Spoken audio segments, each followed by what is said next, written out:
My Wife is a Beautiful CEO Chapter 1596 to Chapter 1660. The North Pole was frozen for thousands of miles.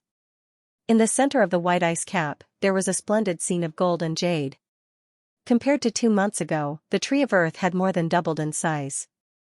It stretched for hundreds of kilometers and covered the sky, as if another golden world had appeared out of thin air. Hera, who was lying gracefully on a bent branch, had already slept for a long time. She slowly opened her beautiful eyes and blinked. She sat up, shook her head, and combed her beautiful black hair. She looked elegant and gentle. Taking a deep breath of the clear air of the Tree of Earth, Hera revealed a satisfied smile. The air of my hometown is still the most charming, Hera muttered to herself. She got up and slowly floated to the top of the tree. In a colorful space at the top, several figures were surrounding a cluster of treetops. In addition to Ares, Aphrodite, and Hermes, who had been guarding the place, even Apollo, Artemis, and Poseidon had appeared. Seeing Hera floating over, the 6 main gods made way for her to see what was on the central treetop. It was a golden flower bud, emitting a holy radiance. It was like an amalgamation of sunlight. Surrounded by a few golden leaves, it was especially full of vitality. Hera's calm face couldn't help but show a hint of excitement. Many complicated emotions flashed in her eyes, and they were sparkling. Finally, it's born. Hera let out a heartfelt smile. After approaching the flower bud, she stared at it without stopping. Although the other main gods had different expressions, their eyes were also filled with joy. At this moment, it seemed that no one had any extra thoughts. They were purely enjoying this happy event. This is the first flower bud. I believe it won't be long before countless more flower buds appear on the Tree of Earth. Our Protoss will be reborn. Aphrodite smiled sweetly. Hera thought of something. She operated her spiritual ether and quickly drew a few golden blue runes in the air in front of her. Then, she pinched her fingers and calculated silently.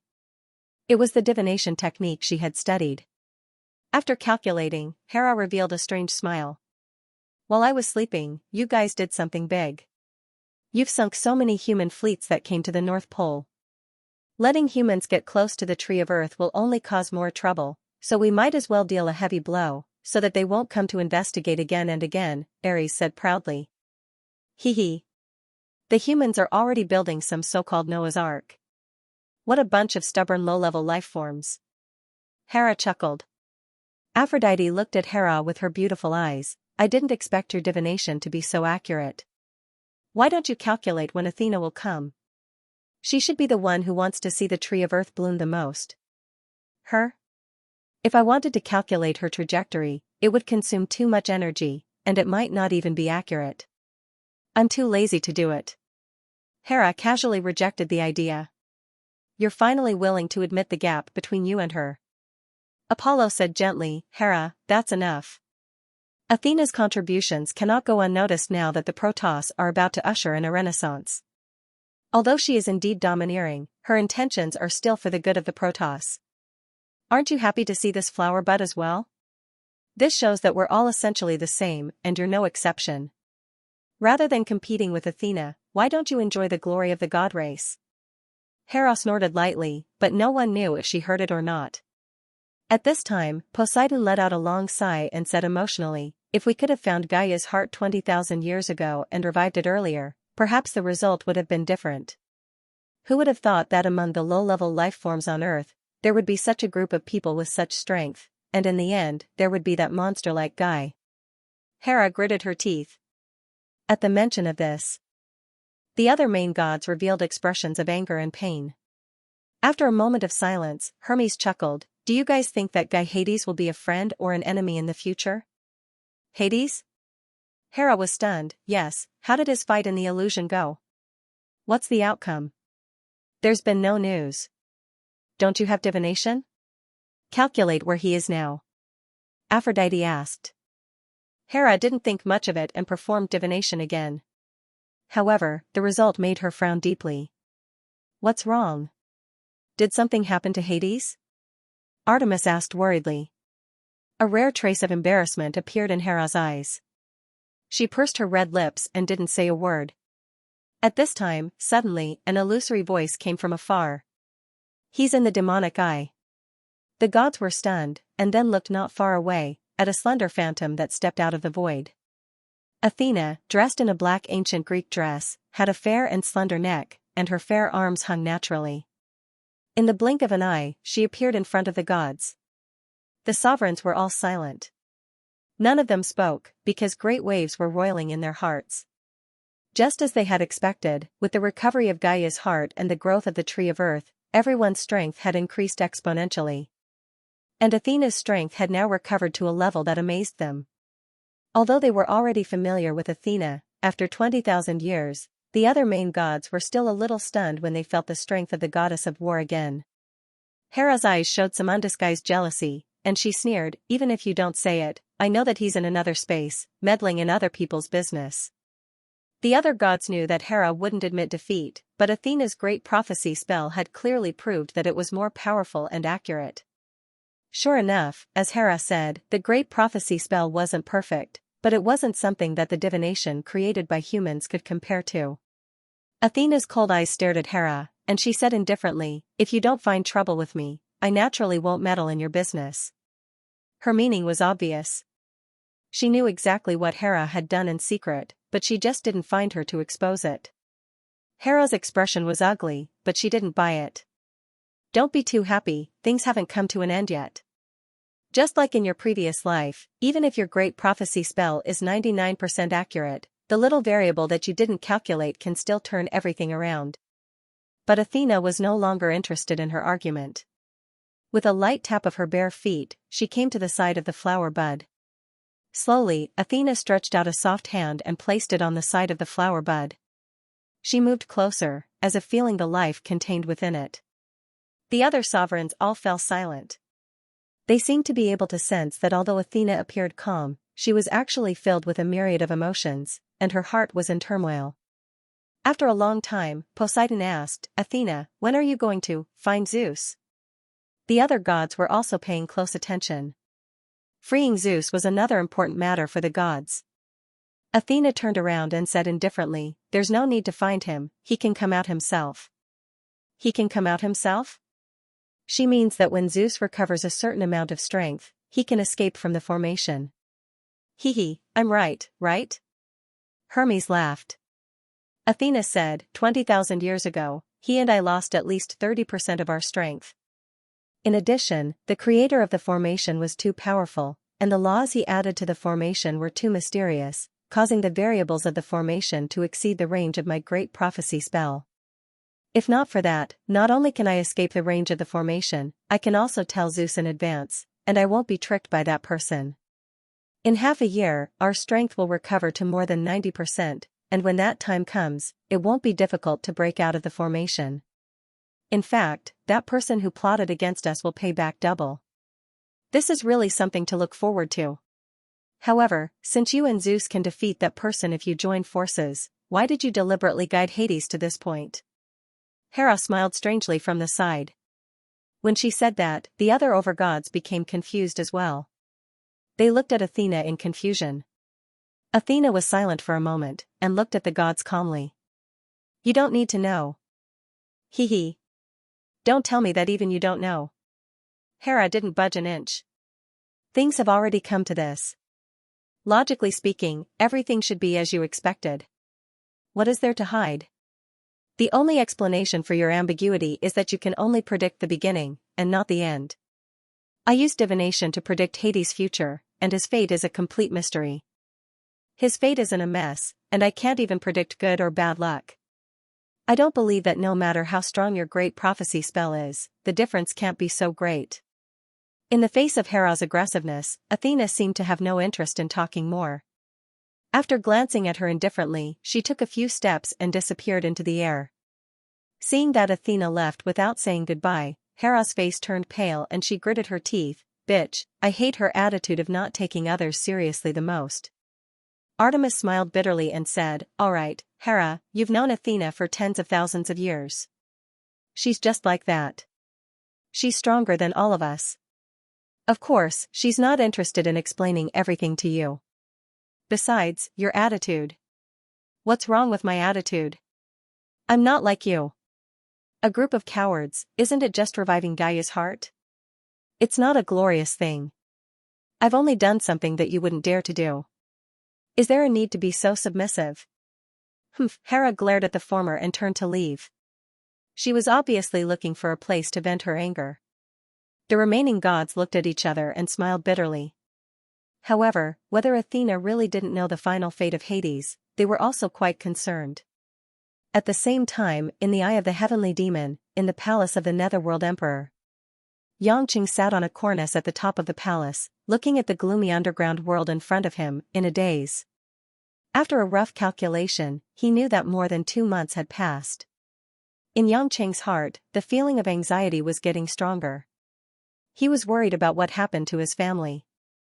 Although Yu Lanting and others promised to protect his wife and daughter, if he didn't return and there was no news, it was hard to guarantee that the demon race would go back on their words. In the past 2 months, Xianxia encountered a lot of things. At least, he already knew all the dozens of lords in the entire eye of the heavenly demon. After all, 2 humans suddenly appeared, and one of them was controlling the powerful chaos cauldron, absorbing a large number of small demon spirits at will. It was hard for these lords not to be alarmed. The lowest cultivation of these lords was at the grand clear middle stage. However, because they were only devil spirits, even if many of them were upper clear realm experts when they were alive, none of them could maintain their upper clear realm cultivation. However, their realm was still there, and they were still far stronger than ordinary grand clear realm experts. Aside from the Netherworld Great Emperor, whom Xianxia got to know the earliest, there were also the Yellow Springs Old Demon, Palace Mistress Qingqing, and the others. They were all rather close to Xianxia. Just like the Netherworld Great Emperor, these lords didn't have any evil intentions. Firstly, after Xianxia inadvertently revealed the killer move of the Tai Ching Heavenly Thunder, they were so scared that they almost knelt down. They knew that even if they attacked together, they might not be able to win. This Tai Ching Heavenly Lightning was too good at restraining spirits like them. Just a little bit of it would cause their souls to scatter. Secondly, so what if he won? They still couldn't get out. They were just looking for trouble. Therefore, they treated Xianxia and Luo Xiaoxiao as distinguished guests. The lords eagerly used all kinds of treasures in the demonic eye, such as spiritual materials for refining elixirs and magic treasures, powerful spells, techniques, and at least some high-grade magic treasures to exchange some information about the outside world with Xianxia. These devil spirits were bored to death in the demonic eye. To put it bluntly, they were half dead and extremely bored. Their yearning for the outside world far exceeded their need for magic treasures and techniques. At first, Xianxia patiently answered all kinds of questions, such as the history of dynasties, human history, social development, scientific progress, and so on. Although Xianxia wasn't a great scholar who did research, in terms of the database in his mind, there were probably not many people in the world who dared to compare with him. Almost everything he said was clear and logical. As long as it didn't involve too detailed things, he was well-read and could do anything. Even Luo Xiaoxiao, who was an outsider, was full of novelty when she heard it. But later, Xianxia was also annoyed. He was anxious to get out, but he kept being asked all kinds of questions. It was like he was teaching a primary school student. Wasn't he wasting time? When the Lord students saw that their teacher was impatient, they also became anxious.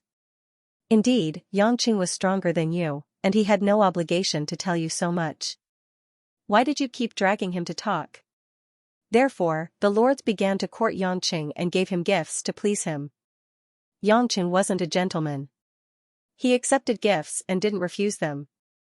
Anyway, this group of dead ghosts had no place to use them. He took them and gave them to his women as gifts.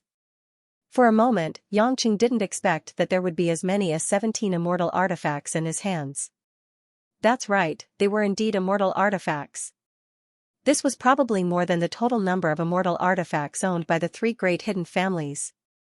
Among them, there were even 2 legendary divine artifacts from ancient times, Pangu Axe, Kunlun Mirror. The people who gave these 2 treasures were Old Demon Netherworld and Palace Master Qingqing. Old Demon Netherworld was a demonic cultivator general who died here 50,000 years ago. As for Palace Master Qingqing, she was the Taoist companion of a master of the righteous Tao. She was a devoted woman, but she was betrayed and became a neutral cultivator. When Xianxia heard these two guys talk about Pangu axe and Kunlun mirror, he didn't want to believe it. This was too weird. These legendary things fell into his hands so easily. But the two of them kept explaining, saying that there was a trace of the great god Pangu's mark of opening the sky on it, and the Queen Mother of the West's Tai Xian mark on the mirror. In short, they gave a lot of evidence to prove that these two were real, for fear that Xianxia would think that they were fooling him. But Xianxia wasn't stupid. Just from the level of spiritual qi, he already knew that they weren't simple things. How could he not believe them? However, these two divine artifacts weren't real divine artifacts.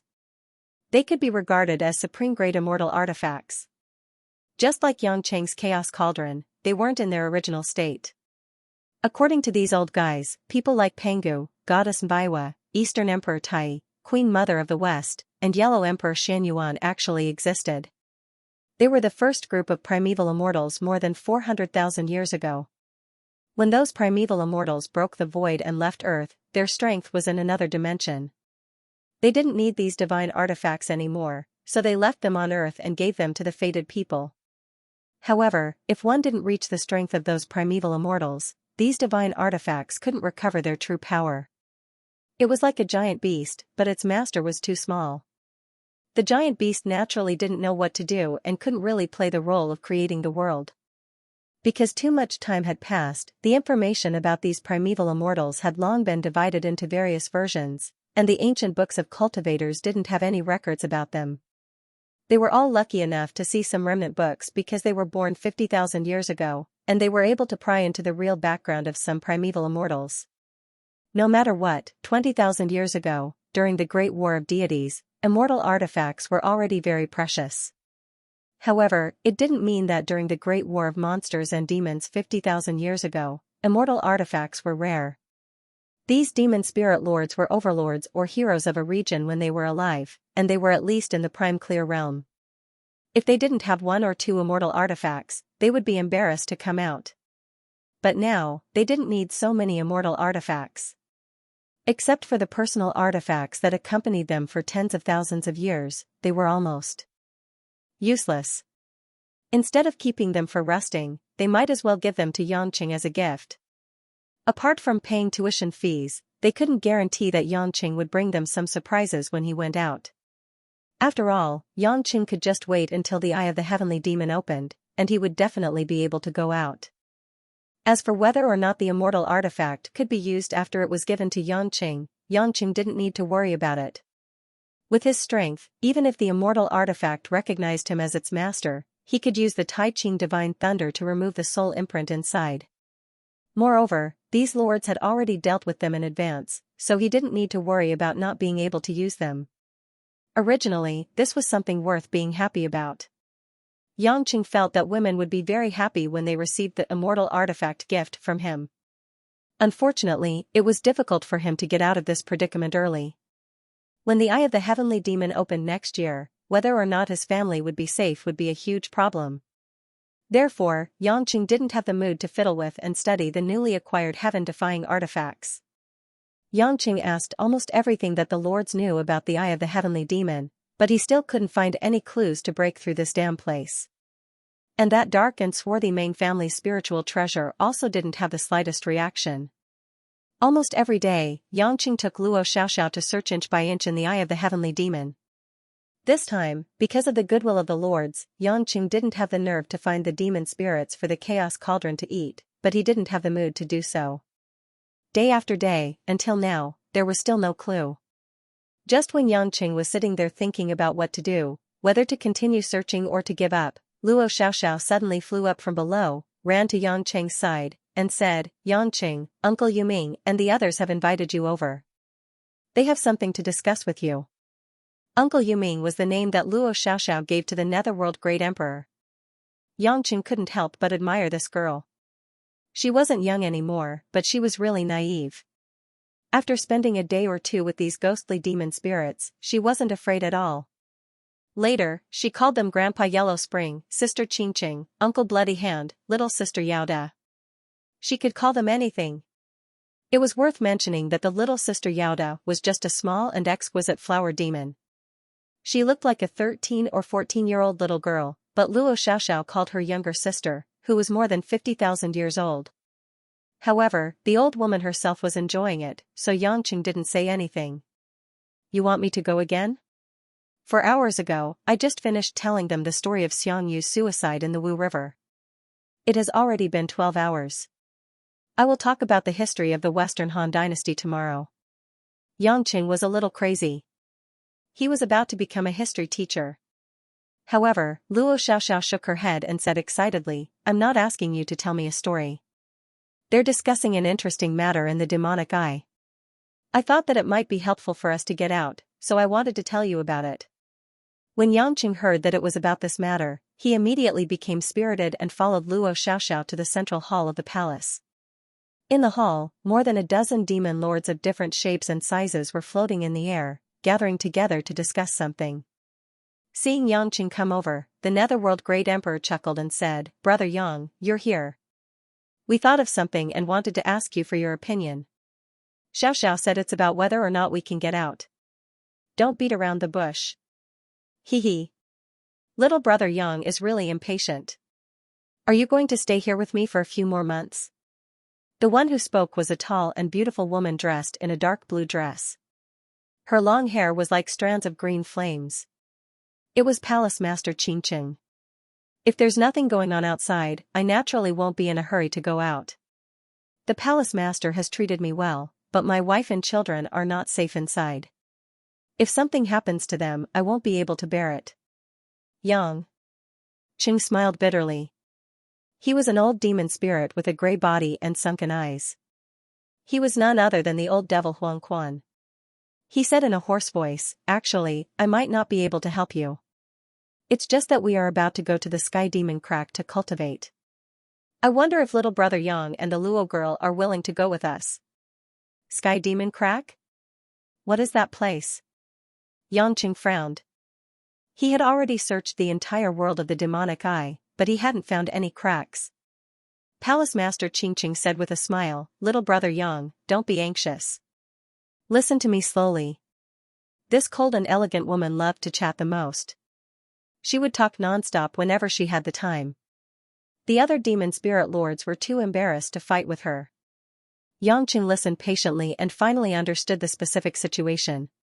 It turned out that in the eyes of the heavenly demon, a crack would appear in the ground at a fixed location every 3 months. The crack was bottomless, but it wasn't particularly wide. It was usually only 3 to 4 miles long and 17 to 18 feet wide. However, a large amount of evil energy would burst out from the crack. The turbulence formed by the evil yin qi was incomparably violent, like a fountain of yin qi gushing out from the ground. The crack would only last for a day. After a day, it would slowly close up and return to its original state. Because demonic yin qi had a beneficial effect on devil spirits, every time the demonic rift opened, there would be countless devil spirits dancing around, absorbing the pure yin qi spewing out from within. These demon soul lords naturally wouldn't let go of this opportunity to consolidate their cultivation. Even if they didn't have the opportunity to break through, it would be good if they could maintain it and increase it a little. However, it was impossible for any demon spirit to enter this crack. Although the yin qi was beneficial to demon spirits, the yin qi shockwaves were like a raging sea. It was enough to scatter the souls of these demon spirit masters who didn't have a physical body. There was once a grand clear devil spirit expert who wanted to go in and see what was down there. In the end, after going in for a few dozen feet, he was blown away and there was no more news. Therefore, the demon spirits only stayed at the edge of the crack and absorbed the abundant pure yin qi. We didn't mention this before because we felt that the yin qi released from the demonic rift was all demonic yin qi, so it definitely wouldn't have anything to do with the outside world. Everyone guessed that it was a gathering of yin qi inside the demonic eye. After reaching a certain level, it would erupt, so we didn't say. Palace Master Xianxia said. After Yangqing heard this, he couldn't help but feel a little disappointed. Indeed, this kind of thing only seemed to be a little special about the demonic eye. There was a large amount of yang qi in the outside world, so how could it be filled with demonic yin qi? However, with the thought that it was good to take a look, Yangqing nodded and agreed. He was willing to bring Luo Xiaoxiao to experience it. When the demon soul lords heard this, they were all quite happy. Actually, they just didn't want to waste a day and wanted to listen to Yanqing's stories. As for the demonic rift being able to help Yanqing, no one had any hope. 7 days later, Yanqing brought Luo Xiaoxiao and followed more than 10 demon soul lords to the demonic rift that was more than 1,000 kilometers away. Luo Xiaoxiao would definitely follow Yanqing closely, and Yanqing wouldn't leave her behind. If he found a chance to go out, he couldn't just leave first, right? The location of the rift was in the middle of a mountainous region. In the desolate demonic world, such mountainous regions were everywhere. The barren and dark land was like a polluted area that had been splashed with oil. A large number of demon souls, a small number of low-level demon souls, and a group of intelligent high-level demon souls led by the demon lords, had already gathered in this area. For a time, the sky and the earth were dark and thick, as if thousands of shadows were attacking, hundreds of ghosts were walking in the night, demonic howls and chilly winds were blowing. Even though Luo Xiaoxiao was no longer afraid of demon souls, she was still scared by this scene. She shrunk back to Yanqing's side and grabbed Yanqing's clothes, not letting go. After these 2 months, the relationship between the two of them had become a lot closer. Yanqing also stuck close to her like she did. It wasn't that their relationship was intimate. Yanqing treated this girl more like a younger sister.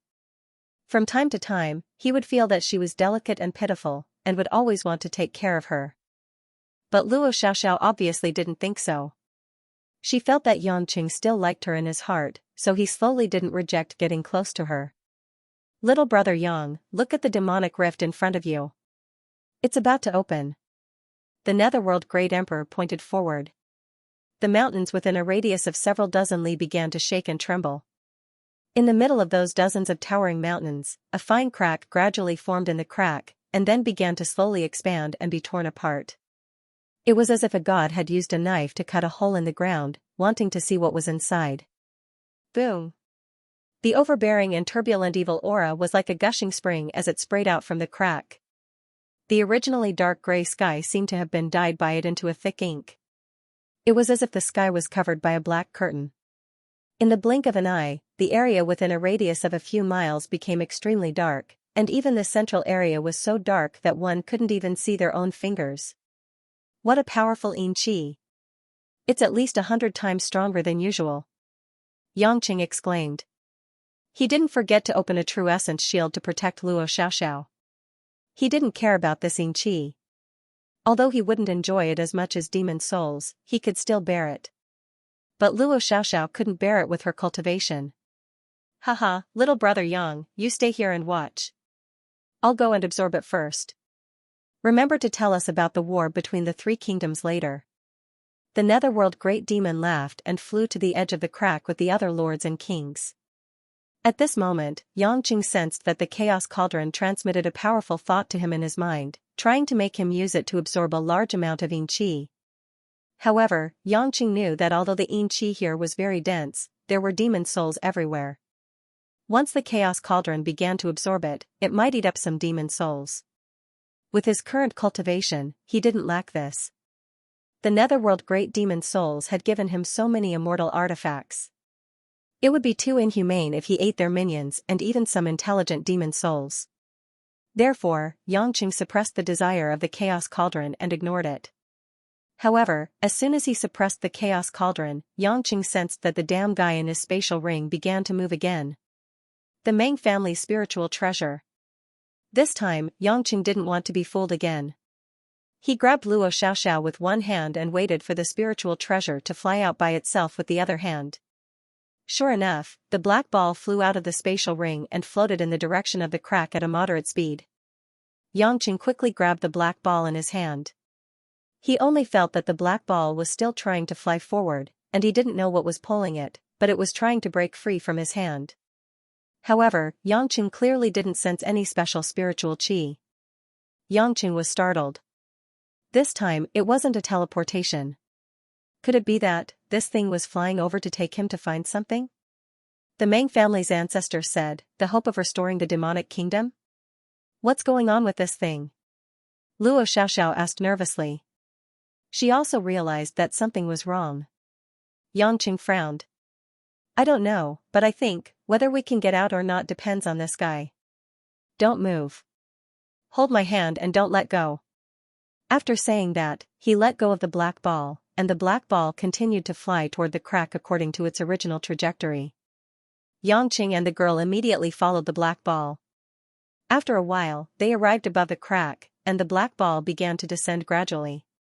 Its goal was to enter the crack. Little brother Yang. What are you going to do? It's dangerous. Little brother Yang, it's unpredictable down there. You have a physical body, and although your cultivation is high, you can't take risks.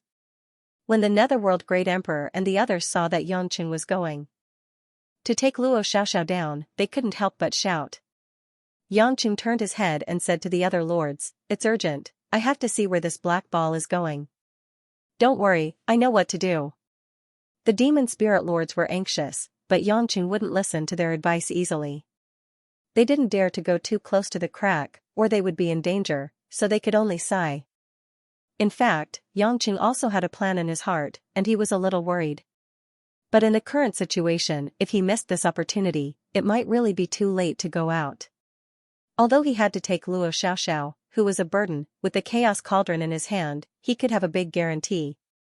If it was not good, he could use the Tai Ching Divine Thunder to open the way. This Tai Ching Divine Thunder was the natural nemesis of the evil Yin Qi, and it would definitely have a miraculous effect. Moreover, they all had physical bodies, and they wouldn't be like the demon spirit lords, who lost their physical bodies and relied on their cultivation to protect their vital spirits. Their defensive power was low, and it was easy for their souls to fly away and scatter. This black ball didn't react before, but now it reacted after the crack was opened. It was possible that it was waiting for this moment to take them in. Luo Xiaoxiao, who was on the side, held Xianxia's hand tightly. She was so scared that she didn't dare to speak.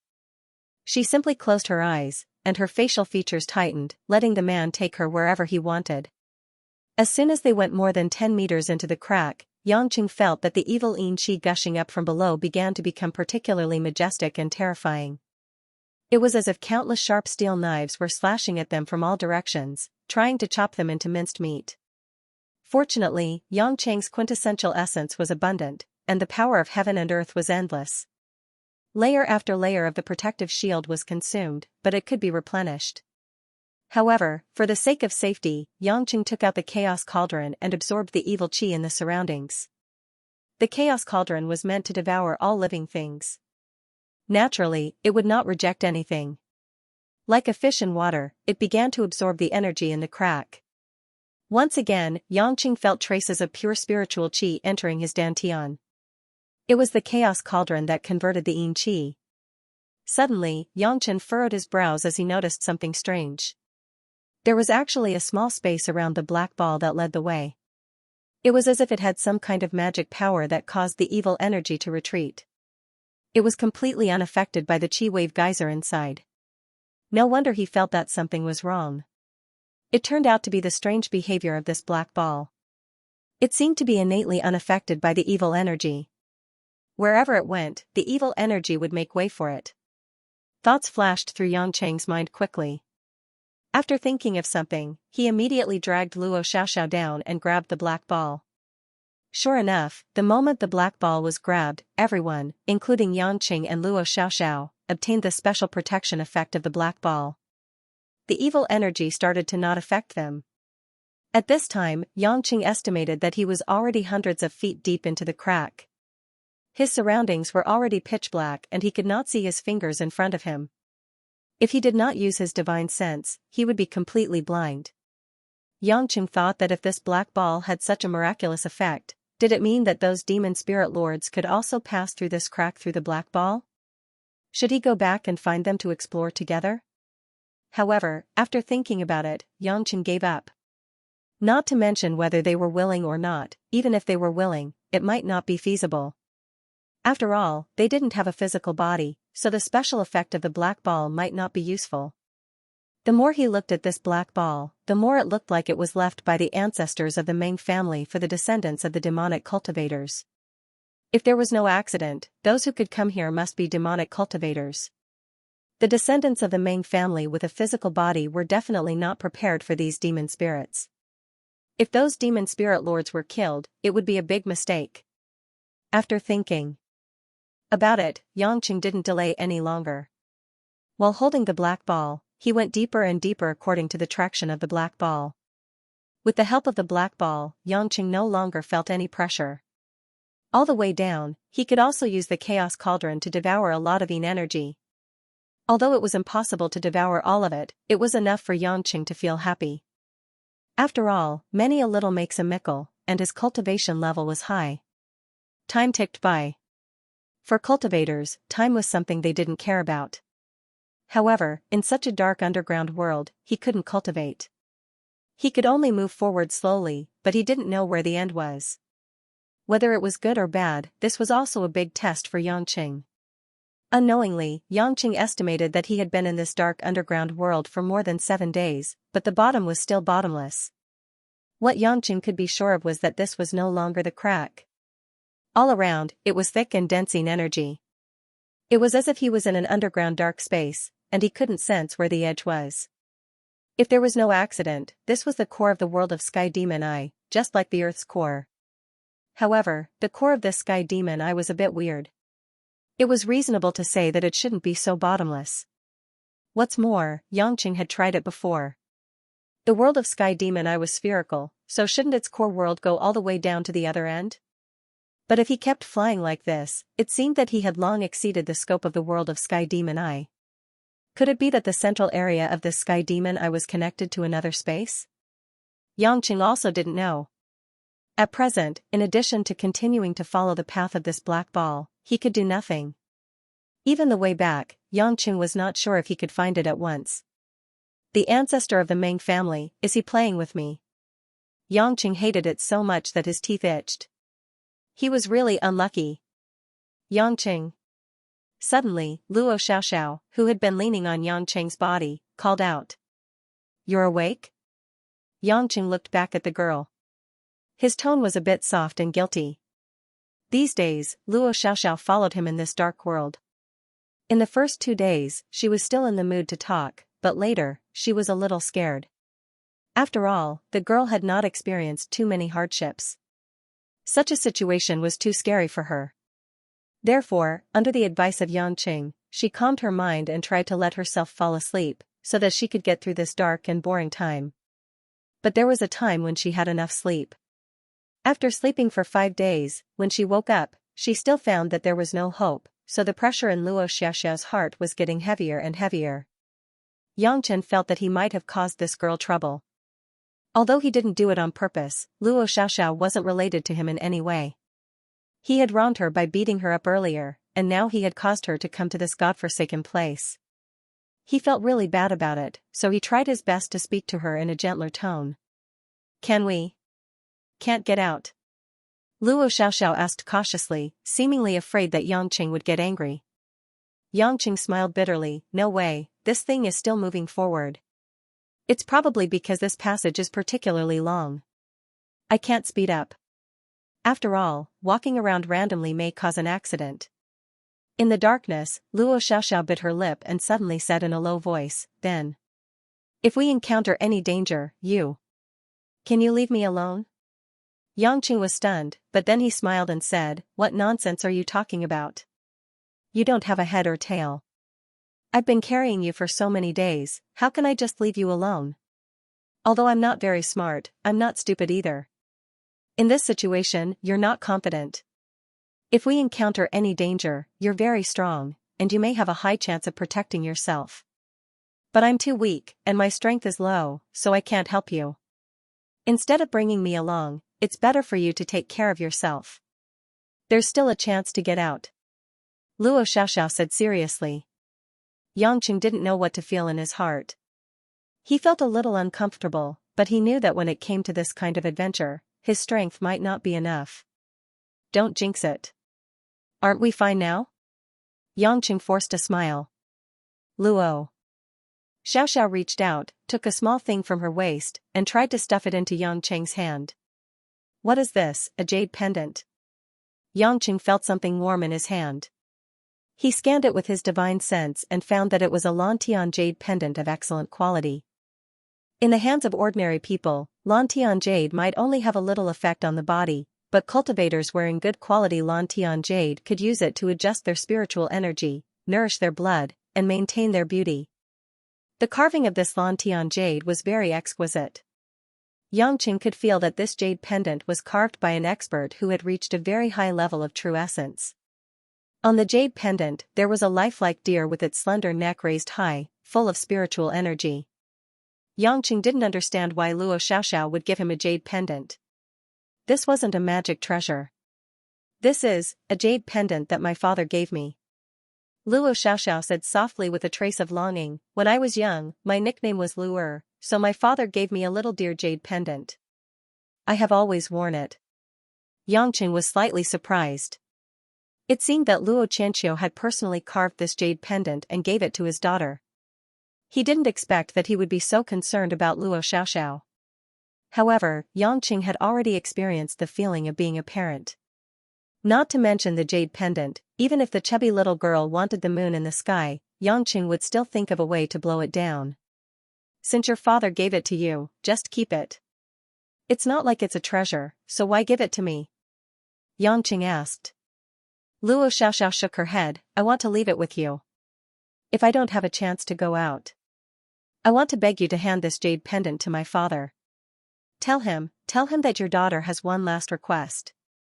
Don't go against Xianxia anymore. Xianxia's heart shook. This silly girl was usually so crazy.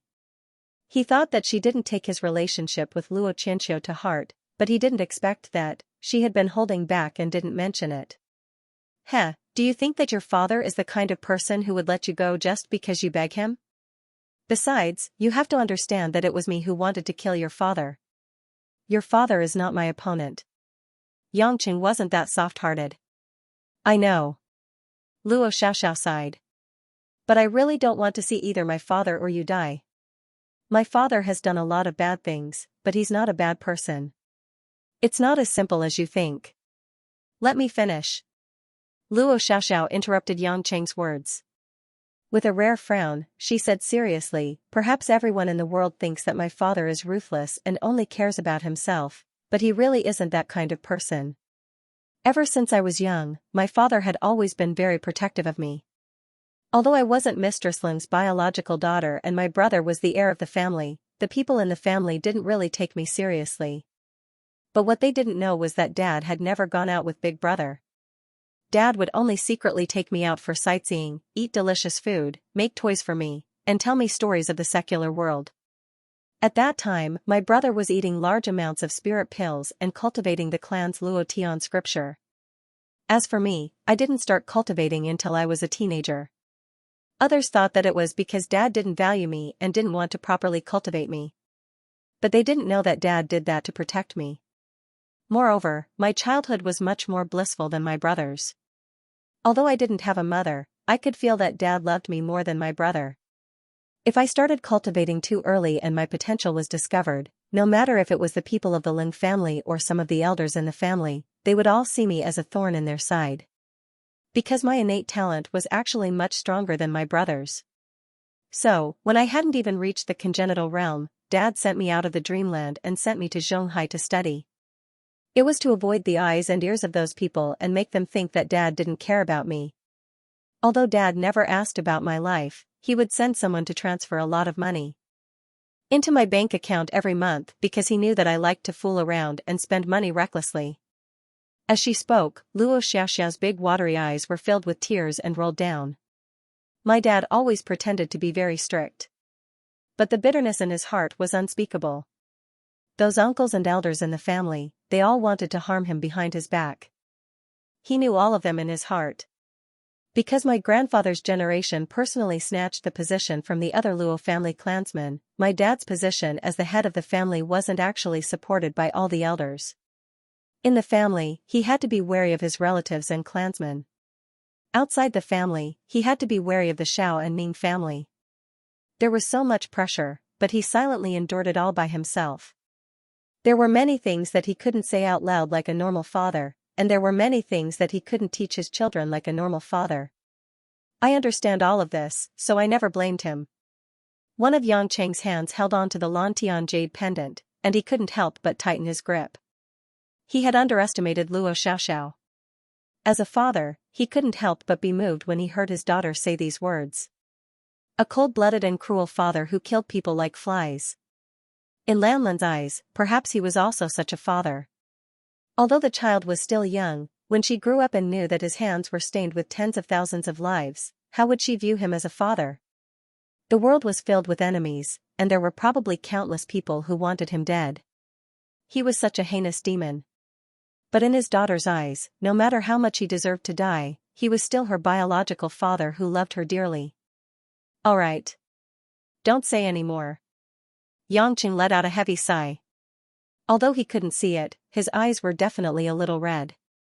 Luo Xiaoxiao choked with sobs. In fact, she had already reached the depths of her love, and her longing was like a mountain. She couldn't speak at all. I promise you. Yangqing said sincerely, if we can really get out, I will give your father a chance. If he can let go of everything and no longer be my enemy, I can let him go. When Luo Xiaoxiao heard this, she pouted as if she was about to cry again. Yangqing speechlessly reached out and touched her tender face. He coaxed her like a child and said, Why are you crying again? Didn't I say that I can give your father a chance? I can't just let your father kill me, but not let me kill him. I also have a wife and children to support. Woo-woo. Luo Xiaoxiao suddenly cried and hugged Yang Cheng's neck tightly. She kissed Yang Cheng's face twice. She was snoring. It was unknown whether it was saliva or tears, but it stained Yang Cheng's face. I know. I am too happy. Yang Cheng, you really like me. I can feel your love for me. Yang Cheng's face was embarrassed. He awkwardly pulled her away a little.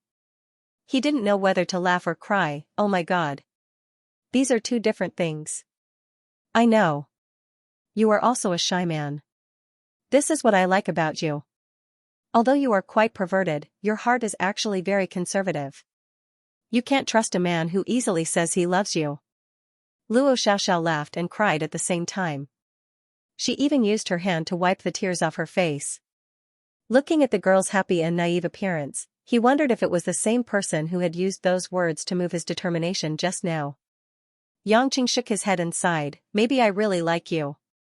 I can talk so much with a silly girl like you. Where did you learn all this from? Who would have thought that Luo Xiaoxiao would be excited when she heard this? As expected.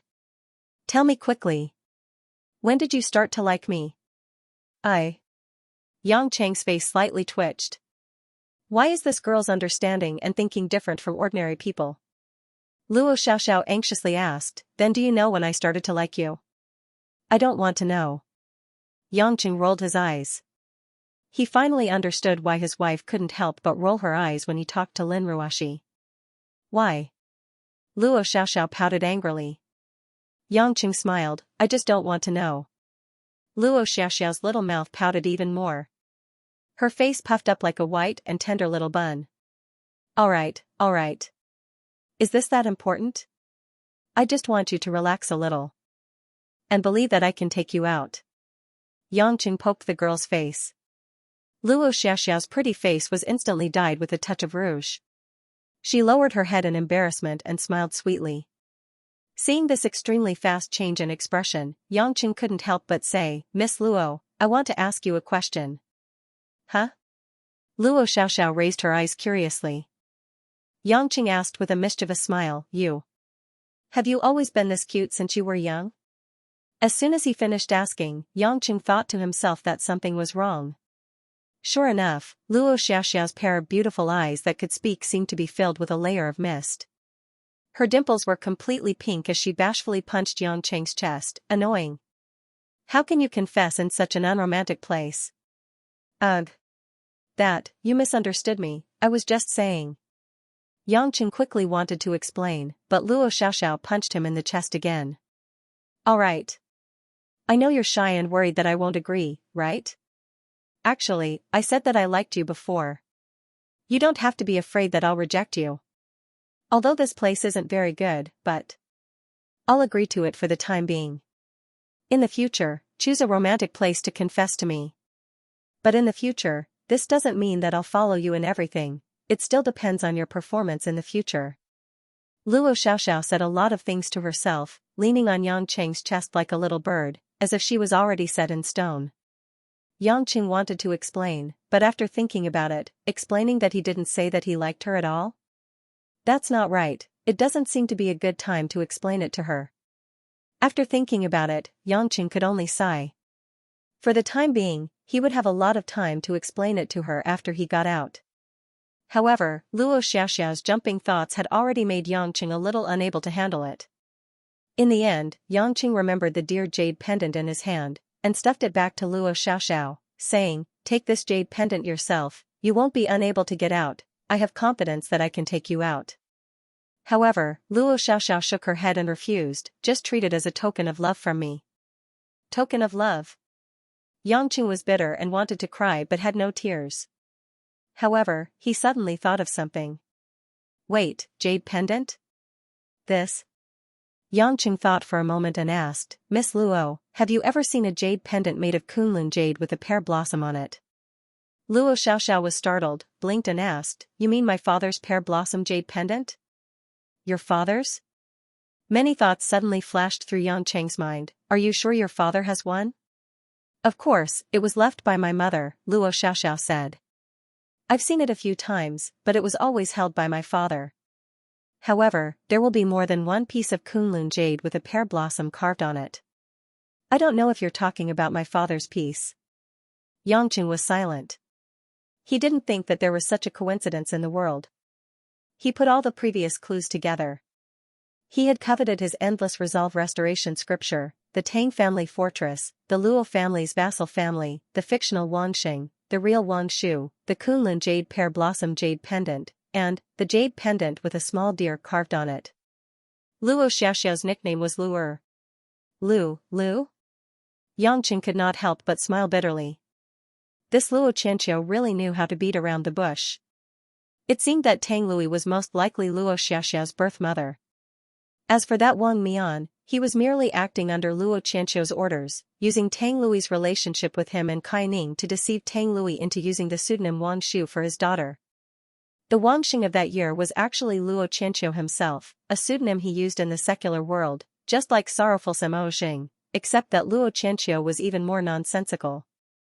As for that Wang Shu of the Wang family, it was obvious that she had put on an act, waiting for an opportunity to slip back into the illusion.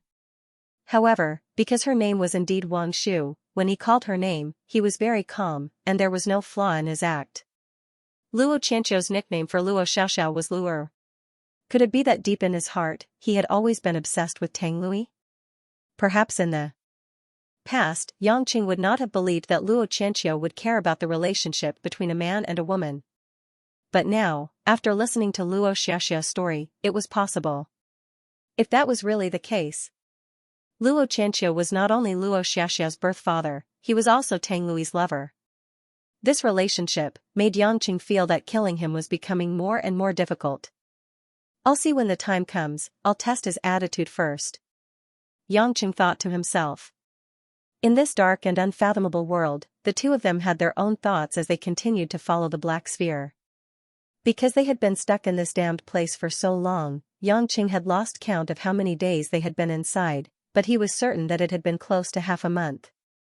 If not for the fact that the two of them did not need to eat or drink, they might have really starved to death in this place. After an unknown amount of time, just as Yangqing was bored to death, he was using his divine sense to flip through the spell books he had obtained from the feudal lords. The black sphere in his hand suddenly gave off a strange sensation. Yangqing's spirit jolted, and his heart leaped with joy. Damn it, it turns out that the black sphere was not sleepy at all. Is this the end? He could feel the black sphere gradually increasing its speed and strength, as if there was something in front of it that was calling out to it. Luo Xiaoxiao also realized that there was a change in the situation, and her pair of beautiful eyes widened with hope. After a long while, a small ray of light finally appeared in front of him. It was emitting a faint purple light.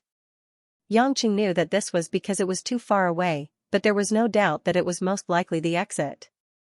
Now that he could see the specific exit, how could Yangqing continue to slowly run after the black sphere? He hurriedly carried Luo Xiaoxiao and flew straight towards the dot.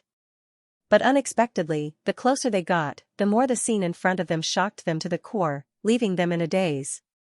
When they got closer, they discovered that this dot was actually a curtain of light that stretched as far as the eye could see. The faint purple radiance didn't allow the dark and sinister aura in the surroundings to approach, and it emitted a soft purple light. Yangqing felt as if he was standing in front of a several thousand-meter-tall mountain, as small as an ant. What is this? Is it the exit? Luo Xiaoxiao asked blankly. This scene was too shocking. Yangqing frowned. I'm not sure, but this black sphere led us here, so it's most likely. It's just that this thing is blocking us, and there doesn't seem to be an entrance. Why don't we try to use magic to forcefully blast this curtain of light open? No, this thing is very strange. I can't feel any spiritual energy fluctuations. In order to prevent any accidents, we can't act recklessly. Yangqing rejected. Just as Yangqing was puzzled, he suddenly remembered that the black sphere was still struggling in his hand. It seemed that this black sphere hadn't flown to its destination yet. Yangqing continued to follow the direction that the black sphere was leading, and continued to move within the range of the curtain of light. This time, it didn't take long before he made a new discovery. He saw that in a position in the middle of the curtain of light, there was actually a black disc, about the size of a wash basin, slowly rotating. This purple curtain of light was actually following the rotation of the disc, spreading out from its surroundings. In other words, such a small disc was actually the engine of this huge curtain of light. In such a vast world of darkness, a strange huge curtain of light and a magical black disc in the center would probably scare an ordinary person half to death. The material of the disc was unexpectedly very similar to the black sphere in Yangqing's hand. Moreover, there were a large number of runes engraved on it that Yangqing couldn't understand at all. These runes were more similar to the lines on the Kunlun mirror and Pangu axe. Could it be that all of this was the masterpiece of the ancient immortals? Why did they create such a strange world? Yangqing was puzzled. He felt the black sphere struggling in his hand. After thinking for a while, he pulled the chaos cauldron closer to him and then decided to let go of his hand. The next scene made Yangqing and Luo Xiaoxiao hold their breaths and stare at it. This black sphere, after flying out of Yangqing's palm, flew towards the black disc. In the center of this black disc, there was a perfect hemispherical depression, which was just right for the black sphere to be embedded in. So this black sphere was originally in this thing. Could it be the key to open the door of this curtain of light? This black disc is the lock. Luo Xiaoxiao guessed. Yangqing thought so too, but at this moment, he was a little nervous, afraid that something would go wrong. When the black sphere was embedded in the black disc, the densely packed small runes on the entire black disc, like countless light runes with life, began to emit a white light. The rotation of the black disc, with the appearance of the white light runes, continued to slow down. As it slowed down, the surrounding light curtain also continued to shrink.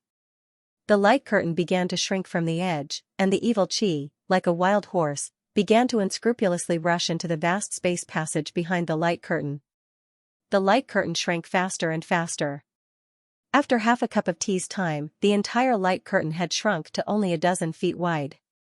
It was like a purple circular door, appearing in front of Yangqing and Luo Xiaoxiao. And this black disc, as if it had completed its task, quietly moved straight to the left side of the door, and just stayed there. Is this a place where we can go in? Luo Xiaoxiao asked nervously. We're already here, there's no other place to go.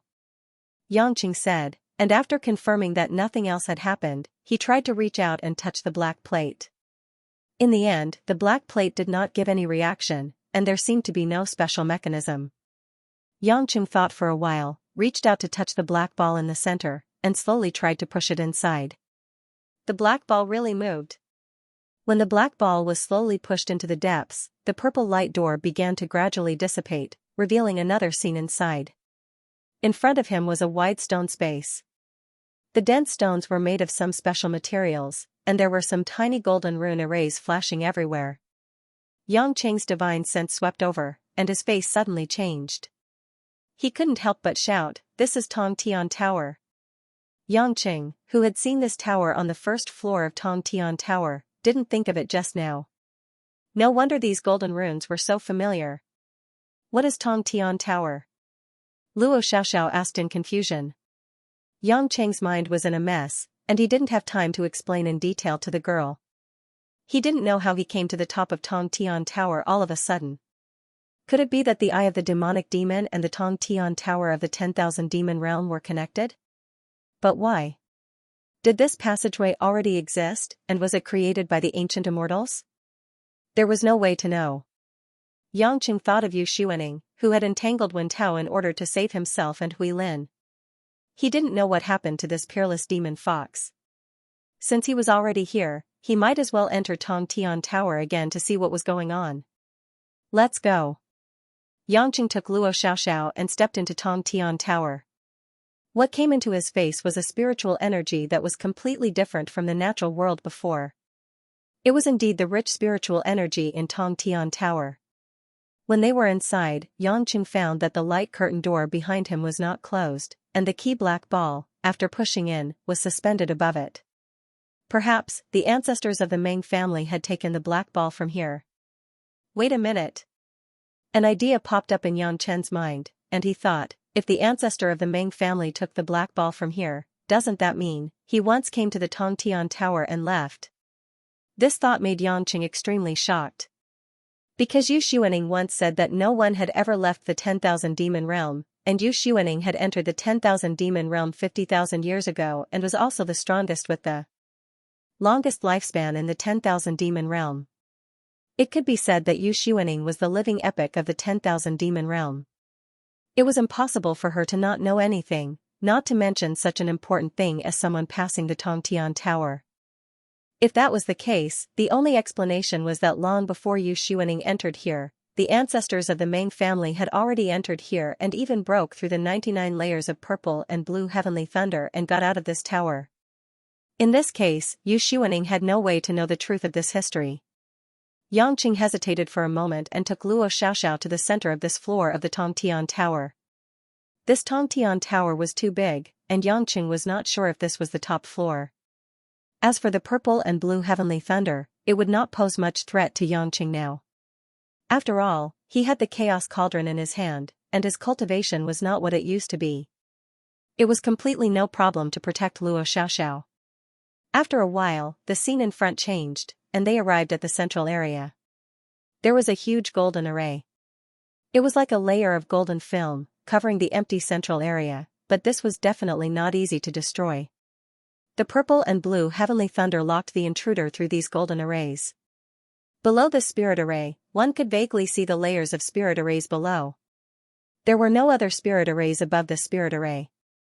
Instead, it was a sealed golden dome that extended all the way to the top of the Tower of Babel. It seems that this is indeed the top floor of the Tong Tian Tower.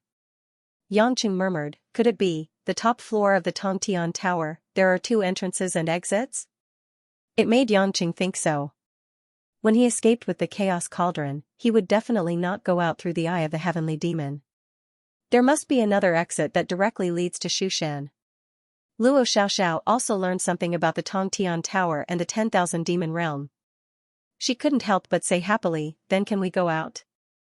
Yang Qing nodded, most likely so.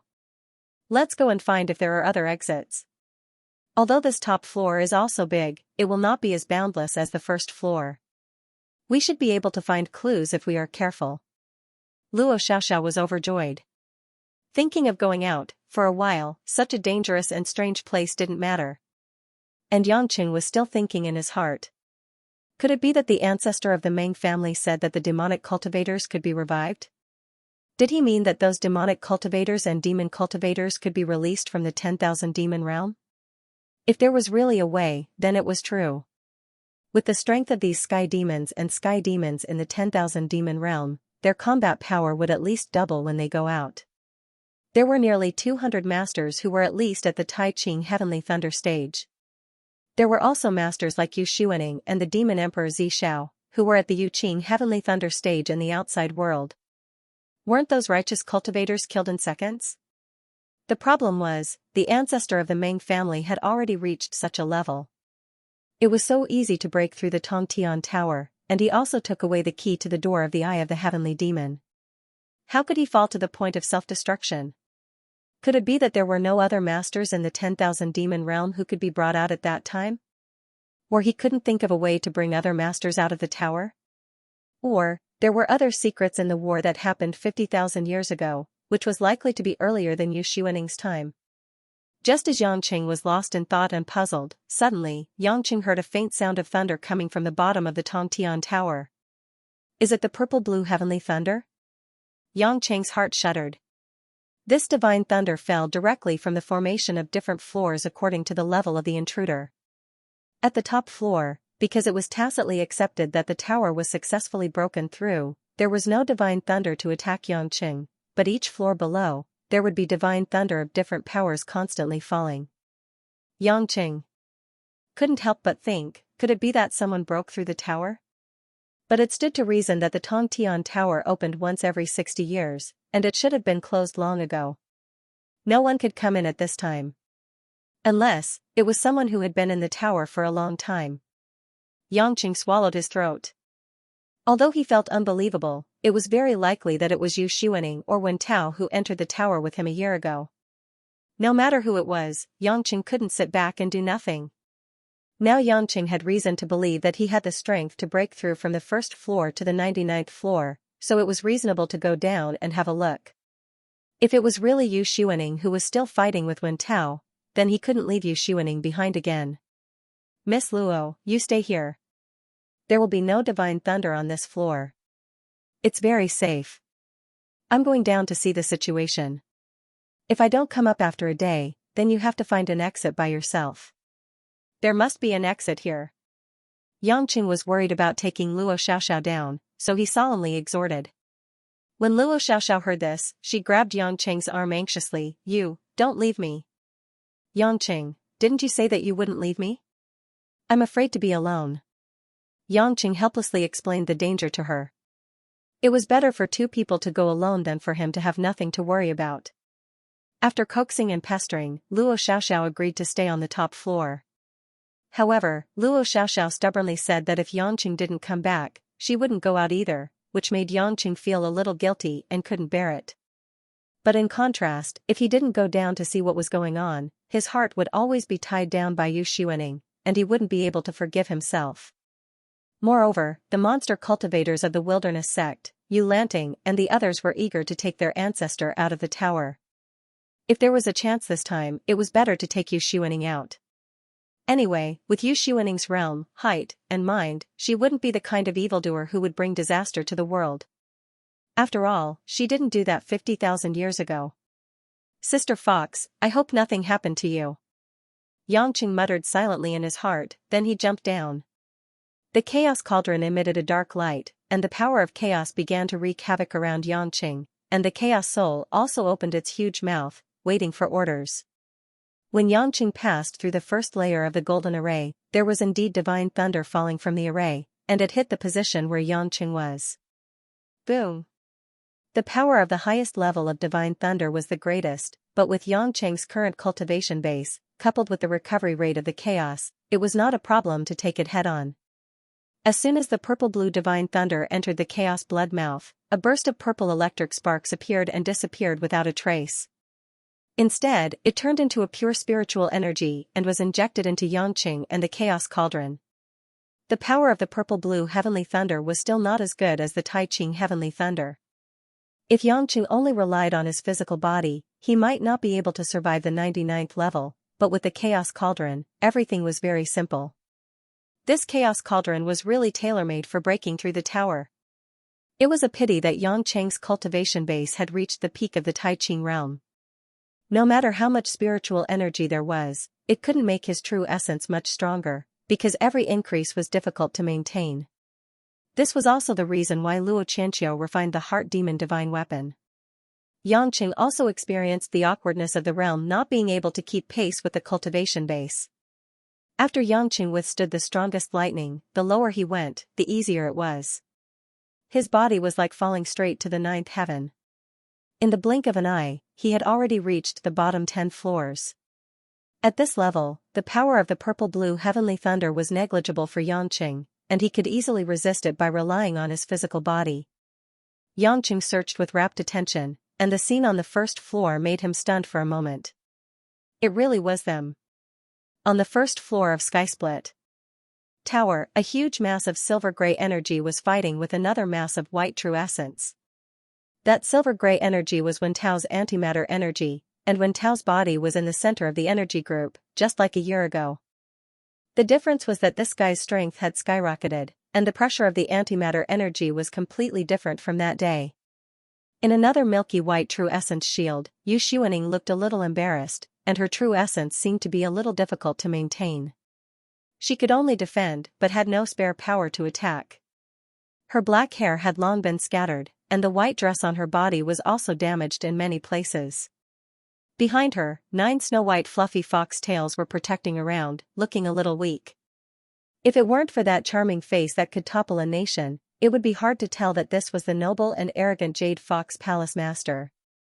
The two apparently also noticed the arrival of Yangqing.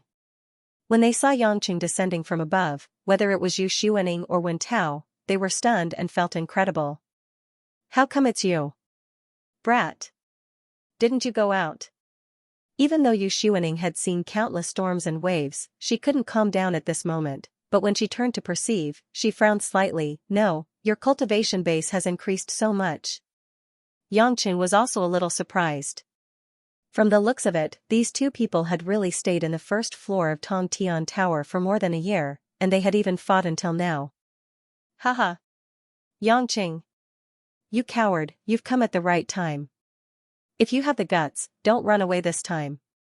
Wentao was excited, and suddenly his fighting spirit was high. The antimatter energy, which was already as huge as a hill, suddenly increased a bit. Yangqing knew that this was not the time to explain. He flew to Yu Xuaning's side and took out the chaotic cauldron. "I'll explain later. Take care of your body, I'll deal with this guy myself." Yu Xuaning was not a little woman who was sentimental. Although she was suppressed by the laws of this world and the 10,000 demon realm and couldn't exert her true strength, her vision was not bad. Yangqing's temperament and cultivation base had obviously transformed to another level. Although she couldn't guarantee that Yangqing could turn the tide, she was willing to believe now. Therefore, Yu Xuaning planned to give up space and let Yangqing and Wentao settle it. "Kid, I've helped you delay for more than a year, don't let me down." Yu Xuaning looked at Yangqing, and a complicated look flashed in her eyes. With a smile on the corner of her mouth, she floated away. Yangqing thought to himself, "I haven't said that this fox spirit is really abnormal.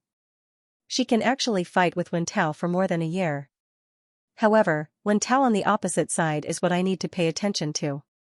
From a little beggar under the bridge at first, to scheming and fighting with each other along the way, ferociously snatching food, step by step until today, Yangqing had to say that he admired this guy a little. It could be said that the initial reason why Wentao had today was that Yangqing himself pushed Luo Xueishan in front of him. The cause zone that day would bear such a bitter fruit today, Yangqing would never have thought of it. In any case, since God wants me to meet him here, then let me end this ill-fated relationship with my own hands. It seems that you have eaten a lot of treasures here again. Yangqing smiled. Wentao grinned. "Why, are you afraid? Do you think that I've been here for a year in vain? Although I can't kill this fox, it's only a matter of time. The purple and blue heavenly lightning here, the spirit herbs and fruits here have made me completely different from the past. What a coincidence. I'm also different from before, then let's see who hasn't spent a year in vain." After Yangqing finished speaking, a large number of purple-blue Tai Ching heavenly lightning had begun to condense around his body. The Tai Ching heavenly lightning was like countless violent electric snakes, reflecting Yangqing's whole body into a purple-blue color. Tai Ching heavenly lightning? Yu Xuaning, who was watching all this from a distance, had a trace of amazement in her eyes, and she seemed to be thinking about something. Wentao's face did not change. With a contemptuous smile on his face, he opened his big hand, and countless antimatter energy was like a violent and unruly tide, a silver-gray frenzy, trying to swallow Yangqing. This antimatter energy has been perfectly integrated with him, and the characteristics of antimatter have also been magnified several times. If it weren't for the Tongtian Tower, a magical place cast by the ancient immortals, I'm afraid this tower would have been swallowed up long ago.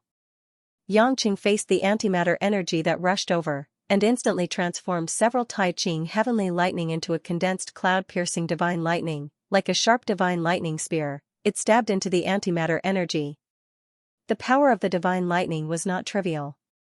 Although this antimatter energy kept consuming the power of this Tai Ching heavenly lightning, it still couldn't stop the pace of the divine lightning. Boom boom boom. A series of explosions rang out, blasting the antimatter energy into pieces. The silver-gray energy turned into a pool of flying residue, floating in the air. Wen Tao's eyes widened in anger. Apparently he didn't expect that his antimatter energy, which had been enhanced several times, would be penetrated by Yang Cheng's divine lightning. Puchi. After the divine lightning consumed part of its power, it still penetrated Wen Tao's chest with unstoppable momentum. No blood spurted out. What flowed out of the hole after it was pierced was actually silver-gray antimatter energy. Hee hee. Haha. Good. What a powerful move. Wen Tao tilted his head, reached into the hole in his chest, and took his hand out again. He grinned and said, "It's a pity. You can't kill me." Yang Qing frowned. He didn't expect the Tai Ching heavenly lightning to be unable to evaporate him. This antimatter energy seemed to have become much stronger, and its defensive ability had exceeded his expectations. Wen Tao's body healed quickly, and his eyes began to flash with silver-gray flames. His entire body turned into a semi-antimatter state, sweeping the antimatter in all directions, as if he had transformed into a surging river, rushing towards Yang Qing.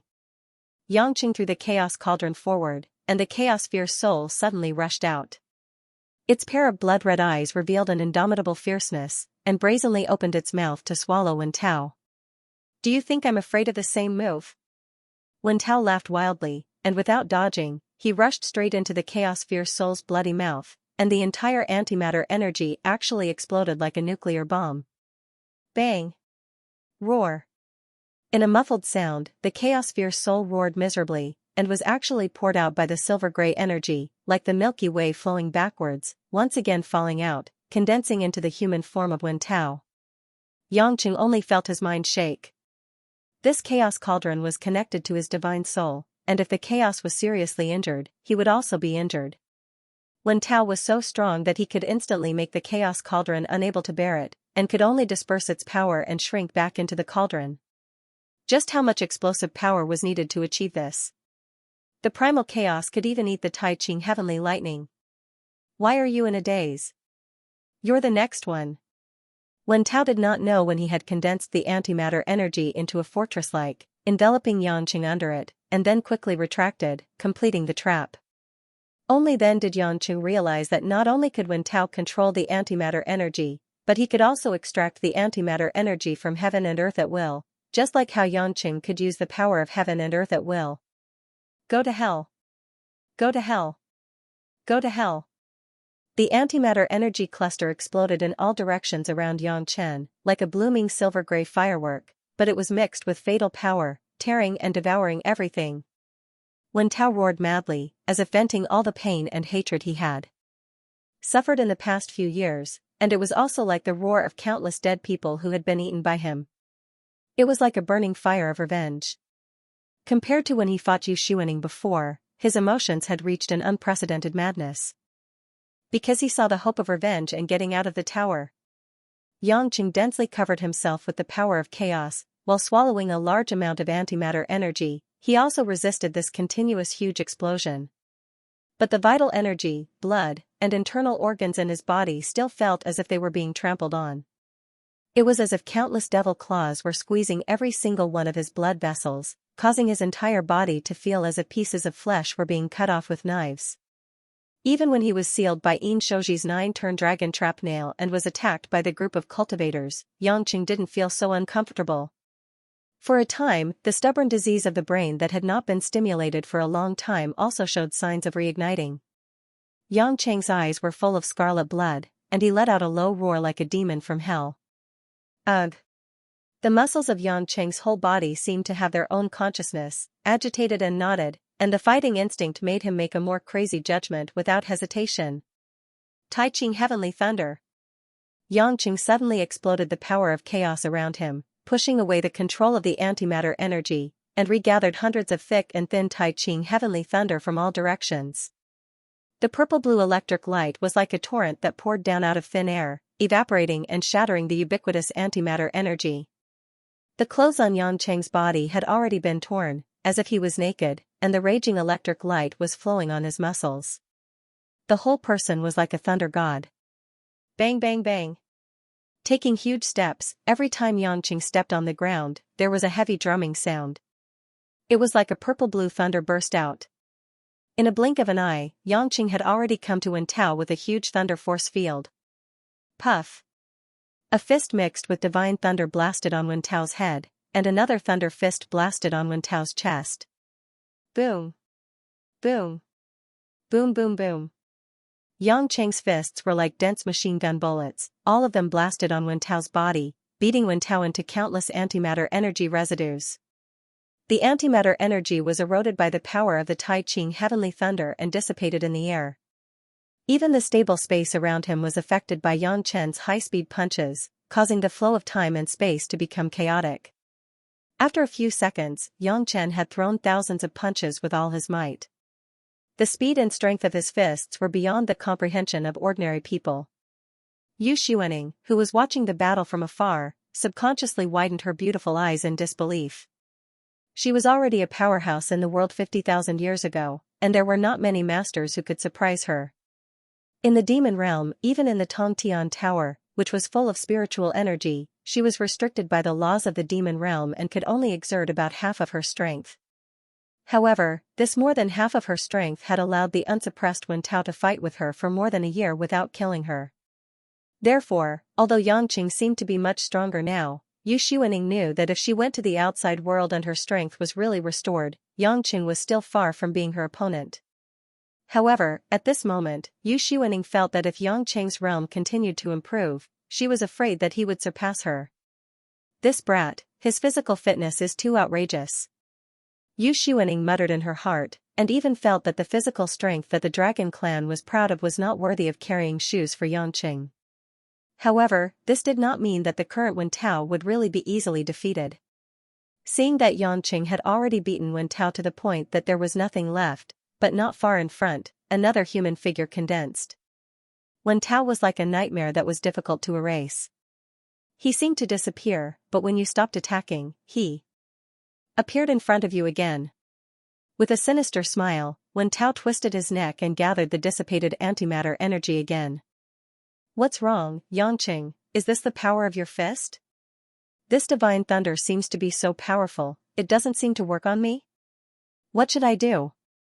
Wen Tao smirked coldly, followed by a strong silver-gray light flashing in his eyes, and once again the overwhelming antimatter energy rolled up. Xianxia's heart sank. He thought that the continuous intensive attacks of the Tai Ching heavenly thunder could completely evaporate him, but it seemed that he was a little naive.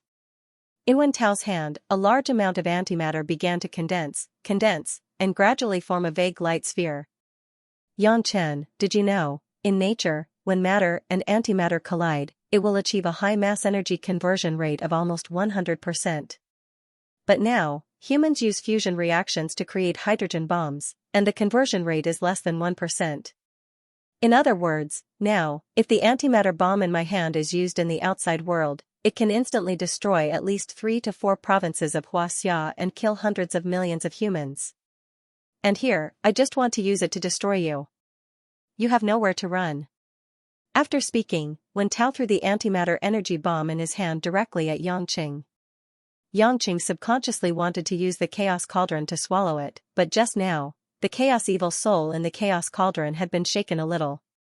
If he ate this energy bomb, he might not need to condense it again for hundreds of years.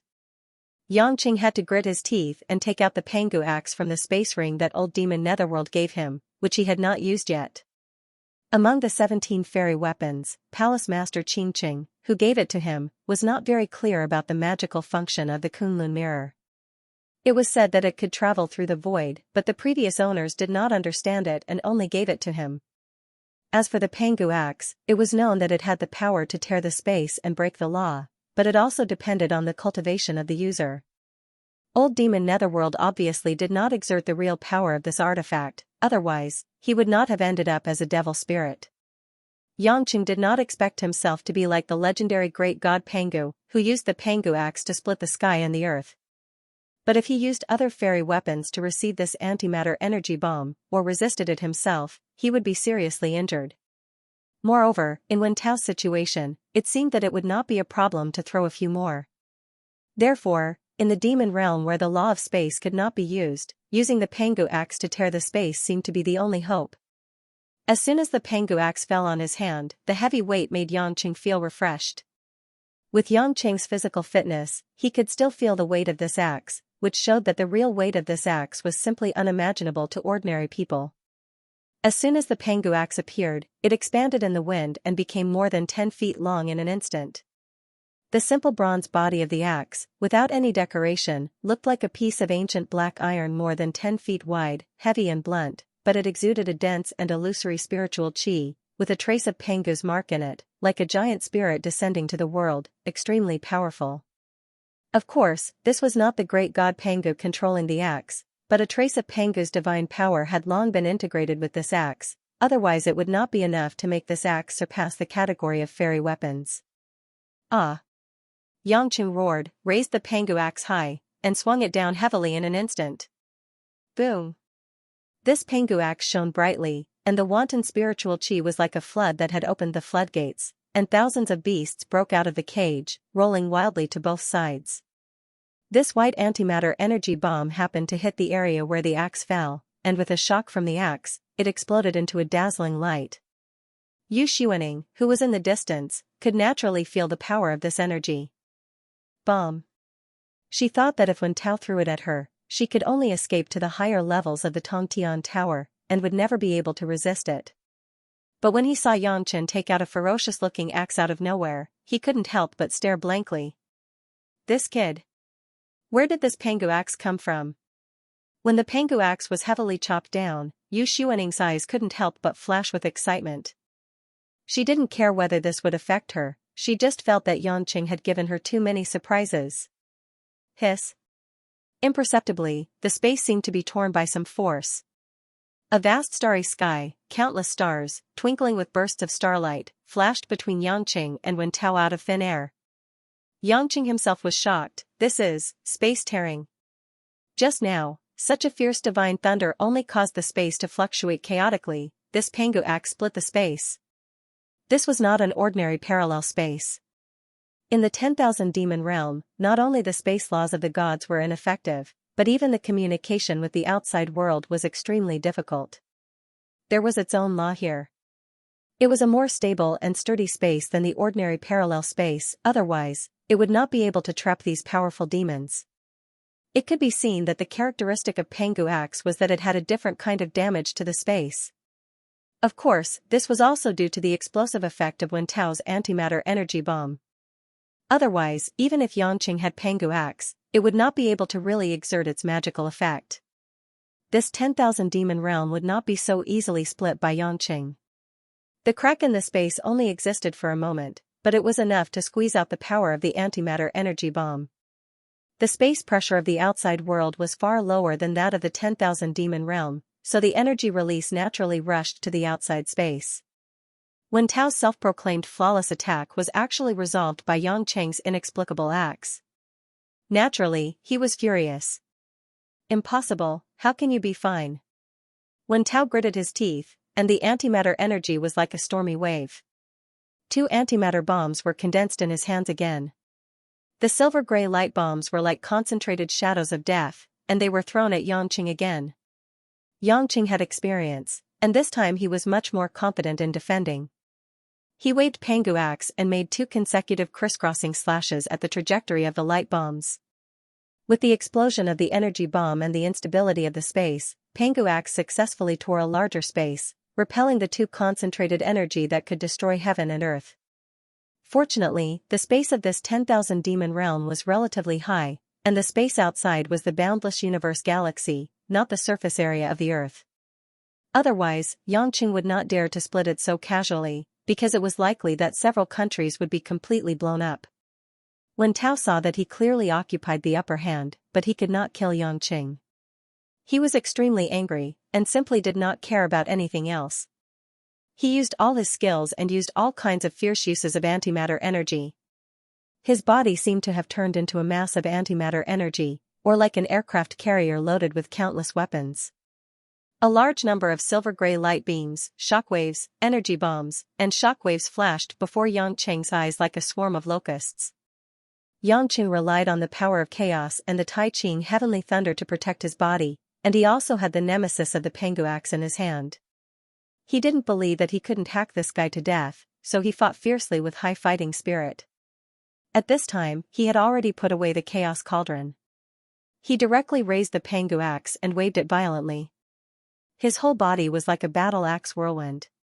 For a moment, in the first floor of Tong Tian Tower, the two violent energies converged together, emitting muffled rumbling sounds.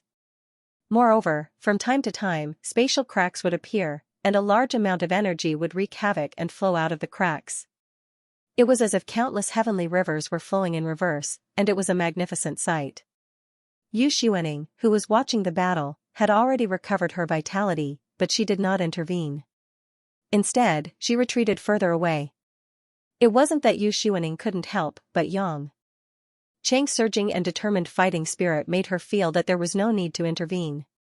She believed that Yang Cheng didn't want to rely on a woman's help to deal with Wen Tao. This was a battle between two men. Everything that happened was fated to be solved by the parties themselves. Perhaps it was the most satisfactory. The battle was in full swing, and it was a stalemate. The purple and blue heavenly thunder on the first floor of the Tong Tian Tower would attack from time to time, but the divine thunder on the first floor was insignificant to the three people present. Yang Cheng became more and more courageous as he fought. As time went on, he unexpectedly found that although his brain was very painful, the stubborn disease made his eyes blood red. However, his soul was extremely sober, and it was not really like a long time ago, when he couldn't control his thoughts after the stubborn disease broke out. Yang Cheng could feel the pain of his body after the impact of the explosion. He could experience the loss of every trace of true essence, and every trace of spiritual energy was replenished. His own mental strength and primordial spirit, in this all-out battle, were sublimated, and got the perfect opportunity to fit. Every capillary blood pore, even his primordial spirit, seemed to be able to feel the changes in every part of his body, the death and rebirth of every cell. It turned out that the primordial spirit was not incorporeal, it could be touched and communicated. It turned out that the space was not incorporeal, it could be touched, it could be teased, everything was like a substance. This feeling made Yang Cheng feel that the world in front of him seemed to have entered another level. What demon realm, eye of the heavenly devil, illusion. Everything was like a brick piled up in front of his eyes, so clear, so distinct. This was the world he was in, this was the world he controlled. Ha ha, ha ha ha ha. Yang Cheng's battle had entered his instinct, he had long forgotten how he made his moves, in fact, he didn't care what moves Wen Tao made. At this moment, for Yang Cheng, it was no longer a life and death battle, but a kind of joy of a new life, a kind of hearty enjoyment. This silly boy, what are you laughing at? Even though Yu Xuaning's realm and strength were higher than Yang Cheng, she didn't quite understand what kind of artistic conception Yang Cheng had at this time. After an unknown period of time, Yu Xuaning frowned and looked up at the area above the battle area between the two. There, a space was almost always in communication with the outside world because it was constantly torn by the Pengu axe and antimatter energy. Although because of the fragmentation and disorder of the space, once one fell into an unknown space crack, it was not a safe passage to the outside world, so no one thought of rushing out of the Tong Tian Tower from there. However, after all, this was a communication with the outside world. This is. Yu Xuaning's eyes showed two glimmers of light, and she muttered to herself, as if she had foreseen something. Yang Cheng, who was fighting with Wen Tao, laughed incessantly, his face was full of self-confidence, a kind of high and mighty overbearing overlooking the common people. Compared to the previous Tai Ching heavenly thunder tribulation, the feeling of controlling the Tai Ching heavenly thunder added a deeper level of dominance. Wen Tao, who was fighting against Yang Cheng, could also feel that Yang Cheng seemed to have changed more and more strange. He had exerted everything he could, but he couldn't attack for a long time. On the contrary, Yang Cheng's eyes were becoming more and more indifferent, which made Wen Tao full of unwillingness. I will not lose. I will not lose. I have had enough. I will defeat you. I will replace everything you have. Wen Tao shouted frantically, but these voices were overshadowed by other more surging voices. Boom. Rumble. It was like the low roar of a beast coming from the eternal abyss, and it was like the legendary thunder beast trampling on the thick earth of the sky. Thunder. It was the sound of dark clouds crisscrossing, wind and thunder. From outside the turbulent spacecraft that was torn apart by the explosive force, the sound of thunder was like a huge bell ringing, resounding through the tower of Tongtian. Xianxia Heavenly Thunder Tribulation. Haha, I really don't know what to do with you, you can still have an epiphany at this time. Yu Xuaning was very familiar with the pressure of the heavenly thunder. She was a legendary powerhouse who had passed the Yuqing Heavenly Thunder Tribulation 50,000 years ago, so she was no stranger to the Xianxia Heavenly Thunder Tribulation. However, Yu Xuaning thought that Yang Cheng's actual age was only 25 or 26 years old, and she still shook her head and sighed. This greedy and lustful kid, not to mention other things, even she was a little jealous of his comprehension of cultivation. But Wen Tao's mind was greatly shocked. He did not expect that he would actually encounter such a sudden situation. Because he had devoured the Dragon King Qiu Wujiang, he also had some understanding of the Xianxia Heavenly Thunder Tribulation. Although he was very confident in his antimatter energy body, if he was struck by the Xianxia Heavenly Thunder, he was really not sure that he could survive. The Xianxia Heavenly Thunder is coming, do you still want to fight with me? Yang Qing saw a trace of worry on Wen Tao's face and asked calmly. Wen Tao felt humiliated and gritted his teeth. This is your thunder tribulation, whether you can survive it or not is still uncertain. I have antimatter energy to protect my body, even if the heavenly thunder tribulation can't do anything to me. Yang Qing really didn't mean to insult Wen Tao. In fact, Yang Qing knew that if he continued to fight like this, he would definitely win. Victory was only a matter of time. Even if he really couldn't kill Wen Tao, Yang Qing had a way to use Panga's axe to send him into the space gap and disappear forever. However, since Wen Tao was anxious to experience the power of the Xianxia Heavenly Thunder with him, Yang Qing didn't care. After hesitating for a while, Yang Qing once again summoned the Chaos Cauldron, but he didn't use it to resist the heavenly thunder that was about to fall. Instead, he stood up and blocked the Chaos Cauldron. This move made Yu Xuaning, who was watching from a distance, stunned for a moment. She wanted to ask Yang Qing why he was courting death, but then she thought about it. After thinking about something, a strange look flashed in her eyes, and she did not say anything. Outside the chaotic torn space, the thunderclouds had gathered to the peak moment. After a few jumps of light and fire, the cracks seemed to be unable to withstand the pressure exerted from the thunderclouds, and there were signs of collapse. Yang Qing no longer had the mood to pay attention to Wen Tao. In fact, Wen Tao had also stopped attacking. It was impossible for the divine thunder to fail to hit Yang Qing, and Wen Tao, who was very close to Yang Qing, was destined to be unable to escape this disaster. Whoever could survive and who could survive, perhaps it had already determined the final outcome. Boom! Without warning, a huge silver-blue divine thunder, like a pillar of light, poured into the tower of Tongtian from the broken space. Through the barrier of space, through the chaotic void, the unreasonable bombardment of the Xianxia divine thunder, arrogantly and wantonly poured, as if it wanted to melt the entire tower of Tongtian. The entire tower of Tongtian had been smeared with a layer of silver-blue paint, and it was as if the air of the entire world had been shining with silver light. At this moment, it seemed to have become an eternity, but it was so real and short. Yang Qing and Wen Tao were all submerged in this silver blue, as if they were swallowed by a giant beast formed by lightning. The antimatter energy that was flying around was baptized by the Xianxia divine thunder, and it quickly drifted away and disappeared. Obviously, it could not withstand the more powerful destructive power of the Xianxia divine thunder. Ah! Wen Tao let out a tragic scream inside, and the antimatter energy wrapped around his body was rapidly corroded, like the bark of a dead tree being peeled off. On the other hand, Yang Qing didn't show any special reaction. When the divine lightning landed on Yang Qing's body, it was like a silver-blue light screen enveloping his entire body. However, it did not cause any substantial damage. Unknowingly, one side of Yang Qing's hands was burning with blue flames, while the other was burning with dark flames. The two flames continuously circled around Yang Qing, intertwining and merging. If one were to look closely, the point where the blue flame and the dark flame intersected would produce a silver-blue electric current. It was just that it was covered by a larger amount of Xianxia heavenly thunder. The Xianxia heavenly thunder seemed to be one with Yangqing. It had no intention of harming Yangqing. Instead, it was like a close partner. Every strand of divine lightning passed through Yangqing's body and nascent divinity, cleansing and evolving on a deeper level. Yangqing's body became even more powerful than before. The strengthening of his soul also surprised Yangqing. As for the chaos cauldron under Yangqing's body, it absorbed a large amount of Xianxia heavenly thunder and quickly recovered its vitality. As expected, this kid has already comprehended the Xianxia divine lightning's Tao and has already understood the essence of the Xianxia divine lightning. To him, this divine lightning is no longer a threat. Instead, it's a part of him. Yu Xuaning's eyes flashed with many emotions.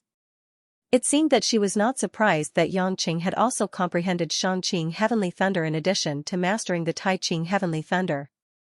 3 Xianxia heavenly thunder, only the first one had already made Yangqing feel like he was reborn. On the other hand, Wen Tao was in so much pain that he wanted to die. At this moment, it was extremely difficult for him to escape.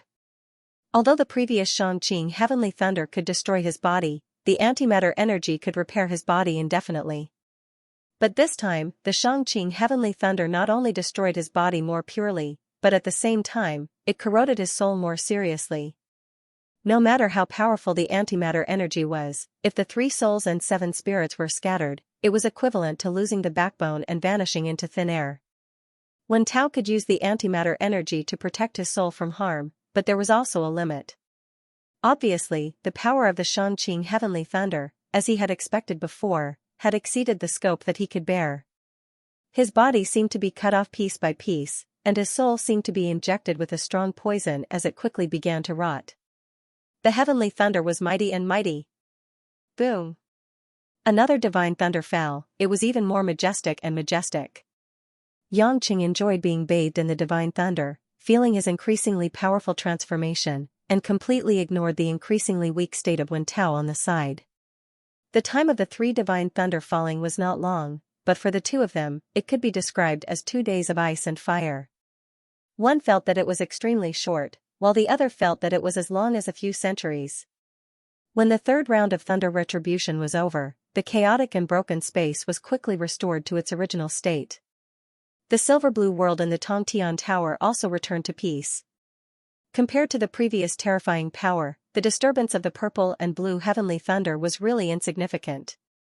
In the air, there was a faint burnt smell, which was left behind after some spirit herbs on the 1st floor of the Tongtian Tower were destroyed. Yangqing took a deep breath and slowly descended from the air. The chaos cauldron, which was shining brightly, surrounded Yangqing in a heroic manner, as if to tell Yangqing that it had recovered more strength. Yangqing casually kept the Pengu axe and the chaos cauldron. He knew that he did not need them for the time being. On his body, there was a trace of weak but ridiculously powerful electric current flashing from time to time. The silver-blue light was the Xianxia heavenly thunder. At the beginning, Yangqing felt that the Xianxia heavenly thunder should be the fusion of blue fire and dark fire. Sure enough, the heavenly thunder was that kind of power. Compared to the Taiqing heavenly thunder, the Xianxia heavenly thunder was more profound. Not only could it destroy the physical object, but it could also destroy the intangible soul. In other words, the damage to the physical object and the soul was several times stronger. Yangqing did not know whether the cultivators who had passed the Yuqing heavenly thunder retribution were afraid of the power of the Xianxia heavenly thunder, but Yangqing was sure that not all the cultivators who had passed the Yuqing heavenly thunder retribution could master the Xianxia heavenly thunder, or even the Taiqing heavenly thunder. The power of the 9 heavenly thunder was too heaven-defying. If there were cultivators who could master this, it would definitely be passed down. All of this was probably due to the miraculous cultivation technique, the endless resolve restoration scripture. Turning around, Yangqing glanced at Wen Tao, who was kneeling on the ground. Wen Tao's hands supported the ground, trembling. The silver-gray antimatter energy around his body was gradually dissipating, floating into the surrounding air, and disappearing without a trace. Like a withering silver-gray flower, when he completely withered, it was also the end of his life. Wen Tao's eyes had returned to black pupils, and the skin of his body gradually became the color of flesh. He was becoming more and more like a normal human being. Yangqing sighed with a sigh. He had already understood that this was the last time Wen Tao could live. His vitality had actually been hollowed out by the Shangqing heavenly thunder, and his soul was gradually dissipating. You shouldn't force yourself. Otherwise, maybe you still have other opportunities. Your life is very tough. Yangqing walked in front of Wen Tao and said faintly. Wen Tao gasped for breath and slowly raised his head. On his pale face, there was a smile of vicissitudes and disdain, as if he did not care about his own life or death. Don't show such a superior look. Do you know what I hate the most about you? What I hate the most is your arrogant attitude. Yangqing raised his eyebrows and smiled. It seems like you have a deep prejudice against me. To be honest, I didn't see you as a threat in the beginning, but you have indeed made me look at you in a different light. I don't know about other things, but you're right about one thing. I don't care what you think, you can think whatever you want. Wen Tao smiled sadly, haha. Haha. Aren't you very proud? In the end, I still lost to you, just like the idiot Yan Buwen and the idiot Yang Lai. In the end, no one won against you. You must think that you are very great. Yangqing, let me tell you, Wen Tao, am not convinced. I am not reconciled. Even if I die, I will not let you feel that you are very powerful, let you feel that I have lost. I only lost to fate. Why didn't I have the opportunity to meet an expert like you when I was young? Why do I have to be a dirty, crippled beggar? Why are there always some nosy and arrogant guys who want to help you? You just happen to be standing on the advantageous side. When you were born, God had already decreed that you should step on us to climb up. And you yourself are just a self-righteous and pitiful worm. Wen Tao tried his best to roar, but the sound that came out was getting weaker and weaker. However, his pair of resentful and sarcastic eyes stared at Yangqing. A trace of helplessness flashed in Yangqing's eyes, and he laughed at himself. Cripple, at this time, don't be stupid. I know that there is no meaning in saying anything, but to be honest, you are the most difficult opponent for me to kill so far, but I actually don't hate you too much. Before you leave, I want to tell you this. Perhaps I really did rely on God's help to live to this day. But you might not know this, when you were still a good boy in school, I didn't even have the qualifications to be a beggar. Xianxia thought to herself. Just because you lost your family, broke your leg, and became a beggar, you feel that you have lost to a guy who doesn't even know whether he has family, can only eat the flesh of dead people, and is used as a live experimental subject. If you really think that God gave me some preferential treatment, maybe he gave me a chance to live, and I seized it. This is the only difference between me and you, do you understand? A layer of white mist gradually appeared in Wen Tao's eyes. He took a deep breath and returned to normal. His hair began to turn gray, and then gradually turned white. His skin began to dry, wrinkled, and some dark spots appeared. The end of his life was close at hand. On his face, there was a calm expression that was neither sad nor happy nor angry. It seemed to be very different from before. Not only his appearance, but even his heart seemed to have aged a lot. His hands seemed to be unable to support him anymore. He leaned to the side and sat on the ground, panting, silent, as if waiting for the arrival of the final moment. Seeing that he did not speak, Yangqing suddenly silently took out a pack of half-smoked cigarettes from his space ring.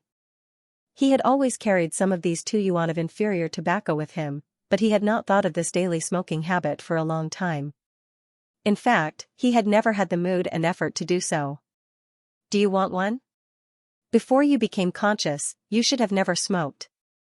Yangqing took out a cigarette and handed it to Wen Tao. Wen Tao hesitated. Although he was puzzled, he reluctantly sat on the ground, stretched out his hand, and took the cigarette. Yangqing helped him light one, and then lit one for himself.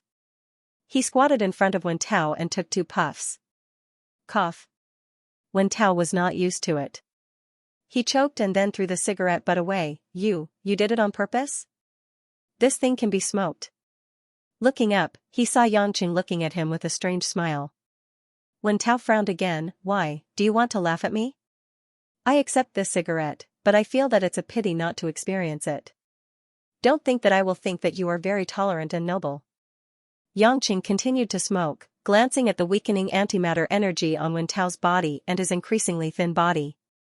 He grinned and said, if I were generous, I wouldn't have given you a cigarette worth a few cents, but kept hundreds of thousands of pounds of good wine for you to drink before you left. Wen Tao snorted coldly, closed his eyes, and quietly waited for death. Yu Xuanning had also come close to the two at this time, but she did not come forward to speak. Instead, she looked at what Yangqing was doing with great interest. However, to her surprise, Yangqing really didn't want to do anything else. He just squatted beside Wen Tao, smoked a cigarette, and lit another one. He didn't look at Wen Tao, but seemed to be thinking about something. Wen Tao's consciousness is getting more and more blurred, and the antimatter energy in his body has been lost, and his whole body has decayed out of shape, completely becoming an old man. Yangqing felt that he was about to leave, so he slowly stood up and walked towards Yu Xuanning behind him. Wen Tao used the last of his strength to raise his head and look at the Tongtian Tower, which was the same as usual. The corners of his mouth revealed a faint smile of relief. Boom! A purple-blue heavenly thunder happened to choose Wen Tao. In an instant, the broken body vanished into thin air. As if he had never existed in this world. He seems to have been liberated. Yu Xuanning said to Yangqing. Yangqing smiled, maybe, ending him is like ending a period of my own life. After passing this hurdle, I don't know who will be next. It seems that you have encountered a lot of trouble. Yu Xuanning said playfully. Yangqing looked at the vixen strangely for a while, and said, no matter how big the trouble is, I am afraid it is nothing in the eyes of a fox who has lived for more than 50,000 years. To be honest, I am really surprised that you and Wen Tao can fight for more than a year without being killed by him. Yu Xuanning had already changed into a clean and brand new white dress, her slender fingers curled a few strands of black cloud hair, and her face showed a bit of naughtiness. If it wasn't for the suppression of the demon race in the demon realm, he may not be able to survive 10 moves from me. You underestimate me too much. When I was powerful, those opponents were much stronger than this little guy. I believe that your descendants of the Qingqiu clan respected you as a legendary powerhouse, and even made a statue of you to worship. If I didn't see it with my own eyes, I really couldn't believe it. Yangqing thought of the expression of worship of those foxes of the demon sect to Yu Xuanning, like a groupie, and thought it was very funny. Yu Xuanning's expression froze, and the smile on her face disappeared, revealing a few rare vicissitudes of life. You have seen my people? Yes, they entered the primitive realm 50,000 years ago after you entered the 10,000 demon realm. How are they? Have they been bullied by those righteous cultivators? Yu Xuanning's tone was as calm as possible, but it was obvious that there was still some trembling, indicating the waves in her heart. Yangqing nodded and said, it's okay, their strength is not bad. Now the demon sect is in charge of the demon sect, and the patriarch Yu Lanting is a 7-tailed celestial fox who has lived for more than 2,000 years. Of course, she is not as good as you at that time, but she can still stand. Yu Xuanning breathed a sigh of relief and smiled bitterly, I am sorry to my people, I am sorry to them. They don't think so, you are their ancestor, their hero, and they even fawned on me and wanted me to take you out of the tower. Yangqing said. Yu Xuanning shook her head, they should hate me. If I didn't leave them and ran into the demon realm, the situation 50,000 years ago would definitely be different. Without waiting for Yangqing to say anything, Yu Xuanning asked again, by the way, you haven't told me yet, why did you enter the Tongtian Tower again? Yangqing told her about the ancestral spirit treasure of the Meng family, as well as the Eye of the Heavenly Demon and so on. He also explained why he obtained the Pengu axe and a large number of immortal treasures such as the Kunlun mirror. As Yu Xuanning listened, she couldn't help but feel a little incredulous. She couldn't help but ask suspiciously, kid, you're not lying to me, are you? Although you passed the Shangqing Heavenly Thunder Tribulation, I have a way to teach you a lesson with just the Shangqing Heavenly Thunder Tribulation. Yangqing didn't know whether to laugh or cry. I have already shown you the things, how can I talk nonsense with you? I can't believe it myself, shouldn't those lords be from your era? You haven't heard of them 50,000 years ago. Yu Xuanning thought for a while and said, if what you said is true, I may have heard of the names of those masters when they were alive, but you have to know that in the thousands of years before I was born, a large number of super masters were born. The war between the righteous path and the demon race and the demonic cultivators lasted not for a year or two, but for thousands of years. That was the era of the most talented people after the period of the ancient immortals. Pangu Axe and Kunlun Mirror, these divine weapons that surpassed the top-grade immortal weapons, were obtained by some masters, and it is not surprising. Generally speaking, even the cultivation base of the Jade Pure Realm may not be able to truly exert the power of these divine weapons. Just like you now, although you have the Chaos Cauldron, Pangu Axe, and Kunlun Mirror, you can also feel that you only use a part of their power, and even you don't know the mystery of Kunlun Mirror. Therefore, the owners of those divine weapons often don't live particularly long, and are killed by other masters, and naturally not much reputation will be passed down. What I care about the most is the ancestor of the Meng family. He can actually get the key to the Tongtian Tower of the 10,000 Demon Realm from the Eye of the Heavenly Demon Eye. I really can't think of any other reason, unless he has been to the Tongtian Tower and went out. Yangqing said. Yu Xuaning's eyes showed a thoughtful look. From time to time, there was a flash of brilliance, and it quickly disappeared. Are you thinking of something? Yangqing felt that Yu Xuaning seemed to be hiding something from him. Yu Xuaning looked up and smiled brightly. So what, do you want to pry open my mouth? Yangqing was speechless for a while. This fox was still acting shamelessly at this time. He really didn't know if she was too bored after living for more than 50,000 years. Suddenly, at this moment, on the first floor of the Tongtian Tower, there was a shock that surprised the two. The two looked in one direction. It was the entrance of the first floor of the Tongtian Tower. How is it possible? How can the entrance of the Tongtian Tower open? Yu Xuaning frowned. It has only been a year, shouldn't it open once every 60 years? Yangqing was stunned. Are you sure this has not happened before? Nonsense. I have lived here for 50,000 years, and it has been like this since I first came in. It opens once every 60 years. Yu Xuaning said firmly. Many thoughts flashed in Yangqing's mind, and then he looked up and said, it seems that it may have something to do with us breaking in here and opening that door. The problem is still at the top of the tower. It just so happens that Miss Luo is waiting. Let's go to the top of the tower first. Yu Xuaning was stunned. Go to the top of the tower? You mean, you want me to go out too? Yangqing shrugged. If you want, I have no objection, and I'm happy to help you. After all, I owe you a lot. If I go out, my cultivation base will be completely different from now. There are not many people who can stop me outside. Yu Xuaning smiled wickedly. Yangqing smiled. If you really want to be the enemy of humans, you wouldn't have entered this demon realm 50,000 years ago, and you won't do it now. Besides, I'm afraid the number of people you've killed is not as many as I've killed. It's meaningless to talk about that in front of me. I like you for this, you're decisive. Yu Xuaning giggled, and then leaped into the air. The 9 snow-white fox tails intertwined together, gathered into a white shield, and rushed to the top of the tower. Yangqing followed and flew to catch up. What are you doing? Are you going to rely on yourself to rush through the 99 levels of purple-blue heavenly lightning? There's no need to take such a risk. I'll lend you the Chaos Cauldron. Yu Xuaning suddenly glanced at Yangqing playfully. Silly boy, do you really think that this 99 levels of purple-blue heavenly lightning can stop me? What? Yangqing was stunned. Didn't you tell me that you're not sure if you can rush through the Tower of Babel and can only rush through half? You believe everything I say? Yangqing's face twitched. Could it be that you have the ability to get out of the tower long ago? If it was 50,000 years ago, it's true that I can't get out, but do you really think that I've lived for 50,000 years in vain? I didn't say it at the beginning because I didn't want you to slack off and rely on your own ability. Anyway, you have the Chaos Cauldron, it won't be too difficult to get out. Yu Xuaning said casually.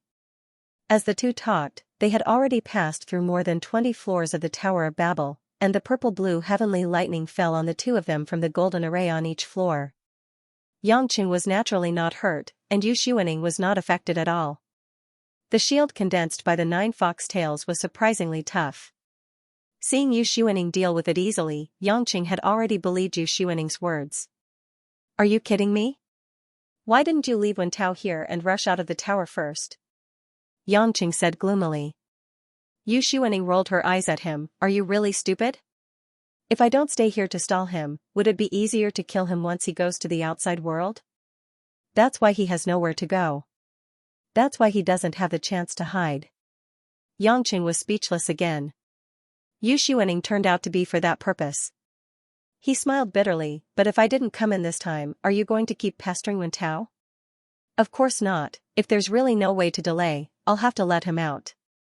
When he's in the outside world, it won't be difficult to kill him. It's just that it'll take a lot of effort and a lot of innocent people will be killed and injured. Yu Xuaning sighed faintly, but fortunately, you're in, it's fate. Gradually, the two had reached more than 70 floors, and the power of the purple and blue heavenly thunder had completely reached another level. Yangqing didn't dare to rely entirely on his physical body to resist, and it was inevitable that he would be injured. Although Yu Xuaning was a little strenuous, after enhancing her true qi, there was no problem. The purple and blue heavenly thunder in the Tower of Tongtian, which made the heavenly demons and demons of the demon realm sigh, did not put much pressure on the two of them. Yu Xuaning thought of something and asked, "The gate of the Tower of Tongtian is open, which means that you can go out and find your master, Song Tianqing. Don't you plan to take him out too?" "I thought of it, but it's very chaotic outside now. It's not the right time. Anyway, the Tower of Tongtian is no longer a roadblock. I'll come back to see Uncle when I have the right time and ask him if he wants to go out," Yangqing said. Yu Xuaning nodded and didn't say much. In fact, Yangqing also had a lot of concerns in his heart. If he took Song Tianqing out but didn't take other demonic cultivators out, it wouldn't be easy to explain to the people of prehistoric sect. Moreover, Song Tianqing was really reluctant to go out. When he refused Yangqing at that time, he was also sincere. What's more, with Song Tianqing's strength, he was afraid that there would be a lot of danger if he went to the outside world. It was better to stay in the demon realm. At this time, to Yangqing's surprise, Yu Xuaning agreed to the invitation to go out of the tower very straightforwardly. "Palace Master, why are you willing to go out of the tower this time? Could it be that you miss your clansmen?" Yangchen asked thoughtfully. Yu Xuaning showed a faint smile. "In the future, you can call me Sister Xuaning, or just call me Yu Xuaning. After leaving the demon realm, I will no longer be the palace master of Jade Fox Palace. I have stayed here for 50,000 years, and it's enough. As for why I want to go out, it's one thing to go back and see my people, but I'm more interested in knowing what's going on with all these weird situations. To put it bluntly, I'm very curious now." Yangqing didn't believe that this fox could have such a simple mind. She could deceive him once or twice, she could deceive him 3 or 4 times. But it didn't matter. Yangqing didn't dare to call a fox who had lived for more than 50,000 years sister, so he called her by her name. "Yu Xuaning, before I left the tower, can you tell me what you said you would tell me now?" Yangqing still remembered that Yu Xuaning didn't have time to explain anything because she was in a hurry. "What do I want to tell you?" Yu Xuaning's beautiful eyes turned for a moment, but she said, "Let's talk about it later, you will know sooner or later." Yangqing narrowed his eyes, feeling a little helpless towards this fox, but thinking that she wouldn't harm him, he didn't ask any more questions. At the last few floors, the explosion of the purple-blue divine thunder became louder and louder, and the powerful thunder pressure made Yu Xuaning's body stop for a few times, but she gritted her teeth and finally endured it. Yangqing finally believed that this fox's true essence cultivation was definitely much higher than his. Even if he didn't use the chaos cauldron, he relied on the power of chaos to devour part of the divine thunder, which was suspected of cheating. Yu Xuaning was real kung fu, relying on her cultivation base to resist, and without any magic weapon as a companion. Back to the top of the tower, Yu Xuaning looked around with interest, and then followed Yangqing to find Luo Xiaoxiao. Luo Xiaoxiao, who had been in a perturbed mood, thought that Yangqing would go down for a long time, but she didn't expect him to come back so soon, and she couldn't help but be overjoyed. Seeing the peerless Yu Xuaning following beside Yangqing, Luo Xiaoxiao widened her eyes and looked up and down for a while, and couldn't help but show a trace of inferiority. This woman was too perfect. As a woman, she was a little embarrassed to say hello. She just pulled Yangqing's clothes and asked if this was another lover of his. Yangqing had briefly mentioned Yu Xuaning before, but Luo Xiaoxiao didn't think of it. Of course, Yangqing immediately denied it. He didn't dare to touch Yu Xuaning. When this woman recovers her full strength after going out, she will most likely be an abnormal powerhouse like Athena. He couldn't handle such a woman with an eccentric temperament and stronger than himself. Although, he had never given up the lofty ideal of spanking Athena's butt. On the contrary, Yu Xuanning said with a teasing smile, "Yo, this time you brought in another girl. Not bad, not bad, this child's foundation is quite good. If you cultivate her well, she will have a chance to become a master in the future. If you give her to me to train, she can become a good cauldron suitable for your yin cultivation one day." "Yangqing, do you want to try that?" This shocked Luo Xiaoxiao, and she blushed and said angrily, "You, who are you? Yangqing is a good person. Don't lead him astray." Yangqing was helpless for a while. "Well, Yu Xuanning, don't scare Miss Luo. Let's go find out where the exit is. Compared to the exit, I think there is something that you will be more interested in." Yu Xuanning smiled mysteriously, as if she had already found something. Yangqing was puzzled. Seeing Yu Xuanning turned and flew towards the center of the big array, he followed with Luo Xiaoxiao. After a while, the three came to the center of the top floor, and Yangqing finally saw the thing that Yu Xuanning said. It was suspended under the top of the tower, hanging high. It was a big leather drum that seemed to be the size of a person's arms, with sharp edges and corners, and a total of 70 or 80 sides. This drum was dark brown, and it was unknown what material it was made of, and it was surrounded by a large amount of unimaginably high concentration of purple and blue divine thunder.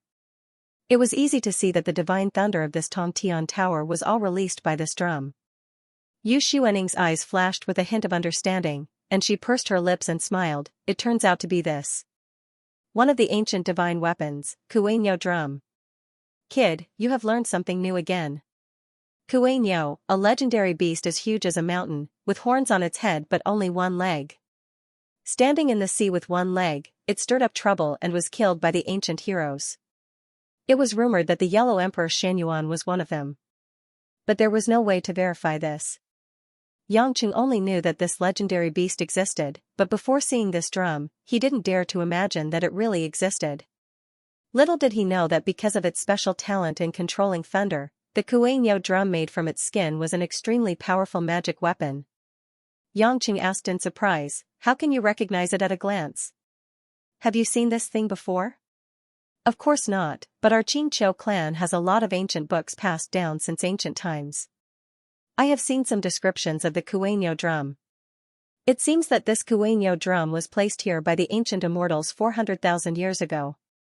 No wonder this purple and blue divine thunder is so powerful. It turns out that it is an ancient artifact." Luo Xiaoxiao seemed to have discovered something, eh? She pointed at the Kuei-ox drum and said, "Look, there are so many purple and blue divine lightning around the drum, but the direction we are approaching, the purple and blue divine lightning seems to retreat." Yangqing and Yu Xuanning took a closer look and found that it was indeed so. This purple and blue divine thunder seemed to have a life of its own. It avoided a concave area and seemed to be ready to let someone approach this Kuei-nyo drum. Yu Xuanning's eyes lit up and said, "It seems that this Kuei-nyo drum is ownerless." "You mean, it is waiting for its master?"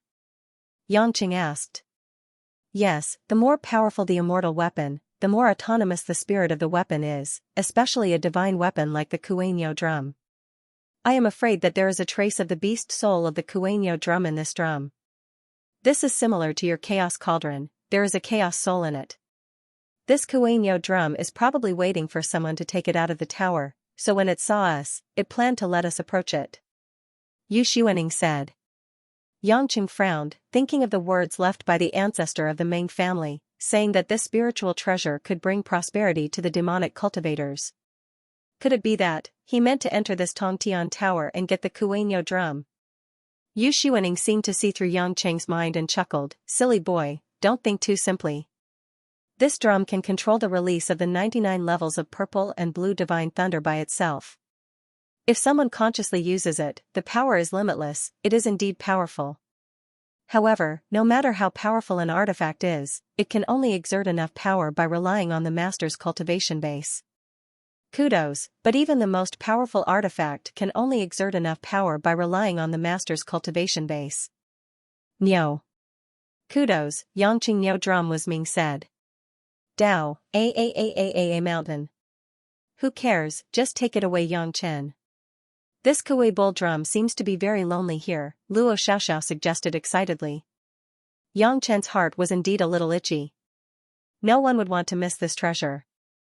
Although he already had the Chaos Cauldron, Pangu's axe, and Kunlun mirror, it was better to have more divine artifacts. Yu Xuaning squinted her eyes and smiled, boy, I never use magic weapons. You can take this thing away, but you have to think about it. I'm afraid that if you take away the Kuei drum, there will be no more purple and blue divine thunder in the Tongtian Tower. That is to say, anyone can go out of the tower. Yang Qing smiled bitterly, the reason why I haven't touched it yet is because I'm worried about this. As soon as he finished speaking, Yang Cheng's face suddenly changed, and Yu Xuaning's eyes also lit up. So that's the case. Yang Qing clapped his hands and said, no wonder the ancestor of the Meng family said that it can revive the demonic cultivators. If the descendants of the Meng family rely on this key to enter the top of the Tongtian Tower and take away the Kuei drum, it is equivalent to the demon cultivators and demonic cultivators in the demon realm will return to the human world. If the masters of the demon realm go out, the human righteous cultivators will be slaughtered like ants. Yes. Yu Xuaning nodded and said, this is indeed absolutely able to revive the demonic cultivators and demon cultivators. If that's the case, from then on, the ancient immortals' confinement on the demon cultivators and demonic cultivators is equivalent to disappearing, and the demon realm no longer has the effect of restraining the demon and demon cultivators. Yang Qing finally straightened out this strange thing, and couldn't help but heave a big sigh of relief in his heart. He didn't know whether to laugh or cry. The ancestor of the Meng family, not to mention what kind of person he was, did not lie to his descendants. It's a pity that the Meng family, and even the entire demonic cultivators and demon cultivators, were too disappointing. If they could fight for a place in the illusion, instead of all hiding in the primitive realm, they might have a chance to discover the secret of the heavenly demon's eye and their spirit treasure. But they have been doing research on this spirit treasure itself, and haven't figured out anything yet. They never thought that this spirit treasure was just a key to lead them to revival. As a result, in the end, they had no idea about the key at all, and only treated it as an amulet, which finally benefited Yang Qing. If those people in the demonic sects knew that this spirit treasure could be used in this way, I am afraid that they will rush to the heavenly demon's eye even if they die, instead of hiding in the primitive realm and talking about recuperating all day long. This is probably also a test given to them by their ancestors. The fate is in the hands of these descendants. Just when Yang Qing was filled with emotions, Yu Xuaning seemed to have found something strange and floated to the top of the Kuei drum. There, at the top of Tongtian Pagoda, there were actually some golden characters that shone with a lively light. It seemed that someone had engraved the characters on the top of the Tongtian Tower, which was obviously not an ordinary work. Even the violent explosion of the battle between Yang Qing and Wen Tao did not do anything to the Tongtian Tower. This person could engrave characters on the Tongtian Tower. If it was not done by the ancient immortals, Yang Qing would not believe it. And Yang Qing did not recognize these characters at all. They looked extremely complicated, not like the characters in the history of Huaxia. What are these? Yang Qing flew up and asked curiously. Yu Xuaning's face was a little serious, a little shocked and respectful, and after a long time, she said softly, these are ancient characters. She knew that Yang Qing couldn't know, so she explained, these are the characters handed down from the ancient times. The oldest ones in our clan, the ancient books handed down from the ancient immortals, many of them are recorded in ancient characters. 50,000 years ago, there were not many people who could recognize these characters, because these characters are too complicated and contain the Tao of heaven and earth. It is difficult to remember them, and most of them have been changed into new characters, but at least I can recognize them. What is written on it? Is it a secret manual?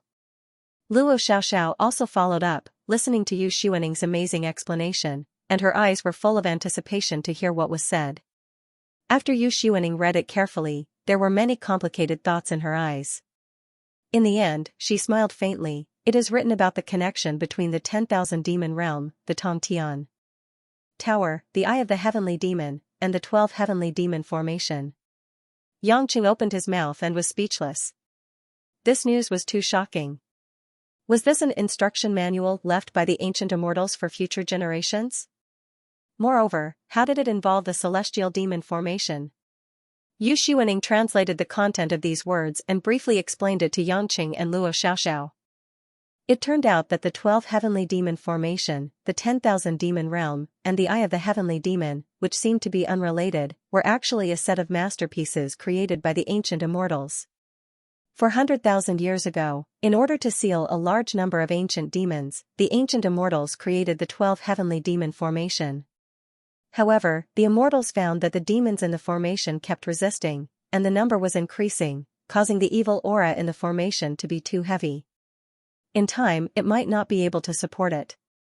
Therefore, after many explorations, the ancient immortals found the Eye of the Heavenly Demon and the 10,000 demon realm. Due to the special spatial pattern and characteristics of the Eye of the Heavenly Demon, it was very suitable to absorb the evil aura in these formations.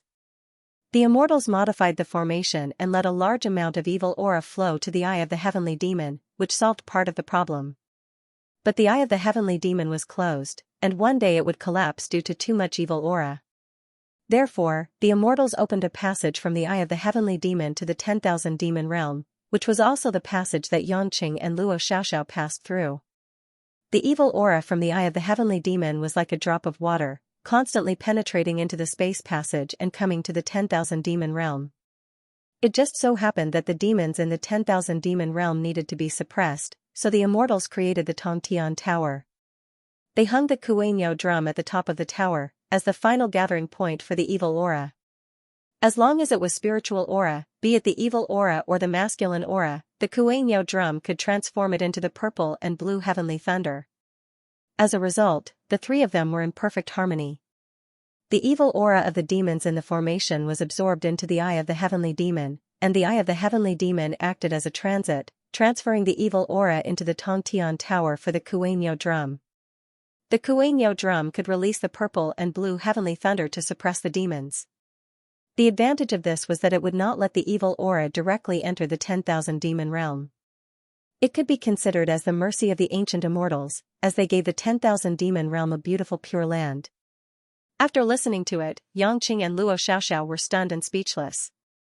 It was not the first time that he had witnessed the miracles created by the ancient deities, but such a marvelous project was truly incredible. Yangqing's joy of entering the Shangqing realm was also diluted. It seemed that he was still far from it. Yu Xuaning's face was also full of admiration. Her realm was much higher than Yangqing, so she could especially experience that level of power, how vast it was.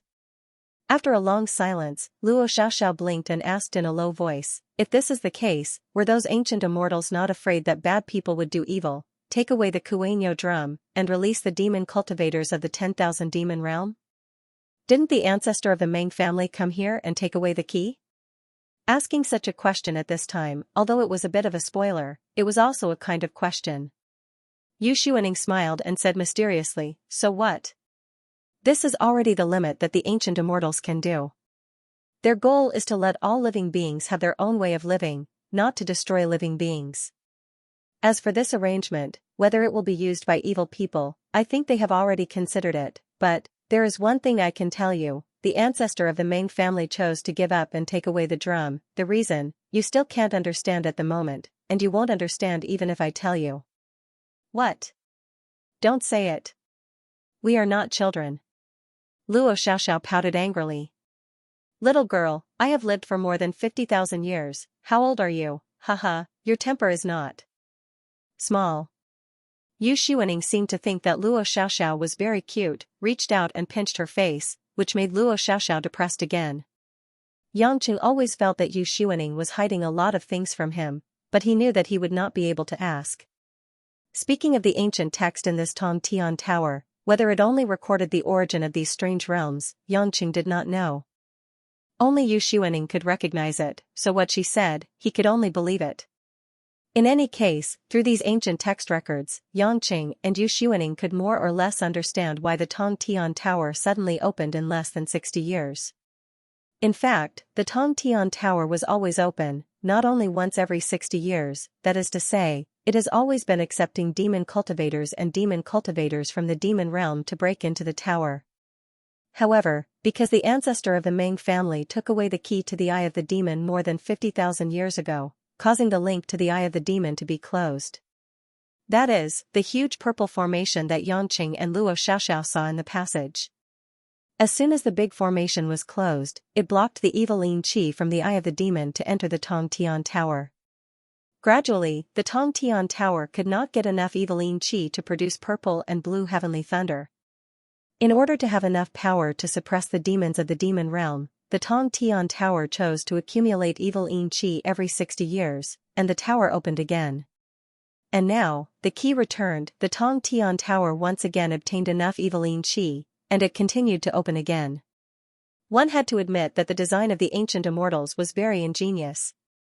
Boy, this Kuei drum is right in front of you. If you want to take it, do it now. The decision is yours. If you don't want it, let's go. Yu Xuaning said. Xianxia was surprised. You want me to choose? Don't you want the demon cultivators and devil cultivators to leave the demon realm? Hee hee. Yu Xuaning smiled and said casually, why do you want them to go out? It's my, Yu Xuaning's, ability to come out. They can't blame me if they can't come out, right? Xianxia pondered for a moment, then shook his head and smiled bitterly, if I don't let them out today, the next time I go to the prehistoric realm, it won't be easy to explain to those fellows. Forget it. If even you, the ancestor of the Green Hill clan, don't care, why should I, a human, care about that? Anyway, they can't do anything to me, so I won't take it.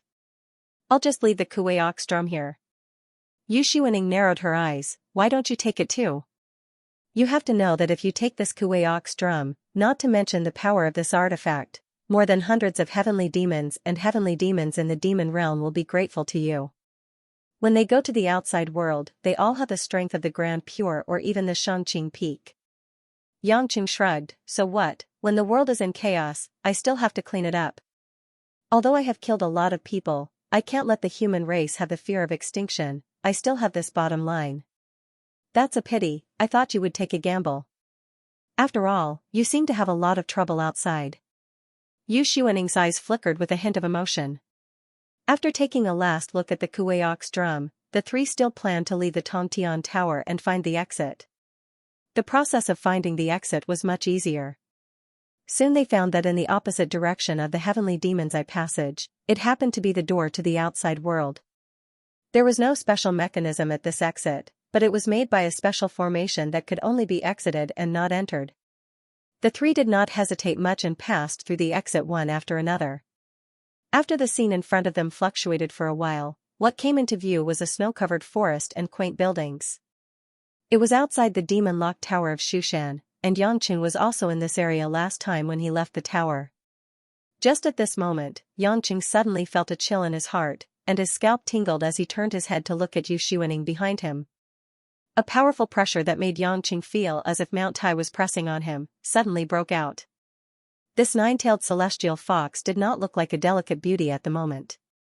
The feeling it gave Xianxia was that this fox spirit was infinitely huge, as if she was a Buddha of the heavens, and a handprint could slap him half to death. What was even more terrifying was that Xianxia could keenly feel that between heaven and earth, a vast and boundless power was produced by the appearance of Yu Xuaning. Distortion. Although Xianxia could master the power of heaven and earth, it could not be like Yu Xuaning, who could change the color of heaven and earth just by appearing. For example, Xianxia and heaven and earth were only in a cooperative relationship, like friends, and Yu Xuaning seemed to be above heaven and earth were afraid of her.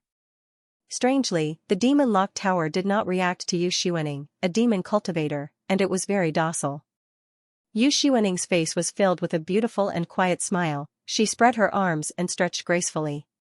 Although it was cold, it did not hurt her good mood to enjoy a ray of sunshine and air from the outside world.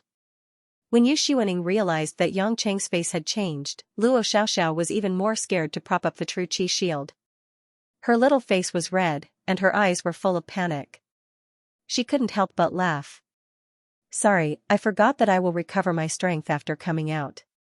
As soon as Yu Xuaning's voice fell, the coercion was restrained, as if everything just now was an illusion, and everything was calm and peaceful. But Xianxia breathed a sigh of relief and swallowed his throat. You really only have about half of your strength suppressed in the 10,000 demon realm? Yu Xuaning blinked playfully. When your cultivation reaches a certain level, you will naturally understand. If I don't have a few tricks, can I fight with that Wen Tao for more than a year? I was the one who destroyed his blood demon dragon bone blade. The strength of the restrictions on different levels of demon cultivators in the 10,000 demon realm are also different. I admit that I am a little restricted, but you can rest assured that I have no malice towards you. Yangqing didn't know whether to laugh or cry. Indeed, with Yu Xuaning's strength, if she really attacked him, he was afraid that his Shangqing heavenly thunder would not be able to do anything to her. Yangqing even felt that Athena was probably not Yu Xuaning's opponent. Of course, Yangqing didn't know what the concept of Athena was when she recovered to her peak. Completely unable to resist, it was a completely different level of strength. This was Yangqing's simple conclusion about Yu Xuaning. Even Yangqing felt that Yu Xuaning might not only be at the peak of Yu Qing, but what would be above Yu Qing? Why has it become so cold here? It's snowing. Is it winter outside now? Luo Xiaoxiao looked at the endless snow and asked curiously. Yangqing noticed that his divine essence had grown a lot stronger, and his mental strength had reached the level close to the peak of Tai Qing. This guy's heart was really a scourge. Yu Xuaning looked around with interest. It seems that something big has happened outside, but it has nothing to do with me. Kid, I want to see my people, you lead the way. Yangqing hesitated and said, I want to send Miss Luo back to the illusion first. I want to settle a little grievance with her father. Your descendant, the patriarch of the Qingqiu clan, should be staying in my territory. When I go back, you can follow along. It's okay, I haven't come out for 50,000 years. You can introduce me to the fun things on Earth now. Yu Xuaning looked excited, looking a little naive and innocent. Yangqing knew that this vixen was only superficial, who knew what she was planning in her heart. Luo Xiaoxiao said worriedly, Yangqing, you have to remember what you promised me, you can't kill my father, you have to get along well with my father. Yangqing thought to himself, when did I ever agree to anything? Ambiguously, he said, just do as I say. Whether or not your father is willing to bury the hatchet for you, that's not up to me to decide. In fact, Yangqing had considered sparing Luo Qianqiu's life for the sake of Kai Ning's master, Tang Lui, but only if Luo Qianqiu was willing to mind his own business. Of course, Yangqing wouldn't listen to Luo Qianqiu's nonsense. He had to think of another way to confirm it. Although he was concerned about his family and children, Yangqing decided to bear with it and settle the matter with the Luo family first. Making up his mind, the three flew towards the illusion. Along the way, the temperature in the highland region had dropped to the point of Antarctica. Blizzards ravaged the mountains and forests, drowning a large number of towns and houses. Yangqing frowned when he saw all this. Yu Xuaning's expression also changed a little. It seemed that the situation was different from what she had imagined. It seems that you're in big trouble. Yu Xuaning teased Yangqing. Yangqing pursed his lips, it's not trouble for me, but it's different for ordinary people.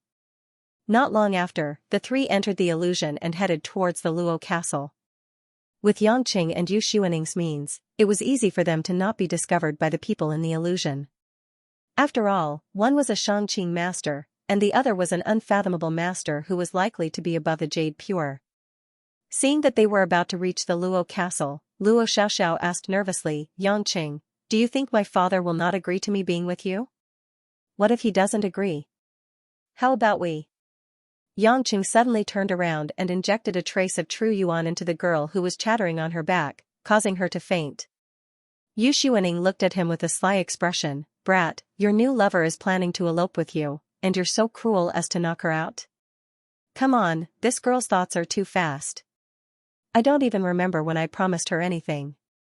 She's already made up her mind, and there's nothing going on between us. It's just because I feel guilty towards her, coupled with a complicated relationship, that I'm willing to talk to her father. Otherwise, I'll just kill everyone in the Luo family and be done with it. TSK, kid, your murderous aura is too heavy. If you don't follow the heavens and obtain the Tao, then you defy the heavens and destroy the Tao. Yangqing smiled casually and said in a relaxed manner, what's the difference? Since I've grasped the Tao of the heavens and the earth, it naturally doesn't matter if it goes with you or against you. I don't believe in the heavens. Suddenly, the smile on Yang Cheng's face froze, as if something in his mind had been triggered. All of this happened in a split second. The feeling disappeared in the blink of an eye. It was as if a gemstone that had never been discovered by the thick fog was shining with a glimmer of light that pierced through the fog. No matter how hard he tried to recall, he couldn't remember what was contained in that wisp of light. When Yangqing turned his head again and looked at Yu Xuaning, he saw that the nine-tailed celestial fox was leisurely combing her black hair, as if everything had nothing to do with her. Yangqing swallowed his throat. In retrospect, it was likely that Yu Xuaning had inadvertently pointed out a bit of confusion for him. However, it was useless to say this kind of thing. What was needed was to be enlightened and one's own comprehension. Only one's own comprehension was truly something that was useful. Therefore, Yu Xuaning would not admit anything, and even, she might not really mean it. Yangqing took a deep breath, and a faint feeling had already made him a little emotional, but he still tried to calm down. Now was not the time to think about it carefully, but what was certain was that Yu Xuaning's realm had already faintly surpassed the Tao of the heavens and the earth. And Yu Xuaning quietly glanced at Yangqing at this time, her beautiful eyes were shining, and she secretly thought to herself, this kid seems to have a chance. In the blink of an eye, they had arrived above the Luo family castle. Yangqing asked Yu Xuaning to keep an eye on Luo Xiaoxiao. With the fox's means, it was impossible for anyone to find them. Then he took off Luo Xiaoxiao's dear jade pendant. Yangqing adjusted his cultivation base to the peak stage of the Grand Pure Realm, exactly the same as when he entered the land of the Heavenly Demon, and then he landed in the Luo family fort. As soon as this true essence pressure appeared, a large number of figures emerged from all directions in the Luo family fort in an instant, among which there were more than 15 in the weak water stage alone.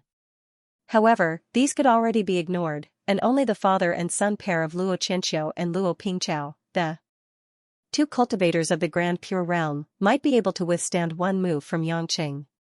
Luo Pingqiao, who had already recuperated his body, and Luo Qianxiu, whose cultivation base had become more profound, landed in front of Yangqing at the same time from two directions. Seeing that Yangqing was intact and standing there relaxed, Luo Qianxiu's eyes subconsciously looked around, showing a touch of worry. "Where is my daughter, Xiaoxiao?" Luo Qianxiu asked in a deep voice. Yangqing was slightly surprised. It seemed that Luo Qianxiu really valued Luo Xiaoxiao more, actually asking such a question at the first moment. "I thought that your first concern was where I went, and whether I came back to kill you." Yangqing smiled. "That's between you and me, my daughter, where is she?" Luo Qianxiu's tone became more and more serious. A trace of helplessness and shame appeared on Yangqing's face. He took out the dear jade pendant from his spatial ring and threw it to Luo Qianxiu. Luo Qianxiu immediately caught it, looked at it carefully, and suddenly said, "This is the jade pendant I gave to Xiaoxiao. Why is it on you?" Yangqing sighed. "Back then, your daughter and I were inexplicably drawn into the heavenly demon's eye. You should know that there are a large number of demon spirits inside the heavenly demon's eye. These demon spirits are not a threat to me, but your daughter's cultivation is too low, so unfortunately, when I found her, she had already lost too much blood essence and was on the verge of death." Luo Qianxiu's face instantly turned pale, his eyes bloodshot, looked at the jade pendant, and shook his head blankly, as if he couldn't believe it. "Nonsense. With your cultivation, can't you save my granddaughter?" Luo Pingqiao also seemed to be distressed, asking angrily. Yangqing said, "There's nothing I can do if you don't believe me. I have never needed any healing elixirs, my elixirs have all been given to others. What I can do is to extend Miss Luo's life for a while, but her blood essence has been lost too much, and her body is broken, I can't bring her back to life." "Shut up. My daughter must have been killed by you. Isn't that right?" Luo Qianxiu roared angrily, his eyes glistening with tears, his face distorted, not like a master of the present age, but more like a pitiful father sending off his black hair. What everyone didn't know was that at this moment, in a powerful shield in the air that concealed all perception, Yu Xuaning had already made Luo Xiaoxiao wake up. Of course, this was not Yangqing's instruction, but Yu Xuaning took the initiative and felt that it was more interesting to let the girl wake up and see. Luo Xiaoxiao couldn't understand the reason why Yangqing did this at first, but at this time, when she saw her father mourning for her death, she couldn't help but flatten her mouth and shed tears. Luo Xiaoxiao wanted to jump down and tell her father that she was not dead, but Yu Xuaning grabbed her, and she couldn't go anywhere. Below, Yang Cheng's face still perfectly interpreted his acting skills, a bit bitter and a bit emotional. Whether you believe it or not, this jade pendant carved with a deer was given to me by Miss Luo before she left.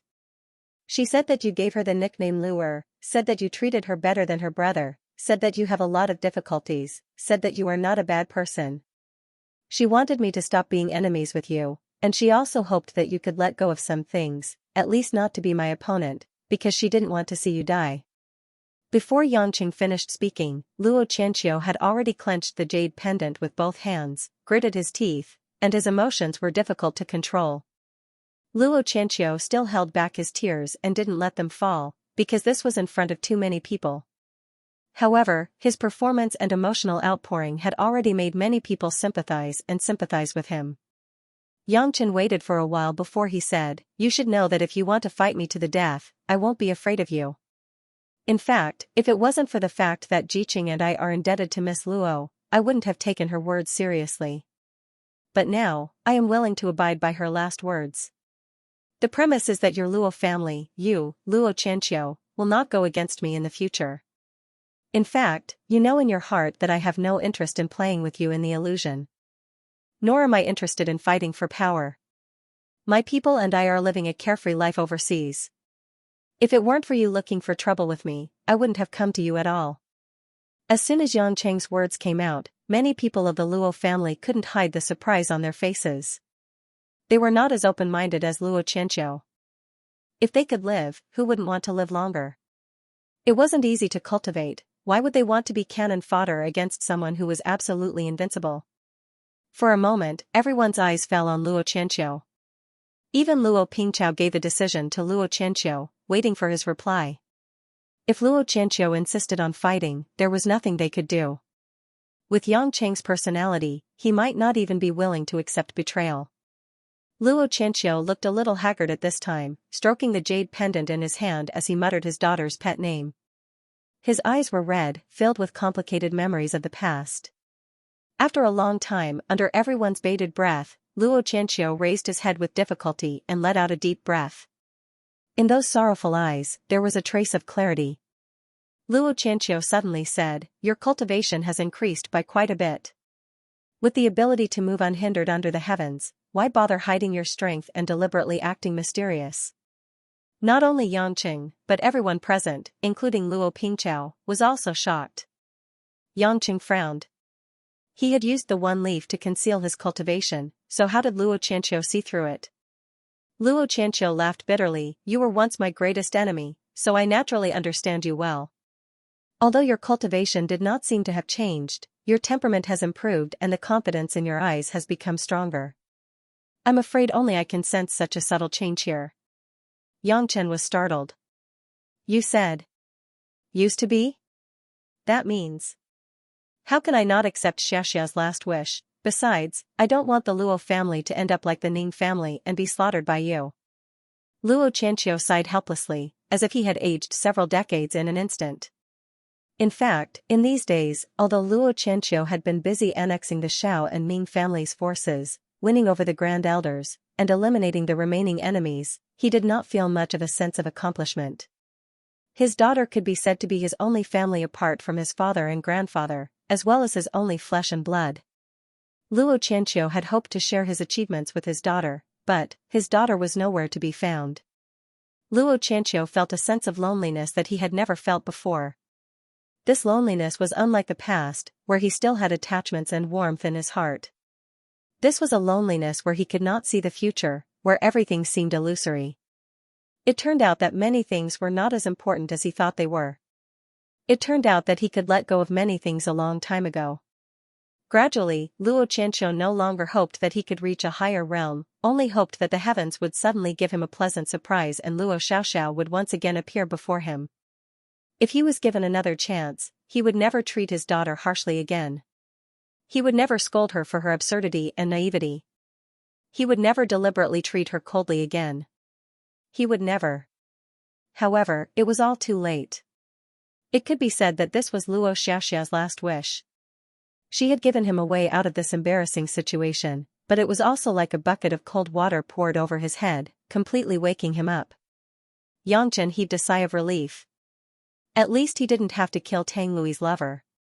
As for his grudge with the Luo clan, it was no longer a big deal to him.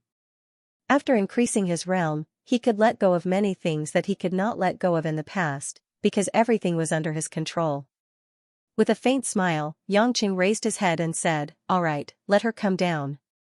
Just as everyone was wondering what was going on, a beautiful woman in a white dress suddenly appeared in the middle of the Luo family's fort.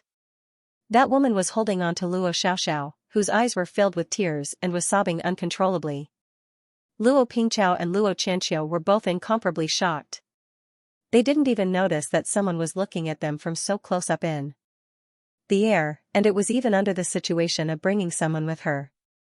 It was enough to show that this woman's cultivation was definitely much higher than theirs. "Father!" Luo Xiaoxiao flew straight towards Luo Qianxiao, knocking him unconscious. What was going on? Luo Qianxiao revealed a rare expression of confusion. "Xiaoxiao? You? How did you?" Luo Xiaoxiao, on the other hand, was much more excited. In front of so many people, she kissed Luo Qianxiao's face several times, even her saliva and tears were smeared on his cheeks.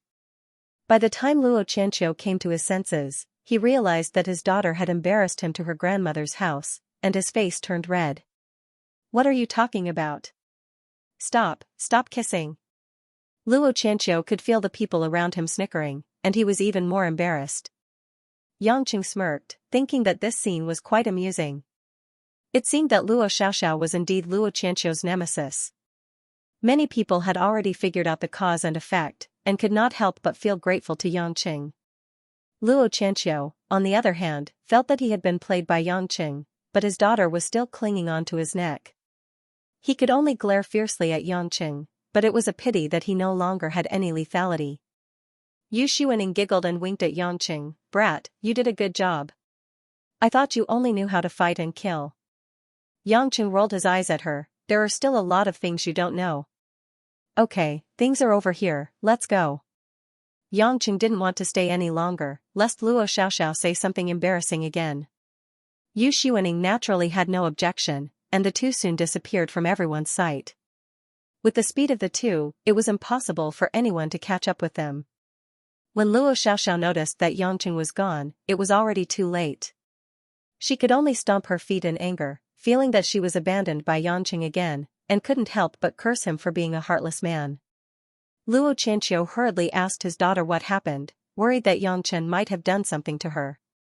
Luo Xiaoxiao's words were exaggerated by Luo Xiaoxiao, and Yangchen couldn't hear the conversation between the father and daughter.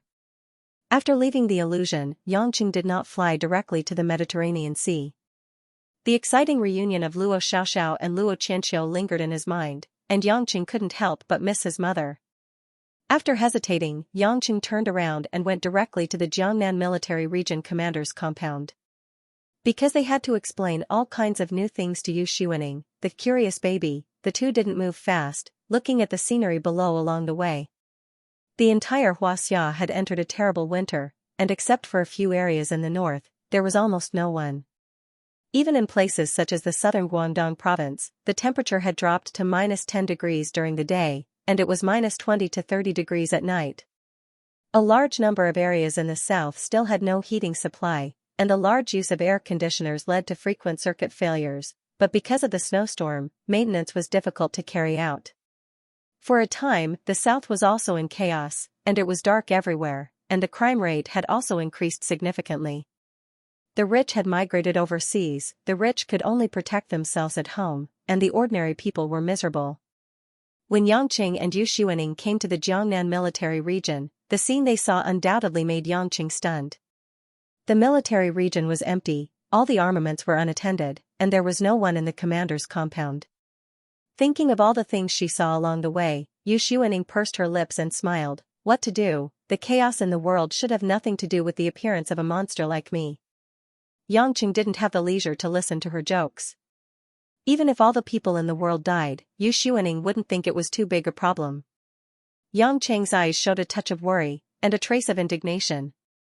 The gods had been hiding all kinds of things before and refused to say what Gaia's heart would do. Now it seemed that not to mention conquering the world, I'm afraid it would soon destroy the human race. Let's go to Yanjing. Yang Qing took Yu Xuaning to the Yang family in Yanjing without saying a word. Yanjing has long since left 80 or 90% of the population, but the Yang family is still brightly lit. The blizzard outside covered the road, and in the Yang family mansion, the guards were constantly cleaning the snow.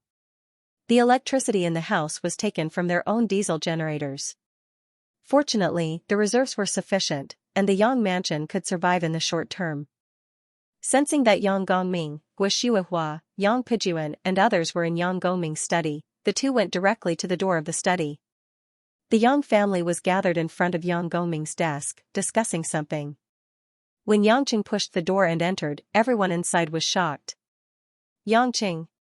After Guo Shuihua saw who it was, she was surprised and ran up excitedly to hug Yang Qing. My son. You're finally back. Where the hell did you run off to? Let me see. Are you okay? You scared me, why haven't I heard from you for so long? Guo Shuihua said with tears flowing down, and she kept touching and pinching Yang Qing's face and body, as if afraid that it was all an illusion. Yang Gongming and other direct descendants of the Yang family also showed joy and relief, even Yang Pijuan was moved and clenched his fists. At this critical moment, Yang Qing disappeared without a trace, and everyone's heart was burdened. Even Chief Number 1 often asked about Yang Qing's whereabouts, but the Yang family really didn't know. In the case of Huaxia's isolation by all countries in the world, and the guardian of the array had lost contact, Chief Number 1 also regarded Yang Qing as a life-saving straw. Yang Qing felt his mother's strong yearning and love, and couldn't help but feel warm in his heart, showing a comforting smile. Mom, don't cry, I'll tell you slowly, I'm fine. After some persuasion, Guo Shuihua's emotions were finally calmed down. At this moment, everyone noticed that Yang Qing was followed by a great beauty in ancient costume. Although Yu Xuaning deliberately restrained her appearance, it was still difficult to hide her beauty. Her every move was like the reincarnation of the legendary goddess Luo, and it was difficult for ordinary people to move their eyes away from her. Fortunately, the people present were not ordinary people, and there were many beauties around Yang Qing, so he didn't make a fool of himself. Son, this lady is.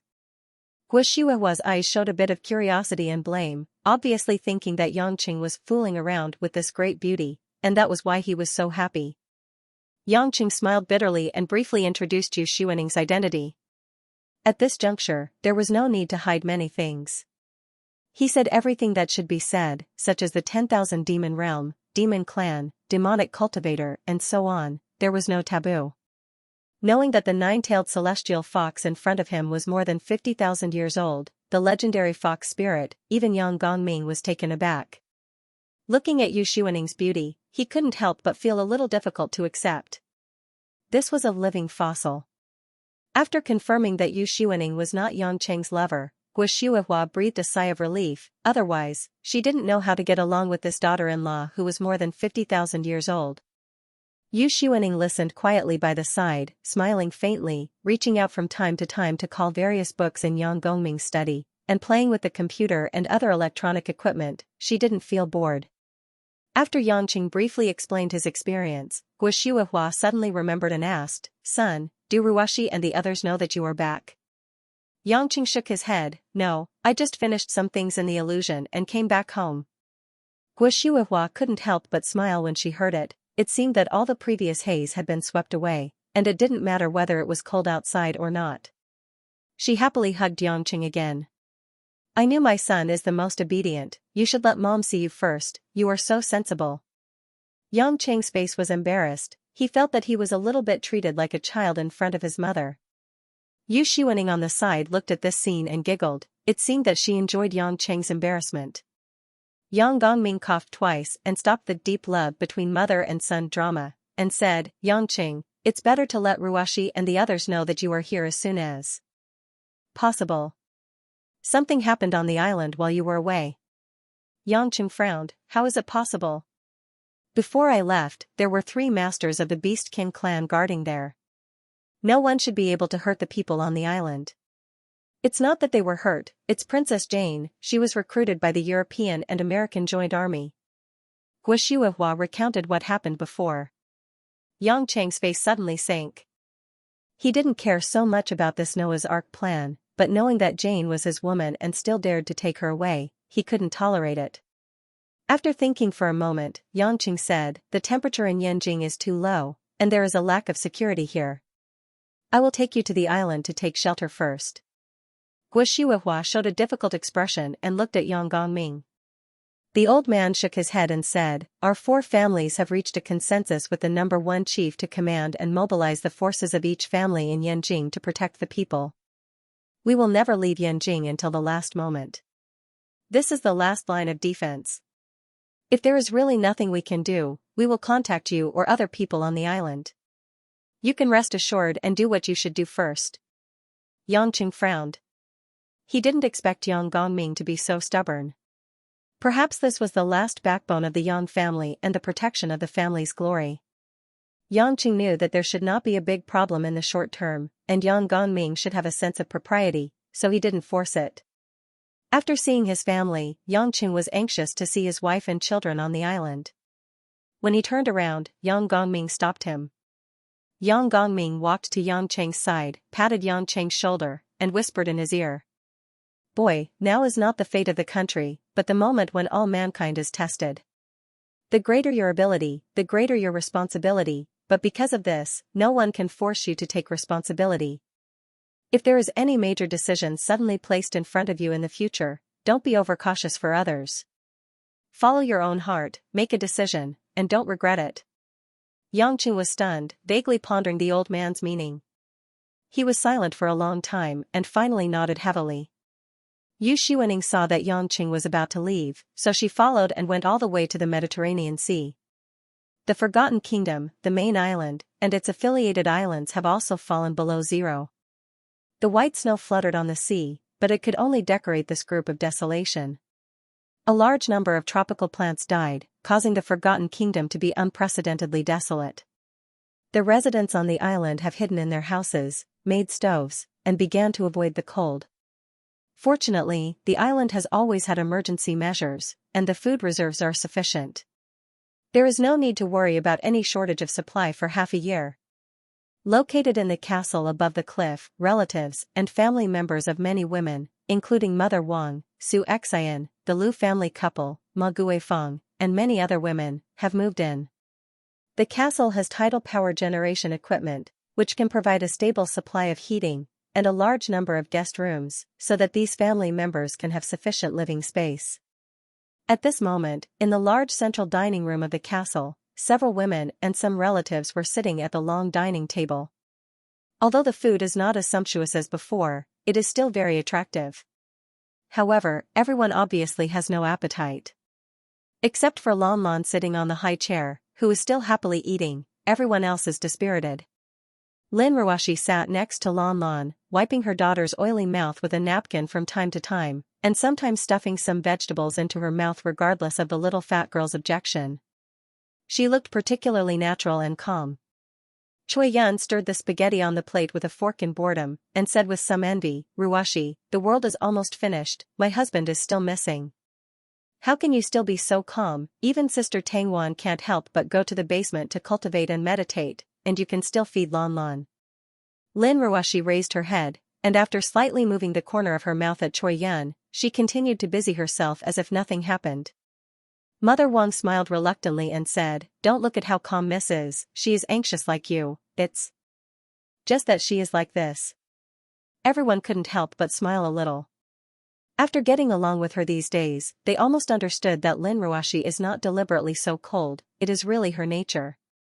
But then again, if it weren't for Lin Ruashi staying here calmly, perhaps they would be particularly nervous. After all, in the days when Yang Cheng was not here, the people on the island also regarded Lin Ruashi as a leader. "Mom, where did Sister Ting go?" At this time, Lan Lan suddenly asked. Sister Ting, also known as Yu Lanting, the little fat girl, was not afraid of strangers. After Yu Lanting and the other two girls took her around Europe, she directly called Yu Lanting, who was more than 2,000 years old, sister, which made the people on the island a little dumbfounded. "She should be on the island, why?" Lin Ruashi asked. Lan Lan pouted. Sister Ting said that she would take Lan Lan to her house to play last time. It has been many days, but she didn't take Lan. Your sister Ting has to protect everyone on the island, so she can't take you to her house to play now. You have to wait for your father to come back. Lin Ruoshi touched her daughter's head and said. Lan blinked her eyes, then when will Dad come back? Your father. Lin Ruoshi's eyes showed a faint trace of thought, and she smiled calmly. He will be back soon. At this time, two figures suddenly appeared outside the castle, and directly walked in from the main door. The women in the castle felt something and revealed a look of surprise. Three beautiful figures also rushed over from one side. It was Yu Lanting and the other two monsters. The appearance of Yangqing really made everyone in the dining hall have a strong emotional fluctuation. After being stunned, all of them were overjoyed. The women couldn't help themselves. The worries and anxieties that they had accumulated over the past few days poured out like a flood. Looking at the women with tears in their eyes, Yangqing felt extremely guilty and smiled awkwardly. With his current cultivation of the prime clear state, his hands actually broke out in a cold sweat. This was because the longing in his heart was too heavy. I'm back. I'm sorry. There was an accident this time and I made you all worried. Yangqing tried to be as calm as possible. You still know to come back. Everyone in the family is going crazy because of you. Seeing that no one spoke, Ma Guifeng's eyes turned red and she scolded her son-in-law. Yangqing could only grin and smile. He was too embarrassed to face the affectionate women. It could be imagined how flustered the family was without him, the pillar of support, in the current chaotic situation outside.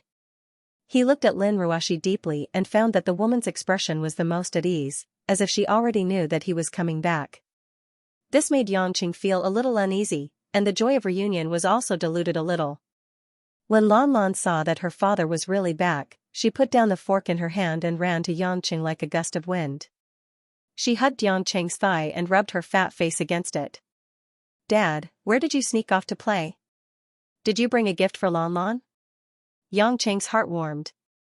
He bent down and hugged his daughter tightly, and kissed her tender face a few more times. After becoming a father, his state of mind would naturally change a lot. In the eyes of the Sky Devil, he would think about his daughter almost every day. This kind of bondage was indescribable. You little brat, you're asking for a present again. I'll have to ask your mother if she's been obedient during this period of time. If she's not obedient, I won't get a present. Lan immediately looked at Lin Ruoshi pitifully, showing a lovely look, hoping that her mother would not say that she ran out to play every other day and made her mother unhappy. Mother Wang and the other elders were amused by the little guy's heartless and flattery. They couldn't help but laugh. The atmosphere seemed to have eased a little because of Lanlin's thoughtlessness. Everyone was in the mood to deal with their emotions, and they began to ask Yangqing what had happened to him in the past few days. Of course, after the initial surprise, he also found Yu Xuaning, who came in behind Yangqing. In the face of such a stunning beauty in ancient costume who suddenly appeared, her beauty was not inferior to that of Lin Ruoshi, but it was more intense and charming. It was really difficult to look at her calmly. Yu Xuaning didn't care much about how everyone looked at her. Instead, she was interested in the things in the castle. Looking at the big TV and various audio and video equipment hanging on the wall, her beautiful eyes were shining. Yangqing asked everyone to sit down so that he could briefly explain the cause and effect. And long before this, the three demon fox beauties Yu Lanting, Yu Qiyun, and Yu Wenhong, who had been hesitating outside the castle for a while, finally suppressed their excitement and walked in. The Xianxia clan had a special perception between each other. To put it bluntly, they were all foxes, so they could naturally smell a familiar scent. Although none of them had seen the old ancestor before, they were able to determine who had come to the island based on his aura and his powerful cultivation. However, they felt that happiness came too suddenly, and they couldn't believe it. Yu Lanting and the other two demons stood in the corridor at the door, looking at Yu Xuaning, who was looking left and right in the middle of the hall. It seemed that they did not dare to go forward easily, but each of them nervously clenched the corner of their skirts, their bodies trembled, and their eyes were red. This scene made it difficult for Yangqing to continue talking to his family, so he could only shout at Yu Xuaning. Hey, Yu Xuaning, didn't you want to see your people? They are the current patriarch and elders of the Xianxia clan. When Yangqing shouted the three words Yu Xuaning, Yu Lanting and the other two women immediately knelt down with their legs weak and crawled on the ground excitedly. Old ancestor. This sudden change shocked everyone present. This unreasonably beautiful woman in ancient costume was Yu Lanting's old ancestor. Everyone naturally cast curious eyes on Yangqing, and Yangqing could only nod to confirm and mention his previous matters in the 10,000 demon realm. Yu Xuaning came back to her senses at this moment, and turned back to look at the three women kneeling down apologetically, and said, "Get up, I saw that the things here are all fresh, and I didn't have time to take care of you. What are your names?" The three demons got up carefully, introduced themselves, shook their heads and said that the old ancestor was right, and they had offended her. Everyone present knew that Yu Lanting and the other two demons were at least more than 1,000 years old. At this moment, they were like children meeting their parents, and they were so scared that people couldn't help but laugh. Yu Xuaning walked over with a smile, stretched out her hand, and touched the heads of the three women. Although it seemed that she was the same age as Yu Lanting and the others, this touch was like an old person treating a child. Suddenly, Yu Xuaning's eyes began to glow with a glamorous green, like two emeralds, and began to shine brightly. Yu Lanting and the other two women's eyes also glowed with green light, but compared to Yu Xuaning, this green was a bit dimmer. After a while, Yu Xuaning nodded and said, 50,000 years ago, I let the clan down. Fortunately, you still inherited the noble and pure bloodline of my clan, and did not make a big mistake because of my mistake. I am very pleased. Yu Lanting immediately shook her head like a rattle drum. No, no. Old ancestor, you are the pride of our clan. The decline of our Qingqiu clan is not something that you can change alone. We have always believed that you are still alive, and in the future, we will rely on you to lead us to prosperity again. Yu Xuaning smiled slightly, neither agreeing nor refusing. Don't call me old ancestor, do I look old? Ah? No, no. Yu Lanting and the other two women blushed, thinking that they had angered Yu Xuaning, and they all bowed their heads and were tongue-tied. Yu Xuaning turned around and landed on a sofa, turning her head to Yangqing and said, Kid, I'm not in a hurry to chat with my children and grandchildren. Don't you have something serious to do? Let's talk about your business first. At this time, Tang Wan, Kai Ning and other women who had been cultivating before had also come out, and they were all waiting for Yangqing's explanation. Yangqing couldn't help it any longer, and immediately briefly described what he had encountered before. Of course, Yangqing omitted the things about Luo Xiaoxiao and those demonic spirits. After explaining the reason why he couldn't come back in time, he hurriedly asked the women about Jane's situation. Compared to the global cooling, Gaia's heart and the like, Yangqing still wanted to find his woman. Hubby, we've already investigated the days you were away. The United States and the European Union have built a huge military base on the Ethiopian plateau. The temperature there is relatively high, and there are few people there. The transportation of minerals is also relatively convenient. They intend to build Noah's Ark directly there and then go to the sea. Jane should be there, but because they threatened Jane with the lives of a large number of civilians, I'm afraid Jane can only help them build the Arkansas otherwise, with Jane's cultivation base, she can come back by herself. Chiang Wei said. Yangqing sneered, Noah's Ark? It's just a trick to deceive oneself. With the current level of human technology, if the gods have already intended to make human beings extinct, then it's useless to do anything. Even Jane can't defeat the gods today with technological means. Yangqing could feel that the spiritual power contained in his Hades divine spark had grown to a new peak. In terms of pure spiritual power, it was comparable to the true essence force of Tai Ching great perfection.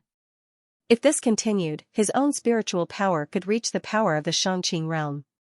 His divine spark was obtained through inheritance and had not been able to exert its full strength. Moreover, Poseidon and Athena were originally much stronger. Perhaps the power of Poseidon's law of space was at least at the Shangqing realm. In the face of such gods, Yangqing didn't even feel that he had full confidence to face them. Even with the Shangqing heavenly thunder, it might not be possible. Yangqing already believed that what the gods said was true, that they only had 20 to 30% of their strength left. 20,000 years ago, when the gods first came to Earth, their strength was already incomplete because Gaia's heart was sealed. If Gaia's heart had not been sealed, Earth would have been the world of the gods 20,000 years ago. When everyone heard Yang Cheng's words, they couldn't help but feel particularly heavy. Although they knew that this time's incident might usher in the final battle between humans and the gods, they did not expect that Yang Cheng was not confident that he could stop all this from happening. What should we do? Can we only watch the global temperature continue to cool down? Mo Qianni asked worriedly. Yang Cheng pondered for a while and said, regardless of anything else, I have to bring Jane back. Rather than wasting time making Noah's Ark, staying here to ensure her safety is the most important thing. The women naturally would not object. Before Yang Cheng was not there, they did not dare to make decisions on their own. Now that Yang Cheng was back, they would follow the man. Yu Xuaning did not intend to continue to run around with Yang Cheng. She called Yu Lanting and the other 3 demons and went to the desolate land. She wanted to see how her people were doing. Yang Cheng was not worried about the shock caused by Yu Xuaning's return. Even if the demonic cultivators were dissatisfied and thought that Yang Cheng was unwilling to save the demonic cultivators, they would not dare to do anything to him. After all, Yu Xuaning came out on her own, and it had little to do with him. After Yang Cheng found out the coordinates of the military bases established by NATO countries, he went alone. The Ethiopian plateau has an altitude of more than 4,000 meters and is the birthplace of 4 rivers, including the Abara River. NATO and the Russian army built military bases here and built Noah's Arkansas. On the one hand, there was an abundant water source, and on the other hand, they could also use the excavation of the plateau to build the ark in a large mountain, which was extremely convenient for protection and access to the sea. As soon as he came to the sky above the plateau near the sea, he saw a large number of warships waiting below. Various Aegis system defense ships were like carps crossing the river. Now almost all countries in the world except for Xianxia had united together, and the number of troops had also risen to a terrifying level. At a glance, there were at least 2 million soldiers stationed outside. Yang Cheng scanned with his divine sense, and after finding the entrance to the construction base, he flew down.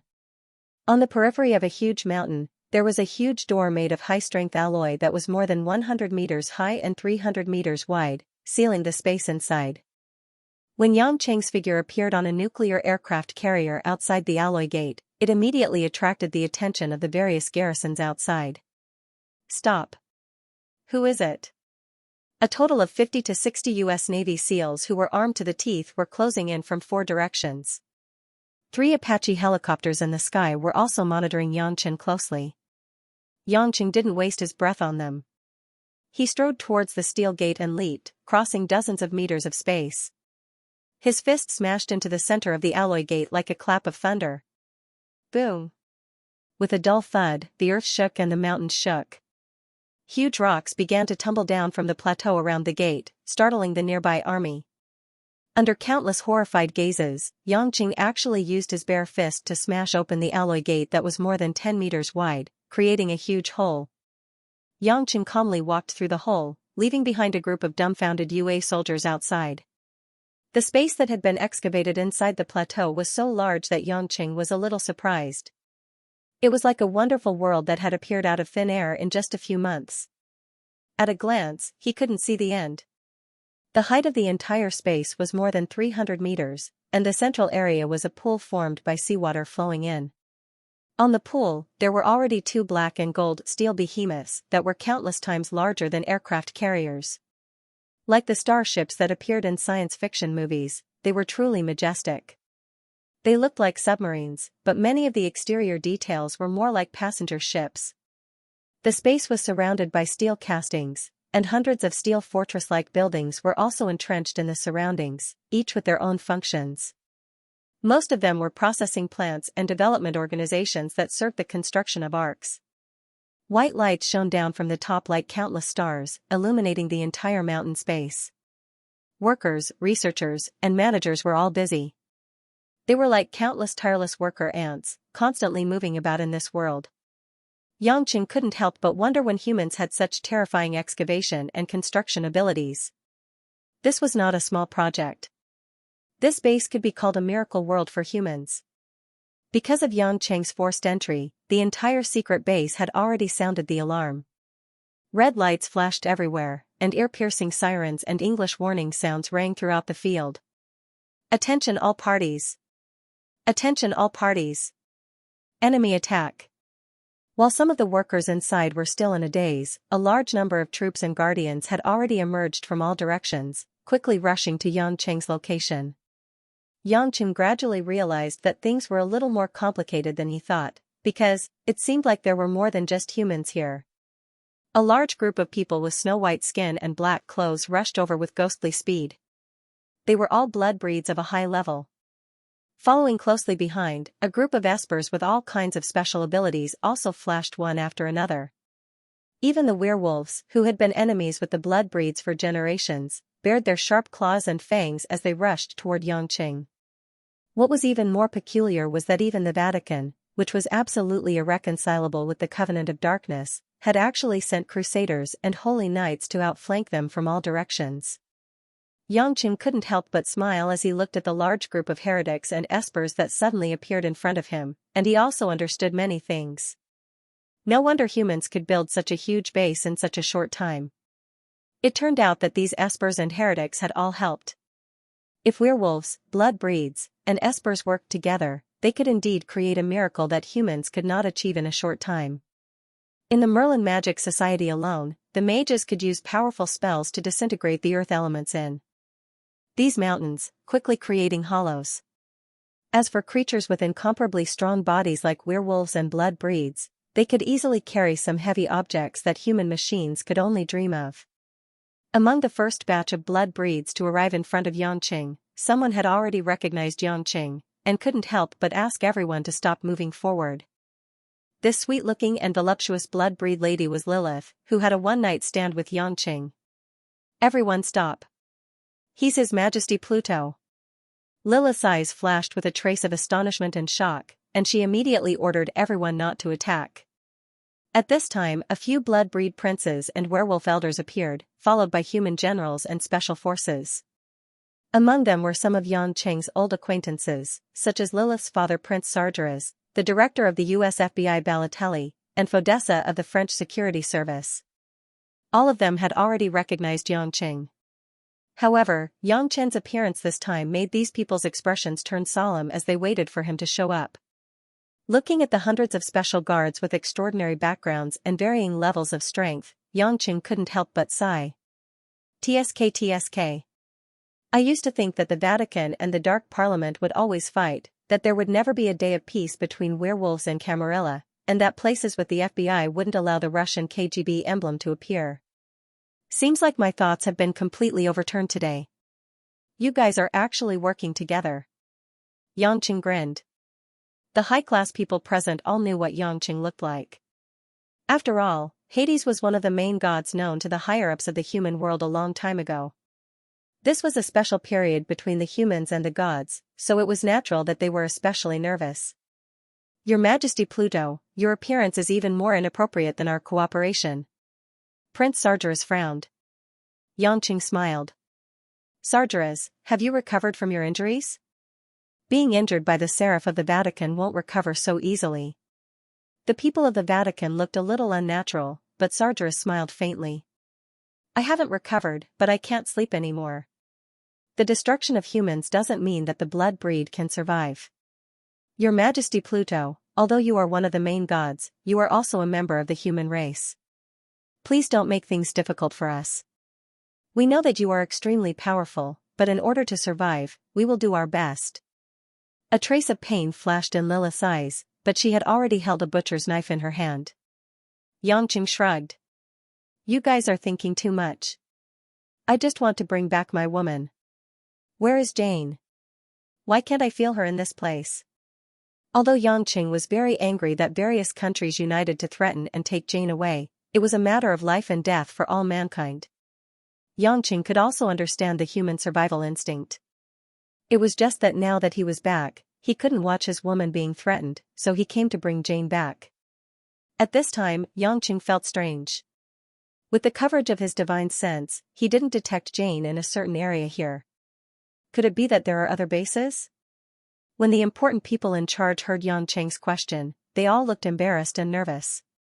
Yang Qing's face sank, and his heart skipped a beat. Did something happen to Jane? Everyone was silent for a while, and finally, Lilith sighed, Your Majesty Pluto, we can't hide it from you. Princess Jane was kidnapped. Yang Cheng's gaze instantly swept across the crowd like a cold and sharp thorn, causing a group of vampires and werewolves to be on full alert. Cold sweat broke out on their backs. Seeing the change in the expressions of this group of people, Yang Cheng knew that Lilith was not lying. In fact, these guys didn't have the guts to lie to him. What do you mean? Yang Cheng asked as calmly as possible. Prince Sargeras explained, it happened 3 days ago at night. Suddenly, a master broke into the base from somewhere and took Princess Jane away. All of us couldn't see how that person did it, but judging from the means, it should be Xiaxia's cultivator. Because Princess Jane resisted a little, she was bound with a more powerful force. Yang Cheng's heart was drumming. Could it be someone from the illusion? But there is no reason for someone from the illusion to kidnap Jane, and it is even more impossible for the Beastkin cultivator and demonic cultivator of the primordial realm. Your Majesty Pluto, we didn't tell you before because we didn't know where you were. After Princess Jane disappeared, building Noah's Ark is still our primary goal. We can't afford to make any mistakes at this critical moment. A general in military uniform said solemnly. Yang Cheng knew that it was useless to be anxious. It seemed that someone had indeed kidnapped Jane, and the purpose of that person was still unknown, but Jane should be fine. Otherwise, there was no need to take her away without killing her. Jane is gone. Can you continue to build? Yang Cheng asked with a frown. The general said, Princess Jane has completed the construction design of the entire Noah's Arkansas. Although there are some details that need to be deliberated and studied without her on the scene, we are confident that we can quickly complete the construction of Noah's Ark with the help of the powerful manpower of the world. Yang Cheng was secretly surprised that Jane could design such a huge super warship in such a short time. Could it be that she had really thought about building such a thing before? What was in this woman's mind? But these were not what he needed to consider. Now he had to find a way to find Jane. As long as the woman was still on Earth, he should be able to find her. As for the problem of Gaia's heart, he had to think about how to deal with it. When Yang Cheng was about to turn and leave, Lilith suddenly stepped forward and asked, Your Majesty Pluto, will you help us? Yang Cheng's figure paused and looked back. What he saw was a pair of eyes that were faintly full of hope and eagerness. Although the construction of Noah's Ark was still progressing smoothly, everyone here and the major forces knew that the real harsh test was not the global cooling, but whether the gods would carry out a massacre of humans. Especially people like Sargeras and others, who had seen Yang Cheng's strength. One Pluto was so difficult to resist. How could the other 11 main gods fight against it? Yang Cheng suddenly felt a special emotion that he had never felt before.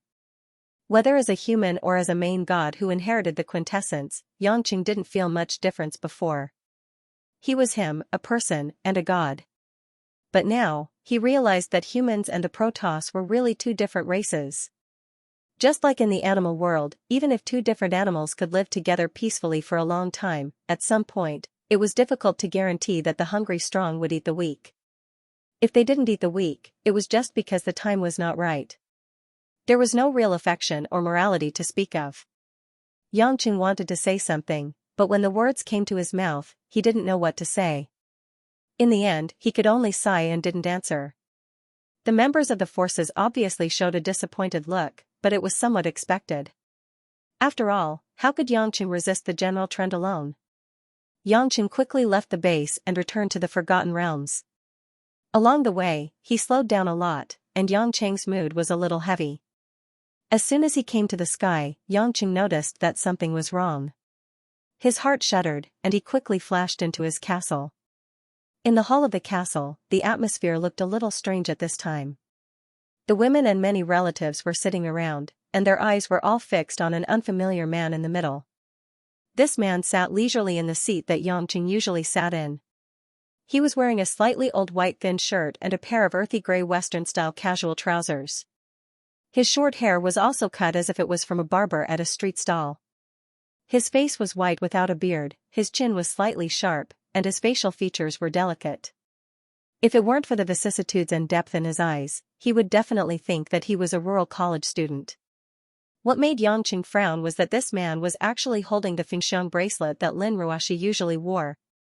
Moreover, this man's fingers were rubbing the Fengxiang bracelet as if he saw a good treasure, and he was very engrossed. "Hubby, you're back." Lin Ruoshi welcomed him with Lon Lon in her arms. She smiled and said, "This senior has been waiting for you." Lin Ruoshi was the only woman at the scene who looked relaxed, as if she wasn't too worried about this strange guest. "Why is this Fengxiang bracelet in his hand?" Yangqing asked. Lin Ruoshi smiled helplessly. "He took it away from me the moment he came in. None of us are his match." Yangqing nodded. After confirming that his wife and daughter were fine, he walked up and asked, "Who are you?" The mysterious man raised his head and revealed a smile. "Little guy, it's not good to speak so harshly to your elders. This Fengxiang bracelet belongs to my wife. Return it to her." Yangqing was a little unhappy, but due to some reasons, he couldn't directly fight with this guy. The man raised his eyebrows, pointed at the Fengxiang bracelet and said, "What a coincidence, this is also my wife's." Not only Yangqing, but the others were also stunned. Was there something wrong with this guy's head? "Although you have the cultivation of the peak of the Shangqing realm, you might not be able to defeat me. So before you make me angry, you better return the item to my wife." Yang Chen's words would shock everyone to death. This mysterious man actually had the cultivation of the peak of the Shangqing realm. Everyone had already heard from Yangqing that he had already passed the Shangqing divine lightning tribulation. They had thought that there should be no human in this world with a higher cultivation than Yangqing, but now, a monster had appeared in front of them. "Oh, your cultivation is only at the middle stage of Shangqing realm, but you can actually see through my cultivation. It seems that your realm improvement is not inferior to mine." The man seemed to be smiling very happily. Yangqing received some unintentional pointers from Yu Xuaning, and relying on his own strong perception, it was true that his realm improvement was rapid, but because the accumulation of true inner force still needed time, so he stayed around the middle stage of Shangqing realm. But this guy actually praised him, and he was very happy, which made Yangqing more and more confused. "Who the hell are you, and why are you looking for me?" Yangqing frowned. The man stood up, walked to the opposite side of Yangqing, and looked at Yangqing unceremoniously. "Nothing else, I just want to test your skills." Before the words were finished, the man had already stepped forward quickly, reached out and twisted Yangqing's collar. Yangqing's pupils shrank violently, and he couldn't believe that he couldn't dodge. The man's step forward seemed to be a very casual step forward in the eyes of outsiders, but Yangqing could feel an unprecedented doubt from it. It seemed that this guy didn't move away from the same place at all, but he had clearly grabbed his collar. Indeed, although most of the women present were cultivators, they were very puzzled, because in their eyes, the man did move, and he walked very slowly to Yangqing, but why didn't Yangqing dodge or fight back? "It's not convenient to fight here, I'll send you off." Before Yangqing could figure out what was going on, he had been picked up by the man like a chicken and thrown out of the door. Like a human cannonball being launched, Yangchen flew out of the castle at a speed of a few hundred kilometers per hour and landed a few hundred meters above the sea before stopping abruptly. The man had also flown out of the castle at this time, standing opposite Yangqing, looking at him with a smile. At this moment, Yangqing was sure that the man wasn't really hostile, but just wanted to throw him out for a spar. Otherwise, he wouldn't have been able to defend himself at all and would have definitely been attacked. "This place is spacious enough. Keep it close, and it won't hurt the people on the island." The mysterious man opened his hand and made a pleased gesture, as if waiting for Yangqing to make his move. Yangqing calmed down at this moment, but for a moment, he couldn't figure out what was going on. Whether it was this guy's Tao or this guy's intentions, they were all baffling. However, since he was the one who made the first move, he couldn't just take a beating.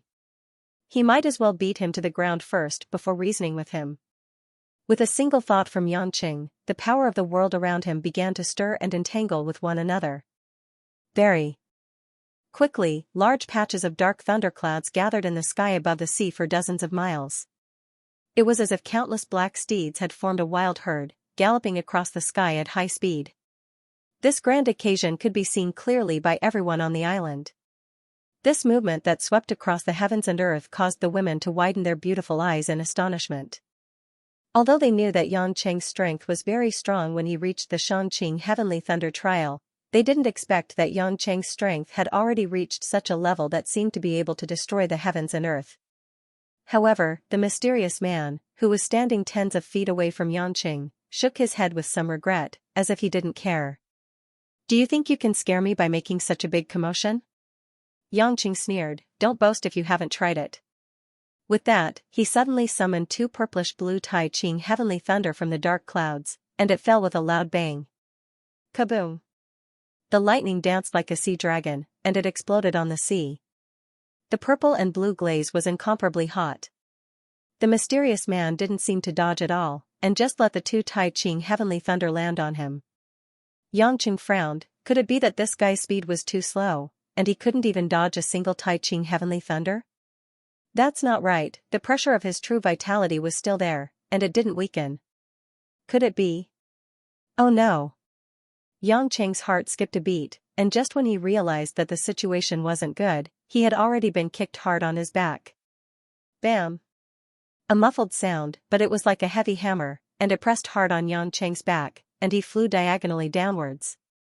Xianxia was like a laser, and he flew diagonally into the deep sea hundreds of meters deep, like a deep water bomb. This heavy blow made Xianxia's internal organs feel like they were about to be crushed, and he almost spat out a mouthful of blood. One should know that Xianxia's current body was a monster among monsters, but the mysterious man's kick contained his true vitality at the peak of the Xianxia heavenly thunder, and because the power was concentrated, it was even more powerful than the Xianxia heavenly thunder. Xianxia's mind was temporarily blank, and he let the power of heaven and earth dissipate, and the thunder clouds in the sky also dissipated naturally. After a while, Xianxia flew back to the sky from the deep sea, panting heavily, and his eyes were a little red, but he was angered. "You're courting death," Xianxia said fiercely. The mysterious man still shook his head, and sighed, "It's useless. Even if you have a stronger Tao than me, you don't know how to use it properly, you can't win me. It seems that sparring with you today is a boring thing. Kid, you're still too inexperienced, and it doesn't seem to be suitable for you to be entrusted with such a heavy responsibility. Don't King talk nonsense to me. If you have something to say, just say it. Who are you?" In order to avoid directly killing this guy, Xianxia didn't use the Xianxia heavenly thunder, and now he felt that he was a little too soft-hearted. The mysterious man laughed loudly. "Kid, why are you so thick-skinned and unwilling to admit defeat after losing a fight? Don't you understand until now? Not to mention that you have the Tai Ching heavenly thunder and Xianxia heavenly thunder. Even if you have the Yu Qing heavenly thunder, it's useless, because you can't hit me at all." When one's realm reached a certain level, it was not a competition of whose saber was sharper, but whose saber technique was more profound. Your saber is 100 times sharper than mine, but unfortunately, you are a third-rate saber user. It may be useful to deal with some ninth-rate cultivators in the illusion because their realm is far inferior to yours, but to deal with me, you're still far behind. Xianxia's face turned pale for a while, although he felt that what this guy said made sense, because Yu Xuaning also privately mentioned to him that his moves were too rough, but he didn't care much. Anyway, it didn't matter, as long as he could kill. But now it seemed that, at a certain level of battle, the suppression of strength may not be able to gain the upper hand. But if he didn't fight, Xianxia would not be reconciled. The silver-blue electric current began to flash around Xianxia's body, forming a lightning shield. It was the Xianxia heavenly thunder. And as the range of the silver-blue electric current continued to expand, on Xianxia's hands, two silver-blue spears of tens of meters long condensed. The Xianxia heavenly thunder was like countless silver snakes dancing, swallowing, and spitting destructive snake tongues, scorching and shattering everything in the air. The mysterious man narrowed his eyes. "Oh. I like your unyielding character, but unfortunately, you still can't beat me." Xianxia didn't say much nonsense, directly turned into a lightning bolt and rushed up to try to shoot him down, not even bothering to care about his life or death. The silver-blue Xianxia heavenly thunder was like a monster's tentacle everywhere, under Xianxia's control, constantly sweeping in every direction. The two divine thunder spears were as free as Xianxia's arms, and when they were waved, they could cause cracks in the space from time to time. Although the power of the condensed divine thunder was not as powerful as the divine thunder that descended from the heavens, it was better in that it could be freely controlled, and it was more changeable. However, no matter how Xianxia attacked the mysterious man, his figure would always leave a step earlier and appear in a relatively safe position. But every time Yangqing would be deceived by him, he would attack empty air, causing Yangqing to be even more annoyed. After fighting for more than 10 minutes, Yangqing had already attacked tens of thousands of times. The women on the ground could only see the silver-blue electric current that Yangqing had turned into dancing in the sky, but all of them missed. After countless times of discovering that what he had destroyed was just an illusion, Yangqing finally stopped attacking, and the frustration in his heart could not be any greater. The mysterious man suddenly appeared behind Yangqing, smiled slightly and said, "Do you understand? If I wanted to leave, I would have left long ago. If I wanted to attack you when you weren't paying attention, you wouldn't be able to defend. If I were your enemy, I might not be able to kill you, but you definitely won't be able to kill me." Yangqing turned his head and said in a deep voice, "Your Tao, is it to make people hallucinate?" The man was stunned for a moment, then laughed and said, "It seems that you have calmed down, but unfortunately, you guessed wrong. My Tao is indeed similar to an illusion, but if it is just an illusion, then it is too superficial." Yangqing thought for a moment, and then carefully recalled the process of the battle just now, and suddenly said loudly, "It's error. Because everything in the world, the universe, everything changes in an instant, and all the laws of heaven have ups and downs. Your Tao is to use the error between heaven and earth to induce the opponent to make a wrong judgment." Error? Hee. This word is also unique, but it's not that I want to hide it from you. You should understand that this Tao can't be described in words. The man nodded approvingly. Yangqing also knew that it was meaningless to go deeper. For the time being, according to his own understanding, to crack this guy's Tao, unless his realm continued to rise to a higher level, or his strength reached the point where he could crush the heavenly Tao, he was afraid that he would not be able to win against this guy. As for using magic treasures and artifacts, Yangqing did not think that the Chaos and Pangu axe would be able to touch a person who could not even hit by the divine thunder. "Don't beat around the bush, just tell me, who are you?" Yangqing dispersed the pressure of the Shangqing heavenly thunder and asked calmly. "Don't worry, sit down and talk slowly." The mysterious man smiled slightly, flashed, and came back to the castle again. Yangqing frowned, but still followed him back to the castle. The women saw that Yangqing was safe and sound, and they were relieved. When everyone was seated, the man suddenly waved to Lan Lan, who was in Lin Ruoxi's arms, and showed a kind smile. "Little girl, your name is Lan Lan, right? Come, I have a gift for you." The chubby little girl blinked her big eyes. Although she did not know what this uncle was doing, when she heard that there was a gift, according to her father's education, it was stupid not to take advantage of something. She immediately jumped out of Lin Ruoxi's arms. Lin Ruoxi did not stop her, and seemed to be very relieved to let Lan Lan go. "Uncle, what gift? Is it delicious?" Lan Lan stood in front of the man and asked expectantly. Under everyone's surprised gaze, the man actually took out a scarlet jade bracelet from the space ring on his hand. This jade bracelet was like a lingering red flame, translucent with a trace of flowing crystal. It was a bit brighter than a bloodstone, but more reserved than a ruby. So beautiful. Hui Lin couldn't help but say the same voice in the hearts of the women. Those who had cultivation at the scene subconsciously checked if the bracelet was a Dharma treasure. However, after checking, they realized that it seemed to be a Dharma treasure like the Fengxiang bracelet. However, they could not tell what level it was and could not sense the spiritual qi on it. A hint of disappointment appeared on Lanlan's face. Although she liked beautiful things, a bracelet wasn't as attractive as a gourmet food. The mysterious man saw the change in Lan Lan's face and smiled. He could not help but poke Lan's face with his finger. "You little thing, you really don't know what's good for you." Laughing and scolding, he still put the bracelet on Lan Lan. Just as everyone was wondering what this meant, the man's next words shocked everyone. "This bracelet is called the Fire Phoenix, and it was originally a pair with the Fengxiang bracelet you saw before." Seeing that everyone was confused, the mysterious man continued to chuckle. "Actually, the original name of the Fengxiang bangle is Blue Luan. However, when I gave it to my wife changed its name to Fengxiang for the sake of the prosperity of our descendants." This time everyone couldn't take it anymore. This man's words. How could? Wait. You said that you gave this Fengxiang bracelet to your wife. Who is your wife? Even though Yangqing had been through a lot, he still found it unbelievable. The man laughed and said, "Silly boy, you still don't understand? My wife is your ancestor. My surname is Yang Yuansu. I am your ancestor from 4,000 years ago." After Yang Yuansu finished speaking, the entire castle hall was so silent that one could hear a pin drop. This situation was too shocking, and it caught everyone off guard. After more than a minute, Yang Qing swallowed his saliva and smiled awkwardly. "You don't joke around. You must be crazy to want to be someone's ancestor."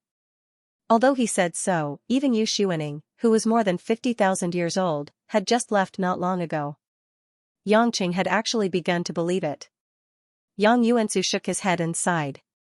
Suddenly, he took out the Fengxiang bracelet, which was also the blue luan, from his space ring. In an instant, the scene suddenly changed. The blue luan and the fire phoenix on Lanlan's hands, one green and one red, the two bracelets flashed with dazzling brilliance, and suddenly, two flames of green and fiery red burst out.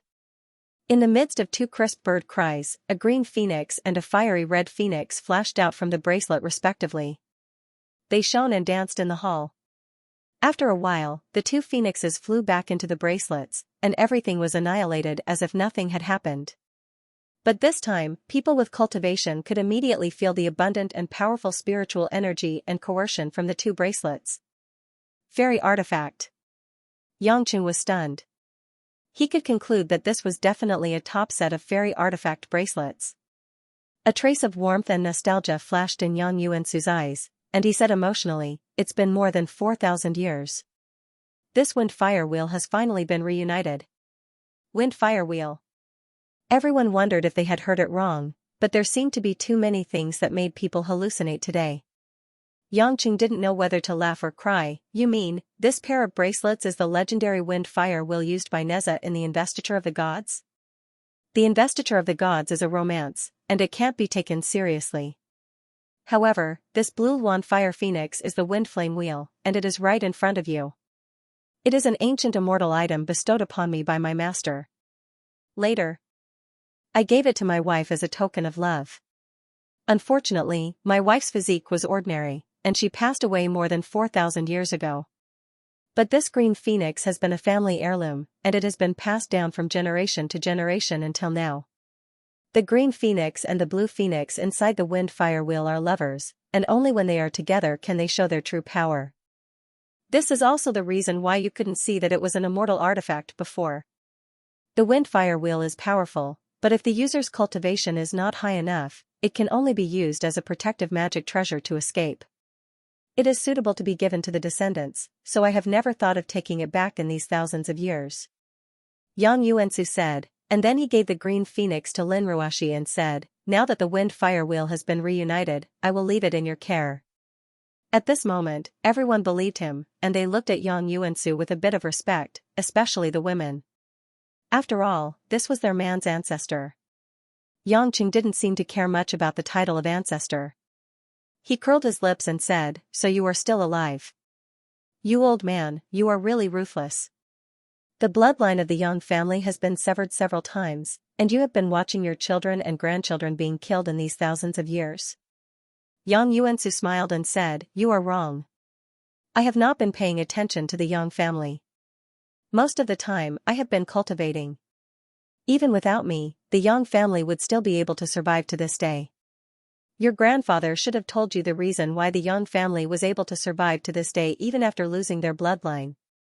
What supports the Yang family is not the bloodline, but the glory of the family.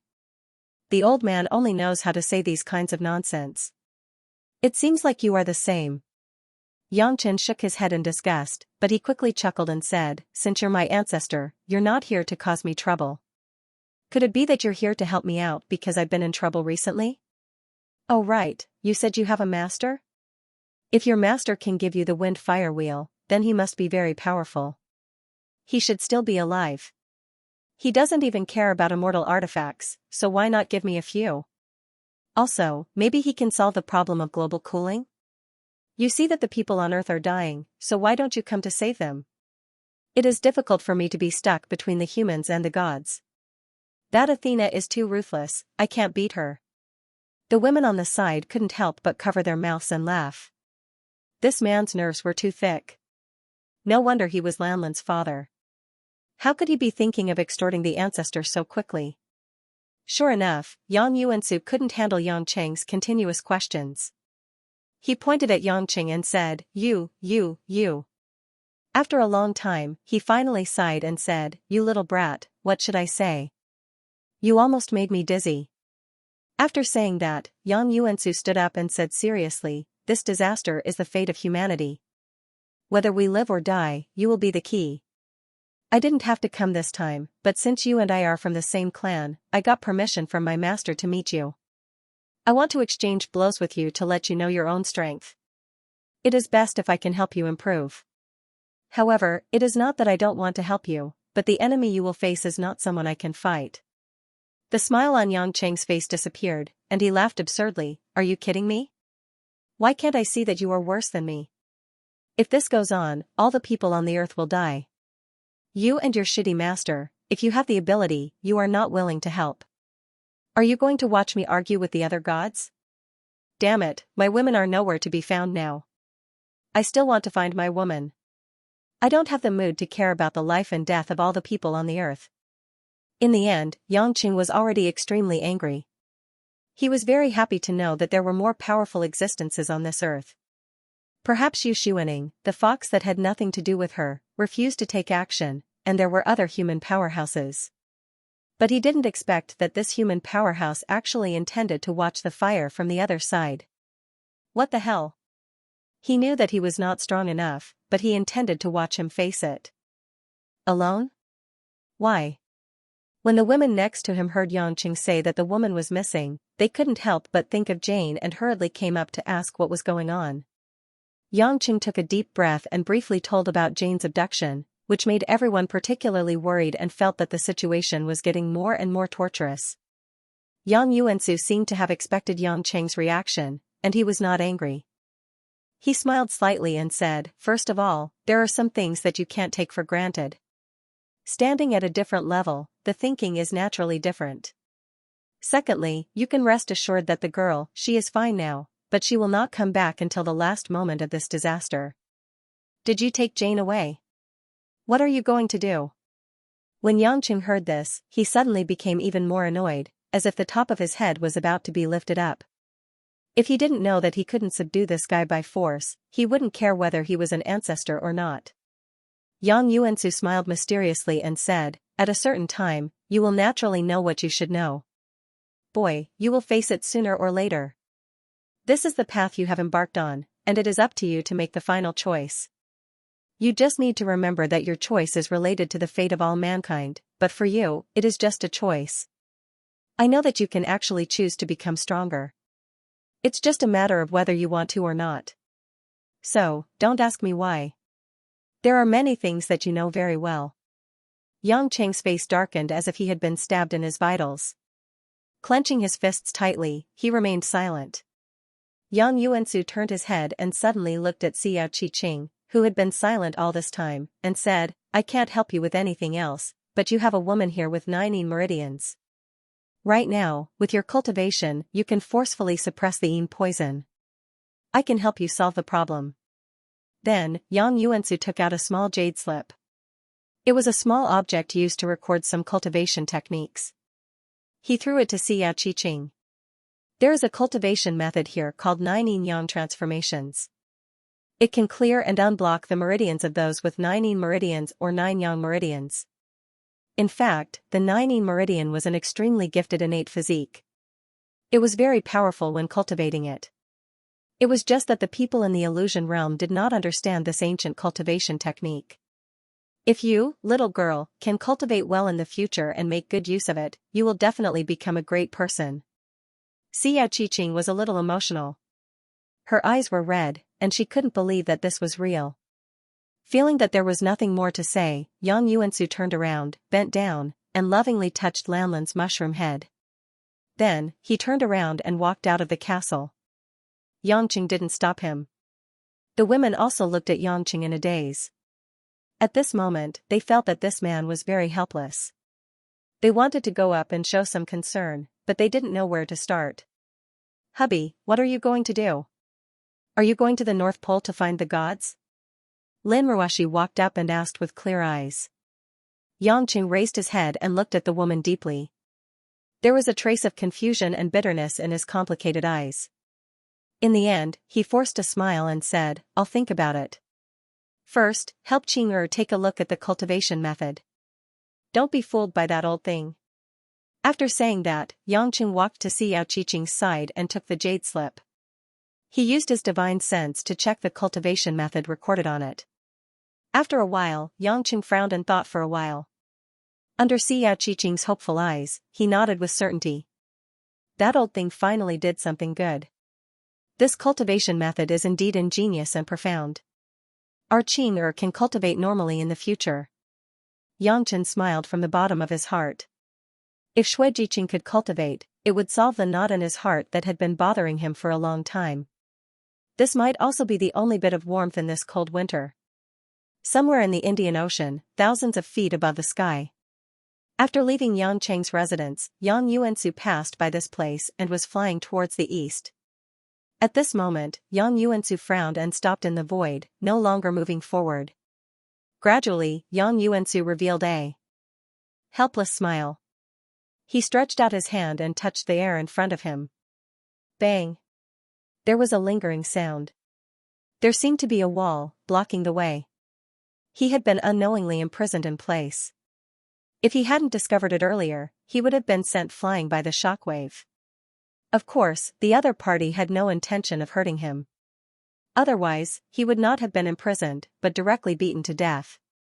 With his current realm and cultivation, the number of people who could imprison him in a spatial cage could be counted on one hand. Yang Yuansu quickly guessed who it was. "Senior, why bother to make things difficult for Yuansu? You are a peerless expert of the same generation as my master. Wouldn't it lower your status to argue with a junior like Yuansu?" Yang Yuansu respectfully bowed to the void in front of him according to the ancient etiquette. Although he didn't find out where the person was at all, he would never dare to be rude to this person. In the blink of an eye, a beautiful white figure appeared in the sky in front of Yang Yuansu. It was as if she was stepping on a green lotus, surrounded by clouds and mist. She was as beautiful as a fairy. It was Yu Xuaning who had originally gone to the desolate realm. At this moment, she appeared here again. Yu Xuaning's expression at this time was completely different from the relaxed and tranquil expression she had when she was with Yangqing. Her face was covered with a layer of gloominess and cold air. "Little thing, where is your master? Take me to him," Yu Xuaning asked coldly. Yang Yuansu felt tremendous pressure, and his heart was secretly shocked. Sure enough, as his master said, this nine-tailed celestial fox was a rare genius of the Qingqiu clan. This realm of cultivation base, it was as if his master was here in person, pressuring him to the point that he couldn't breathe. Yang Yuansu felt that he was like a baby facing a giant, powerless to resist. Yu Xuaning could crush him as easily as crushing an ant. In fact, even Yangqing had never really seen this face of Yu Xuaning, the full pressure of her true yuan when she was really serious. "Senior, Master had long guessed that Senior's sister and I would meet you. Master had already asked us to take you to see him. Senior doesn't have to pressure us like this." Yang Yuansu smiled with difficulty. Yu Xuaning frowned slightly, and after withdrawing the pressure of true yuan, she said suspiciously, "You said, your master was willing to see me long ago?" Yang Yuansu breathed a sigh of relief and nodded with a smile. "Yes, Master also said that he was very grateful that Senior could understand his intentions and did not interfere in the current situation. He said that Senior is the person who knows him the best in the past 50,000 years." When Yu Xuaning heard this, on her peerless face, there was a touch of blush of a little girl, but she said in a low voice, "Hey, does he think he is very smart? I'd just like to watch the show, so I didn't care about his arrangements." Although it was fleeting, it also made Yang Yuansu's soul tremble after inadvertently shaking. What a beauty! Yang Yuansu sighed in his heart. This nine-tailed celestial fox could make him, a person who had lived for more than 4,000 years, moved by her appearance alone. It was really amazing. Only someone like his master could not meet such a close confidant for more than 50,000 years. Yu Xuaning seemed to be in a much better mood, and said, "In that case, you lead the way. I'd like to see where this old Dongzong province is, making me look around the earth and still can't find him." Yang Yuansu did not dare to neglect, and immediately agreed respectfully, made a gesture of invitation, and flew eastward. The speed of the two was actually very fast, and in the blink of an eye, they had already arrived at the other end of the earth. Located in the Latin American region, a tropical island in the waters of Jamaica. This island was still in a very backward situation. In the middle of the dense rainforest, there were only a few settlements, mostly some thatched houses and mud walls. The hundreds of people on the island were indigenous Indians. After Yu Xuaning took a look, she seemed to be a little incredulous, and asked with her beautiful eyes narrowed, "Your master, he lives here?" It was not that Yu Xuaning looked down on this place, it was really hard to understand how such a primitive and uncivilized and complicated place could attract people to live. Moreover, the only natural scenery that was proud of here was no longer very attractive. Because of the global climate plummeting, the tropical rainforest here was also in danger. Although the temperature was much higher than other places, it was only for this period of time. In another month or two, the rainforest would probably wither completely. Yang Yuansu nodded affirmatively and continued to lead the way for Yu Xuaning.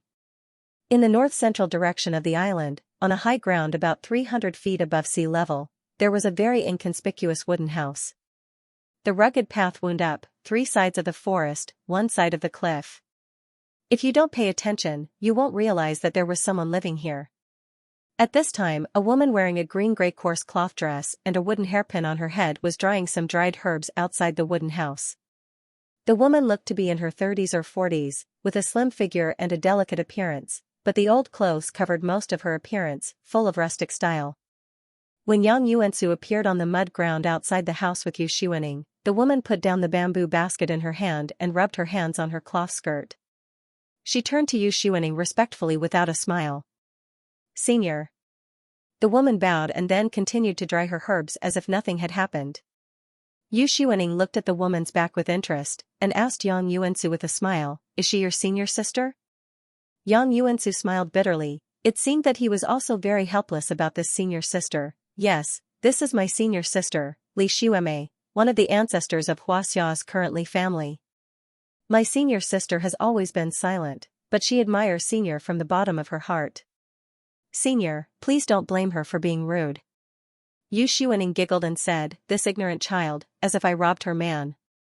If I blame her, can she still stand here alive? Your master may not be able to protect the person this old mother wants to kill." Although there was still a charming smile on her face, and her mouth was relaxed and teasing, Yu Xuaning's eyes were locked at the door of the wooden house at this moment. Her eyes were trembling and fluctuating, showing the intensity in her heart that could not be concealed. Right at that moment, a middle-aged man walked out of the wooden house. This was a very ordinary-looking man in his 40s or 50s. He had short hair and white sideburns. His face was handsome, and he wore a faint smile on his face. His eyes shone with a gentle luster. The man was wearing a white short-sleeved shirt, a pair of black and gray cropped pants, black socks, and a pair of brown leather slippers. The threads on the slippers were already broken. If he were to be placed on the streets, even beggars would not be interested in him. However, if there were any experts here and they saw this extremely ordinary man, they would realize that because he was too ordinary, it made people feel that something was not quite right. It was like an iceberg that seemed to have revealed everything in front of people, but in reality, its true form was deep under the sea, difficult to fathom.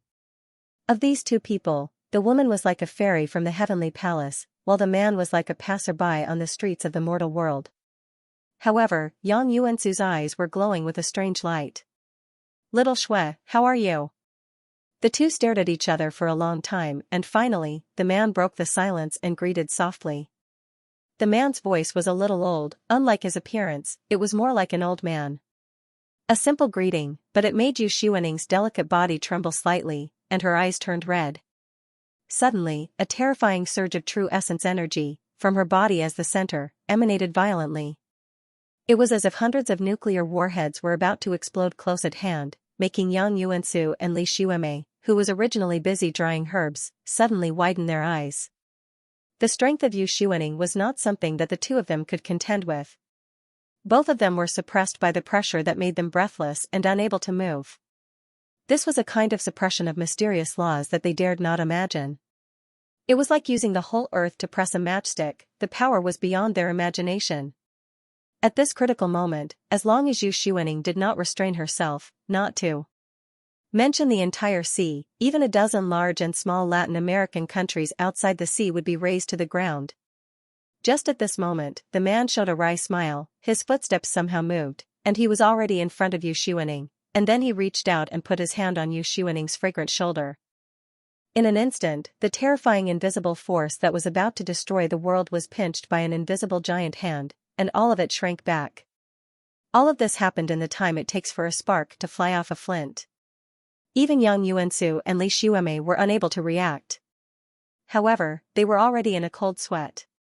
The two of them were pale, and finally deeply realized how abnormal the level that the man and Yu Xuening were at was. "Little Shui, why are you doing this? Since you want to see me, you don't have to do this as soon as you see me," the man said with a smile. Yu Xuening snorted coldly and waved her hand away the man's hand on her shoulder. "Why can't I do this? Xiaoyao. You betrayed me 50,000 years ago and chose a bullshit mission, that's fine, but you even lied to me about your name and origin for 50,000 years. Why can't I do this? Are you going to tell me now that all this was not planned by you a long time ago? Or, I just happened to see those things? Oh no, I called you wrong, you are Meng Xiaoyao, the ancestor of the Meng family, the bastard who is said to have died long ago." Yu Xuening's eyes were red, and she gritted her teeth, and there was no trace of the playful smile on her face in the past. Meng Xiaoyao was not annoyed, and still had a gentle smile. "I can feel that you have already taken half a step through that door. Moreover, you should have read the words I recorded at the top of the Tongtian Tower. General Lin, you should understand my intentions. Now, do you really want to take what happened back then to heart? Yes, I have indeed taken half a step through, but don't forget, there is still half a step that has not been taken." Yu Xuening sneered. After Meng Xiaoyao frowned slightly, he said in relief, I thought that after 50,000 years, you would have changed. It seems that you are still the same as before. If I'm not wrong, you could have stepped through that door a long time ago. It's just that you are unwilling. Even if I want to cross, I will not choose the same way as you." Yu Xuening took a deep breath, calmed herself down, and immediately smiled sweetly. "Well, I don't want to talk to you about these things that make me unhappy, it's not worth it for you, old thing." Meng Xiaoyao seemed to have expected this, and pointed at Yu Xuening with a smile. "You. What about me? Do you think I am weird? Do I have to cry and fight with you all the time? I don't want to kill both of your disciples, I am very good at making myself happy. Otherwise, how can I stay in the boring demon realm for 50,000 years?" Yu Xuening rolled her eyes at Meng Xiaoyao quite proudly, and walked into the wooden house where he lived. This house, as soon as she entered, there was a smell of herbs, old and simple furnishings, many indigenous totem ornaments hanging on the walls, and several cabinets were filled with jars of herbs. Meng Xiaoyao walked into the house, leaving the two disciples outside. Seeing Yu Xuening looking around with interest, Meng Xiaoyao said, "I came here more than 10 years ago, I had nothing to do, but I met a child of the residents here who was bitten by a poisonous snake. I happened to meet the child's mother, who asked for help. I had nothing to do at that time, so I used some herbs to save the child. Later, the Indians on the island thanked me and gave me a lot of food and some handicrafts. The people here are simple and the scenery is pleasant. I just wanted to change places to stay, so I built this wooden house here and became a doctor here, using some herbs on the island to treat the residents here. I have been here for more than 10 years. For people like us, although it is only a short time, it is already a long time for the people here." Yu Xuening turned around and smiled. "No wonder I couldn't find you after going around the earth several times. Although your realm is half a step higher than me, I can't find you if you hide, but I know you have been to the places you should go. It turns out that, you changed your taste and came to this place to be a doctor." Meng Xiaoyao chuckled. "Just like you, if you only think about cultivation, it would be too boring. Naturally, you have to change your interest from time to time." "Is that so?" Yu Xuening suddenly flashed in front of Meng Xiaoyao, her beautiful eyes stared at the man's chin, face, and said, "Then your old and not-so-ugly appearance is also your interest? And your voice, you're not going to tell me that with this level of cultivation, you'll still have the voice of an old man after 50,000 years, right?" Meng Xiaoyao was stunned for a moment. He seemed to have thought of something. Shaking his head, he said emotionally, "If you didn't mention it, I would have forgotten that my appearance and voice were actually changed when I took in my two disciples more than 4,000 years ago." "Oh? The two little guys outside? Why?" Yu Xuening asked curiously. Meng Xiaoyao walked to the wooden table on the side, poured a cup of herbal tea for Yu Xuening, handed it to the woman, and said leisurely, "It's also an interesting thing, I'll tell you from the beginning, you may be interested after listening. It was more than 4,000 years ago, when Huaxia was divided by various tribes. Those tribal leaders, according to the legends in the tribe, named themselves the ancient immortals Yuandi, Huangdi, and other titles, so that the tribal people believed that they were destined to be. Moreover, many descendants of cultivators also participated in the war at that time and were worshipped by these leaders. They seemed lawless, and there was no peace in the sky and the earth.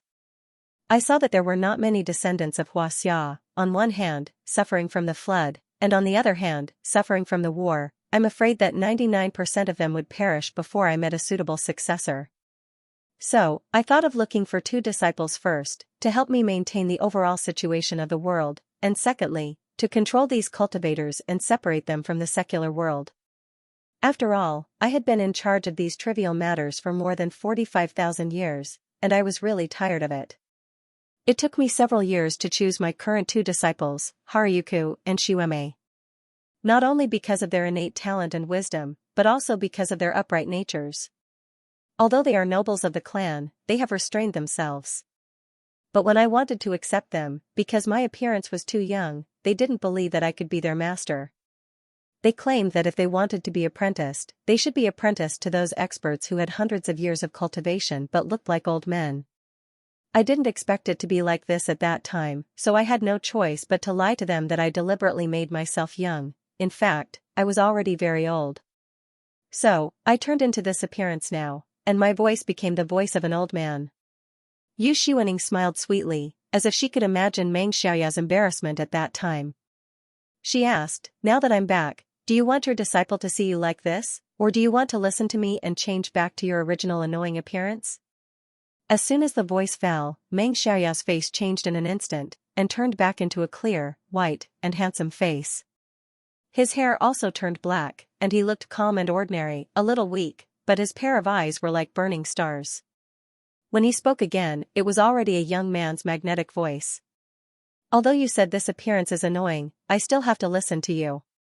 Yu Xuening looked at him deeply and smiled lightly. "That's more like it." "Okay, go on, what happened next?" "Later." Meng Xiaoyao recalled, "After I accepted them as disciples, it didn't take many years for them to become one of the top masters at that time. Those cultivators who mingled in the secular world were no longer their opponents. I asked them to choose a leader who called himself the Yellow Emperor at that time to assist him, because he was the most outstanding in internal affairs, and helped the Yellow Emperor to unify Huaxia, finally ending an era of war. You don't know, my pair of disciples at that time were called Guanchengzi and Nuba. There are still legends about them among the people today. Although the legends are all fabricated stories, they are also immortal figures in the history of Huaxia today. Since then, they have replaced me to guard the illusion, the celestial demon formation, and to assist the kings of the past.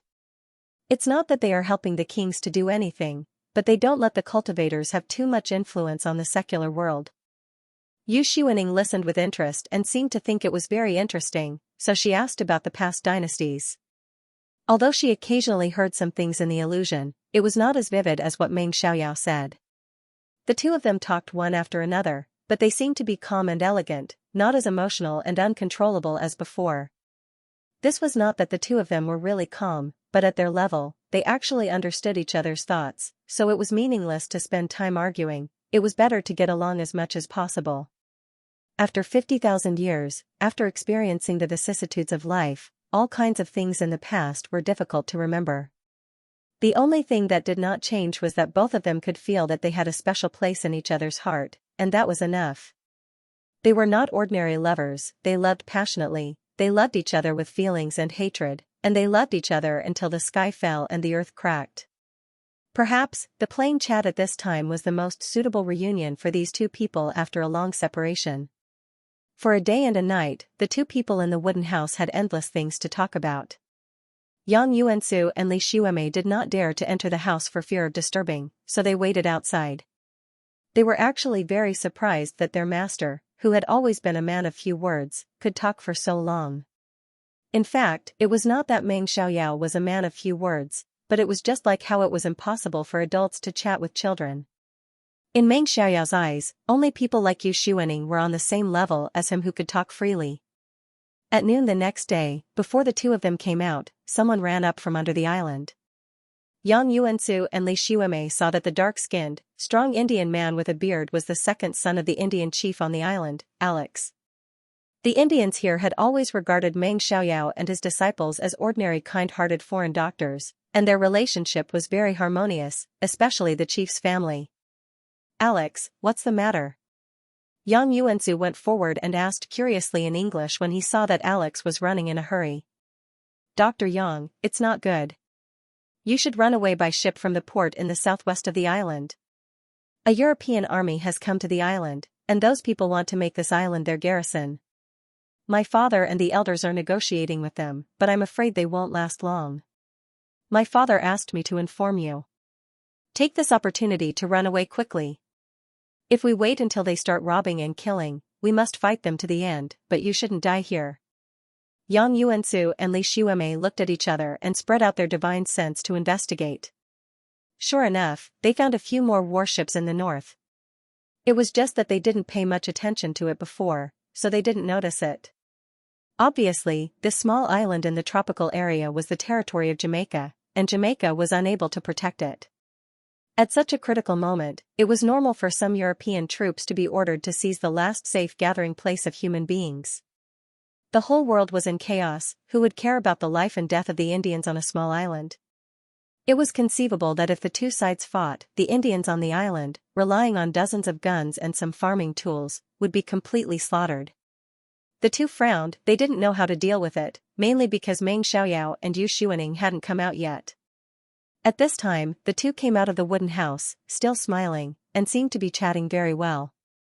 The resentment in Yu Xuaning's eyes had also dissipated a lot. However, when Yang Yuansu and Li Xuaning saw that Meng Xiaoyao suddenly turned into a young man in his early 20s, they immediately thought that this was the true appearance of their master, so they weren't shocked. But as an ordinary person, Alex was scared silly. Why did two strangers come out? "Master, Senior." Yang Yuansu and Li Xuemei bowed their heads respectfully. Without waiting for the two to explain the situation, Meng Xiaoyao nodded and looked at the harbor in the north. "We all heard it. Master, do you need us to take action? I promise not to let the people on the island find out that I did it." Yang Yuansu deliberately spoke in Chinese. He had already planned to sink these European troops directly into the sea without anyone knowing. However, Meng Xiaoyao said, "No need, since Alex asked us to go, let's go." "Ah?" Yang Yuansu and Li Xuemei were obviously stunned. Although the life and death of the Indians were small, these people had been friends with them for more than 10 years after all, and they were different from other places. But when Meng Xiaoyao said so, it was the golden rule for them. They no longer hesitated and quickly responded. After thanking Alex, they simply said goodbye and went down the southwest hill. Although Yu Xuaning couldn't understand English, she could guess the situation. Seeing that Meng Xiaoyao was about to leave, she snorted lightly and flashed to stop Meng Xiaoyao. Meng Xiaoyao didn't need to ask to know what Yu Xuaning meant. He smiled and said, "Little Shui, are you still not getting over it? The life and death of these people here have nothing to do with me, but there is one thing I have to ask clearly. Otherwise, it will be contradictory for you to just sit back and do nothing." Yu Xuaning said. Meng Xiaoyao raised his eyebrows. "Why do you say this? Since you can abandon this, you can also let go of it." "It doesn't matter." "Then why do you have to set up for so long and wait for that stupid boy Yangqing to put on so many plays for you? Why don't you just leave and let the world run its course?" Yu Xuaning's tone was a bit disdainful. Meng Xiaoyao smiled and said, "Since I crossed that door 50,000 years ago, all my thoughts are based on my understanding, and are not limited by the karma of heaven and earth. I don't need to explain to anyone. I have my own judgment on how to deal with it." Yu Xuaning narrowed her eyes, and a hint of slight annoyance flashed on her beautiful face. She gritted her teeth, I'm tired of your excuses. Little Shui, why are you so angry? Since you concealed the contents I wrote and my various deployments in front of Yangqing in the Tongtian Tower, you have already agreed with my approach. Is it worthwhile for people like you and me to fight for this drop in the ocean? Yu Xuaning let out a burst of bell-like laughter, as if laughing at Meng Xiaoyao's overconfidence. You only guessed half of it. I do agree with your deployments. Although it is not completely clear, I can understand what you expect. However, it's not because I trust you that I'm willing to do this. I only believe in my own vision. Sooner or later, that silly boy, Yangqing, will make you understand that the comprehension you've gained over the past tens of thousands of years may not be correct. Meng Xiaoyao said calmly, oh, to hear you say that, my expectations for Yangqing have also increased. Yu Xuaning rolled her eyes at him, and suddenly her figure flashed and disappeared from the slope. This scene frightened Alex so much that he directly knelt on the ground and worshipped loudly, thinking that a deity had descended to the mortal world. In the next moment, the sound of an explosion on the sea reached everyone's ears.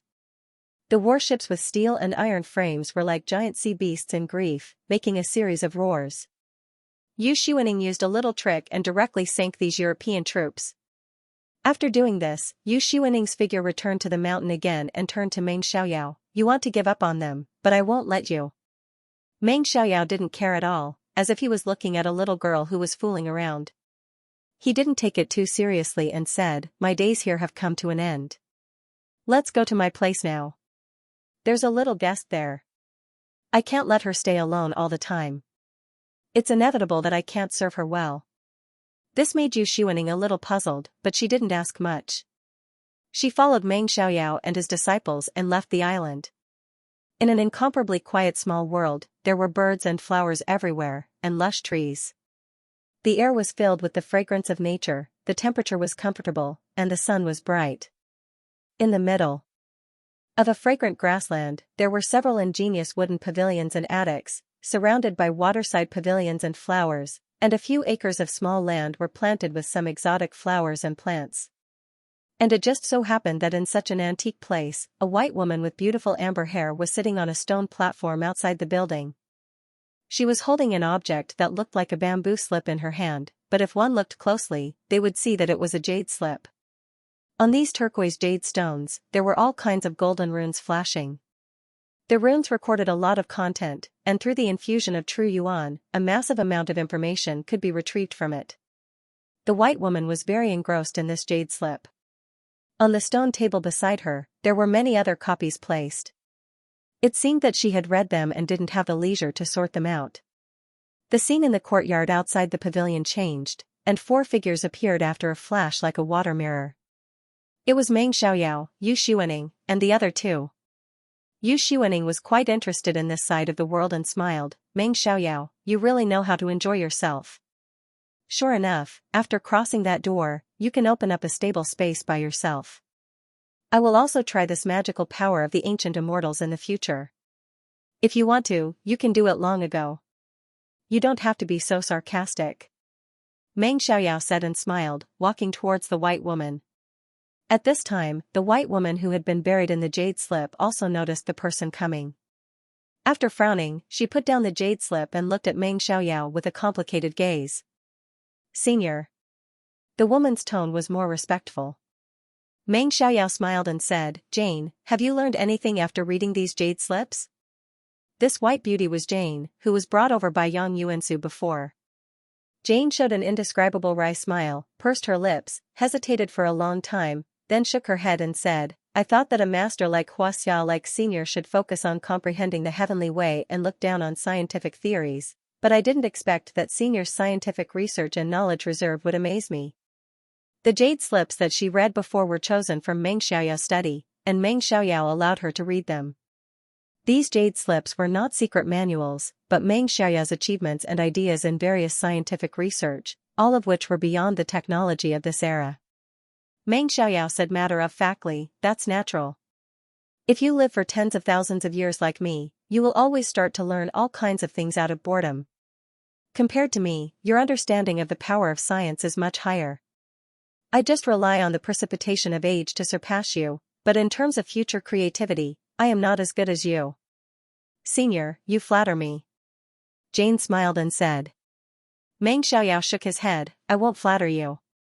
If you didn't amaze me as much as I said, I wouldn't have specially asked you to visit me during this period of time. You are really a big unexpected variable.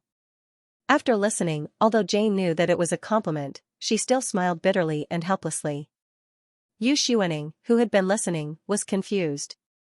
She didn't know much about the concept of science, so she wondered, what are you talking about? How is this beautiful girl a variable? Meng Xiaoyao turned back and said sternly, Little Shui, this little girl is not simple. If Yang Chen could be said to be the key to changing the fate of the human race with his understanding and personality, then this little girl was a woman who could use her brain to change the fate of the human race. I had no choice but to separate her from Yangqing.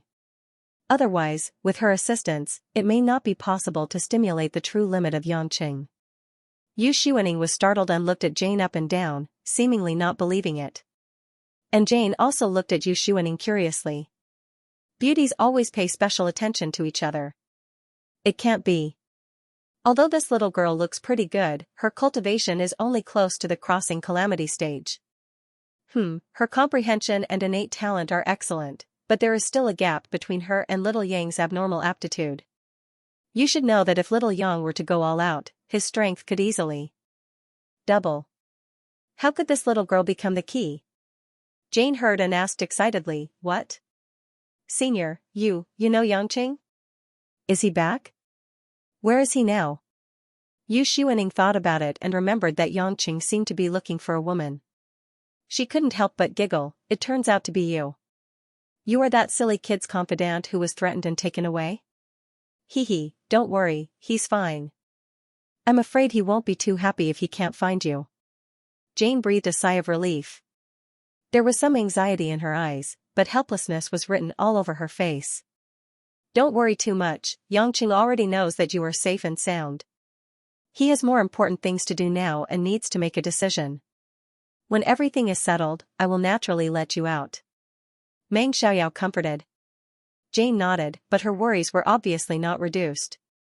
After she gradually understood the truth of everything, she became more and more worried about the fate of Yangqing. Because, this could not be solved by rational means.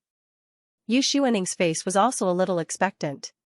She didn't intend to go out either. She just stayed in this place and waited for the result. The Forgotten Kingdom, on a yacht in the southern part of the sea. Although the temperature at noon was only 5 or 6 degrees, it was not too cold because of the small wind.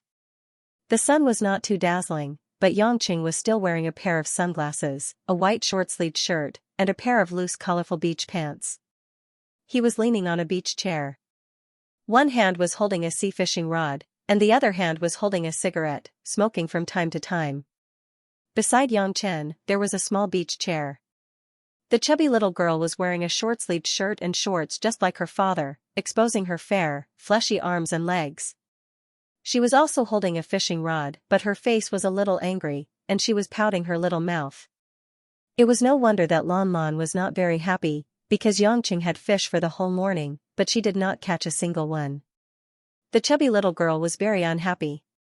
Behind the father and daughter, there was a long table that had been moved out. There were some fishes that had been caught and various kinds of food ingredients placed on it. Mo Qianni, Tang Wan, Lu Mingyu, and several other women who were proficient in cooking were making some sashimi, sushi, fish steak, and other dishes. When the fragrance of the lemon fish steak wafted out, Lanlan's somewhat unhappy face disappeared.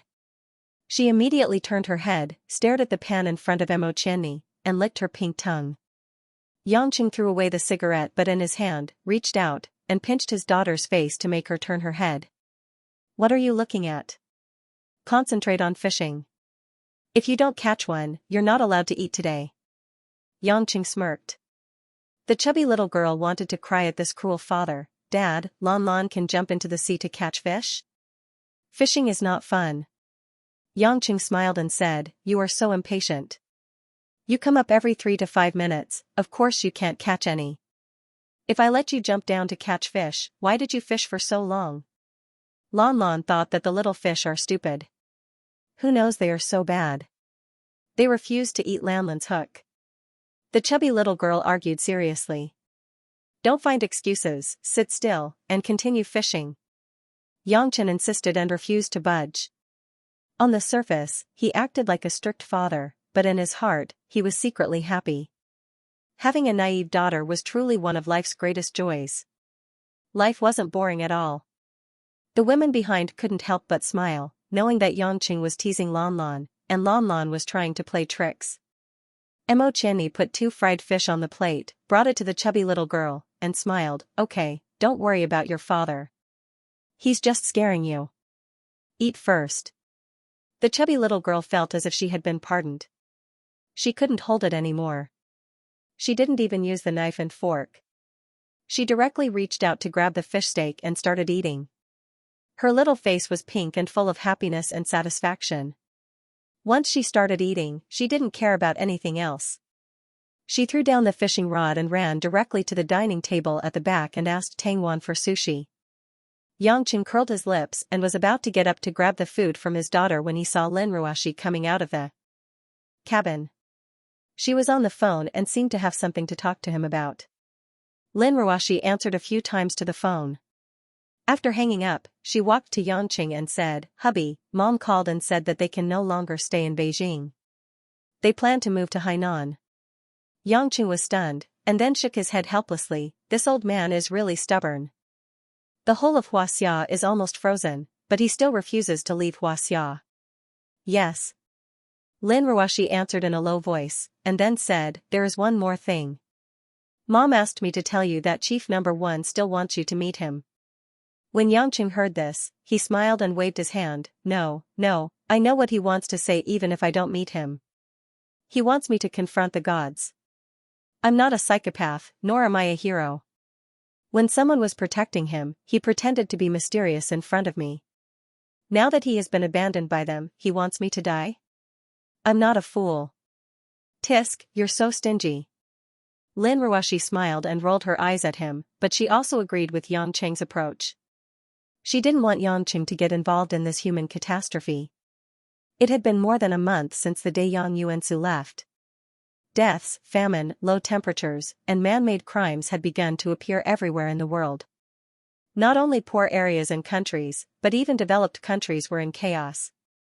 Almost every week, humans were dying in the millions. Obviously, the number of deaths would gradually increase. In the end, if the temperature continued to drop, except for those at the top, the chances of ordinary people surviving would be almost zero. For more than a month, Yangqing had been staying on the island with his wife and daughter, living a leisurely life, not caring about the turmoil in the world at all. No matter how big the problem was, if the tallest person didn't go and handle it, why should he go and die? Not only did he kidnap his woman, but he also wanted him to face some kind of fate. Only a ghost would believe that. Yangqing didn't think that he was such a great person who served the people, so he decisively shrank back and didn't move. During this time, Yangqing also figured out a lot of things. At number 1's place, the one who used coercion to suppress him should be Yang Yuansu or a guy with similar strength. Number 1 should have been supported by Yang Yuansu and the others, but after the recovery of Gaia's heart, they had already left number 1, so number 1 immediately lost the courage to challenge him. Yangqing had always abhorred evil. At that time, he suppressed him to the point that he couldn't lift his head. Now that he had no support, he wanted to talk about national righteousness with him and go and die generously. Nonsense. Moreover, during this period, Yu Lanting and Meng Zik of the Desolate Realm came to find him. Yu Lanting asked the old ancestor if Yu Xuaning had come to the island, because after Yu Xuaning went to see the descendants of the Qingqiu clan, she quickly disappeared, and no one knew where the old ancestor went. Now at this critical moment, the old ancestor disappeared. Yu Lanting and the other monsters were naturally anxious. Meng Zik begged Yangqing to help the demonic cultivator release the seniors in the demon realm, but Yangqing directly made up some reasons to refuse, because his strength had suppressed Meng Zik more than once, and Meng Zik couldn't force it. However, Yu Xuaning's disappearance made Yangqing feel that it might be related to Yang Yuansu's master. Of course, it was only a vague guess. Anyway, no matter what happened to the gods and humans in the end, it was not a problem for him to protect his family. How to live his life should be left to those who were stronger than him to think about saving humans. After chatting with Lin Ruashi for a while, Yangqing and the women sat around the table and enjoyed the fresh sashimi feast. Xiao Qiqing, Xianxia, and other women also came one after another. Xiao Qiqing broke the barrier of the 9 meridians through the cultivation of 9 revolutions yin yang, and her strength improved by leaps and bounds. In just over a month, she was about to reach the soul formation stage. Everyone cultivated and played, and the atmosphere on the island seemed tranquil and warm, which made Yangqing even less foolish to risk his life for the so-called righteousness. When they were almost done eating, Yangqing picked up Lan Lan, who was still unsatisfied, and planned to find an empty place to check the little fellow's cultivation, not just cultivation, but some combat skills and the use of spells. Yangqing himself was an unorthodox person, and he often regretted not practicing some basic things when he was young, so he often wasted a lot of effort. Now, naturally, he did not want his daughter to have any regrets. However, just as he was about to leave the yacht, Yangqing noticed that there were dozens of cultivators at the crossing tribulation stage, and even a few familiar and powerful true elemental pressure, coming from the east. Soon, a group of cultivators from Huaxia appeared on the island. Yangqing and the women were a little surprised.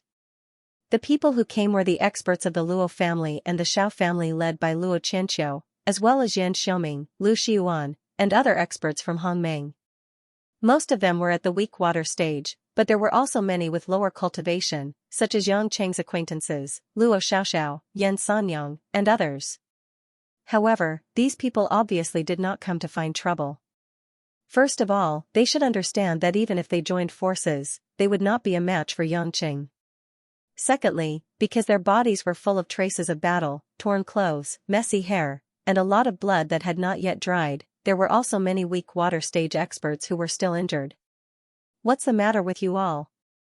Yangqing floated down to the beach, his heart sank, and he asked the group of people in a confrontational manner. Luo Qianqiu's eyes were red, and there was a trace of despair in his cold expression. His voice was slightly hoarse. "It's over, it's all over." "What?" Yangchen was confused. With a stern expression, he said, "Speak clearly, what happened to you guys?" Luo Xiaoxiao, who couldn't hold it in any longer, ran over in tears and threw herself into Yangcheng's arms. "Yangcheng, the illusion realm was attacked by the gods. My grandfather was killed by the gods while trying to buy time. We have nothing left." Sob. Yangchen's face suddenly changed, and he couldn't react for a while. The gods broke the illusion. Luo Xiaoxiao's grandfather was Luo Pingzhao.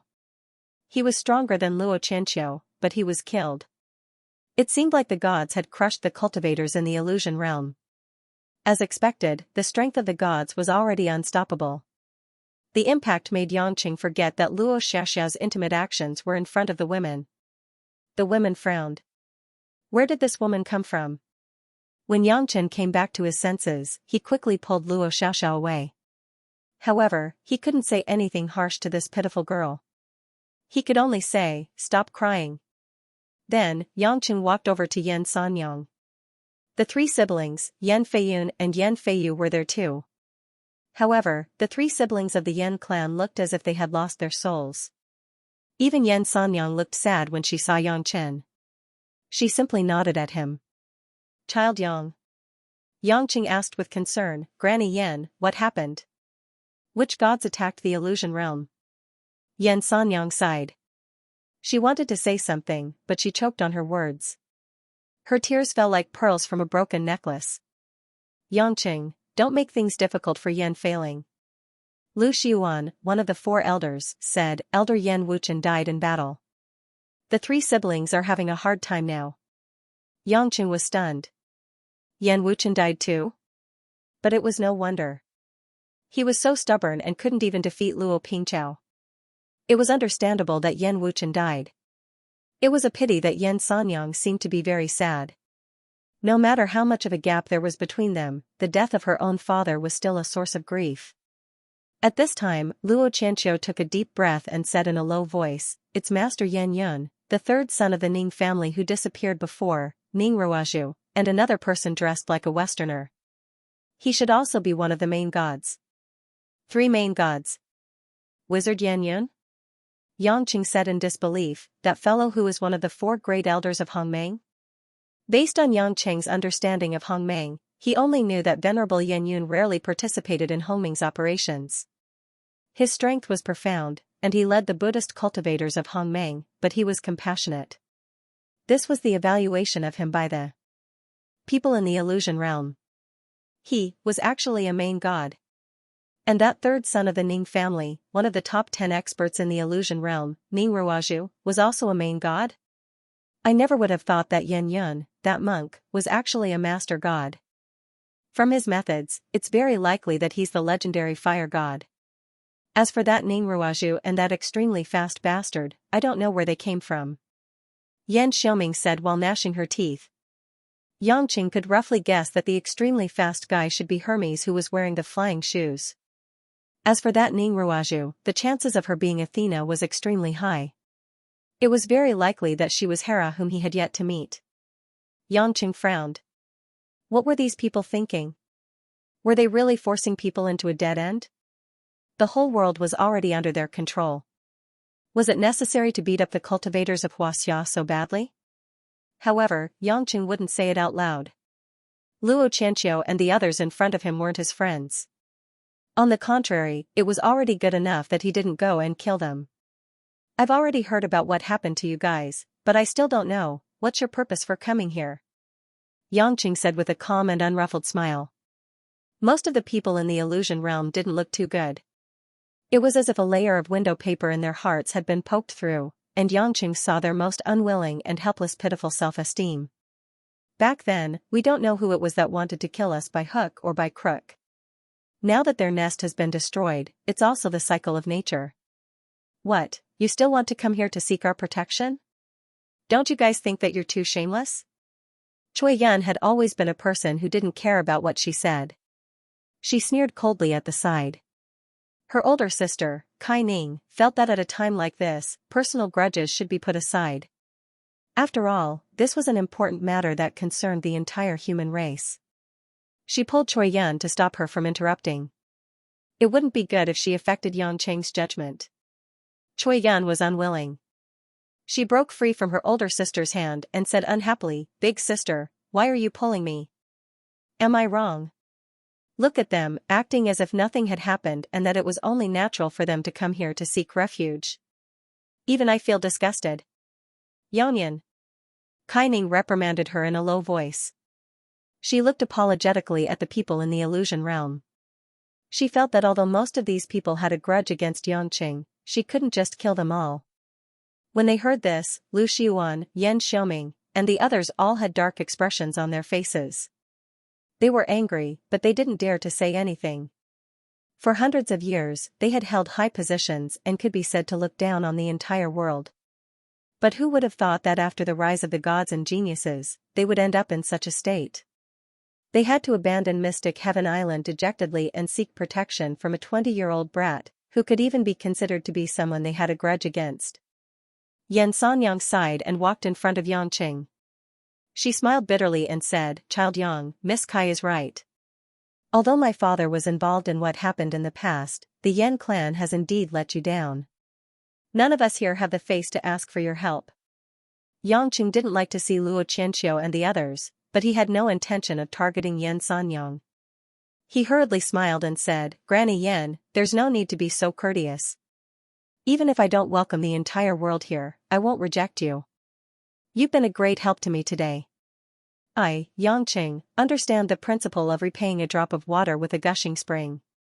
After all, I don't have many benefactors."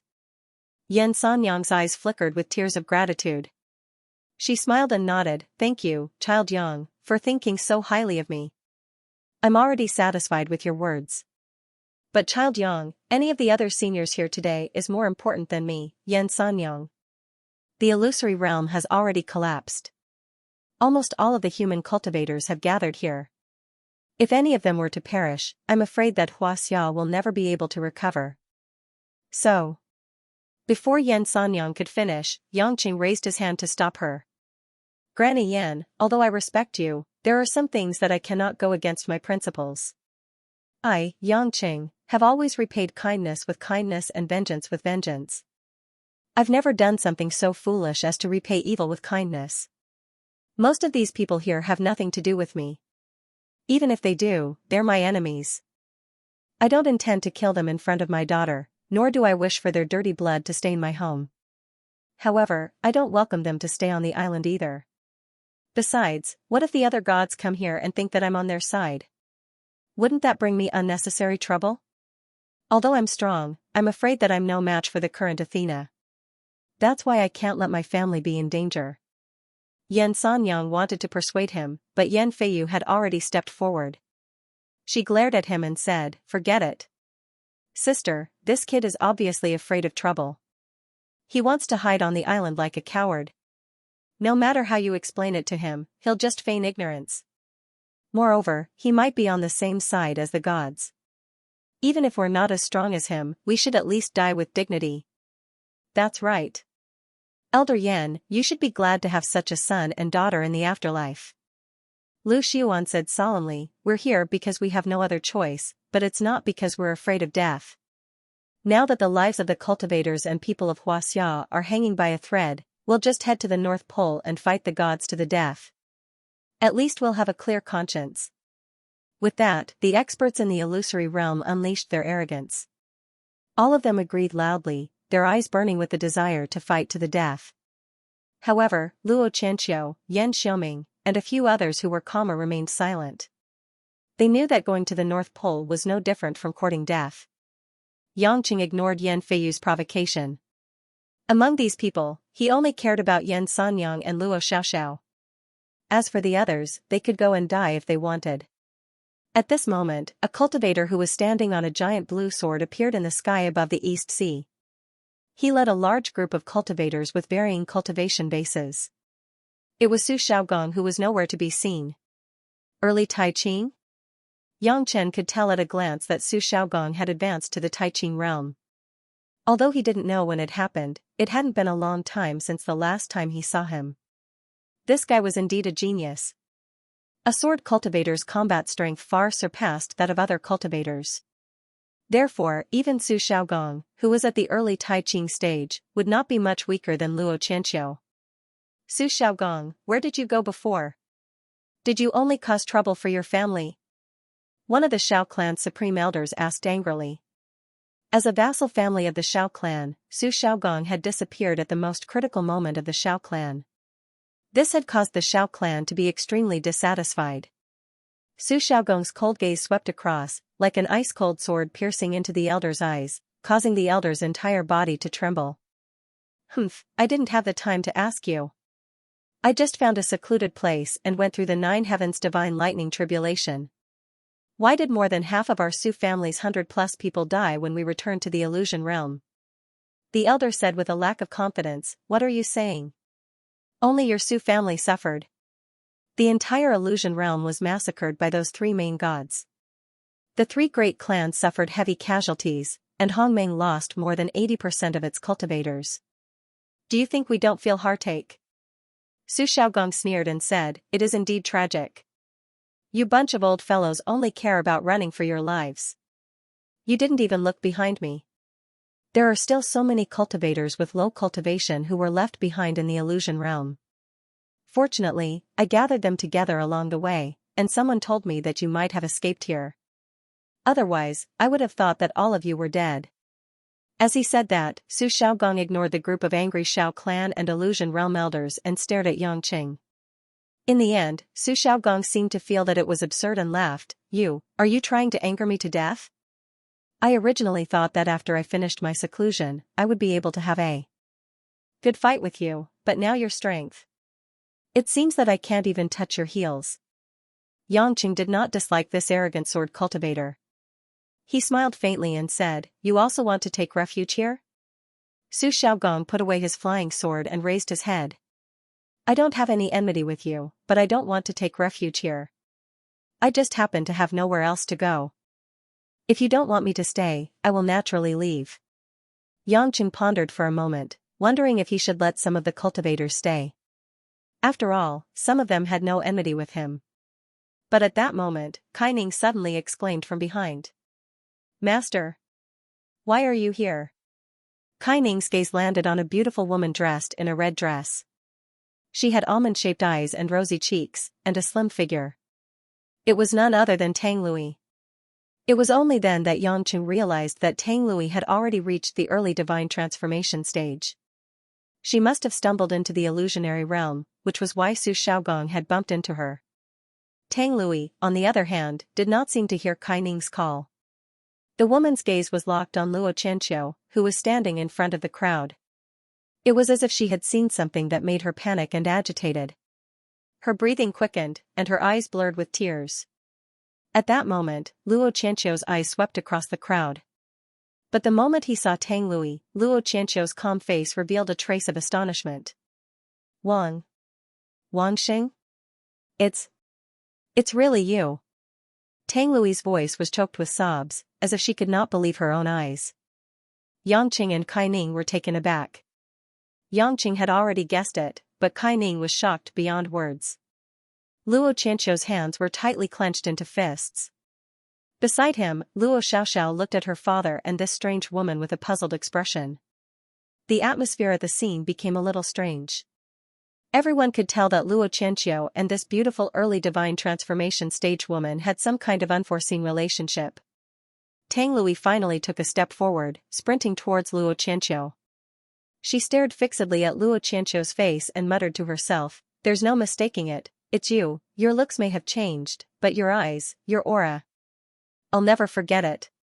Wang Xing. You answer me. You heartless liar, say something."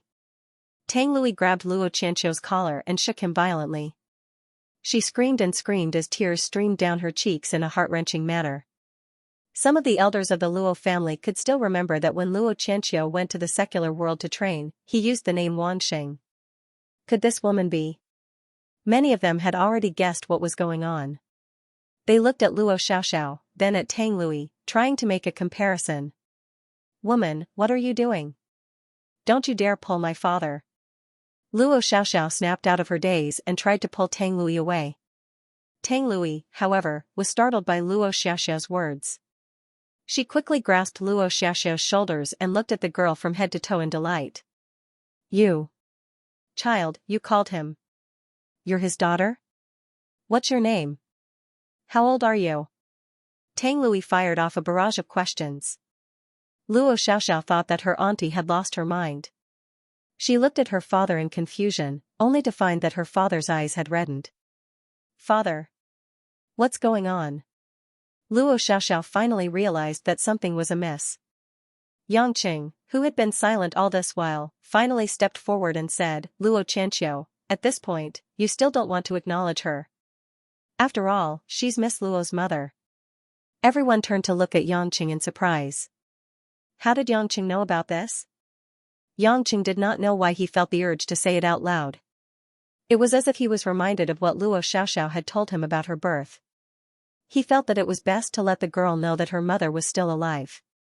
"Luo Qianqiu, are you still trying to hide it? You took the pear blossom jade pendant from Miss Luo and gave her a jade pendant with the carving of a deer. You even called her Luer. If I'm not mistaken, that's how you addressed Miss Luo's mother, right? Doesn't this mean that you've never forgotten Master Tang? I used to have some doubts about how you knew that Master Tang had a daughter and even knew her name. Moreover, you even had that child's token, the pear blossom jade pendant. It was only until Miss Luo told me about her past that everything made sense." Tang Lui was overjoyed at his words. She believed that Yangqing would not lie about the fact that the girl in front of her was really her daughter. Luo Qianqiu was momentarily at a loss. So many days and nights flashed through his mind, the joys and sorrows of the past, the ups and downs of his family and power, and now he was exiled from the outside world in such dire straits. Looking at the reunion of mother and daughter before him, he felt that many things were laughable. He felt a sense of relief. Luo Qianqiu laughed bitterly at himself. He stretched out a hand and placed it on Tang Lui's back. "Luer. I've let you down." Tang Lui hugged Luo Xiaoxiao tightly. No one knew if she hurt him or not, but she could not stop crying. Luo Xiaoxiao stood there in a daze, her mouth mumbling some vague words. It was as if she could not bear the sudden change in her life, and could not accept the fact that her birth mother had suddenly appeared. The group of people in the illusory realm sighed. Who would have thought that Luo Xianxia would have such a warm side to him? The women were especially sensitive, especially those like Kai Ning who knew her master's hardships. She could not bear to look at him any longer, and she quietly wiped away her tears. Perhaps it was the tenderness of the scene that had softened Yang Cheng's heart. He did not make things difficult for the cultivators, allowing them to stay as long as they did not interfere with his and his family's lives. From some of the Hongmeng elders and Su Shaogong, Luo Qianqiu learned that although a large number of cultivators had perished in the illusory realm, there were still quite a few who managed to escape. However, they were scattered all over the place, and no one knew where they went after they left the illusory realm. But it was obvious that they could not return to the illusory realm, especially Hongming's Shantian Island. The fire god's meticulous plan, reincarnating to become an eminent monk of Huaxia, and then ascending to become one of the 4 great elders of Shantian Island, Master Yan Yun, was definitely not just for this one counterattack. Most likely, he was looking for a way to deal with the 12 heavens celestial demon formation and free Zeus. Yang Qing and the others finally understood why Master Yan Yun had always been merciful and rarely made a move. It was most likely because he did not want to reveal his true strength. If he did not make a move easily, it would not be easy for others to find out that he had a divine spark. Similarly, although Ning Ruaju's cultivation was profound, she rarely made a move. Most likely, it was because she did not want to give herself away. After all, it was necessary to be prepared in case all her previous efforts went to waste. As for Yang Qing himself, he had more to think about.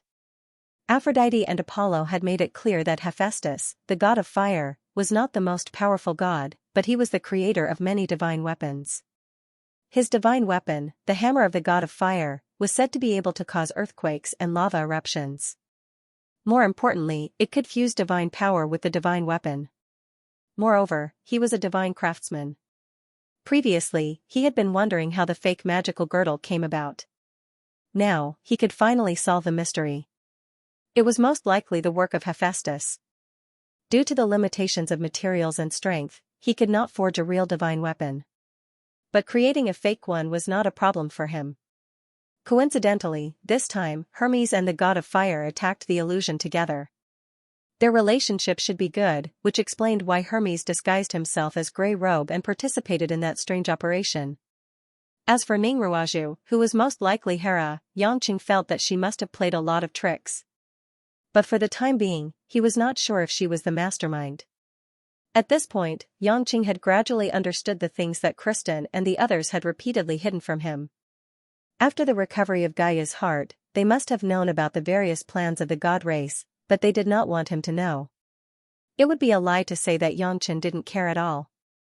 After all, this wasn't a small matter. And it put him in a difficult position as a half-human half-god. But, even if he knew about it now, would he really stop them? With the arrival of a group of people in the illusion, the information reached his ears.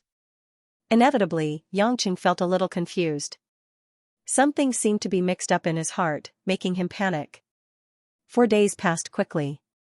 Almost all the cultivators who stayed on the island had recovered. These people were not poor, and they still had a lot of healing elixirs.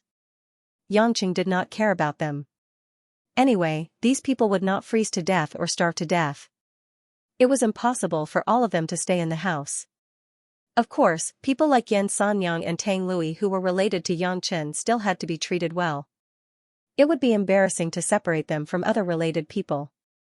Hence, Yang Chen arranged some accommodations for the Yan siblings, Luo Qianqiu, Luo Xiaoxiao and the rest. Yang Qing avoided interacting with Luo Xiaoxiao as much as possible, so that Lin Ruashi would not be able to wait. But it seemed that Luo Xiaoxiao was not in the mood to pester Yang Qing. Because of the appearance of her biological mother, Tang Lui, the girl was a little lost these few days. Luo Qianqiu and Su Shaogong were the only 2 people left in the illusory realm.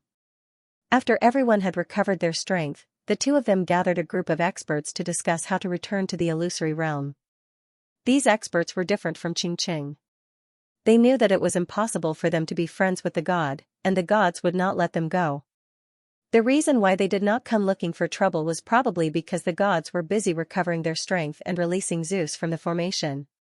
The cultivators knew that although the gods were much stronger than them, they would not be able to win if Zeus were to be released. Therefore, to be on the safe side, they decided to send Su Xiaogong, who was the fastest, to investigate the vicinity of Mystic Heaven Island and see if the gods were up to something. Although the 12 heavenly godly formation was the masterpiece of the ancient immortals and should be indestructible, the gods' strength had far surpassed the level they were 20,000 years ago when they first came to Earth. Moreover, the fire god and the empress had been in hiding for hundreds of years and understood the civilization of the cultivators of Xianxia. Unknowingly, 3 days had passed. Su Xiaogong, who had returned from the illusory realm, had also returned with the latest news. As expected, Mystic Heaven Island had been taken over by the gods. They had used their powerful spatial laws to create a sealed domain. Su Xiaogong did not dare to approach. No matter how arrogant he was, he did not want to die. Unable to find out what was going on inside, he could only observe from the outside that the godly formation was strangely destabilizing. It was as if the center of a spider's web was shaking, causing the entire web to tremble. After a tense discussion, the cultivators finally decided that they could not ignore the situation. They decided that all cultivators above the dark water stage would return to the illusion the next day. At midnight, Yangqing was chatting with a few women when he found out that Luo Qianxiu had come looking for him. Luo Qianxiu did not enter the castle. Instead, he stood on the cliff outside, staring at the wolf-fang moon in the sky, waiting for Yangqing to come out. Luo Qianxiu and Tang Lui had been reunited for the past few days. Yangqing did not know how they were doing, but with his daughter Luo Xiaoxiao by his side, it would not be too awkward. After all, they had been through a lot, and they would not cry and scream like the villains of the secular world. Yangqing leisurely walked to the cliff and stood side by side with Luo Qianxiu. From the side, Luo Qianxiu's hair had turned white, as if he had aged a lot in just a few days. "What do you want?" Yangqing's tone was calm. He no longer had much hatred for this guy. Luo Qianxiu was silent for a long time. Suddenly, he turned around and faced Yangqing, humbly bowing his head. Yangqing was startled. What was he doing? Bowing? I know, Luo Qianxiu, do not have the face to say this, but I can only beg of you, promise me one thing. Yangqing couldn't help but chuckle. You want me to help you fight the gods? Didn't I say it before? No. Luo Qianxiu stood up, shaking his head. I do not ask for you to fight against such a powerful enemy for the sake of us who were once your enemies. I'm afraid the power of the gods has already far exceeded our imagination. Then what do you want from me? Yangqing was puzzled. Lu and Xiaoxiao, mother and daughter. Luo Qianxiu's face trembled slightly as he suppressed the agitation in his heart. He gritted his teeth and said, if anything happens to me, please take good care of him. Yangqing was stunned. Why did these words sound like a dying request? Was this man in front of him really that vicious, cunning, and unruly Luo family patriarch? It looks like you've already made preparations to not return from the illusory realm tomorrow? Yangqing said with a smile. Luo Qianxiu took a deep breath and sighed bitterly at himself. Actually, you know better than me, don't you? You have a divine spark, so you should know how strong the gods have recovered. We are going to profound Heaven Island this time to stop the gods from releasing Zeus, but to put it bluntly, we are just doing our best. There is no need to listen to the heavens' will.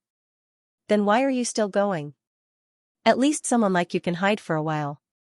You just reunited with your old lover, Yangqing said half-jokingly.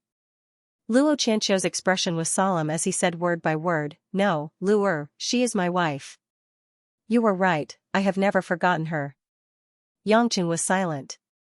The current Luo Qianxiu was incomparably unfamiliar.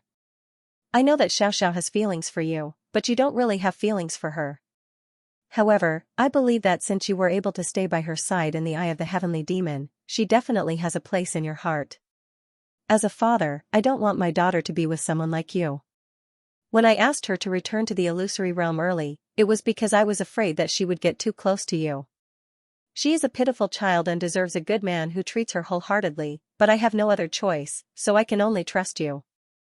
Luo Qianxiu actually bowed deeply and nodded after he finished speaking. Yangqing wanted to say something, but when the words were at the tip of his tongue, he couldn't open his mouth. As a man with many emotional debts, he could refuse, but as a father, it was difficult for him to refuse such a trust. Just as Luo Qianqiu turned to leave, Yangqing called out to him, "Why?" Yangqing looked at Luo Qianqiu with bright eyes. "Why would you leave your wife and daughter to die even though you know that you will die? You know, you can choose not to go. Even if the gods want to slaughter the cultivators, you can try to hide, or, for Master Tang's sake, stay here and receive my protection."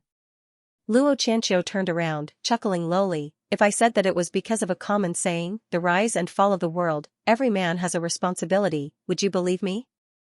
Yangqing frowned. "But you are not a common man who charges into the enemy lines. All the cultivators on this island above the weak water stage are not." Luo Qianqiu turned around, his eyes seemed to be flowing with a blazing flame as he smiled. "You are wrong. All the people in the world are common men. Cultivation and realm cannot change our roots. Maybe it's because you are still young, maybe it's because you almost always stay in a country outside of Xianxia, maybe it's because you have a sovereign god's godhood. Maybe you don't understand, but us cultivators in Xianxia, although we fight and scheme against each other, by hook or by crook, killing each other, fighting for power and strength. But now, we have a common enemy. We cultivators in the illusion, the enemies of Xiaxia's descendants. Just like a big family, usually we don't see eye to eye with each other, but when outsiders come to invade, no matter how many conflicts there are, they will be put aside and unite against the common enemy. Because in our bones, the same blood flows, our roots are still in the depths of Xiaxia. If the gods want to raise our home to the ground and uproot us, then we must use our blood to irrigate the land that gave birth to us." Luo Qianqiu said these words, not very passionate, not very serious, and a little too dull, but it made Yangqing's mind tremble. The man in front of him seemed to have shed all the halos, unloaded his cultivation and the past. He was like an ordinary man in the war years, a man who was about to go to the battlefield for the sake of family, for the sake of love, for the sake of loyalty. It was not that he was not afraid of death, but he could not fear the inevitable fate. Perhaps, this was the original appearance of human beings. Yangqing couldn't help but think. Until Luo Qianqiu left the cliff, Yangqing stood there quietly alone. Looking at the stars in the sky, Yangqing felt the cold wind all night, and no one disturbed him. The next morning, all the cultivators above the dark water stage in the illusion were ready to leave and return to Hongming's Xiantian Island. Scenes of life and death parting were naturally unavoidable. Yan Sanyang and Yan Feiyu sent their brother Yan Feiyun off with tears in their eyes, while Tang Lui and Luo Xiaoxiao wept silently at Luo Qianqiu. Luo Xiaoxiao originally wanted to rush up and drag Yangqing, begging Yangqing to help, but Luo Qianqiu sent a stream of true essence into her acupuncture point, knocking her out. Yangqing didn't say a word, quietly watching everything until nearly 100 cultivators left. At this time, the eastern sky was dark and gloomy, and the cold wind howled. The forgotten kingdom had once again regained its peace. It could even be said that it seemed a little deathly still. Hundreds of cultivators with low cultivation levels gathered one after another. They were all worried and sad, which covered the entire place with a layer of dark clouds. Standing on the beach, Yangqing silently lowered his head. His eyes were unfocused, as if he was thinking about something. The cold seawater slapped against the corners of Yangqing's shoes and pants. A large area had already been soaked, but Yangqing didn't seem to notice. At some point, Qiang Wei quietly walked to Yangqing's side and gently pulled on Yangqing's hand. "What are you thinking about? You're so engrossed." Qiang Wei asked with a sweet smile. Yangqing slowly raised his head, and his voice was a little ethereal. "Darling Qiang Wei, tell me. Am I doing the right thing?" Qiang Wei's gaze froze. She had known Yangqing for a longer time than any other woman. How could she not know what Yangqing was referring to? She seemed to hesitate for a moment before saying, "If you're serious about making a decision, you never ask for our opinions. Why are you asking me this time?" Yangqing smiled bitterly. "That's right, indecisiveness is not my style, but this decision is not only related to me, but also to you, everyone, so I really feel very confused." Qiang Wei smiled calmly. "How about this, hubby, I ask you a few questions. Speak." Are you afraid of the gods? Including Athena?" "No." Yangqing shook his head. "There's no harm in telling you the truth. If I didn't have a few trump cards, how could I have gotten to where I am today? Although I might not be able to beat them, it would be very difficult for me to lose. Then if you don't go, will you regret it for the rest of your life? Xianxia asked again. Regret? Yangqing said blankly, I don't know. Then if, in case you regret it, can you accept it? Yangqing frowned and said, of course I don't want to have regrets. But who can live a life without regrets? What I hope even more is that all of you can be safe. Hubby, do you really think that as long as you don't actively participate in the war between the humans and the gods, you can stay out of it? Yangqing was stunned. What do you mean? Xianxia sighed and said, that's right. You can frown at thousands of people, you can ignore the hatred in everyone's eyes, but people are different. Everyone here, except you, even Lanlan, your own flesh and blood, is a human through and through. This time it is a contest between the Protoss and the humans, and you are the key to the final outcome of the humans. Regardless of whether the Protoss or the humans won in the end, if you didn't participate, it would mean that you would be viewed as an enemy by at least one of the parties. If the Protoss were to lose, as one of the main gods, it would be wrong of you not to stand on the side of the humans. If the humans were to lose, whether they were enslaved or slaughtered, they would all see you as a sinner, because everyone would think that you could have changed the situation, but you just watched the humans lose everything. Yangqing's mouth was half open, and he couldn't speak. He really hadn't considered this. Although Xianxia didn't finish her words, Yangqing already knew what the woman meant. With his special role, it was impossible for him to take it for granted that he could stay out of this. Yes, he didn't care about the hostility of the Protoss or the humans, but his family, the people around him, everything that was related to him, could he really stay out of it? Whether it was the humans or the Protoss, once they vented their anger, the consequences were not something he could absolutely control. Not to mention others, the simplest example was Xiaxia's young family. Any random cultivator could cause fatal damage. Did he have to protect everyone on the island? Seeing the uncertain expression on Yangqing's face, Xianxia smiled and held Yangqing's arm with both hands. She said firmly, don't worry, no matter what choice you make, at least us sisters will have no regrets. No one will care whether your choice is right or wrong, because such a situation is not something you can control, is it? No. Yangqing suddenly vetoed. He raised his head, and a pair of hawk-like eyes revealed a blazing brilliance. Xianxia, this time you are wrong. Your man, I, have never liked a situation that I can't control. Hubby, you. Xianxia felt a throbbing in her soul, and she couldn't react. It was as if something had touched a nerve in Yangqing's heart that had detonated an explosive. I can't tolerate this going on so absurdly. No matter what it is, as long as my people are involved and threatened, they should be stopped. No one can stop me. After Yangqing finished speaking, he forcefully held Xianxia in his arms, kissed the woman's ear heavily, and said thank you. The next moment, Yangqing had disappeared from the seaside and appeared outside the castle. Lin Ruoxi was holding Lanlan's hand and was about to enter the castle when they were suddenly stopped by Yangqing. The mother and daughter and the other women beside them were a little puzzled. Yangqing took a deep breath, bent down, hugged his daughter, and touched Lanlan's face. Then, he stood up and said to Lin Ruoxi, wife, don't go. Before Yangqing could say anything, Lin Ruoxi had already resolutely shouted to stop him. The woman's face was gloomy, and there was a rare look of anger on her face. Her cold eyes were bone-chilling, like the goddess of winter. The other women were also shocked by Lin Ruoxi's expression and shout.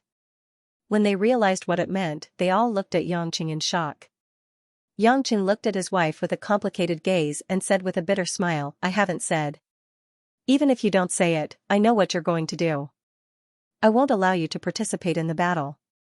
Lin Ruoxi said in a tone without any room for discussion. Yangqing frowned. Although he could usually give in to his women, when he seriously wanted to do something, no one could stop him. He said directly, Lin Ruoxi, I've decided. Take care of the child, I'll come back as soon as possible. Lin Ruoxi's delicate body trembled. It was unknown whether it was because of anger or grievance. Suddenly, she stepped forward and grabbed Yangqing's wrist. Don't go, I beg you, for me, and for the child. Lin Ruoxi lowered her head, as if she didn't dare to look at Yangqing's eyes at this moment. Lan Lan saw that her father and mother seemed to be about to quarrel. She bit her lip and widened her watery eyes innocently, not daring to say anything. Yangqing seemed to laugh at himself. Just now, I might have been a little hesitant, but now I feel that I have to go. There are some things that I have to face sooner or later.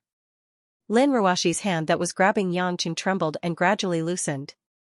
Yangqing exhaled and said, I'm leaving. You stay at home, and look after the child. After saying that, Yangqing pushed Lin Ruoshi's hand away and disappeared from the castle. Lin Ruoshi's arm hung desolately.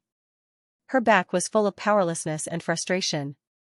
It was as if she had not let go of Yangqing's hand, but everything. Illusory realm, Xianxia Island. For thousands of years, the heavenly palace that had been incomparably solemn and solemn had been baptized by battles and tormented to the point that only ruins were left. The buildings that were riddled with holes and a large number of cultivators' corpses that were smashed into a bloody mess were too horrible to look at. Right above the floating area was the formation eye of the 12 capital heaven's celestial demon formation. The formation eye was like a mysterious unknown ball of light, emitting a gentle white gold brilliance, like a round sun that was hundreds of feet wide. Under the boundless golden formation, 3 figures were standing under the light ball of the formation eye, silently staring at the masterpiece of the ancient immortals.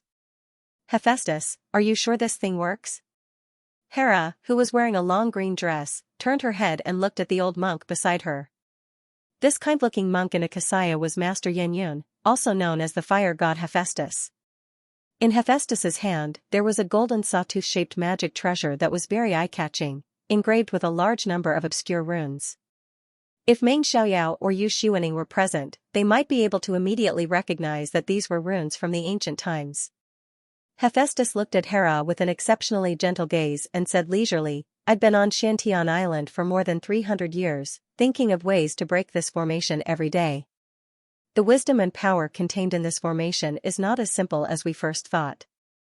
If we want to break the formation by force, it will be very difficult.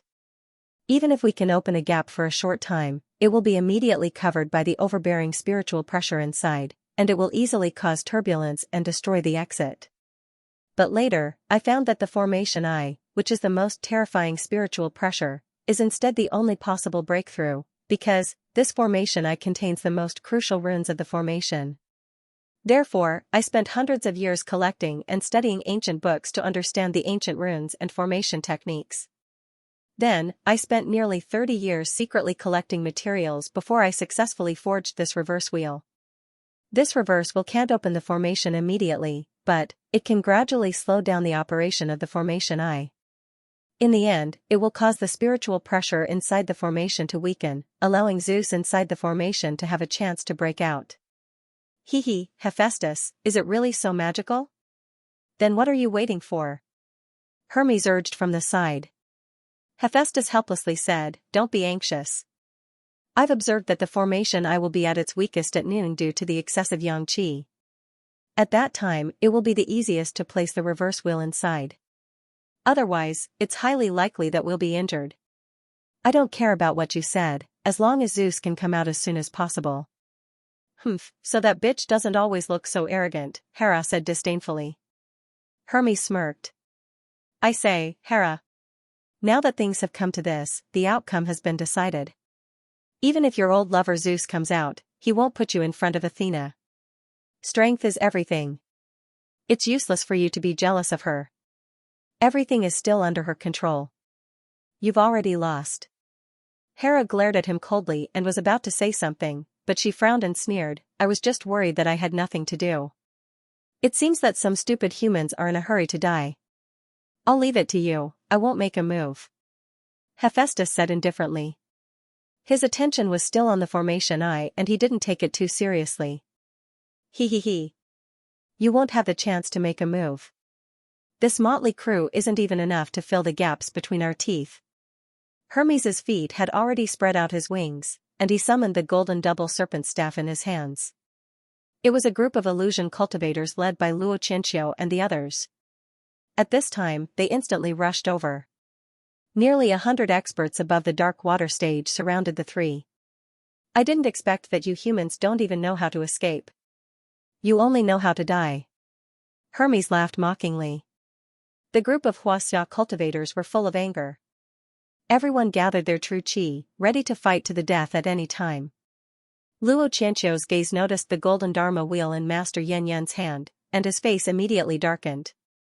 He said to Su Xiaogong and the others, the Dharma wheel in the fire god's hand seems to be engraved with many formation runes. I'm afraid it's a magic treasure used to destroy the formation. We must not let him destroy the formation. I understand. In other words, we have to deal with this bald donkey first. Yan Yun. You bastard who will die a horrible death. We've been friends for hundreds of years, but I didn't expect you to be so cunning. Today, I'll take your dog life. Lu Xiuan and the others from Hongmeng hated him the most. At this time, they roared and had already taken out their magic treasures, rushing out. Stupid. Without waiting for Lu Xiuan and the others to attack, Hermes had already appeared in front of everyone at the speed of light. On the golden double serpent staff in his hands, the snake's ruby red eyes flashed with a bewitching red light. In an instant, more than 10 Hongmeng experts were stunned. Their bodies stopped in midair and they looked around blankly, as if there was something strange around them. Very quickly, they seemed to have seen some enemy and began to attack the people around them. Oh no! They've been confused by their own illusions. Luo Qianqiu frowned. His true essence surged and he suddenly threw out dozens of purple lightning bolts. The golden crow primordial fire burned fiercely as he summoned his demonic heart weapon and rushed towards Hermes. Hee, why are you so excited? I haven't even started playing. Hermes turned the double serpent staff and released a hallucinatory dream realm towards Luo Qianqiu. Luo Qianqiu was already prepared. Suddenly, the demonic heart weapon exploded violently in front of him. Boom! A deafening sound rang out and the demonic heart weapon turned into a huge blood mist, releasing in the air like a gorgeous firework. Following which, the blood mist gathered together and returned to the demonic heart weapon.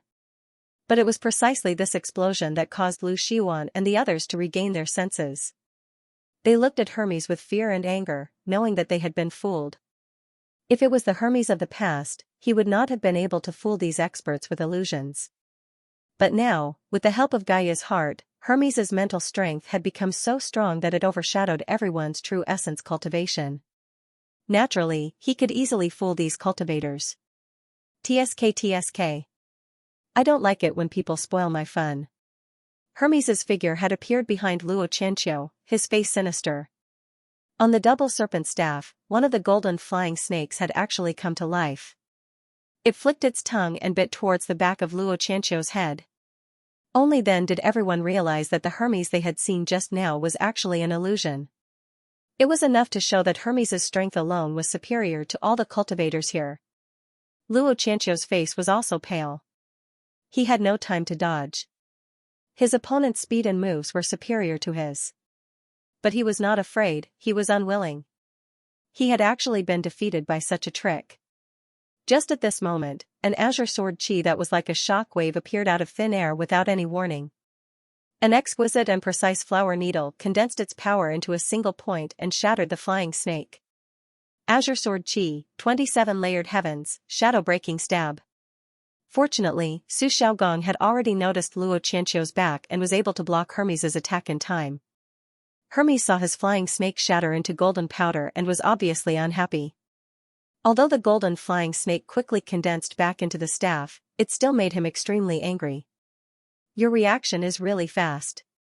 Hermes's figure flickered a few more times, and in the air, there were already more than 10 of him. It was almost impossible to distinguish the real from the fake. Su Xiaogong's flying sword made a large circle, and wherever the sword arc passed, a large expanse of azure sword chi would sweep out, shattering these illusions with the fastest speed possible. The other cultivators also used their own unique skills to destroy these illusions one by one. Finally, Hermes's real body was revealed, and he laughed sinisterly in the air. So many of you against me, do you really think that ants can bite an elephant to death? 31 layered heavens, spirit pierces the rainbow. Su Xiaogong threw out his flying sword without hesitation. The huge azure sword radiated an intense red light, and the intense friction between the sword chi and spiritual energy produced a blazing high temperature. Pooh! This lightning-fast sword pierced through Hermes's body. A mouthful of blood spurted out from Hermes's mouth, as if he couldn't believe that he actually failed to snatch the sword. The morale of the cultivators in the illusion realm soared, and many of them cheered loudly. It seemed that they were not completely hopeless this time. But in the next moment, everyone's mood plummeted. They saw Hermes suddenly raise his head, and with a strange smile, the blood at the corner of his mouth instantly disappeared. Sorry, the blood is also fake. The cultivators found it hard to accept that Hermes had been toying with them from the beginning to the end. This indistinguishable illusion was truly like a nightmare, lingering around everyone. Hera seemed to have lost interest in watching any longer, and coldly snorted, "All right, Mercury, it's enough to just play around, kill them all." "Hee, Hera, but I haven't played enough yet. It's boring to kill them all too quickly." Hermes laughed.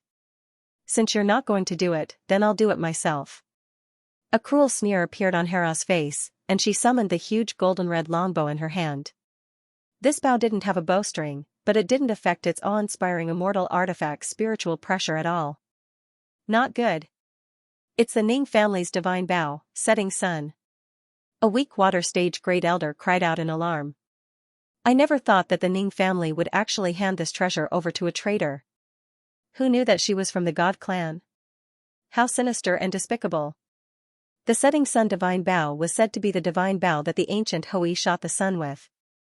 Of course, that wasn't true, but it was indeed a quasi-immortal bow.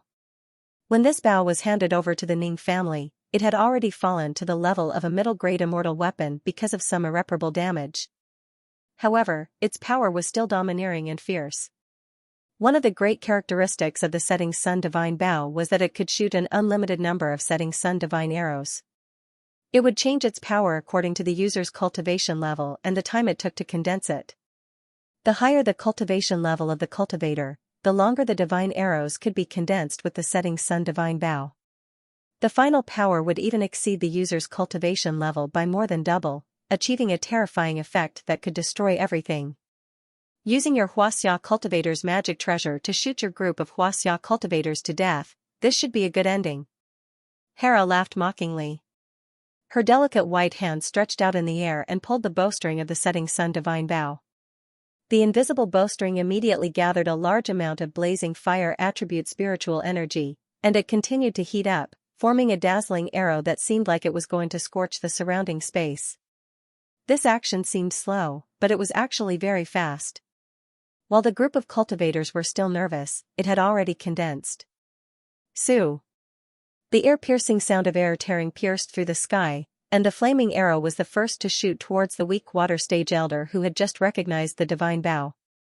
That elder was clear-headed, and he immediately circulated his true essence, preparing to dodge.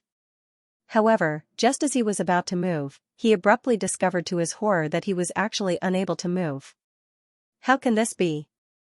He screamed in his heart as he watched the arrow penetrate his body. The flame burned everything. This weak water stage elder did not even have the chance to struggle. He turned into ashes, his soul was destroyed. The faces of the cultivators present were ashen. Most of them couldn't understand why the elder didn't dodge. Although the setting sun divine bow was powerful, as long as the arrows were dodged, there was nothing to fear. Naive. You're just at the weak water stage. Do you think you can compete with our power of the law of space? Hermes clicked his tongue and shook his head. He was naturally well aware that Hera had long since used spatial confinement to control the elder on the spot. In other words, Hera was only shooting dead targets.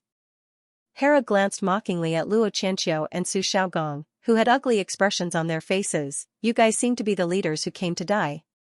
Do you think you're very heroic?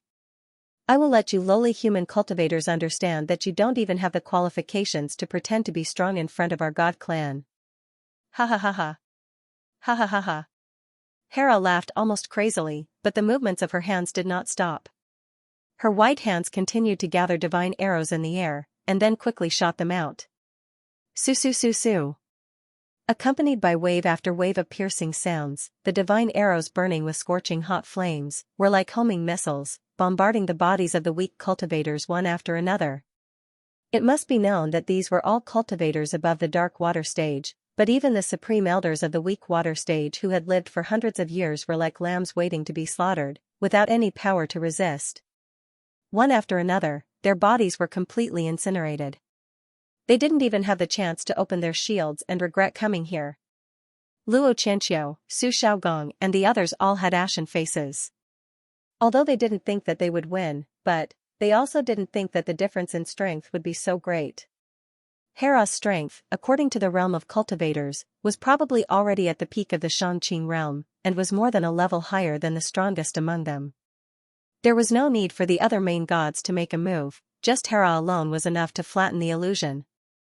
As expected, they were only here to die. The fate of humanity, could it be that it would end so miserably? Thinking of all kinds of things, even a man like Luo Qianxiu, who had experienced the vicissitudes of life, couldn't help but have his eyes turn red, revealing his sorrow. In the blink of an eye, there were only a dozen or so people left on the field, including Lu Xiuan, Yan Xiuming, and some of the others with the highest cultivation, but without exception, no one attacked anymore. Humiliation, it was indescribable. At this moment, everyone's hearts were filled with a kind of sorrow for the weakness of humanity. What a pity, the show is going to end so soon. Did you guys enjoy watching to your heart's content? Hee. I feel that there are too few people, not enough for me to kill. Hera smiled as if it was a pity. This time, she aimed her divine bow at Luo Qianxiu. You can try to resist, although in my eyes, your move is as laughable as a 3-year-old child's play, Hera said disdainfully. With that said, an arrow that had been condensed for a longer time shot through the air. Rustle. Luo Qianxiu closed his eyes peacefully, as if he was thinking about some beautiful memory. Pung. Flames flashed, and once again there was a violent explosion. But what shocked everyone was that this time, the person was fine. The glaring platinum flames dissipated, and everyone present saw that at some unknown time, someone had quietly appeared a few meters in front of Luo Qianxiu. Yangqing. The group of cultivators cried out in surprise. Hades? The 3 main gods all frowned, looking a little puzzled and displeased. The person who came was Yangqing, who had just arrived. They only saw Yangqing curling his lips somewhat gloomily, slowly lowering his right hand. Just a moment ago, Yangqing had used this hand to forcibly receive Hera's arrow. You guys are really something. I thought about my life, I came a little late. How did you guys fight until there are only so few people left? Damn it, killing so fast, it's different from what they show on TV. Did you guys learn it from me? Yangqing cursed to himself, feeling a little conflicted that he had come a little late, and so many people had died. In this way, the effect of him rushing over was not perfect. Fortunately, a few important people were still alive. If Hera had killed the big ones to the small ones, then he would really want to cry but have no tears. Hades, what do you mean by this? Hera grinned, but there was not the slightest hint of a good talk in her eyes. Yangqing looked her up and down with interest for a while. You are Hera? TSK, I didn't expect you to be another main god who reincarnated into the body of the Huaxia people with a purpose. But at least it's better than Hermes being a bat. Your skin is not bad, you reincarnated into a good life. If you weren't Hera, maybe the Ning family would use you to find an arrogant son-in-law. What did you say? Hera was a little angry. What is this guy here for? What nonsense is he talking about? Yangqing smiled evilly and waved his hand. I'm joking, I'm just joking. The atmosphere here is too tense, relax a little. Hades, I advise you not to joke with Hera. Her strength is comparable to Poseidon's. You should imagine to what extent Poseidon has recovered and why he is here. If you have something to say it quickly. Hermes narrowed his eyes. Yangqing shrugged and said with a smile, actually, it's nothing. I just feel that you guys have caused enough trouble this time. There is no need to go so far. Oh? Then what do you want? Hera asked with a cold smile. Yangqing clapped his hands and said cheerfully, I was waiting for you to say that. That's what I was thinking. Why don't we call everyone together? It's best if Athena comes too. Then everyone can relax and play cards and play mahjong. Things can be discussed at the table. First, we should consider not letting the earth continue to cool down. How many people will die? Turning the earth into a ball of ice is not fun either. The main reason is that all the animals are dead. Where am I going to find meat for my daughter? Besides, if we fight and kill, don't implicate the ordinary people. We can think of a way to solve it internally. As long as it is fair to both sides, I will definitely remain neutral and not help either side. Don't you think I am very smart? Yang Cheng's words caused everyone's expressions to be a little strange. In such an occasion, saying such words was not so much very smart as absurd. As expected, Hera's eyes were exceptionally cold.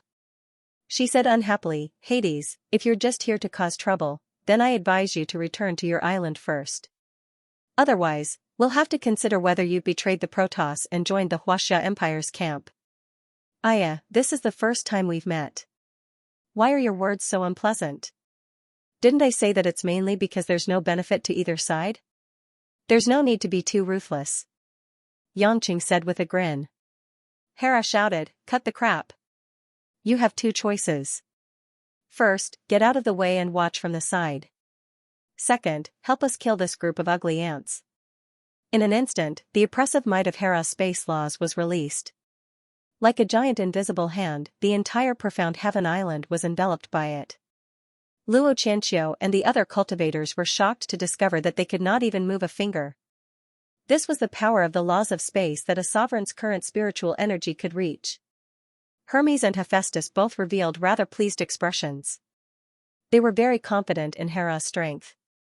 This was because other than Zeus and Athena, Poseidon and Hera were the strongest main gods, and they had always been so. And the old Hades was not a match for Hera either. One could imagine that the divine spark that Yangqing had inherited was even more impossible for his mental strength to contend against Hera. As for Yangqing's cultivation, even if he had reached the upper clear realm, they did not think that Hera's spatial laws combined with her own true essence of the Taiqing stage would be inferior to Yangqing's. The higher the level, the smaller the gap, the more difficult it was to make up for. Yangqing revealed a troubled expression and clicked his tongue a few times. In the midst of the tense atmosphere, Yangqing took out a pack of cigarettes. Taking out a cigarette, Yangqing slowly put it in his mouth. Then, he searched the pockets of his clothes and found that the lighter was also in his spatial ring. Thus, he took out the lighter and lit a fire for himself. Because it was high up in the sky, the temperature and the wind were not very convenient, so it took a few tries before it lit up. Soon, Yangqing took a deep breath, and a white mist curled up and exhaled from his nostrils. The cultivators in the illusion were about to collapse.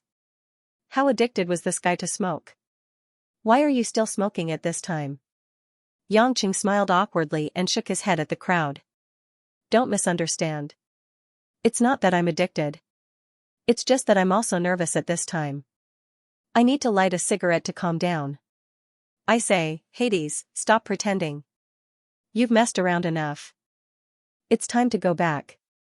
Hermes smiled mischievously. Yangqing licked his lips and threw away the cigarette butts that he had smoked in 2 mouthfuls. He sighed heavily and said with a serious face, as I said just now, all of you stop. Hera felt it was ridiculous and sneered. Hades, do you really think I won't touch you? The revival of the Protoss is unstoppable. No one is allowed to stand in the way.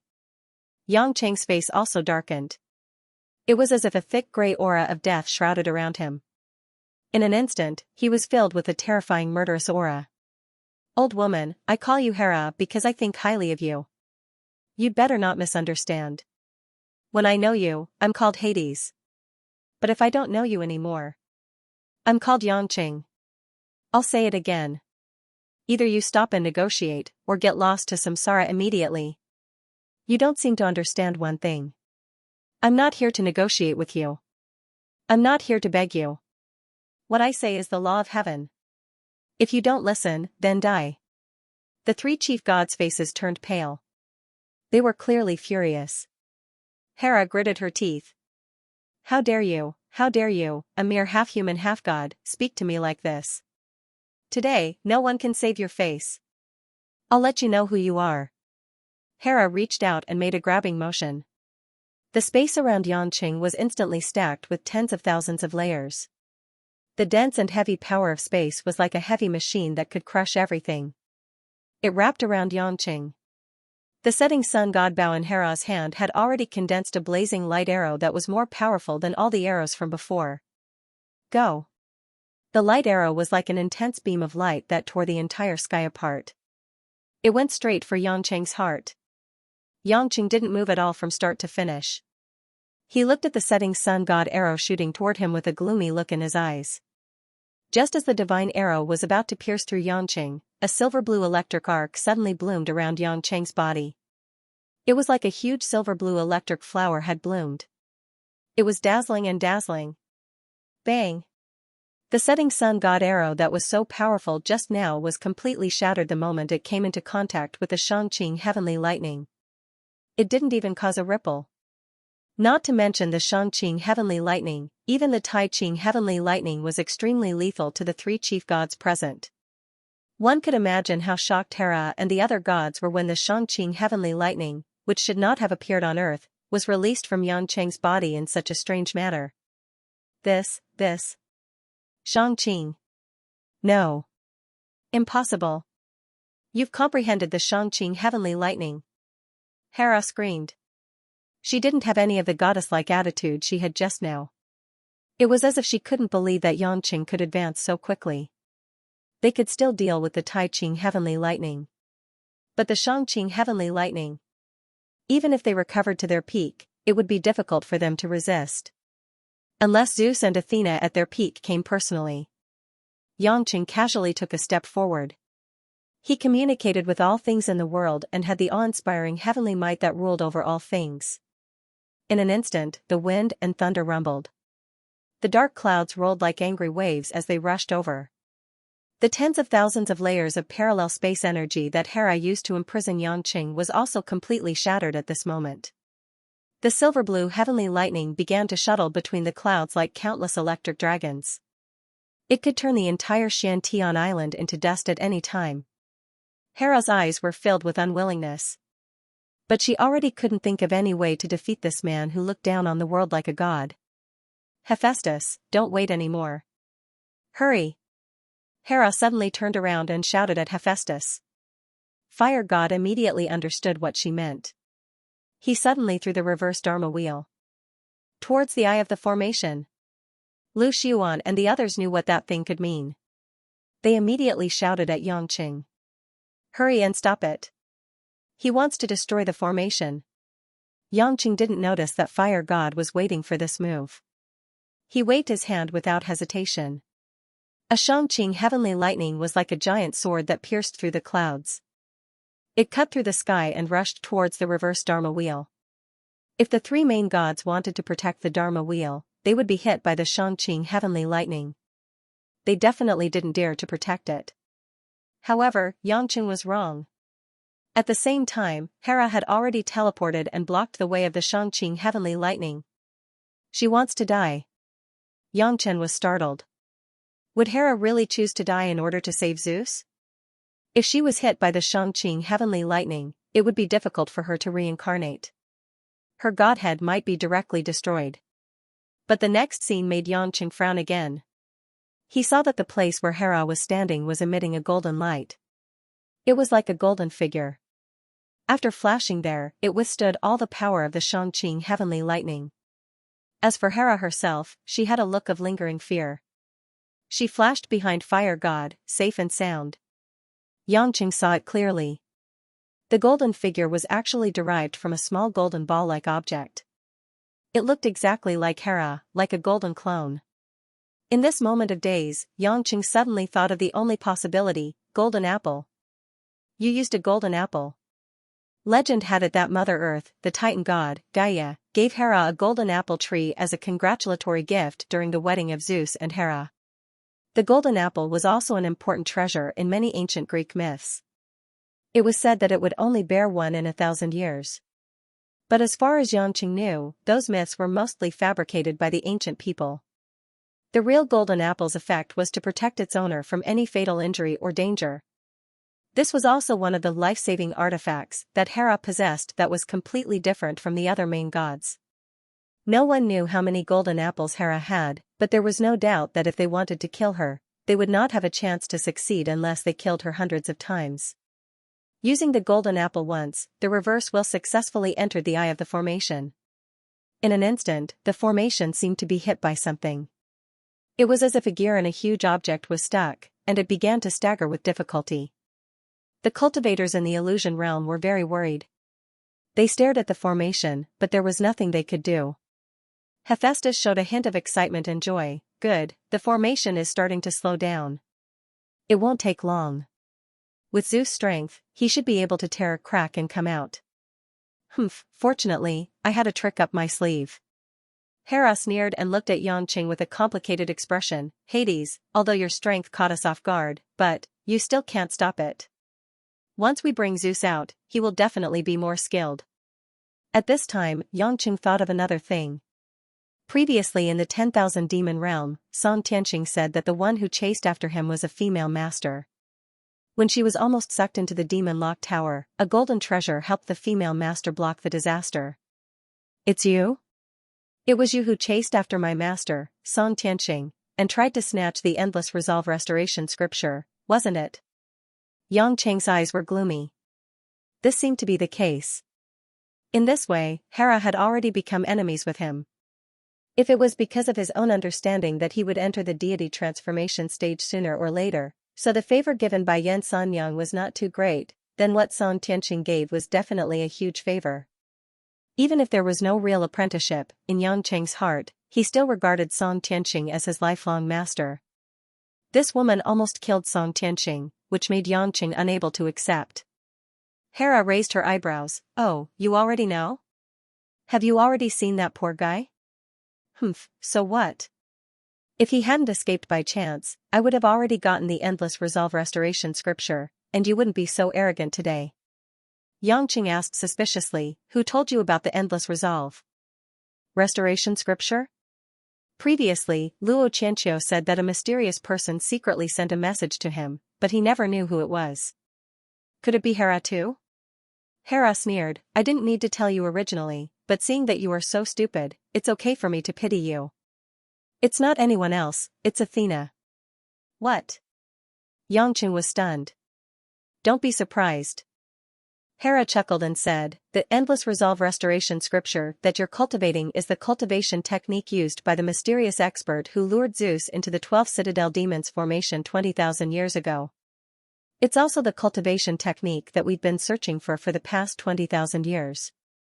If you want to defeat him completely, the most fundamental way is naturally to learn his technique or even crack it.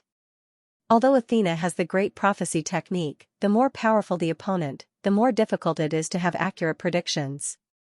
After finally finding this technique, she told me the information of the cultivator. Although I disdain to accept her gift, I have no reason to let go of this opportunity. Compared to you, Xianxia is obviously easier for me to deal with, so you should be glad that I didn't come to you earlier. Xianxia clenched his fists. Although he had already guessed it, he was still furious at Athena when he found out that she was the mastermind. Alright, if you want to take revenge on me, then bring it on. If there's nothing else, we'll be leaving. Hera snorted arrogantly and motioned for Hephaestus and Hermes to leave with her. Lu Xiuan and the others immediately woke up Xianxia anxiously. Xianxia. Don't let them go. The eye of the Grand Formation has been damaged, and our strengths are utterly insufficient to turn the situation around. If we wait for the Grand Formation to collapse and allow Zeus and the myriad of primeval demons to escape, then wouldn't we be completely powerless to turn the situation around? A trace of ruthlessness flashed in Xianxia's eyes as he said, so what if they come out? I'll kill as many as they come out. With that, Xianxia smirked coldly at the three chief gods. Since you guys aren't willing to listen to me even though I've told you nicely, don't blame me for digging out your roots. Before the three chief gods could react, Xianxia had already turned into a silver-blue bolt of lightning and flew towards the north. Not good. He's going to the Tree of Earth. Hermes cursed. We can't let him destroy the Tree of Earth. Let's go. Hera's expression also changed. The three chief gods couldn't care less about the cultivators and the illusion at all. In the blink of an eye, they had already chased after the North Pole.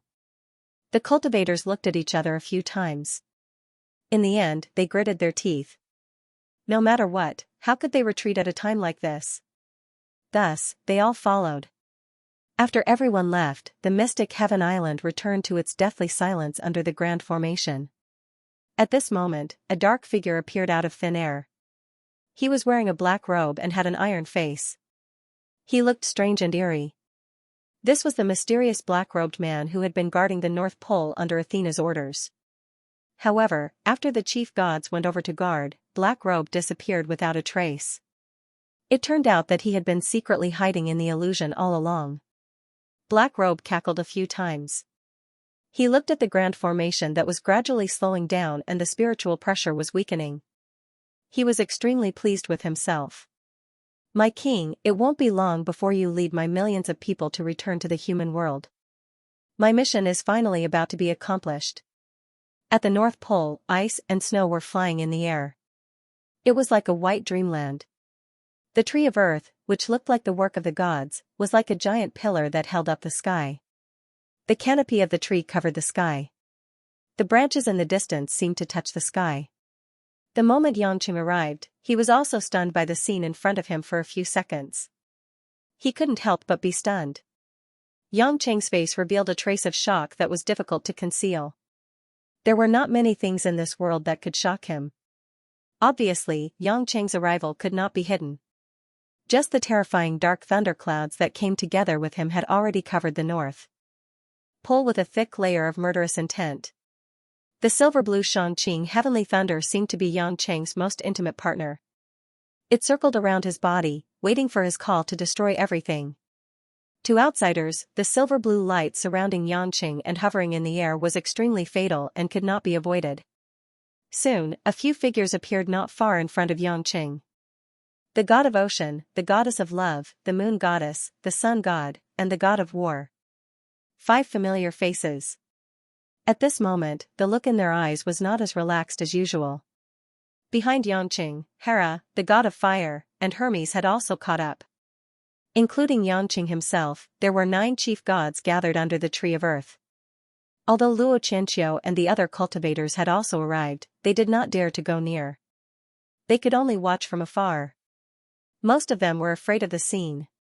At this moment, Xianxia's body was like a supernuclear bomb. No one dared to go near him. Everyone was a little far away. Xianxia scanned his surroundings. Finally, he pointed at the tree of earth and said to Kristen, "This is what you were hiding from me before." The earth's temperature dropped, and the divinity's recovery grew stronger. It was all because of this tree? Venus's expression was obviously a little stiff. Her usual playful look was nowhere to be seen. As if she knew something was coming, she nodded heavily. Hades, this is the original appearance of Gaia's heart. This is the mother of the gods, our source, the tree of earth. Xianxia frowned and spread his divine sense. Suddenly, he sensed something. His figure flashed and immediately came to the top of the tree of earth.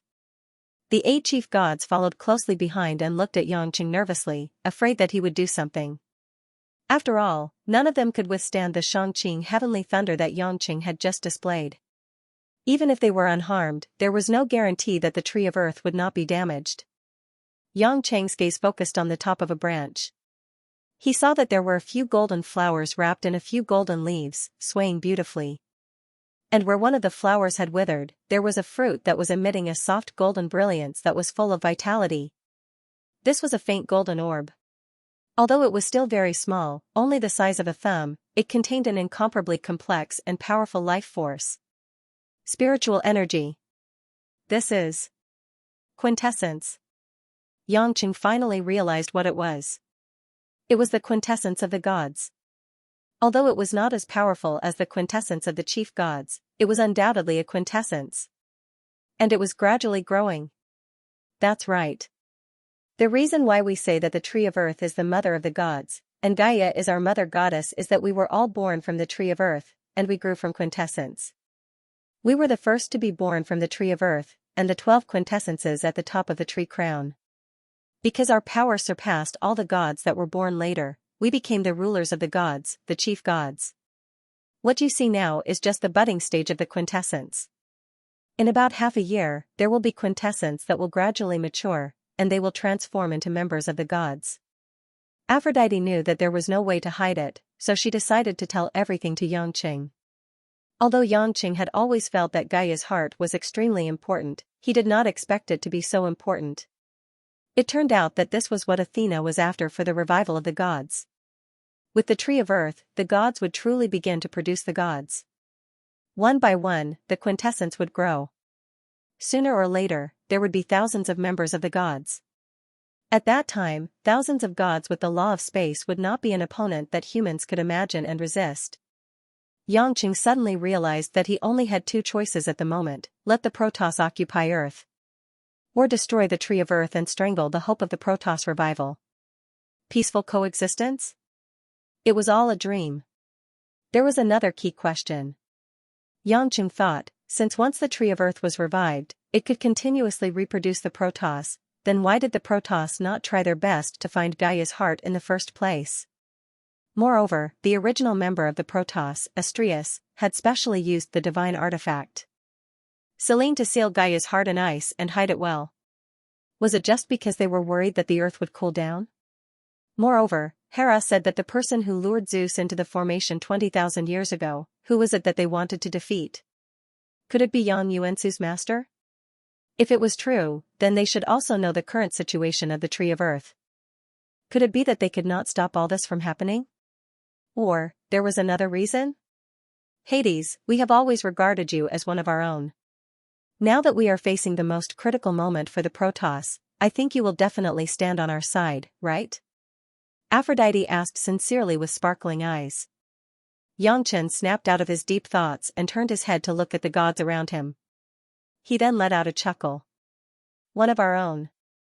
Humph. You really think of me as one of your own. Gaia's heart, the tree of earth, such a huge impact, I can't believe I only saw it now with my own eyes. The gods were somewhat embarrassed, especially Apollo and the others who had always been on good terms with Xianxia. Hades, you have to understand our difficulties. We did not intend to hide it from you, we just wanted to let things develop smoothly. Artemis explained. Bullshit. Xianxia scolded loudly, do you think I'm a fool? This tree of earth, the reason why it was forcibly sealed by Astrius more than 20,000 years ago, and you did not find it at first, is it not because this damn tree will destroy everything? The overgods' faces suddenly became extremely ugly, mostly pale, shocked, and complicated. When Xianxia saw the expressions of the gods, he was even more convinced of his guess. If I'm not wrong, the tree of earth is not only absorbing the energy of the sun's radiation, but it is also absorbing a large number of elements from the earth's interior. Judging from the current global cooling rate, in another year or so, humans will be completely unable to survive on the earth. Even if the Protoss could continue to live on this planet, it would not be long before it became another Mars, as the Earth's energy and vitality were being rapidly consumed by the tree of earth. The reason why you came to Earth from Mars 20,000 years ago should be that the tree that gave birth to you and raised you has also become the executioner of the fate of your planet. Xianxia's words made all the deities pale. It was obvious that he had guessed correctly. The tree of earth was indeed like an extreme fusion of contradictions. She created life, and the god race that she created was born with a powerful divinity. But at the same time, she was devouring the life of the planet. She was like a mother who used overload to make her children stronger. The strength of the Protoss was built on the rapid destruction of the planet. Xianxia saw that they did not speak and continued to sneer. You must have known all this long ago, that's why you are hesitating. I remember when you were talking about Gaia's heart, some people thought that Athena was crazy and fearful, because you knew that if Gaia's heart was revived, the earth would repeat the mistakes of Mars, didn't you? With that, Xianxia looked at the Apollo siblings. Thinking about how they looked when they first saw Gaia's heart in Korea, it was easy to understand now. You're right. Hera said arrogantly, Hades, your guesses are almost right. However, you should think carefully about why we decided to revive Gaia's heart even though we knew that the life of the earth would be greatly shortened because of the tree of earth. Xianxia frowned, he was also confused about this. It stood to reason that the Protoss had already lost a home, did they want to lose another one?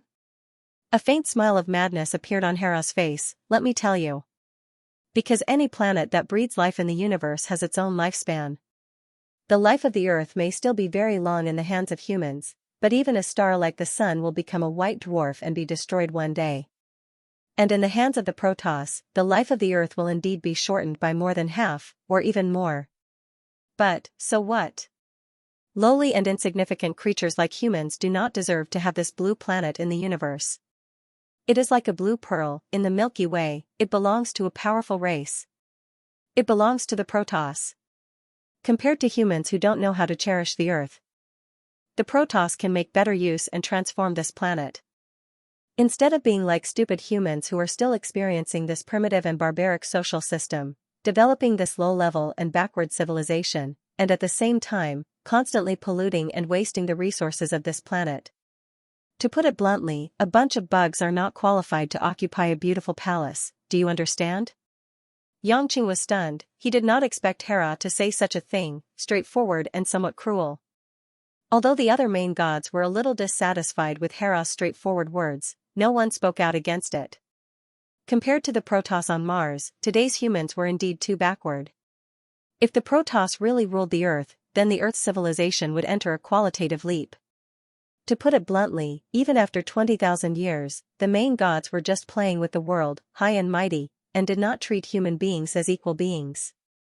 They did not find Gaia's heart before because they were trapped in the pain of losing their home, and they were worried that the Earth would become another barren home.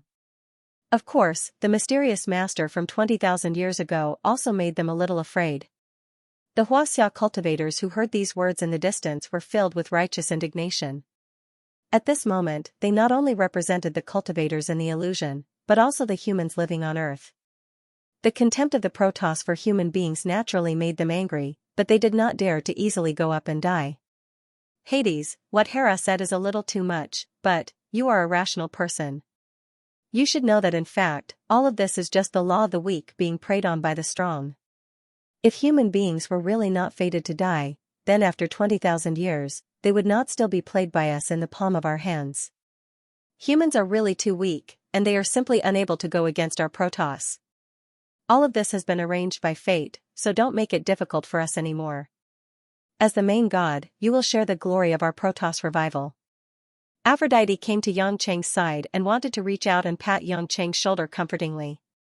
Xianxia, who had been lowering his head and silent, flashed and came to the dense foliage in the distance, avoiding Venus' hand. Enough. Xianxia slowly raised his head and glanced at everyone, his tone cold and dull. I'm not interested in listening to your grand strategies to change the world, nor am I interested in listening to your laws of survival of the fittest. I don't want to say anything on behalf of human beings, nor do I want to do anything for them. I just want you to understand one thing. At this point, Xianxia's body began to release thicker and thicker, surging Xianxia heavenly lightning. The Xianxia heavenly lightning was like a giant beast that would go berserk at any time, lying dormant on Xianxia's body, ready to strike. You did the right thing, you should have hidden it from me, because I am going to destroy it now. A powerful silver-blue lightning ball, with Xianxia as the center, began to expand suddenly, like a human nuclear bomb, about to blow up the entire tree of Earth from the center. No! The gods cried out. Even if the tree of Earth had its own strong protective energy, it would still be greatly damaged by the concentrated explosion of the Xianxia heavenly lightning, not to mention that there were so many Protoss in the breeding period.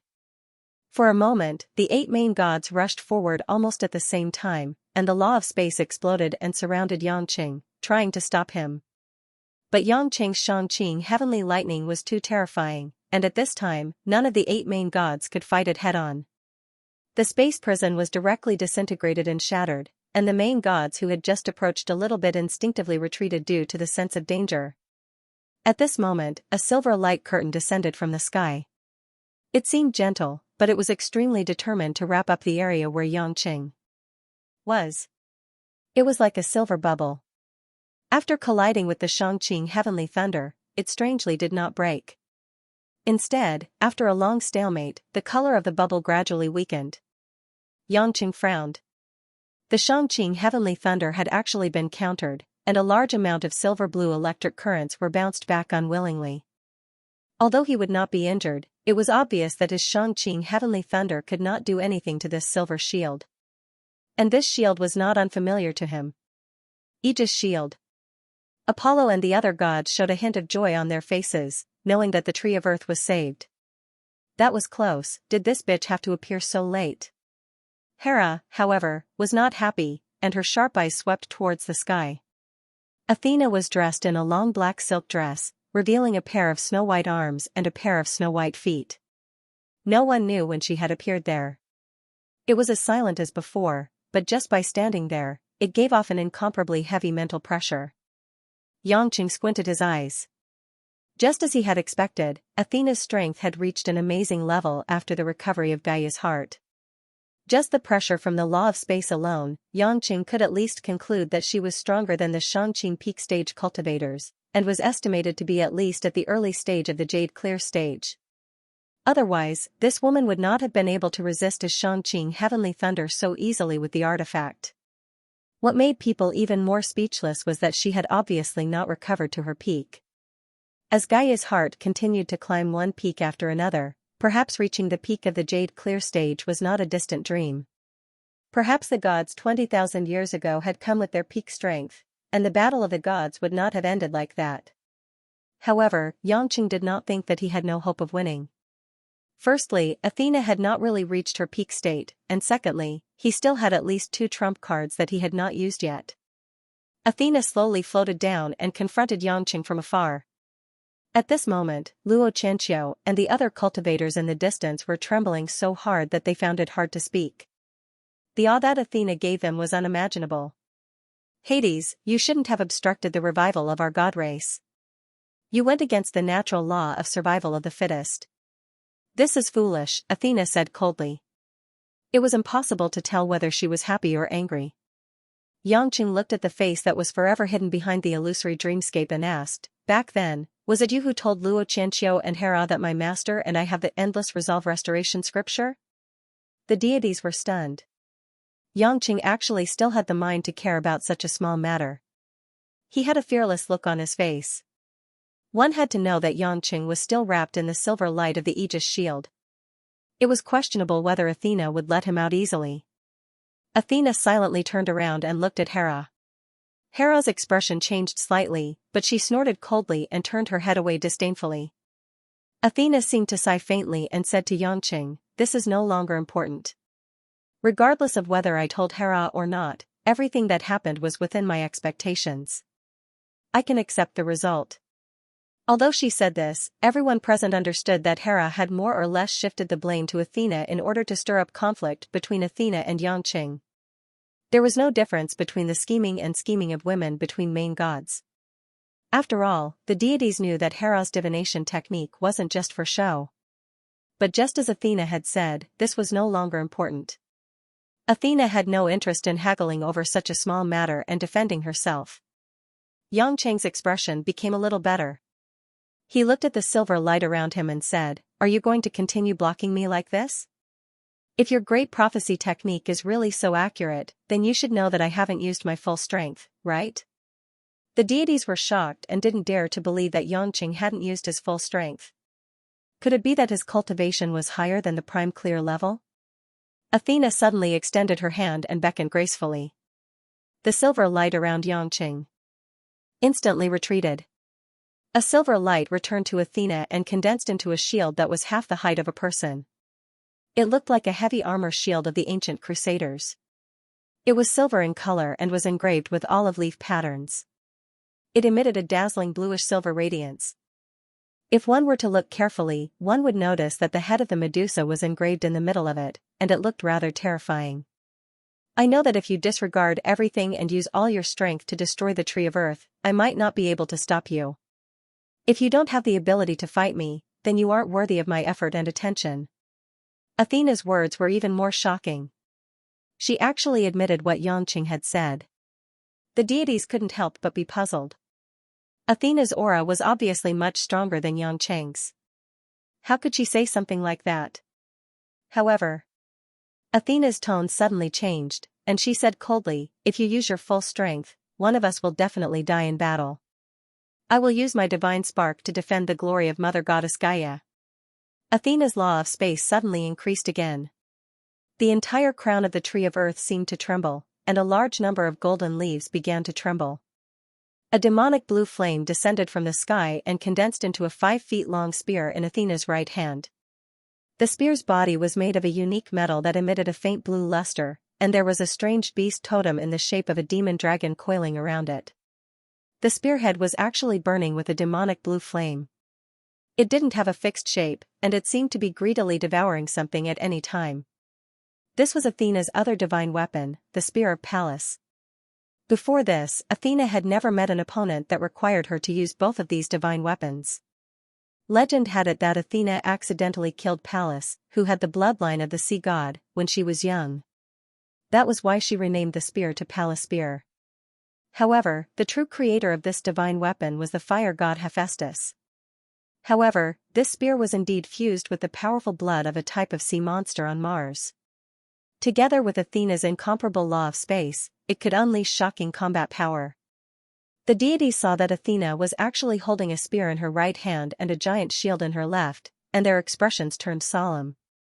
They hadn't seen Athena treat a battle so seriously for a long time. What ability did Xianxia have to make Athena so afraid? However, there was something else in the deities' eyes that they couldn't explain. It was as if they felt that this battle had some other meaning. Xianxia could naturally feel the strength of his opponent, but at this moment, his state of mind was unusually calm. There was a slight smile at the corner of his mouth, but there was a hint of determination in his eyes. Xianxia let out a long sigh. Looks like I have to make a choice. Just as Xianxia finished speaking and was about to use his full strength, Athena suddenly called out to him. Wait a minute. Athena's voice became a little gentle, not as cold and emotionless as before. Xianxia's entire body seemed to be struck by lightning. He stiffened for a moment, his lips trembling slightly. He raised his head and stared at Athena, forcing a stiff smile. What's wrong? You don't want to fight anymore? Athena was silent for a moment, and after a slight hesitation, she said softly, I've already said that if you use your full strength, it means that one of us will die. But, are you really willing to let me die in front of you? Hee. What do you mean, are you afraid? Xianxia tried his best to avoid her gaze. He wanted to tease her, but he couldn't restrain himself. He looked at Athena's face, which had always been shrouded in mist. It was hard to see her face clearly, but it gave people a feeling of absolute beauty. Unknowingly, Athena had already revealed her true appearance. Xianxia only caught a glimpse of her from the corner of his eye, but he couldn't deceive himself. This was a face that he was incomparably familiar with, a face that was engraved in his heart. It wasn't just Xianxia, even Luo Qianqiu and the other cultivators in the distance were scared silly, unable to believe their eyes and speechless. Only the other deities present were all aware of this, and now that the truth was revealed, they all sighed slightly. Of course, there were also people like Hera and Hermes who found it rather interesting, and they were calm and unruffled, revealing strange smiles. Heh. Haha. Haha. Aha. Xianxia's body trembled, and his shoulders shook. He lowered his head, smiling foolishly, laughing bitterly, crying and laughing, as if he was possessed, and he kept shaking his head. In the end, Xianxia's eyes were already uncontrollably red, and they were glistening with tears. Indistinct sobs came out from Xianxia's throat, and he tried to hold them back, but he couldn't. The hysterical despair, sorrow, and pain in his eyes caused Aphrodite, Artemis, and a few other main gods who were on good terms with him to cover their faces and cry when they saw this scene. There wasn't a trace of sorrow or joy on Athena's face.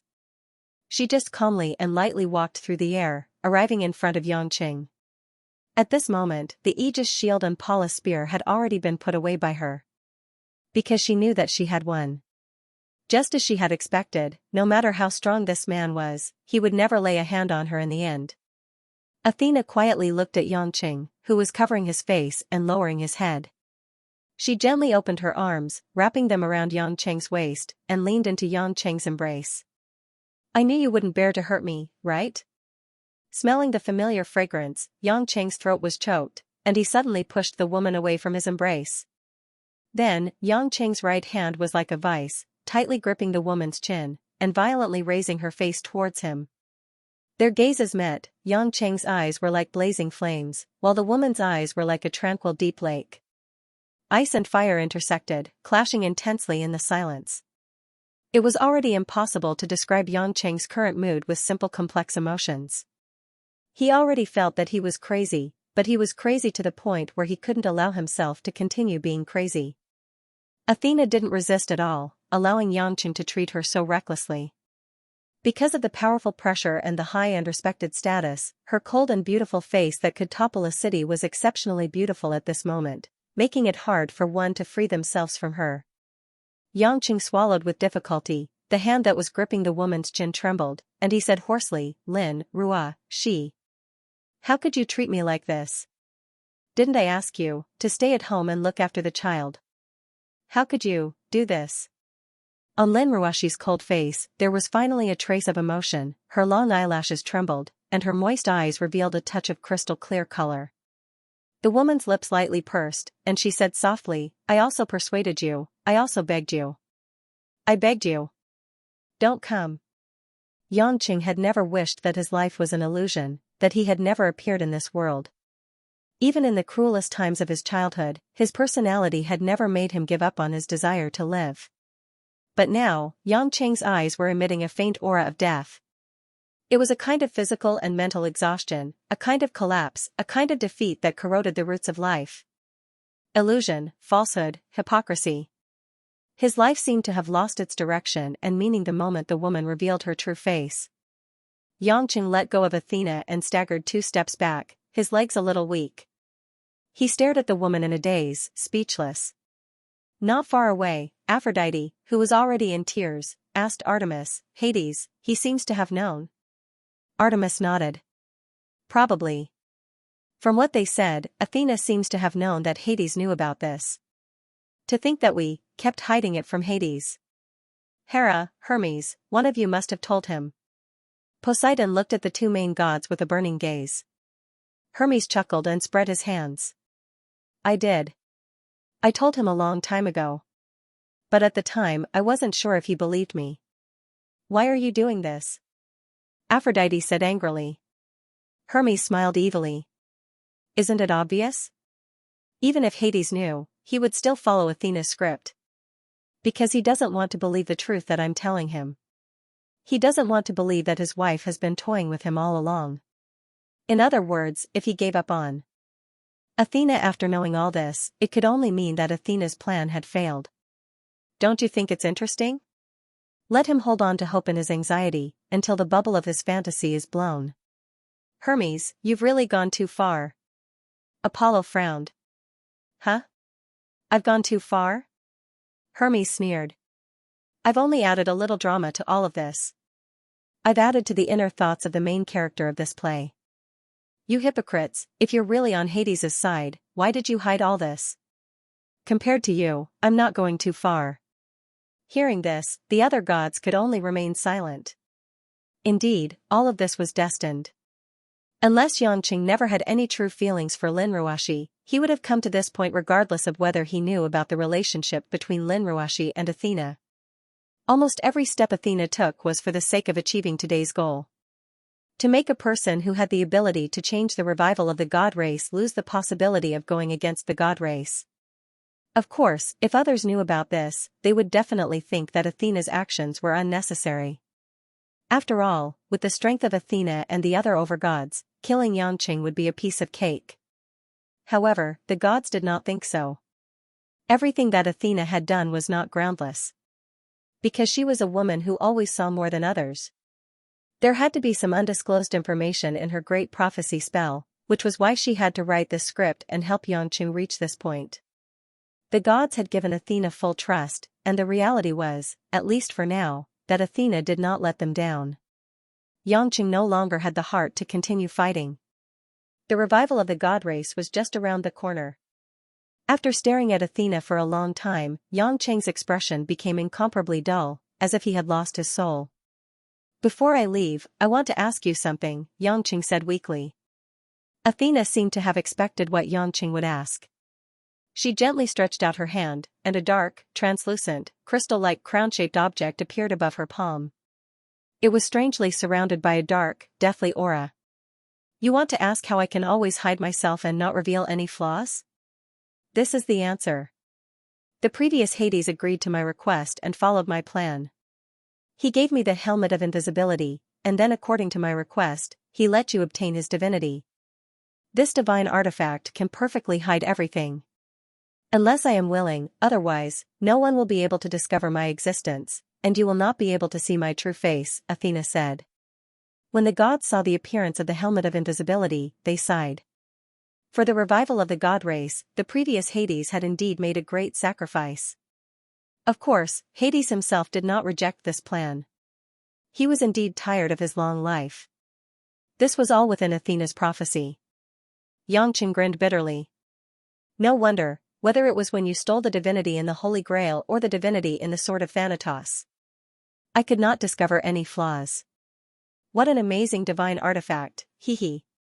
With a bitter smile, ignoring the gazes of the people around him, Xianxia slowly turned his back and left. The man's silhouette looked extremely lonely, as if he would be blown away by the cold wind at any time. Athena looked at all this with a slight frown, but she did not say anything. On the contrary, Aphrodite could not help but come forward to persuade, Athena, aren't you worried about Hades now? Athena closed her beautiful eyes and said quietly, he just needs to be alone for a while. He will not go against us anymore. That's not the problem. I mean, don't you care about him? Aphrodite said sadly. Him? Athena opened her eyes, which had regained its icy coldness. Everything I've done for the past 20,000 years has been for the revival of the god race, for today. This is me. Whether he accepts it or not, this is the unchangeable future. You. Aphrodite wanted to say something, but she was so angry that she could not speak. She directly waved her hand. I don't want to talk nonsense with you. Athena seemed to be in no mood to say anything. Her eyes were fixed on a divinity that was being nurtured on the tree of earth. She was slightly absent-minded, and no one knew what she was thinking. The practitioners of Xianxia, who had seen all this, hurriedly left the scene when they saw Xianxia leave. The truth they had seen had shocked them so much that they did not dare to stay any longer, lest they die in vain. However, the practitioners of the illusion were also distressed. They did not expect that the devil would rise 10 times higher. Xianxia, the hope of mankind, had long been in the palm of Athena's hand. No one in the world could make him kill his wife, the mother of his child. The fate of mankind seemed to be pinched into a dead end again. In the mysterious and pleasant independent space, there was a group of people watching everything that was happening. Outside of Xianxia's small building, a mirror that was as clear as the surface of the water was like a giant monitor, displaying all the images and sounds in the sky above the North Pole clearly. Jane, who was sitting by the stone table, suddenly stood up from her seat when she saw that the real body of Athena was Linruashi. At this moment, when she saw the back of Xianxia leaving, she was already sobbing and covering her face with her hands. Jane was very clear about the importance of Linruashi to Xianxia. In this world, it was the most painful to be hurt by the person you loved the most. Jane seemed to feel the same, and her heart felt like it was being cut by a knife. She looked at Athena with eyes full of hatred. Meng Xiaoyao, Li Xueme, Yang Yuansu, and his disciples, who had long known the inside story, and Yu Xuaning, who had always been calm, seemed quite calm. This stupid boy, it's really hard to carve a rotten wood. Meng Xiaoyao sighed rather regretfully. Yu Xuaning glanced at him playfully. Do you think everyone is like you, being rude to the person they love? Everyone is like you, cutting off the good thoughts, the evil thoughts, and the selfish thoughts? Meng Xiaoyao didn't care much about this ridicule and smiled slightly. I also expected it. It's not so easy to cross that hurdle. Back then, I also saw the books left by the ancient immortals in the Tongtian Tower, and then I was enlightened. Forget it, I'll go in person. I only hope that he doesn't ruin his great cultivation. Master. Yang Yuansu asked respectfully at this time. This time the fire god has damaged the formation eye of the celestial demon formation. It won't be long before Zeus and a large number of ancient demons will return to the world. If Xianxia is reluctant to make a move against the Lord, then should we first stabilize the situation, lest the ancient demons destroy the living beings? Meng Xiaoyao said with a blank expression, if Xianxia still doesn't understand this time, it can only mean that humans can't escape this disaster. It is really the will of heaven. A little earlier, a little later, more or less dead, it doesn't make any difference. However, if you want to interfere, you can go ahead. The primordial fiendish devils aren't demonic beasts or vicious beasts. Most of them are just some weak evil spirits of the netherworld. They can deal with mortals, but against cultivators, most of them aren't worth mentioning.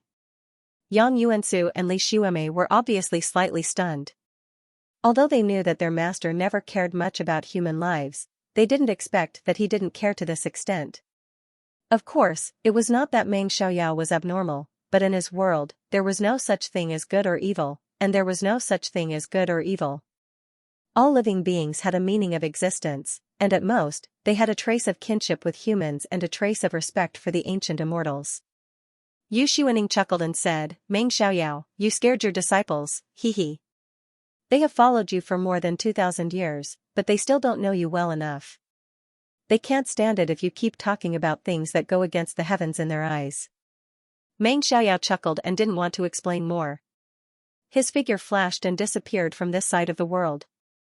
When Meng Xiaoyao left, the mirror image suspended in the air also closed, as if it had never appeared. Jane, who was silent for a moment, suddenly knelt down in front of Yu Xuaning with red eyes. Yu Xuaning squinted her eyes and asked with a playful smile, Little girl, what are you doing? Senior, I know, you can take me out, please take me out. Jane gritted her teeth, unable to hide the hatred at the moment. Yu Xuaning's slender fingers curled up a strand of black hair, looked at her for a while with a playful smile, and said, Can you really use your power to change the situation outside? I don't know. Jane choked with pain, but I have never seen him show that kind of despair. I can't imagine how hysterical and painful a person like him would be, to appear so weak. Yu Xuaning sighed softly, I can take you out, but I won't. Why? Jane looked up incomprehensibly, aren't you on Yang Cheng's side? Yu Xuaning shook her head, I'm just more willing to believe that your man can face this fate by himself. Since I have acquiesced to Meng Xiaoyao's arrangement, then I will not suddenly go back on my words. This is my trust in myself and also in Yang Cheng. Looking at the deep light flashing in Yu Xuaning's eyes, Jane bit her red lips and bowed her head in silence. 7 days later, Zhonghai and Huaxia. Due to the geographical location of Zhonghai, there was abundant water vapor and there was no barrier. Under the erosion of the cold current, the temperature here had long dropped to -10 degrees during the day. At this time, it had almost become an empty city, except for some lonely old people who couldn't leave and were still trying to survive. Women, children, and young people, almost all had dragged their families away from the city. On the once bustling street, there were no pedestrians passing by at noon. What was creepy was that from time to time, there were some frozen tramps, beggars, and the corpses of some civilians who died because of the riots. Some of these corpses had been gnawed and swallowed by tenacious rodents, causing many corpses to be mutilated and bloody. However, the blood had also coagulated, and the corpses did not rot much under the low temperature. If it was a normal summer day, it was very likely that a plague would have appeared due to the high temperature. Most of the dazzling shops in the central business district had been looted or smashed and destroyed. The army and the police had all abandoned this place, so naturally, no one would care about this. Rather than calling it an international metropolis, it would be more accurate to call it an old man who was about to freeze to death, a cold place that was slowly walking towards hell on earth. In a bar street in the West District, there was a small bar that had been smashed by hailstones and was in a dilapidated state. The messy and damaged tables and chairs, the overturned sofa, and the ground was littered with trash and empty wine bottles. A young man was lying strangely on a hard red sofa against the wall in such a moldy and stinky place. The man's clothes were dirty and full of stains, as if they had been soaked in various colors of alcohol. His hair was a mess, and his whole body reeked of alcohol. His face was purplish red caused by a persistent hangover, and his pair of eyes were bloodshot. Under the sofa, there was a large pile of empty wine bottles. Some were finished, and some were thrown away halfway. These were the drinks found in the basement of the bar, which were left behind when people fled in a panic. The man's eyes were a little dull, and he just stared blankly at a corner not far away.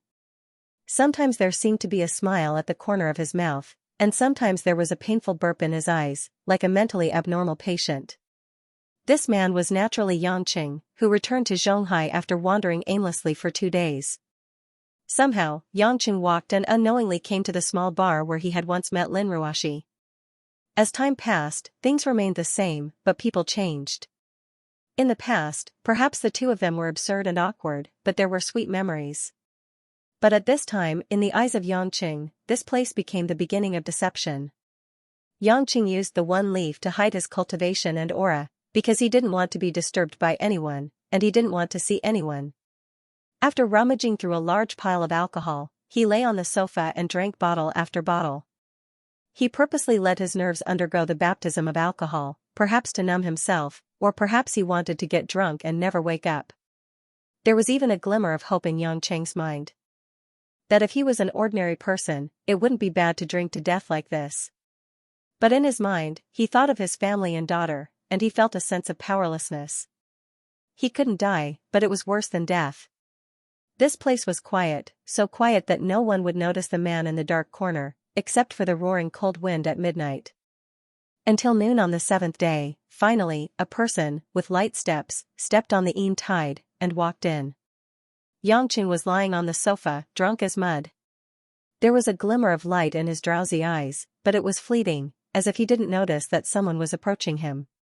The person walked to the sofa, stood for a while, and looked at Yangqing, who had no intention of getting up, and showed a regretful smile. Foolish child, your encounter with her is merely an illusion.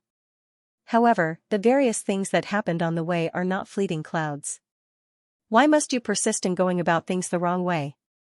Yangqing twisted his body with difficulty, turned over, and faced his back to Meng Xiaoyao. Get lost. Yangqing spat out a word, and didn't want to say anything else. Meng Xiaoyao couldn't help but smile. It seemed that although Yangqing looked drunk, he was actually still sober. Even if he didn't introduce himself, he could still guess who he was. In fact, it wasn't hard to guess who this person was, to be able to find Yangqing under the one leaf to hide his eyes. Meng Xiaoyao wasn't angry at Yangqing's rudeness. In fact, he didn't care about others' attitude towards him at all. Instead, he nodded approvingly, pulled a chair and sat next to Yangqing, and said, as the saying goes, there is no form, and the faith is pure, then the reality will be born. If you see the different forms, then you will see the Buddha. The mind is persistent, and the intention is to stay in the form. Get lost. Yangqing's tone became heavier, with a hint of anger, and he interrupted Meng Xiaoyao's words again. No form? Reality? If Buddhism could see through love and hatred in the world, then with his understanding, how could there be so many fetters and entanglements? Meng Xiaoyao opened his mouth, feeling a little ridiculous. This little guy was only a child in his 20s. No matter how much potential he had, he was still a child. When he talked to him, it was the same as when he talked to Yu Xuaning. How could he listen? As for Yangqing asking him to get lost, he didn't take it to heart at all. After thinking for a moment, Meng Xiaoyao thought of something, nodded, and said again, as far as humans know from exploring the ancient Earth, 65 million years ago, there was an asteroid of 1 trillion tons that hit the Earth. The speed of the asteroid exceeded 83,000 kilometers per hour, and its power was equivalent to detonating 30 million nuclear warheads at the same time. It could be said that the asteroid destroyed all life on Earth at that time, and every 10 million years, such a big impact may occur. In other words, every 10 million years, the Earth may be destroyed once. Small-scale celestial collisions could happen at any time. Just 50,000 years ago, when Xianxia was in the period of chaos and immortals and demons fighting for hegemony, a meteorite hit the desert of Arizona, which is now part of the United States. After the meteorite fell, 175 million tons of rocks and sand were thrown into the sky, leaving a huge pit that was 6 to 7 kilometers wide and nearly 200 meters deep. This huge pit was now codenamed Diablo Canyon. At that time, the meteorite was only 130 feet, comparable to today's small jets. When it fell, it caused a high temperature of 1,659 degrees Celsius, melting the rocks in the desert. The gravel produced by the impact reached a speed of 2 to 3 times that of a rifle bullet, spreading 3 to 6 miles around. At that speed, any surrounding people and animals could not be spared. Most of the indigenous people at that time were directly penetrated under inexplicable circumstances, and their bones were directly penetrated. At this point, Yangqing finally did not ask him to get lost. Slowly, Yangqing got up, turned his head, looked at Meng Xiaoyao with a smile on his face, and said gloomily, "What do you want to say?" Meng Xiaoyao said proudly, "You're finally interested in listening to what I have to say. If you didn't save me, I would have fought you to the death even if I couldn't defeat you," Yangqing said in a hoarse voice. He stared at Meng Xiaoyao like a ferocious wolf in the dark. "Oh? How do you know that I saved you? When Yan Buwen combined with antimatter energy and fought with me in Yanjing, you temporarily borrowed my body and used the Tai Ching heavenly thunder. Although your voice changed, I will never forget your tone. If I'm not mistaken, it was you who let the old man take Jane away. You are the master of the Li ancestor of the Yang family," Yangqing said. Meng Xiaoyao nodded approvingly. "You're still sober, which shows that you haven't been defeated yet." "I can think of more than that." Yangqing sat up, kicked away a few empty bottles on the sofa, grabbed a bottle of red wine from the side, broke the bottle cap, and drank a few mouthfuls. The dry red wine flowed from his mouth into his chest, but Yangqing didn't care at all. "Hee, what else do you think of? Let's hear it." Meng Xiaoyao looked at Yangqing with great interest. Yangqing hiccuped and squinted his eyes as if he was a little drunk. "If I'm not mistaken, you should be the person that Yu Xuaning mentioned. She said in the demon realm that I'm somewhat similar to an old friend, and when I used the endless resolve restoration scripture, she thought of that person. This means that it's the same person. A master who can make Yu Xuaning pay attention to him is at least much stronger than me, and you can directly control my body and borrow my body to summon the Tai Ching heavenly thunder. I'm afraid that Yu Xuaning can only be talking about you. And Yu Xuaning is a legendary master who entered the demon realm 50,000 years ago. Your age is at least the same as Yu Xuaning, or even longer. If it's a master with the same strength as Yu Xuaning, or even a little stronger than her, he would at least reach the peak of Yu Qing. Furthermore, with your understanding of the endless resolve restoration scripture, it is very likely that you are the creator of this cultivation technique. If that was the case, then there was no way he would have been weaker than Zeus and Athena during the War of the Gods 20,000 years ago. There are two possibilities. The first is that you didn't participate in the battle, and the second is that you deliberately went easy on them. You could have wiped out the Protoss race, but you still left the 12 main gods alive. As Yangqing spoke, Meng Xiaoyao's eyes became brighter and brighter. There was a strange smile on his lips, and he nodded from time to time. Yangqing continued, "In the illusory realm, I found the complete version of the endless resolve restoration scripture, but the name is different. If I'm not mistaken, this cultivation technique was purposely distributed among the various clans and sects for those who were fated to cultivate it. The creator of this cultivation technique clearly knew the power of this cultivation technique, but he didn't care if there would be people with evil intentions to cultivate it. It can only be said that the creator was very clear that the number of people who could successfully cultivate this cultivation technique was so small that it could be ignored. Therefore, he chose to spread the net, hoping that someone could successfully comprehend this cultivation technique by chance. Naturally, this resulted in this cultivation technique having different names among the various clans and sections. Since he did this, the most likely reason was that he wanted to find someone who could cultivate to achieve some desired goal. If my guess is correct, then the reason why you're sitting in front of me right now is because I'm the most successful person in cultivating this cultivation method. I'm also the person you want to choose." Clap. Clap. Clap. Meng Xiaoyao clapped his hands a few times and laughed. "Not bad, you guessed most of it correctly. This cultivation technique is indeed based on my own understanding, and it took me 1,000 years of hard thinking to get it. However, Endless Resolve Restoration Scripture was indeed the first name I gave it.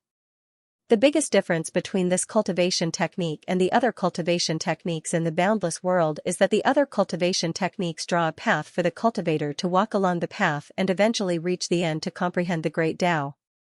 The Endless Resolve Restoration Scripture, on the other hand, directly allows the cultivator to see the end, and then let the cultivator explore this path by himself. It can be said that it can either reach the sky in a single step, or waste time.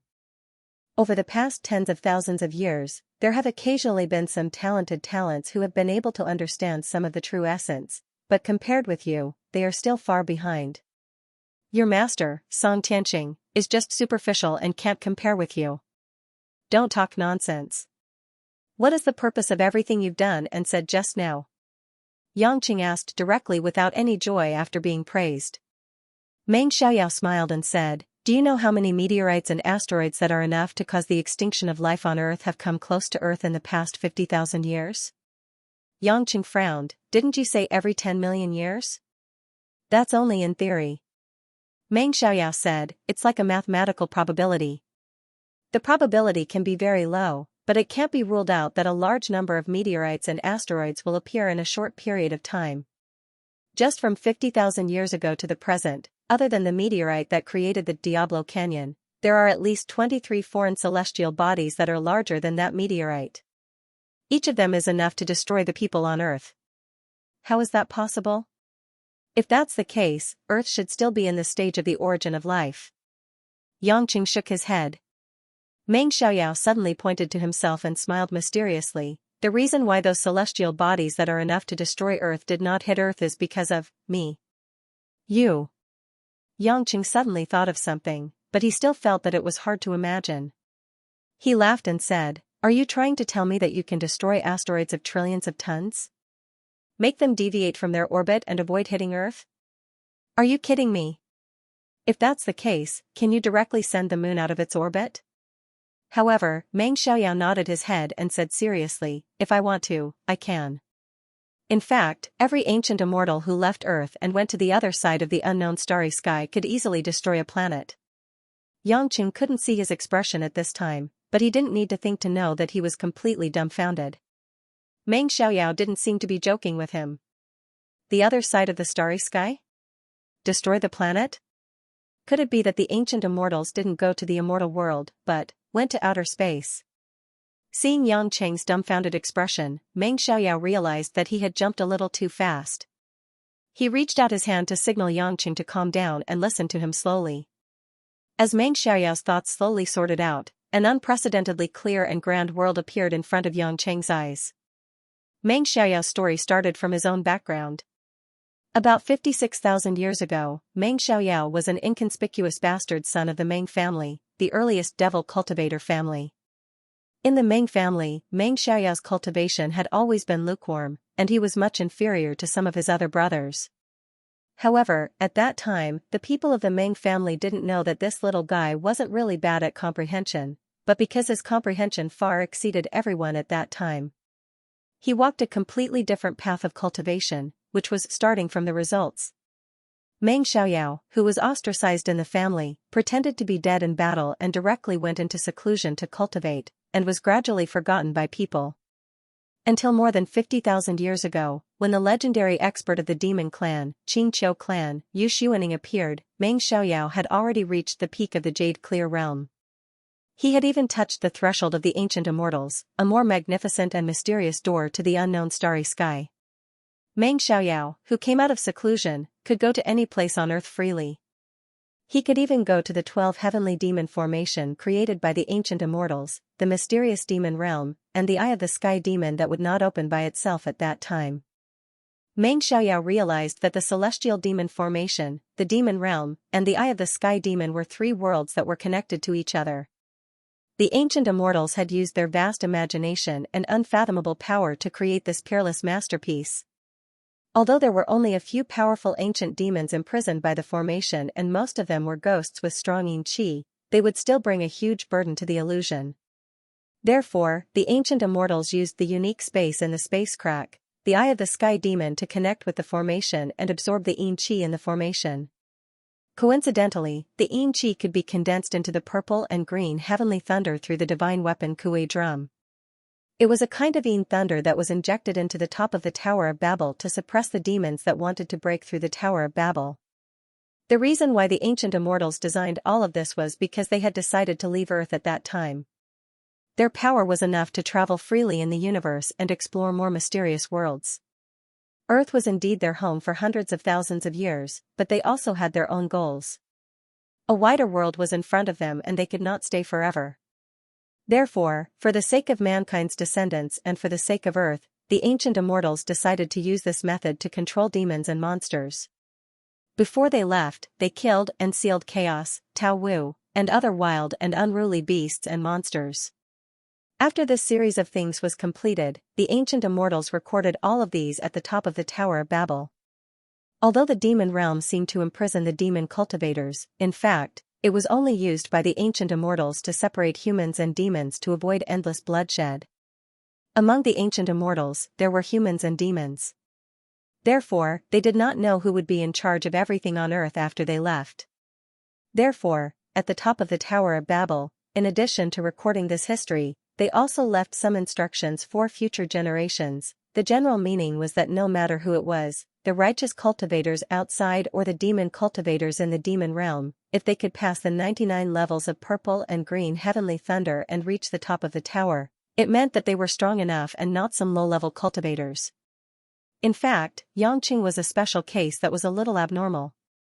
Firstly, Yangqing's body had been modified in various ways and was ridiculously strong.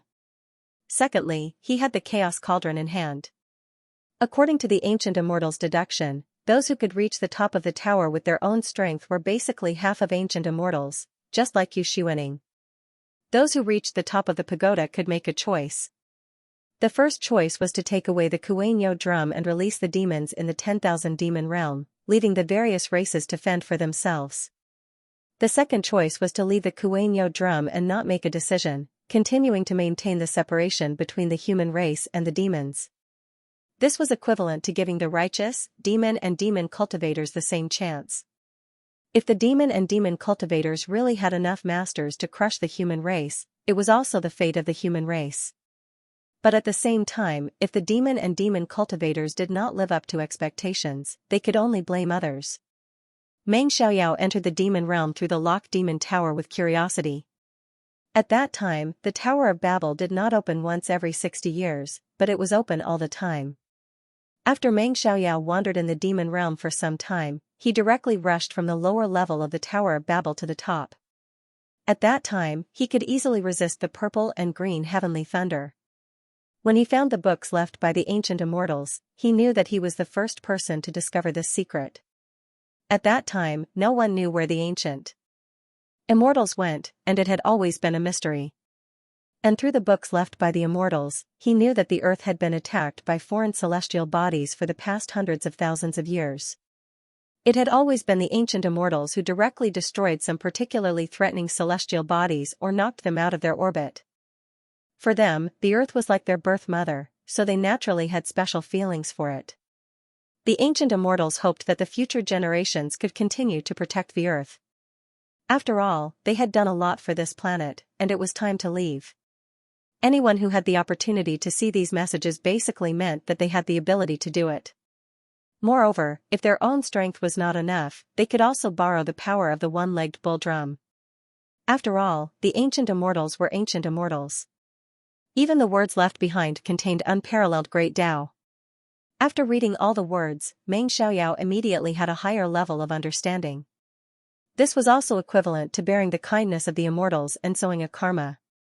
Meng Xiaoyao knew that if he stayed out of it and pretended not to know the immortals' instructions, he was afraid that he would not be able to live in peace for the rest of his life.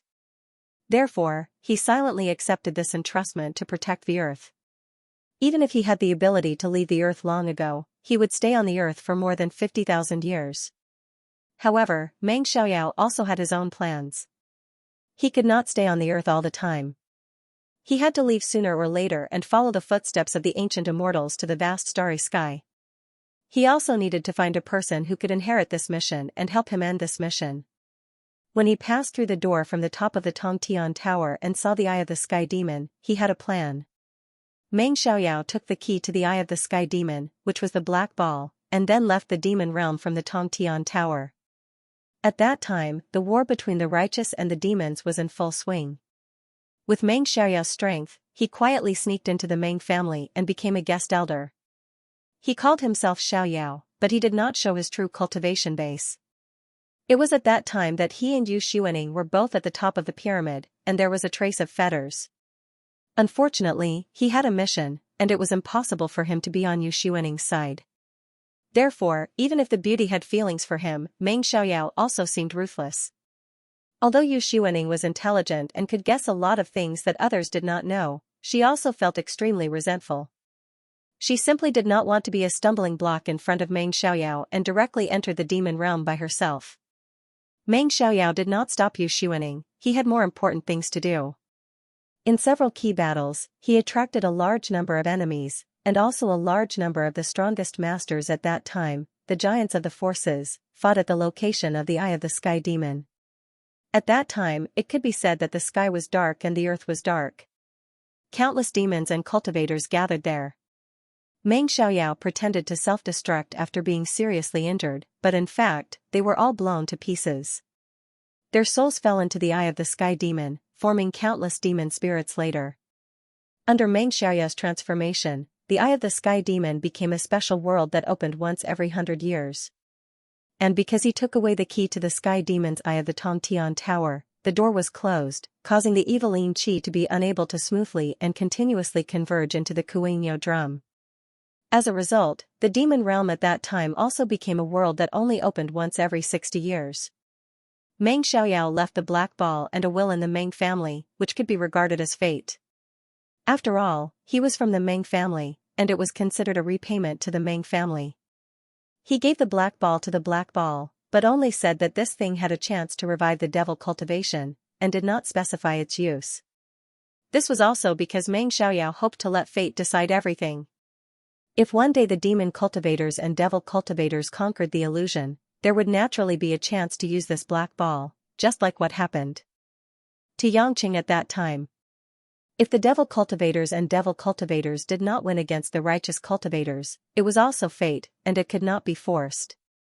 After almost 30,000 years, Meng Xiaoyao had been fulfilling the ancient immortal's entrustment. While silently watching the future generations, he also helped the earth to avoid those celestial bodies that collided with it from afar. However, Meng Xiaoyao found that his strength was getting stronger and stronger, and his realm was getting higher and higher, but the younger generation was really getting worse. The demon cultivators and devil cultivators were content in a corner, and in the untainted land they did not dare to show their heads. The righteous cultivators in the illusion, doing all kinds of tricks and messy things. Occasionally, some good seedlings would be ruined in vain. He began to be confused. In the end, with such a group of descendants, was it still necessary for him to stay on the earth? In other words, was it really right to let human beings be the dominant race on the earth? Was it really good to let human beings avoid the demon cultivators and devil cultivators? He had long been detached from the framework of ordinary human beings, righteous cultivators, devil cultivators, and so on. He was detached from these things, so he did not have the idea of leaning towards any side.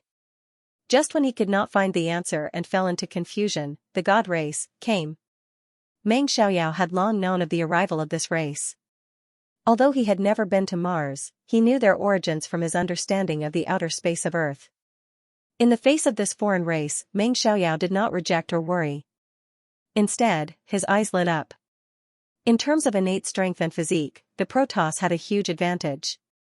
They were born with godhood and could control the laws of space with amazing power. It could be said to be the race's talent. Moreover, the Protoss had the ability to reincarnate. The main gods could reincarnate infinitely, and their lifespan was far longer than humans. Although the strength of the Protoss was far inferior to the ancient immortals, they could rely on godhood to spend a long time in the universe and travel short distances, from Mars to Earth. It was almost impossible for human cultivators to survive in the universe unless they had reached the Jade Pure Realm or above. However, the Protoss could. What touched Meng Xiaoyao the most was that the Protoss were united around the 12 main gods and were loyal to the same mother goddess, Gaia. There was no real internal strife. At most, the main gods disliked each other. Compared to the other races on Earth, the Protoss were much more advanced in terms of the civilization of their country and society. For example, humans were still in the stage of primitive tribes and disputes between various races. However, the Protoss were already a unified parliamentary country. When the Protoss began to fight with the human cultivators, Meng Xiaoyao initially watched from the sidelines and did not help either side. Even if Meng Xiaoyao's strength could easily kill all the Protoss, including Zeus and Athena, he had no reason to do so. This was because Meng Xiaoyao had long broken away from the simple concept of Earth. In his opinion, whether it was the Protoss or the human race, they existed in the universe and had the right to survive, not the so-called aliens and Earthlings. Meng Xiaoyao had a thought that he had never had before: if the Earth was ruled by the Protoss, did that mean that his mission was over? The Protoss had the ability to protect Earth and would not perish because of the celestial impact. At the same time, they were more advanced than humans and would not waste the resources of Earth and engage in unnecessary battles. The ancient immortals had even arranged a celestial demon formation for the gloomy and evil demons and ghosts as their resting places. They could not bear to kill them all, not to mention the celestial race, a race that had to survive and not purely commit evil. Meng Xiaoyao felt that he could do so without violating the will of the ancient immortals to protect Earth. However, this was not a simple decision after all. He still needed to observe more. In the following years, Meng Xiaoyao gradually discovered that the Protoss could not reproduce smoothly on Earth. It seemed that the success rate of reproduction through the mating of Protoss men and women was almost zero. This made Meng Xiaoyao feel strange. If that was the case, how could there be so many ordinary Protoss? Was it because some of the elements on Mars and Earth were different? After various investigations, Meng Xiaoyao finally found out that on Mars, the main reproduction method of the Protoss was to rely on the tree of Earth to directly give birth to the divine spark and form the Protoss. One of them, Astrius, had secretly hidden the heart of Gaia, which had grown into the tree of Earth. Meng Xiaoyao secretly studied it and found the reason. The tree of Earth could indeed nurture the powerful Protoss, but it came at a huge price. It would consume the planet's energy rapidly, which would shorten the lifespan of the planet. This made Meng Xiaoyao hesitate. If the Earth was handed over to the Protoss to rule, the Protoss would sooner or later find the heart of Gaia and summon the tree of Earth in order to expand their population. At that time, wouldn't it be equivalent to watching the rapid depletion of the Earth? Meng Xiaoyao found that he could not make a choice whether to let the Protoss take charge of the Earth or continue to protect the original life and civilization on this planet. He wanted to go to the vast starry sky as soon as possible like the ancient immortals, but he could not leave the Earth with peace of mind. Therefore, Meng Xiaoyao decided to control the situation first, and then consider other countermeasures. He incarnated as a mysterious hidden master, revealed his cultivation to the Jade Pure Realm, and became one of the strongest human cultivators at that time. After pretending to mediate with Zeus and Athena a few times, he locked Zeus in the celestial demon formation during a pursuit battle, and deliberately let Athena escape. Zeus's seal suddenly made the Protoss' original winning position become even, as if everything was reasonable. Finally, there was the Treaty of Gods that coexisted with cultivator Xianxia. As they talked from noon to late at night. As Xianxia listened to Meng Xiaoyao slowly narrate the distant history, he could not help but show a trace of a self-deprecating smile at this time. Heh. Xianxia shook his head and sighed. Meng Xiaoyao narrowed his eyes. Kid, do you think that I've thought so much and done so much is a waste of time? Isn't it? Whether it's humans or the Protoss, they are just ants in your eyes.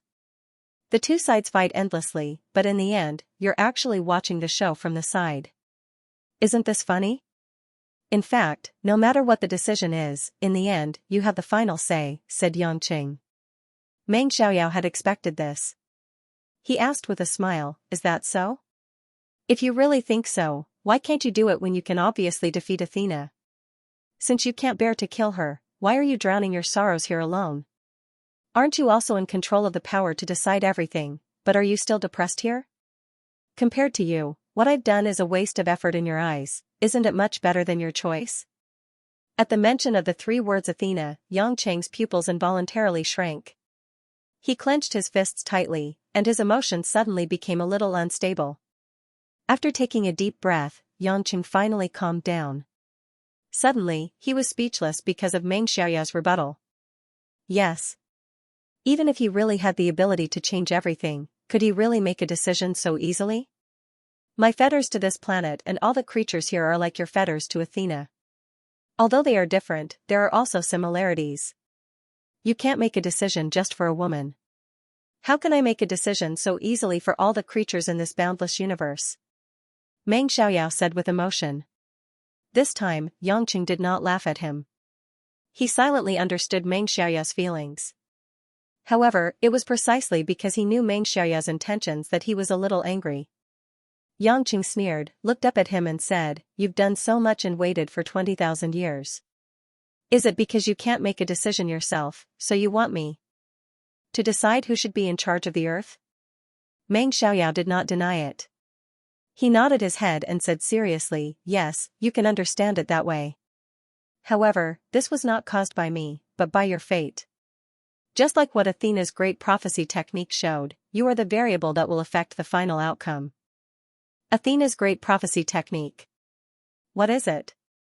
Can't she know your true identity and strength? Moreover, you should have known everything that Athena had done, but you deliberately let her do it, right? Yangqing asked while gritting his teeth. Meng Xiaoyao stretched out his hand to signal Yangqing to calm down. "Kid, don't be angry. I know what you want to know. Listen to me slowly. I came to you to solve the confusion in your heart. The so-called great prophecy technique, perhaps only Athena can really understand what it is. However, I can also peek into her godhood and pry into it. It can be said that it is a unique talent of her divinity. She can rely on her mental strength to predict what will happen in the future.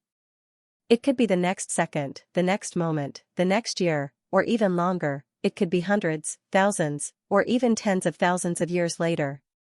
Only she can control the specific method of prophecy. No one can understand it, just like her Tao. However, the more influential the people and places in her prophecies are to space, the more her mental strength will be consumed. After all, the great prophecy technique is also derived from the law of space. In other words, if Athena wants to prophesy the life of an ordinary person, she will only need a drop in her mental strength. However, it is almost impossible for her to prophesy my future. This is because I have long surpassed the law of space that she knows, and we are not in the same dimension. I have a great influence on the space that I am in. Even if she prophesies you, Yangqing, I am afraid that it will be very difficult for her, because the current you is already very different from the past. I am afraid that her prophecy about you is limited to before you reach the Shangqing realm, which is more accurate. If you fight with her now, she will not waste her mental strength on using the great prophecy technique on you. She will only fight you fair and square. In other words, Athena does not know your real background? Yangqing asked. The strange thing was that Meng Xiaoyao shook his head. No. Although she couldn't use the great prophecy spell to deduce my true identity and strength, she should have known about my strength from other clues. She also understood that I would acquiesce to what she did today. It was just that she didn't need to mention me to anyone. Just like when she found the heart of Gaia, because it was specially hidden, although she could not find the specific location of the heart of Gaia, she could infer its location from other information. With her wisdom, this is not a difficult thing to do. At most, it will take a little more time. Yangqing's eyes showed some confusion and murmured, if the current me is beyond the level of her accurate prophecy, is she so sure that her prophecy is still accurate? Meng Xiaoyao smiled and said, in fact, her great prophecy spell was no longer absolutely accurate since many years ago. What do you mean? Yangqing frowned in confusion. Meng Xiaoyao said lightly, you didn't hear it wrong. Athena's great prophecy spell is not absolutely accurate. To break her great prophecy spell, in addition to going beyond the scope of her prophecy, there is another most direct way. After a pause, Meng Xiaoyao saw that Yangqing was thinking hard and said, that is, let Athena herself become the variable of the prophecy itself. Yangqing was stunned and vaguely understood something. Athena is the first, and can even be said to be the only one who completely knows everything that she prophesied. In other words, if she wants to change the future, she only needs to change some of her original behaviors and change history, and the future will change accordingly. Yangqing asked, then you said that her prophecy was inaccurate a few years ago because she did something that she shouldn't have done? Yes, it's a past that is extremely important to you. Meng Xiaoyao said with a smile, Athena didn't expect that she would give birth to a child for you and reincarnate so early. What? Yangqing couldn't sit still anymore. He suddenly stood up and shouted with red eyes, Lan Lan. You mean 17, she. Meng Xiaoyao looked as if it was a matter of course. He knocked his legs and said, shouldn't you have thought of it long ago? Didn't she have some strange situations when she was around you? 17 is the human woman who reincarnated in Athena's previous life. She is also the most important part of her prophecy. In Xianxia's mind, every time the chubby little girl insisted on calling Lin Ruoxi her mother, and the words that Lin Ruoxi blurted out to 17. Yes, he had indeed guessed it, but when he heard it with his own ears, he still felt as if he was struck by lightning, and he was rooted to the spot. I don't know what Athena's original prophecy was, but I've been observing her every move. It's obvious that after she reincarnated into 17, she did try to get close to you. But she didn't expect that before the time she planned to awaken, 17 had already fallen in love with you and was pregnant with your child. Human emotions transcended space and time. They were not affected by any spatial laws. Love was a mysterious emotion that even the gods couldn't figure out and understand its essence. It was also a power that humans possessed that was not inferior to the god race between humans and the Protoss. Athena could predict almost everything, but she couldn't predict the love she faced because the more unforgettable the love was, the more illogical and unreasonable it was. When she awakened, she was already 17, pregnant with a child, and fell into the sea at the end of her tether. I'm afraid that even she herself didn't understand that the choice she made was to hide herself with an invisible helmet, gave birth to a child, and entrusted the child to Song Tianqing. It was at that time that she changed history herself. The true love that shouldn't have existed, the flesh and blood between her and you that shouldn't have existed, made her have to make other choices to make up for the original prophecy. Wait. Yangqing interrupted Meng Xiaoya's words abruptly and said with a somewhat excited expression, if everything you said is true. Does that mean that Ruoxi, she wasn't Athena originally? 17, when 17 and I fell in love, she wasn't Athena either. Meng Xiaoya smiled, but he didn't deny it and nodded. Yangqing gladly showed a relieved smile and sat down silently. Thank you for telling me this. Please continue. I want to know everything. At this moment, Yangqing had a kind of joy of rebirth. The emotions that were entangled in the cold and deep quagmire finally had a trace of warmth. Whether it was Lin Ruoxi or 17, these two women were real, not an illusion created by Athena. Even there was no hatred for Athena because her decision allowed Lan Lan to be born into this world. No matter what the reason was, Yangqing couldn't imagine how he would collapse if Athena didn't decide to give birth to a child. Meng Xiaoya followed and said, you can think of it this way. What Athena did after that was equivalent to the deployment to reverse the final result of the prophecy, and it was not really a destined future. Although reincarnation consumed a lot of spiritual power, 17's body couldn't take it anymore.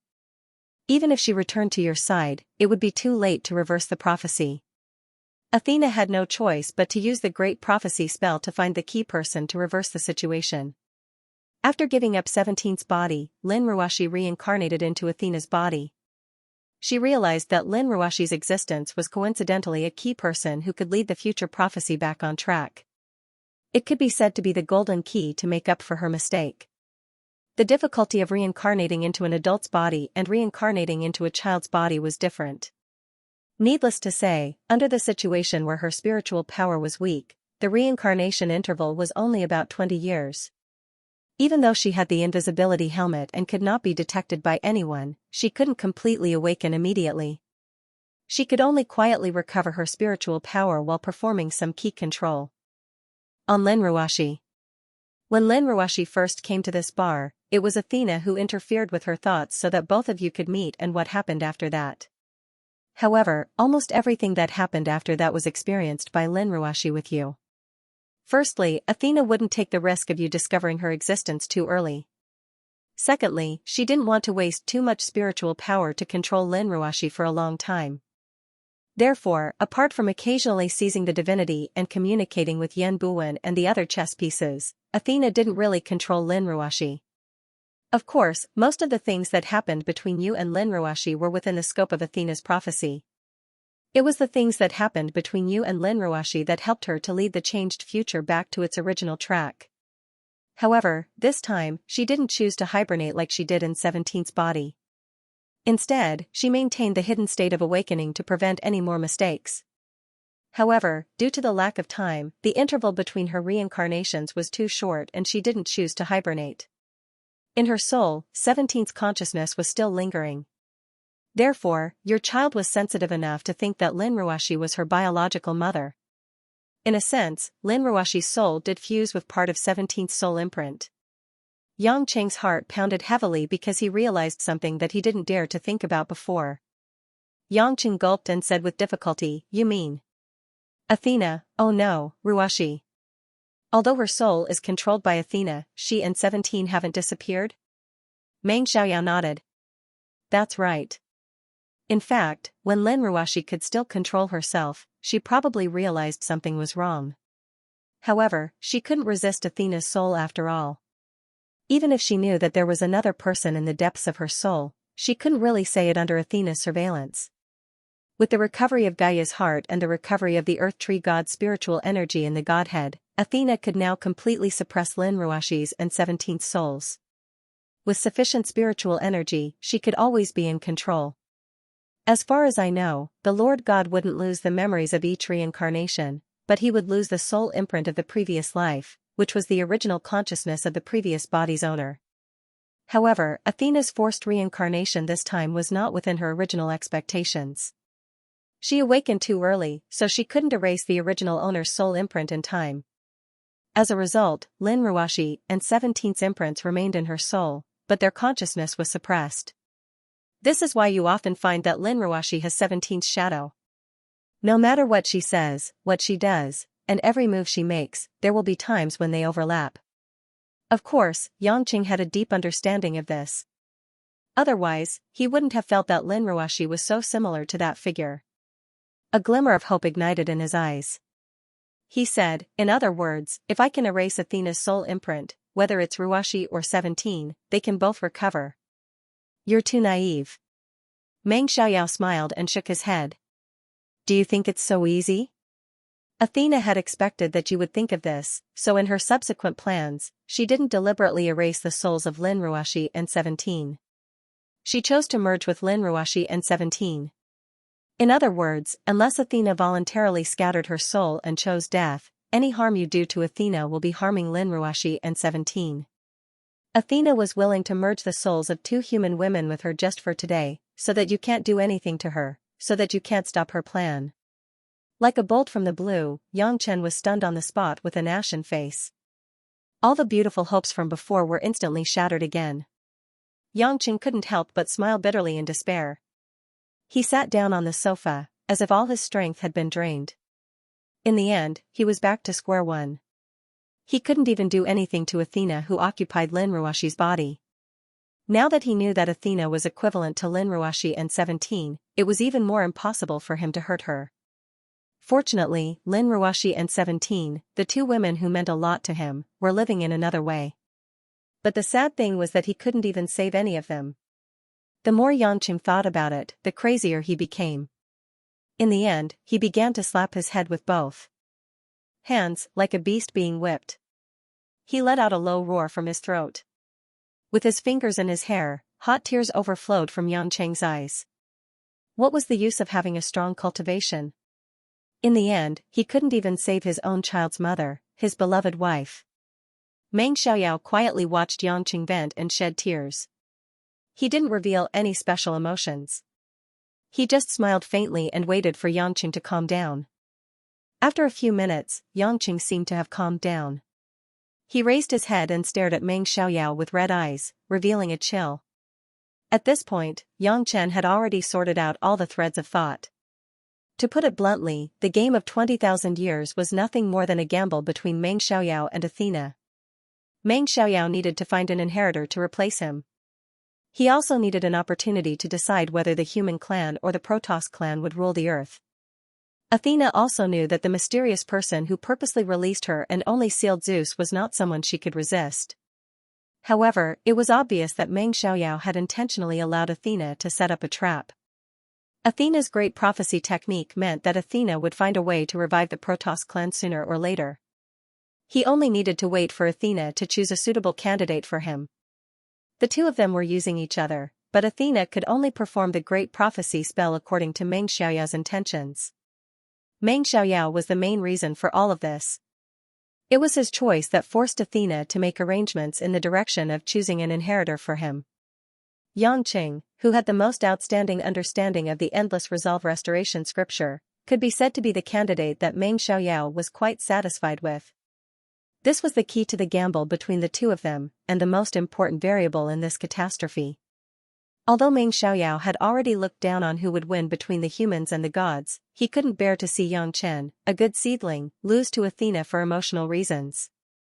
This was the opposite of what he wanted to do when he cut off his selfish thoughts and abandoned Yu Xuaning 50,000 years ago. From a certain perspective, this was also a battle between Meng Xiaoyao and Yu Xuaning. Meng Xiaoyao hoped to confirm that his choice 50,000 years ago was correct and let Yu Xuaning wake up as soon as possible. Athena, on the other hand, believed that Yangqing loved the two human women in her soul and did not care about the safety of the human race. Even if he knew that she had deceived and used him, he would not kill her. One was gambling on giving up, and the other was gambling on reluctance. So, since I met Ruashi, everything that happened was deliberately arranged by Athena to turn her prophecy back to the original track? Yangqing asked in a deep voice. Meng Xiaoyao nodded and said, as I said, she needs to make up for her miscalculation. If 17 did not die, then you may continue to kill madly all over the world. In that case, sooner or later, you will challenge the whole world, causing panic in all countries, and eventually become the public enemy of humanity. After all, I am not her. I can only see the general picture, but it is not far from the truth. That is also the earliest blueprint of Athena's great prophecy spell. In that case, you will definitely improve your cultivation quickly because of continuous fighting. However, no one expected that 17 would choose to leave with your child because of her true love for you. I hope you can repent and don't want to die in the end. After you returned to Xianxia, you became less sharp and began to fade into the crowd. This was different from Athena's original expectations. It was impossible for you to become a Buddha immediately, and it was impossible for you to kill and become a demon. You would only waste your life. Therefore, after Athena arranged for Lan Lan, she did not care to restore her spiritual power and reincarnated into Lin Ruashi. After meeting you, she used her relatively weak spiritual power to use the short-term great prophecy spell to arrange a road of sharpening for you. At first, it was Yan Buwen, the chess piece, who caused the crisis of antimatter energy through the God Stone. In the process of fighting for the God Stone, many people found trouble with you. After Yan Buwen died, it was Wen Tao's turn to go through another more difficult battle. This move was brilliant. It should be said that Athena chose Wen Tao very well. He was indeed a more difficult opponent than Yan Buwen, and he fought with you all the way to the bottom of the Tower of Babel. Along the way, because Athena's great prophecy spell lost its accuracy, she once stripped the divinity from various artifacts and poured it into your clone body. The fake gods created were wasted by Yan Buwen. However, because Athena found a way to make up for it with the elements of the earth itself, she did not continue the project. Every sentence sounded like thunder in Yangqing's ears. Although he was mentally prepared, he did not expect Athena to secretly play so many chess pieces. Along the way, he was more scared than hurt. There was even one time when Black Robe saved him in Australia. It was probably also Athena's instructions. Meng Xiaoyao thought of something again.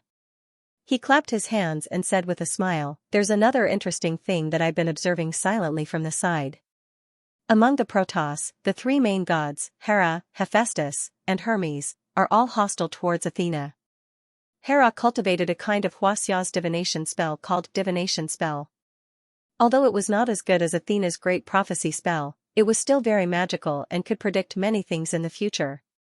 Because the three main gods were either reincarnated cultivators or blood kindred with extremely long lifespans, they hoped to break Athena's plan. When Athena entered the interval of reincarnation, they would find Gaia's heart and revive the gods. Then, they would get rid of the unawakened Athena and completely change the power structure of the main gods. It was a pity that their wishful thinking had failed time and time again. That time when Lin Ruashi was in danger, they originally thought that Athena would have no choice but to reveal her strength to protect this body. In this way, once you arrived at the scene, Athena's plan would fall apart. However, Athena still endured until the end. At that time, she did not make a move to save Lin Ruashi, and you just happened to arrive in time. Also, do you remember when you wanted to kill Yang Lai, but Hermes stopped you? His purpose was also to change Athena's script. Originally, if you killed Yang Lai, you would most likely not return to the Yang family. Moreover, you would completely stand on the opposite side of Xianxia and even start a war with the people in the illusion instead of becoming a member of the four major families. However, Athena still did not interfere. Instead, through a series of twists and turns, she let the script go in another way and let Yang Lai have another way to die. In general, in order to restore the future that she destroyed by the great prophecy technique, Athena spent a lot of effort to set things right. But inevitably, there were still some omissions. However, I have to admire her for finally overcoming all kinds of problems and allowing you to reach this level of cultivation in just a few years. Finally, you can enter my eyes and I can give you the power to make a decision. Yangqing sneered sarcastically and said, "This power to make a decision. I don't want it. You don't dare to make a decision yourself, so you want me to take the blame. What a good plan." Meng Xiaoyao smiled lightly and stood up. He reached out and patted Yang Cheng's shoulder calmly. "Boy, you're wrong. I made a decision as early as 20,000 years ago. My decision is not to take sides. If you choose to protect Athena and are unwilling to make a move, then I won't force you. I'm here today to tell you the truth that should be told to you. The rest is your own business and the fate of mankind." After saying that, Meng Xiaoyao did not say anything more. He turned around and disappeared without a trace like a phantom. Even with Yang Chen's current level of cultivation, he still couldn't figure out how he managed to leave. In the dead silence of the bar again, Yangqing lay down on the sofa and stared blankly at the hanging chandelier. His eyes were filled with confusion. Within the illusion realm, above profound Heaven Island, at the eye of the great fiend god formation. Almost half a month had passed. Under the interference of the reverse wheel, the formation's speed had almost halved. The golden light was no longer as dazzling as before. In the beginning, there was a faint aura of darkness seeping out. Now, there was a large amount of dark evil energy gathering at the eye of the formation. In the sky, the 9 overgods were gathered there, silently staring at the eye of the formation as if waiting for something. "Just a little bit more, but the formation will soon be unable to maintain the seal," Hephaestus said confidently. "You seem very pleased with yourself. Don't you think you've wasted too much time?" Ares said impatiently. Hephaestus frowned at the god of war. "There's no use explaining to a brute like you who only knows how to fight and kill. There's no way you can understand the power of the great fiend god formation." Ares glared and was about to fly into a rage when he was stopped by a cold glare from Athena. Athena glanced at the god of fire and the god of war, telling them not to cause trouble. She then reached out with her jade arm and suddenly made a grabbing motion in the air. A black shadow flashed in the air. Black Robe struggled, but as if he was grabbed by an invisible hand, Athena pulled him out of nowhere. "Spare me, my lord. Spare me, this lowly one didn't hide on purpose." The other overgod's senses weren't as broad as Athena's.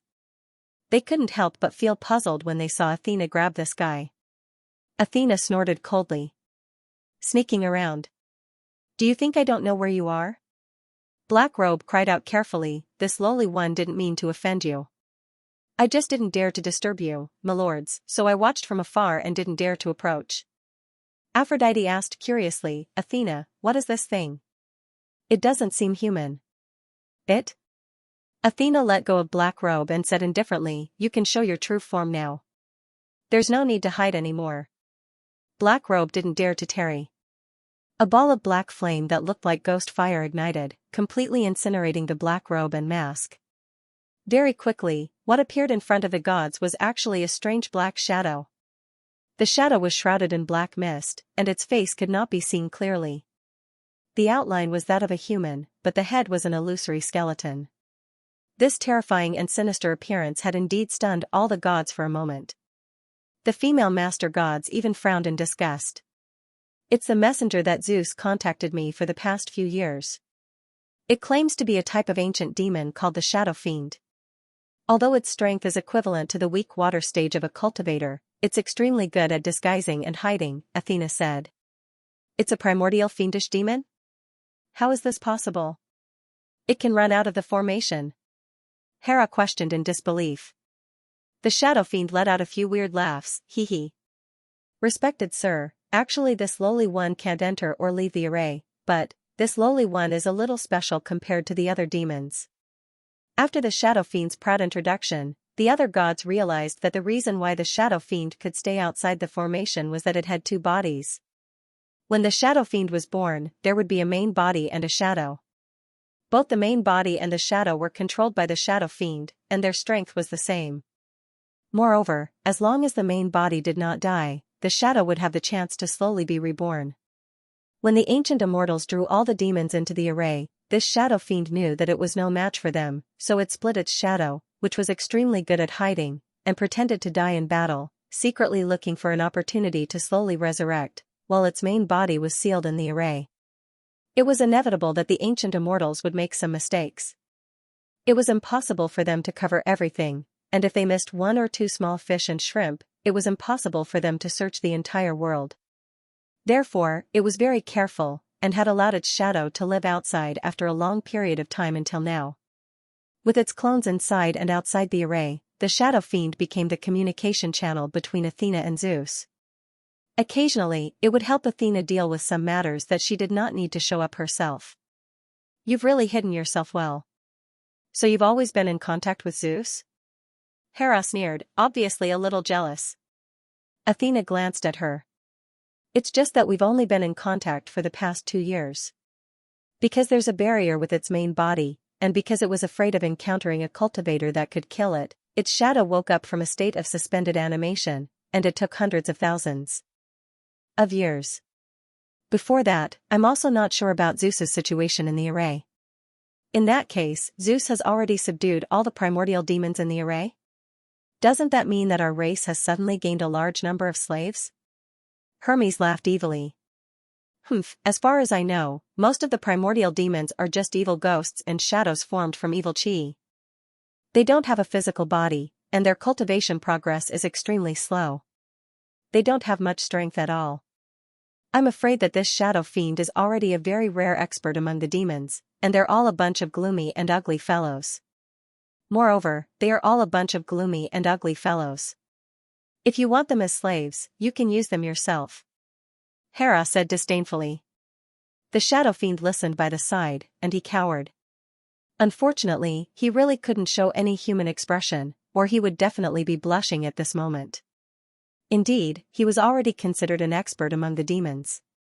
Some especially powerful primordial demons had already been killed by the immortals hundreds of thousands of years ago. Now, although there were many primordial demons sealed in the array, there were indeed too few that could be put on the table.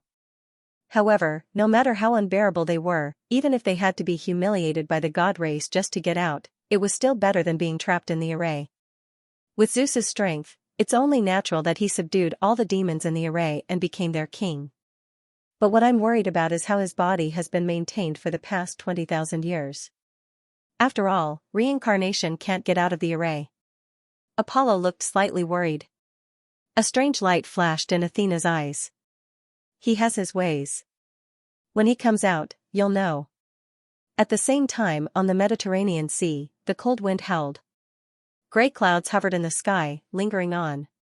Xianxia and the remaining dozen or so experts returned to the island, and the news they brought back was that Lin-Ruashi was Athena. This undoubtedly gave everyone a shock as if they were struck by lightning. The women finally understood why Lin-Ruashi would leave Lan Lan on the island at such a critical moment and disappear. And the backbone, Xianxia, never returned after that battle. No one could find where Xianxia had gone, which made the women even more worried. Lan Lan lost her parents at the same time and cried for several days. In the end, there was no other way. Tang Wan, Xiangwei, and a few other more assertive women went to Huaxia Hainan and forcibly invited Yang Gongming, Guo Hua, and a series of other Yang family members to the island. On one hand, the island was better off.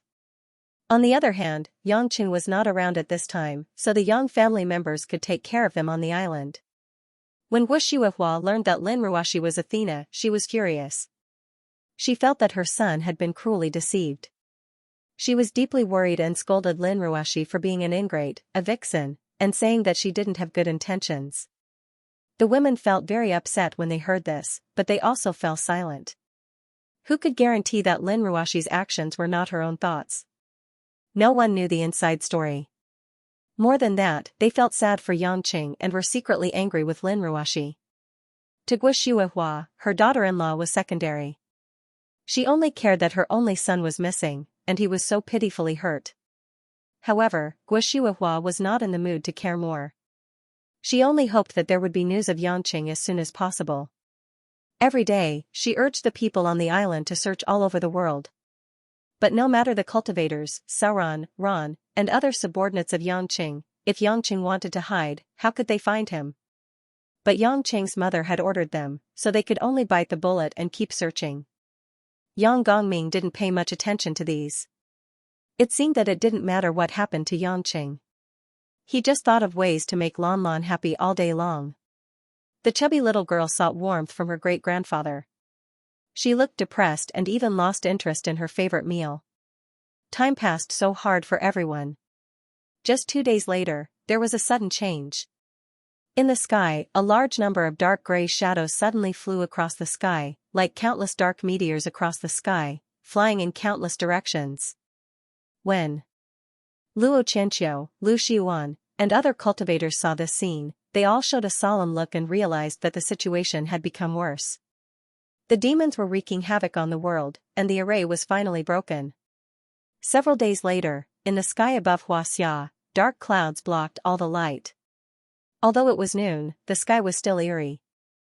In fact, on the day that the array was broken, in less than half a day, all the places with people in the world were already gloomy. At first, the people who were hiding from the bone-chilling cold didn't know what kind of natural disaster it was and why it was so horrifying.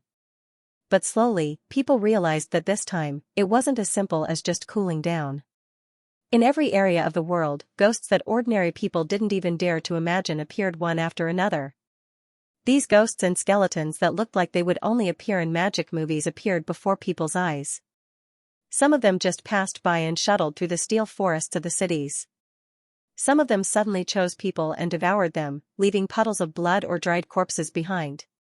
If the earth was about to enter the Ice Age, humans already felt the approach of death. Then, the scene of the arrival of the Grim Reaper made people fall into despair. This time, whether it was the poor people or the rich and powerful people, they couldn't avoid being attacked. In front of these primordial demons that people didn't understand at all, humans could only wait for death or pray to God. The sudden change was so fast that even the extremely intelligent humans didn't have time to think about what was going on. The cultivators in the illusion realm realized that the situation wasn't good from the first day they discovered the demons. Especially the cultivators in Hongmeng. Their ancestors had guarded the array for generations, but they didn't expect that something would really happen in this era.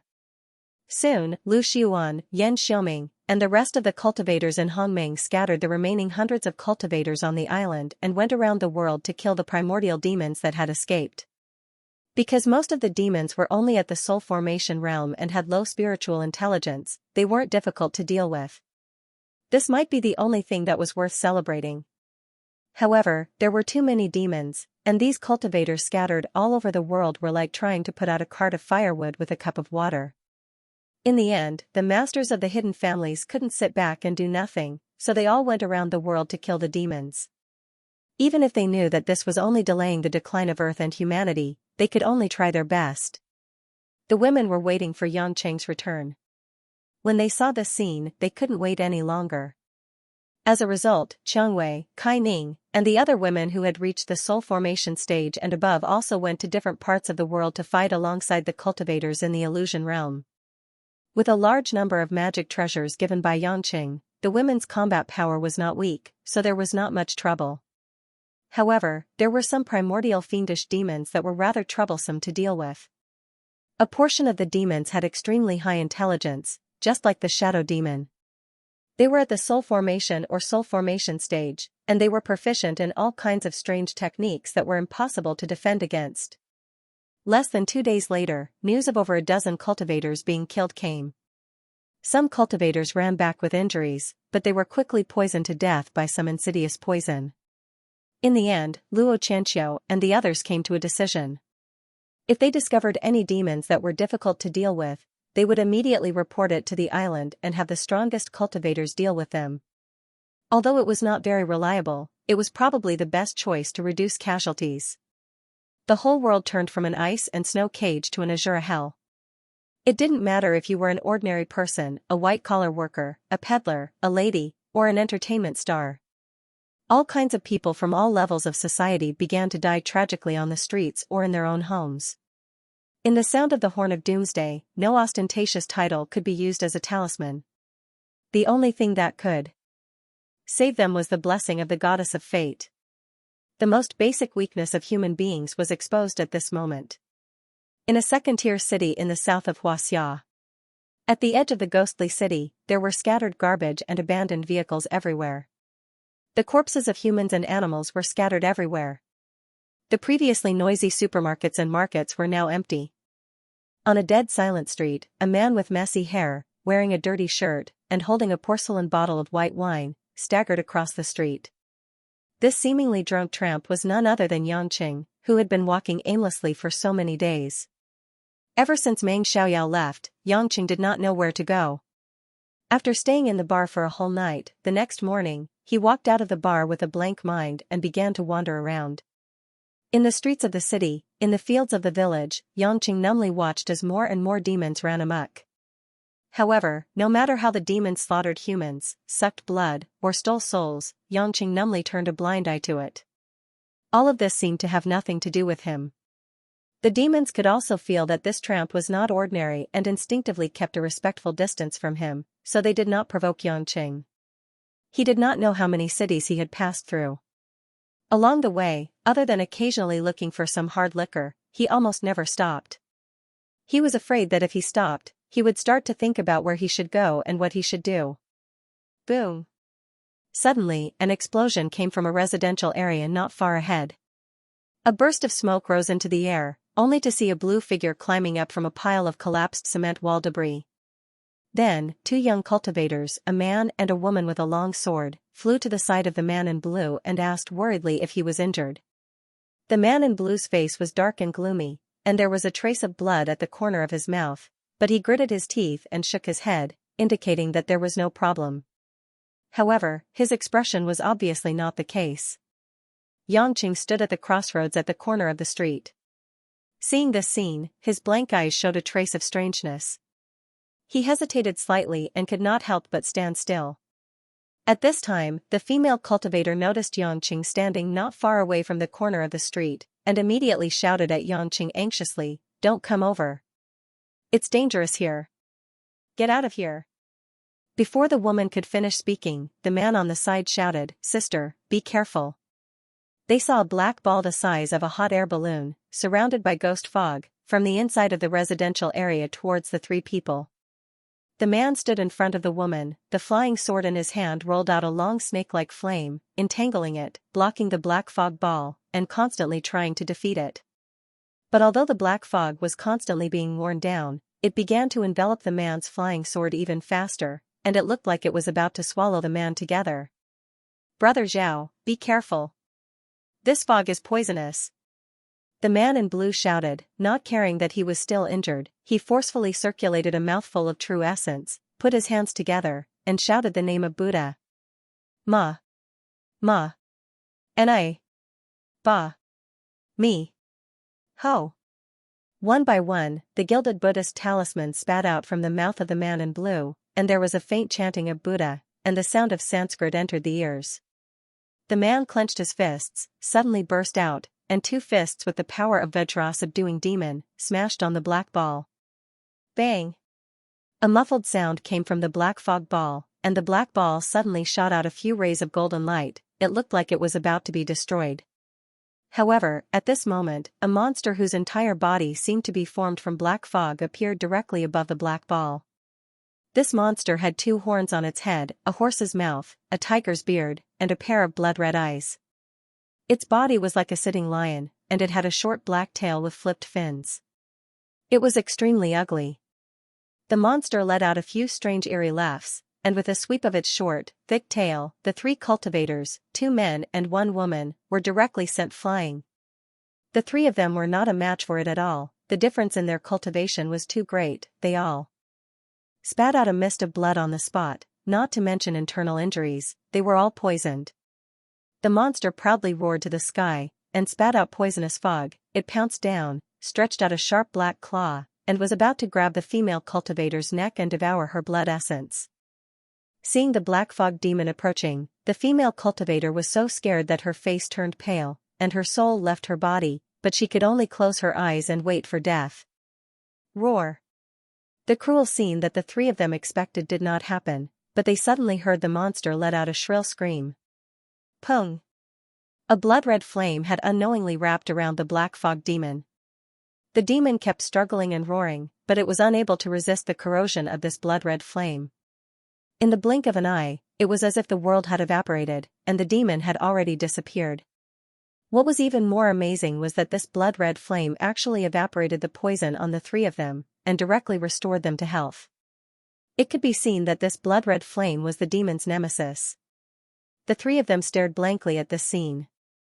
In the end, when the flame dissipated, they could clearly see that the unfamiliar wanderling-like man was standing not far away, looking at them. The three of you combined only have the battle strength of the middle stage of the Kuei water stage. Yet you want to fight a dark water stage demon.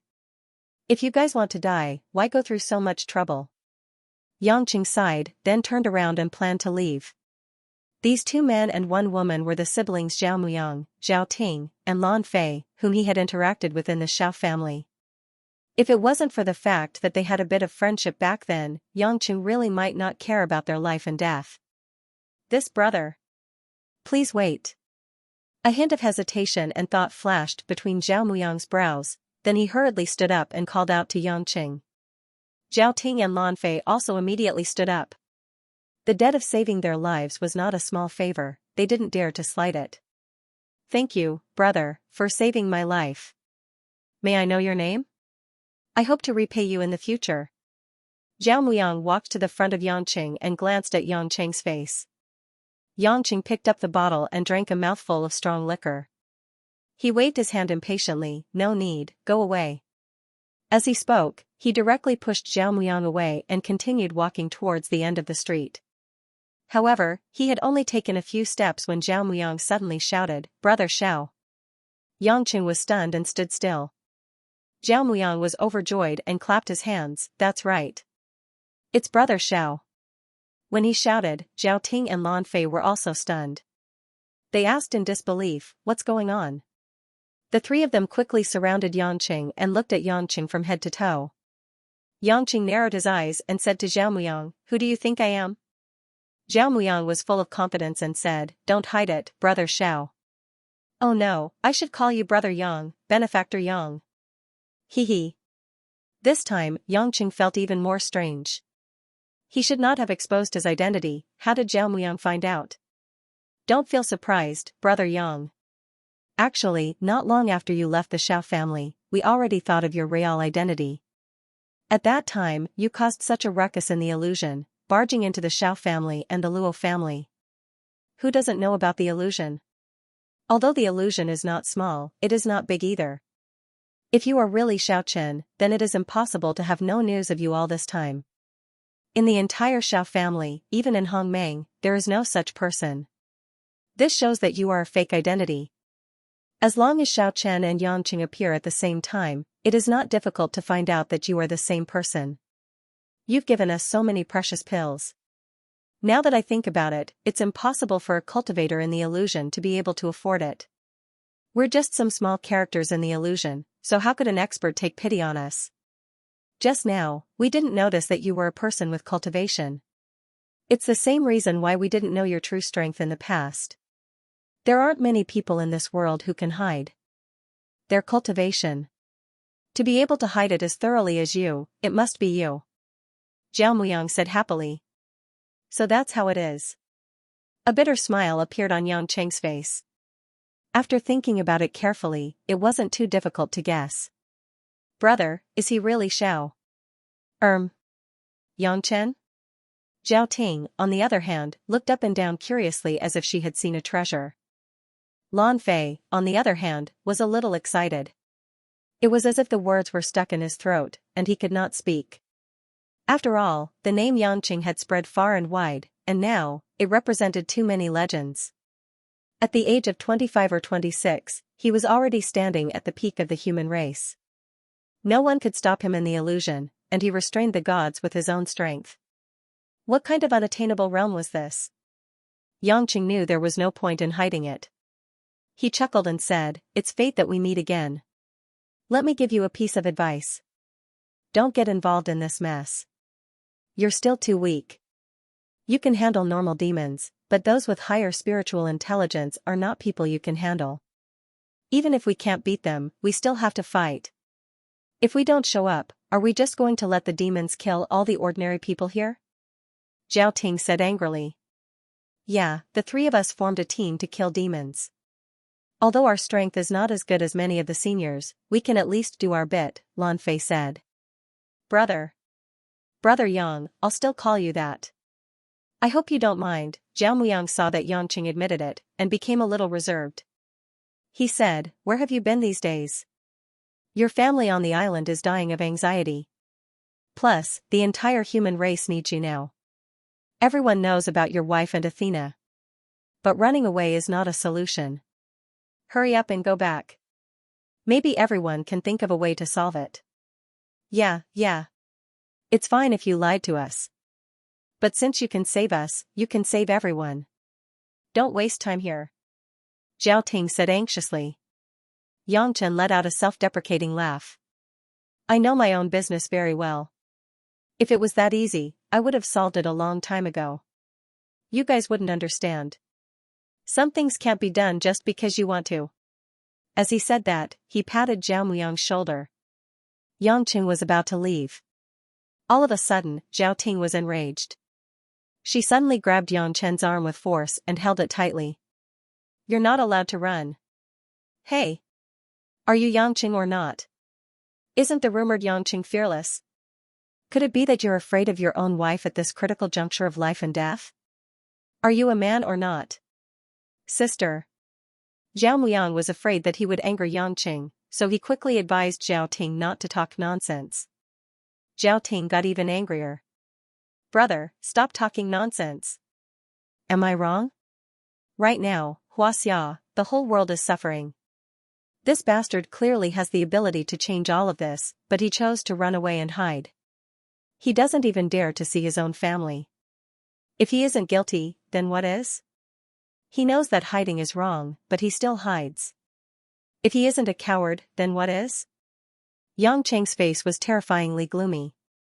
Zhao Ting's words were like a bloody wound on his heart, adding layers of salt to it. Zhao Muyang and Lan Fei were speechless. Obviously, they didn't say anything, but in their hearts, they felt that Xianxia's actions were shameless. Zhao Ting let go of Xianxia's hand and wiped her tears. Suddenly, she flew into the residential area and quickly flew out again. When she came out again, she was carrying a little girl who was about 5 or 6 years old. She was wrapped in a cotton jacket, and her eyes were swollen from crying. The little girl seemed to be too scared. Her expression was a little dull, and she looked very confused when she saw people. Zhao Ting carried the child to Xianxia. Her eyes were red, and she sobbed, "Do you know what this child was going through when we first arrived here? Only her grandmother was with her at home. Her parents had already left the old and the young and escaped to some unknown place. That demon sucked half of her grandmother's body dry in front of this child. It was this child's scream that led us to find that damned bastard. If we didn't appear, perhaps this child would have been dead. But there are only a few hundred of us cultivators, but there are tens of thousands of demons in the world. Don't you also have a daughter? Your daughter is a treasure, but don't tell me that the children of ordinary families are not treasured. If because of you, a child who could have grown up well died, then the one who killed them isn't those demons, it's you. It's you, selfish, disgusting coward." Xianxia looked at the little girl in a daze. Zhao Ting's words kept echoing in his ears, like the echoes of a valley. Vaguely, it was as if this little girl had become Lan Lan, and Lan Lan was crying with red eyes, looking at him. Xianxia's eyes reddened uncontrollably, and he clenched his fists tightly. He was about to lose control of his emotions, and his breathing quickened. Zhao Ting, on the other hand, tightened her grip on the little girl in her arms. Coldly staring at Xianxia, she said, "I initially thought you had some difficulties and couldn't make it back in time, but it seems like we thought too highly of you. Even if you think I'm self-righteous, overestimating myself, crazy, stupid, I don't care. I, Zhao Ting, will tell you as a woman today. If I were your wife, at this time I wouldn't be grateful to you because you didn't want to hurt me and chose to escape. I would only feel that marrying a coward like you who doesn't dare to face reality, and uses numbness to cover up your pitiful self-esteem, is an insult. After that, Zhao Ting hugged the little girl, stroked her hair, and walked back to the residential area. Zhao Muyang and Lan Fei looked at each other with a complicated expression, and sighed helplessly with a smile. Although Zhao Ting's words were inappropriate, and a little arrogant, but in general, they could understand why the girl was so angry. For many female cultivators, perhaps the unruly and unbeatable Yang Qing was the person they admired behind their backs. But now that they found out that the hero was such an unbearable person, it was inevitable that they would be disappointed and even angry. Zhao Muyang walked to Yang Cheng's side, patted Yang Cheng's shoulder, and said, "Brother Yang, my sister is straightforward, she actually doesn't mean any harm. We can understand, but for you, this isn't a simple decision. There must be a lot of inside story that we don't know, only you can understand it. After all, no matter what, we can only rely on you. It's our incompetence, even if we die one day, it's our fate." Yang Qing stood there woodenly, as if he didn't hear anything. But Zhao Muyang obviously didn't care about this, as if he was immersed in his own sorrow, and smiled bitterly. "Do you know?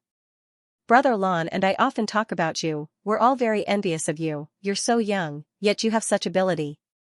We even fantasize, if this decisive power is in the hands of either him or me, how awe-inspiring that would be." Heh. It's stupid, isn't it? We also know that, but we can only think like that. But to be honest, we're very envious of you, even jealous of you, jealous that you have such talent, such good luck, things that we can't force ourselves to have. No matter what choice you make, I hope you can believe that at least Lan and I won't hate you like a lot of people. We may be nothing to you, but to us, it's our honor to be friends with you."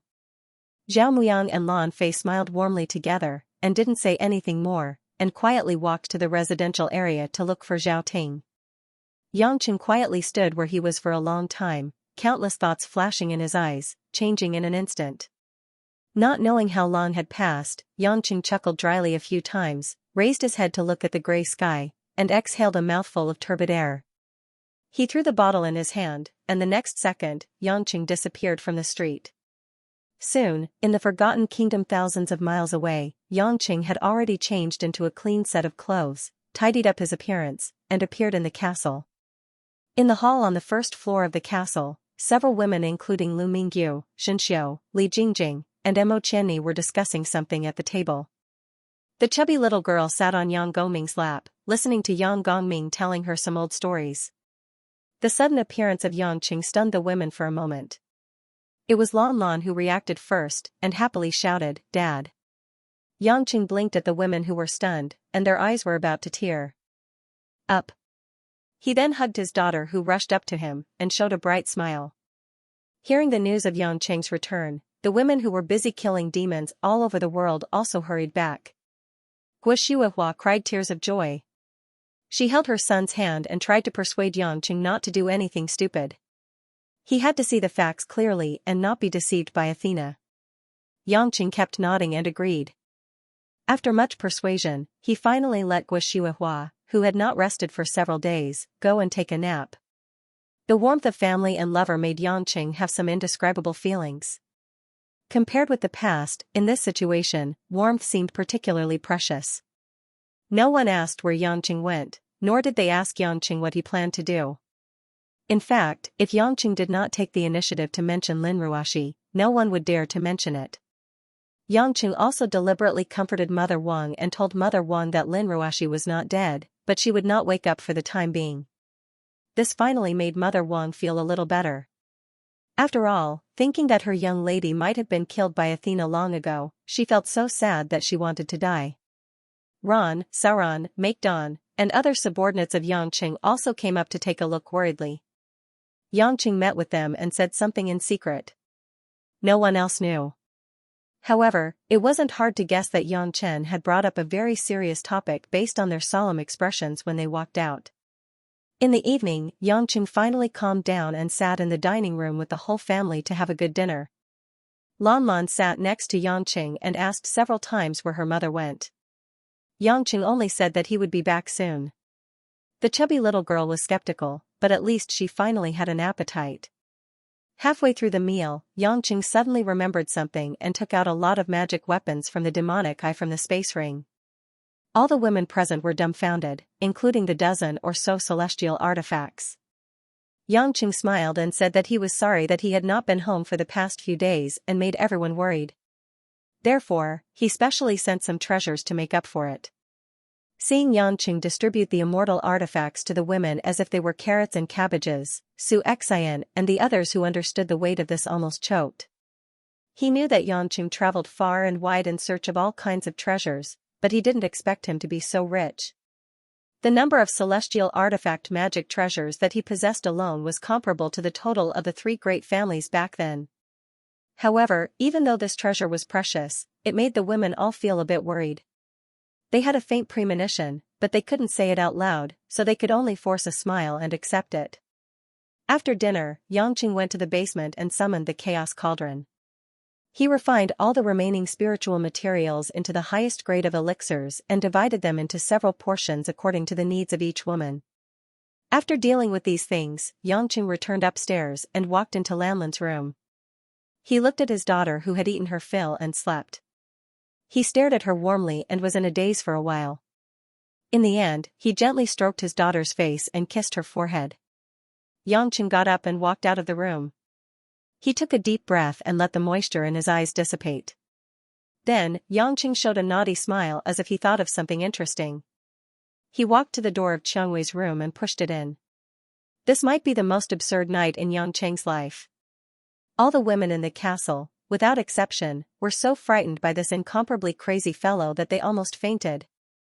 Xianxia, Mo Qianni, Anxin, Tang Wan, Lu Mingyu, Kai Ning, Choi Yun, Li Jingjing, and Xia Qiqing, all the women who had many sexual relations with Yangqing were carried out of their rooms and thrown directly onto the big bed in the master bedroom by Yangqing. In the end, even Su Zhenxiu and Lin Hui, who had not tasted the forbidden fruit for the first time, were caught by Yangqing and thrown into the pile of rouge and powder. The women all knew what Yangqing wanted to do. However, even if they loved the same man, it was difficult for them to face such a thing calmly. Some of the women had done it with 2 or 3 women at the same time, but this time, there were a total of 11 women together, which made them feel like they were about to collapse. Each of them was wearing colorful, sexy lace underwear, or beautiful pajamas. They were either cultivating in their rooms or sleeping out of habit. However, this time, all of them were acting strangely. Looking at each other's awkward expressions, the women did not know whether to laugh bitterly or be angry. This was too reckless. However, in order to prevent them from escaping, Yangqing directly set up a wizardry barrier in the room. With the strength of the women, they could not escape at all. By the time everyone had gathered together, the huge bed in the master bedroom was almost full to the brim. With a smug and evil smile on his face, Yangqing jumped up high and directly threw himself into the pile of women, causing a lot of coquettish screams. In such a pile of women, Yangqing's whole body was rubbing against the delicate skin of the women. He almost didn't need to look at them. After all, they were all his women. He hugged them and kissed them, and when he hugged them, he caressed them. He did not care who they were. This kind of absurd and comical indulgence, the most primitive contact without any restraint, allowed Yangqing to completely relax, completely falling into the world of desire. At the beginning, the women were a little frightened, especially Zhenxiu and Hui Lin, who were inexperienced. However, gradually, they saw Yangqing, Anxin, Chengwei, Tang Wan, and a few other women who were more open, their tongues intertwined with each other's lips and tongues, and they moaned sweetly. Some of the women even took the initiative to reach out their hands to serve the sensitive parts of the men. Watching this, they all breathed rapidly, their hearts were beating fast, their faces were red, and their almond-shaped eyes were full of spring. Unknowingly, all the women's clothes had been torn off. Some of them were taken off by themselves, some were taken off by Yangqing unconsciously, and some were taken off by the women when they were playing with each other. No one had any other thoughts. At this moment, no matter what Yangqing wanted to do, they did not want to miss it. No one knew who was the first to let out a loud moan, but the night's fierce battle officially began. Yangqing was like a wild horse that was out of its reins. His stamina was endless, and almost every thrust was filled with violent power, which made the beauty under him love and hate him at the same time. As if Yangqing had done it on purpose, this time, Yangqing was not like before, where he could continue to vent on a woman for 1 or 2 hours. Instead, he could release his energy for about 20 minutes. When the woman had reached the climax 2 or 3 times, he would also release his energy. However, very soon, Yangqing would fill up his ammunition and continue to pounce on another woman, crazily galloping. While he was having fun with the woman under him, he was also hugging women left and right, trying his best to make the women not feel lonely. But no matter what, there were still a lot of women, and he was busy for a while. Fortunately, the women who had completely let go of themselves would find something to do, and the shameful actions between each other also increased. In the end, they could not even care about Yangqing, and 2 or 3 women would mingle together, enjoying the special stimulation between the same sex. In the middle of the night, the whole big bed was filled with the ambiguous wet liquid of men and women, but no one was aware of it, and only knew to take and give. Everyone was immersed in the most primitive desire, unable to extricate themselves. Yangqing did not know how many times he had planted his seed in the same woman's body, but unless the woman was so tired that she fell asleep, he would not let go of her. And the women were also extraordinarily strong, and they exchanged blows with Yangqing, and no one wanted to be at a disadvantage. Even Xianxia and Huilin, who had just become wives, quickly recovered their bodies and continued to entangle with Yangqing. For the whole night, on and off the bed, the white flesh rippled, the sound of birds chirping, and the hibiscus tent was warm, full of life. The sex stopped. And the rain stopped. The next day, the thin sunlight seeped into the bedroom. Yangqing slowly sat up from the middle of the big bed, and there was no sleepiness on his face, because he did not sleep at all. Looking at the pile of beauties beside him, Yangqing laughed at himself and shook his head. It seemed that for more than 10 hours of craziness, for these women, was a little too much. The women's hair was a mess, and there were traces of passion all over their bodies, and even some bite marks. Xianxia and Emotieni were hugging each other, and their plump breasts were squeezed together. Anqing was hugging Xianxia, and Xianxia was like a baby drinking milk, pressing against Anqing's chest. Xia Qiqing had buried his head between Tang Wan's thighs, and his head was clamped between Tang Wan's thighs, but he was still unaware. Li Jingjing and Lu Mingyu were still on his thighs, and there was still some thick liquid at the corner of Lu Mingyu's mouth, and her face was still red. The whole room was filled with the smell of decay, and it was intoxicating. Yangqing's tenderness swept across the women's faces, and finally, there was a trace of determination. Yangqing's mind moved, and a small medicine bottle flew out from his spatial ring. After the bottle was opened, a formless and colorless powder was sprinkled on the women's bodies. Soon, Xianxia, Kaining, Anqing, and the other women's heads moved obviously, and they fell into a deep sleep. The women were obviously pretending to be asleep, and wanted to know what Yangqing was going to do, but they did not expect that Yangqing had already predicted this, and had already refined a harmless drug last night to make them fall asleep. Ah! Yangqing stretched out his hand and patted Xianxia's butt, and said apologetically, "I'm sorry, baby, whether alive or dead, I can't escape, this is my life." He got up, washed up, and changed his clothes. Yangqing walked to the window, and without looking back, he disappeared from the room. The tree of Gaia in the North Pole.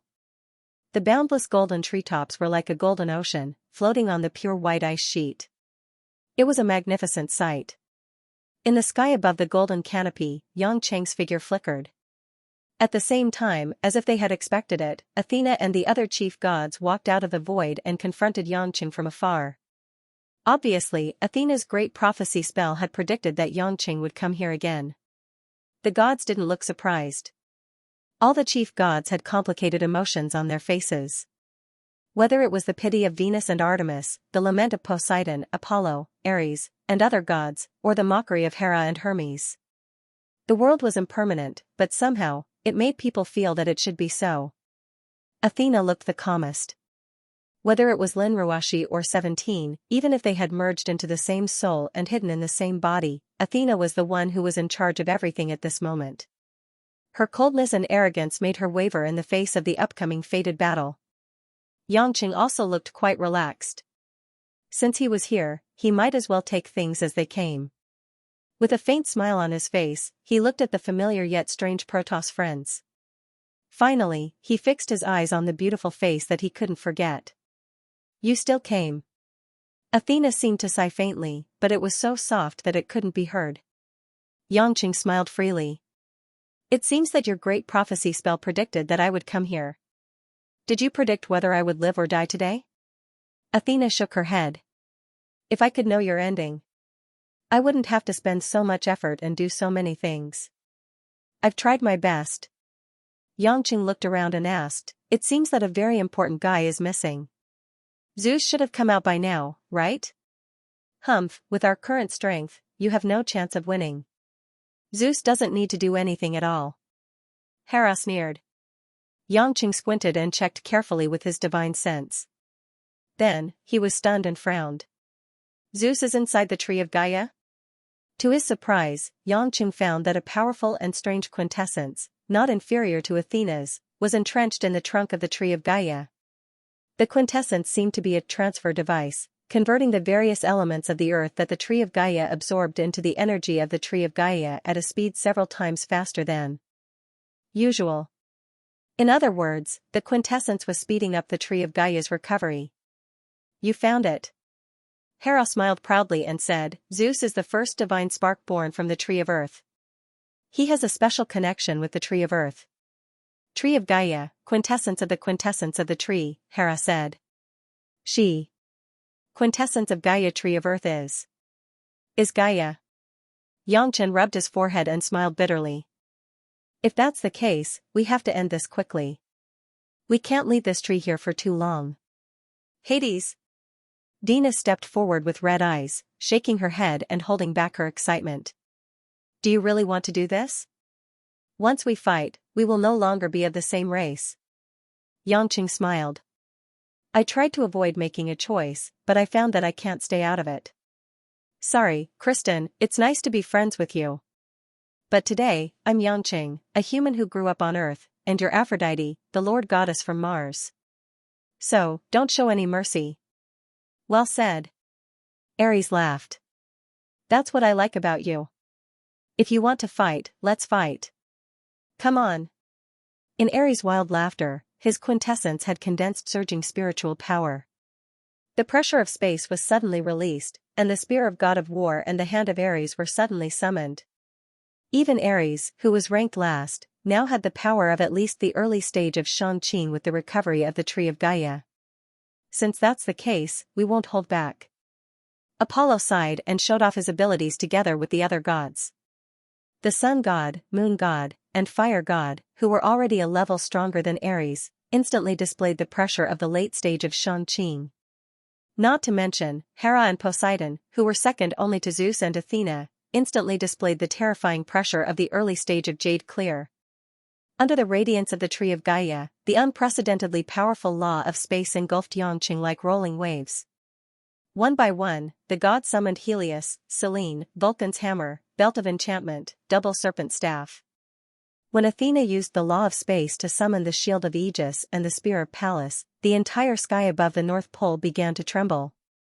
Compared to Hera and Poseidon, the pressure of space was a level stronger. From Xianxia's point of view, only a cultivator who had reached the middle stage of Jade Clear could do it. Xianxia's cultivation had actually increased very quickly, but he was still at the late stage of Xianxia middle stage. At this moment, the lowest level gods that he was facing were already on par with him in theory. However, there was no fear on Xianxia's face.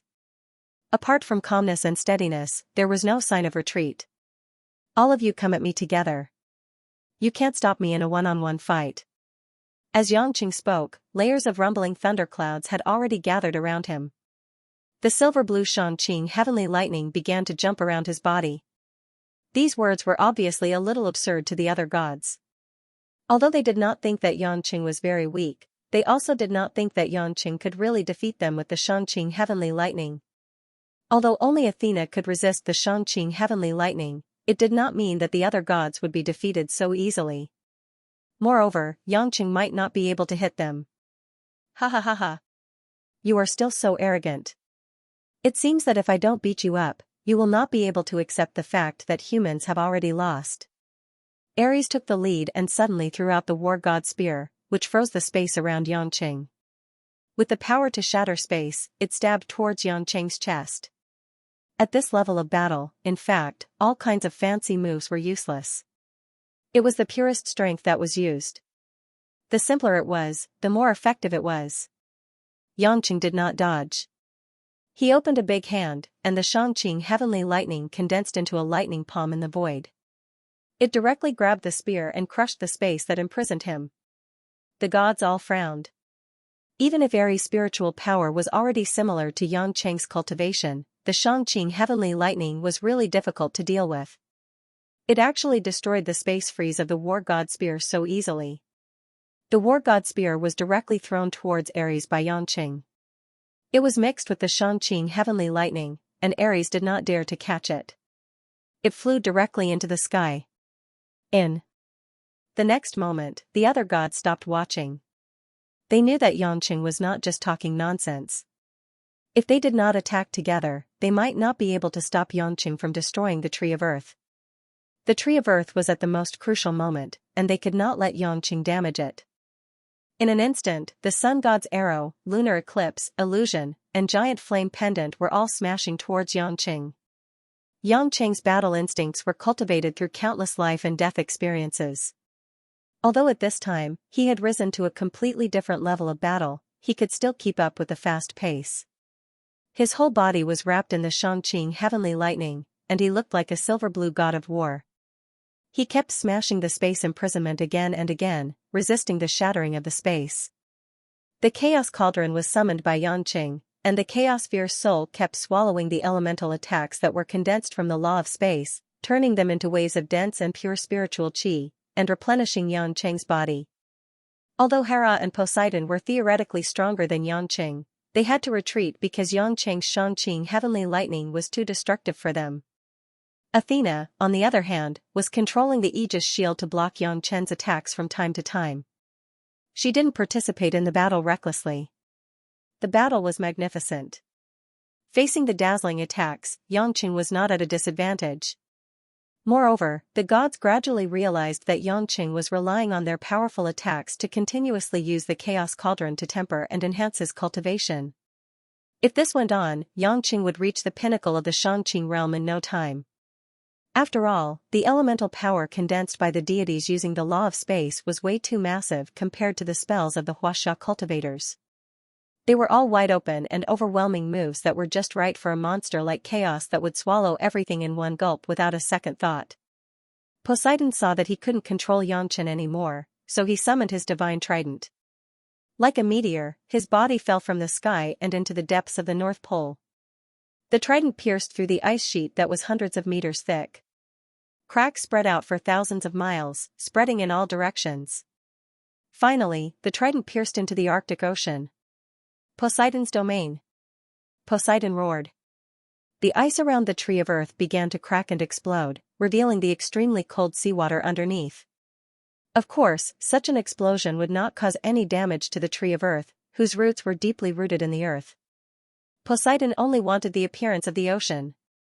Very soon, the extremely cold seawater condensed into sea dragons that roared and soared into the sky. Dozens of sea dragons attacked Xianxia arrogantly, and at the same time, they attacked the Chaos Cauldron. Every time Chaos tried to devour the sea dragons would dodge as if they were alive. The Chaos-Fierce souls could only shuttle back and forth, but it was all in vain. Xianxia realized that although the sea dragons were summoned by the law of space, they were made of seawater.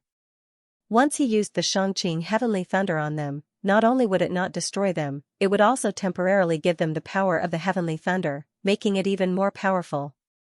With the sea dragons blocking Xianxia's position and the help of the Chaos-Fierce souls, the gods' combat power suddenly multiplied. Every time Poseidon waved his trident, there would be a violent sound of waves. This sound was like the song of a siren, piercing into Xianxia's ears and disturbing his consciousness. Xianxia could not help but frown. He began to feel agitated. After a few fierce attacks, he could not dodge them. The gods did not hold back. Out of respect for their opponent and caution for the revival of the celestial race, they hit Xianxia with all their might. The sun god's fire arrows, beams of moonlight, and flaming hammers instantly injured Xianxia. Fortunately, Xianxia quickly used the endless resolve restoration scripture to recover, so he did not suffer any serious injuries.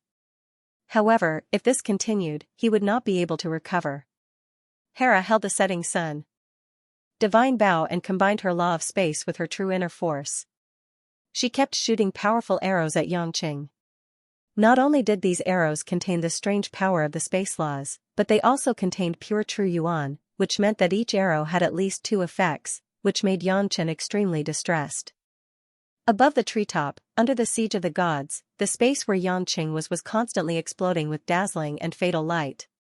Although Xianxia had the protection of the heaven-clearing lightning, the gods were still powerful. Just defending and dodging took a lot of energy, and he could not find time to fight back. TSK. This guy is really tough. He is still not dead. Hera's hand shot the setting sun divine arrows like a storm. However, when she saw that Xianxia was not seriously injured, she could not help but feel annoyed. Don't worry. As long as we delay, he will be defeated sooner or later. With the Tree of Earth, our mental strength is endless. Don't worry, Hephaestus said with the giant pendant in his hand. However, Xianxia would not let them do as they wished. He had originally wanted to use the Shangqing heavenly lightning to finish the battle, but it seemed that it would not work. He could not care less about hiding it. Suddenly, Xianxia took out a huge bronze axe that was more than 10 feet wide from his space ring. It was the godly weapon, Pangu axe. With an angry roar, Xianxia waved the Pangu axe in his hand and swung it left and right. The 7 or 8 annoying sea dragons surrounding Xianxia, ready to bite him at any time, were all shattered in an instant. They didn't reform like before, turning into pieces of seawater and falling down. This? How can this be? My sea god realm lost its effect? Poseidon was shocked. Hephaestus and Hera, who had studied the history of Xianxia cultivators, looked very serious. They looked at the Pangu axe in a daze. How is this possible? That is Pangu axe? Isn't this a godly weapon that has been lost since ancient times? How can it be in this kid's hands? Hera exclaimed. The other gods were also confused, but they could tell that this axe was a killer move that Xianxia had hidden. Athena's calm expression showed that she had expected Xianxia to have such a move and knew that she could not defeat Xianxia in a short time. That was why she had waited until now to observe quietly. *TCH. You knew that he had a godly weapon, but you didn't tell me in advance? Hera roared at Athena. Athena glanced at her coldly. If I told you in advance, would you have been able to block it? Hera was exasperated, but she was speechless. On the other side, Xianxia had already waved the Pangu axe and defeated the gods in a few moves. No matter what type of attack the law of space was, as long as it involved the word space, the Pangu axe could unreasonably defeat it. The gods found that their attacks were like a paper window in front of Xianxia's giant axe, which could be broken with one cut. Damn it. If it was any other ancient godly weapon, it would be fine.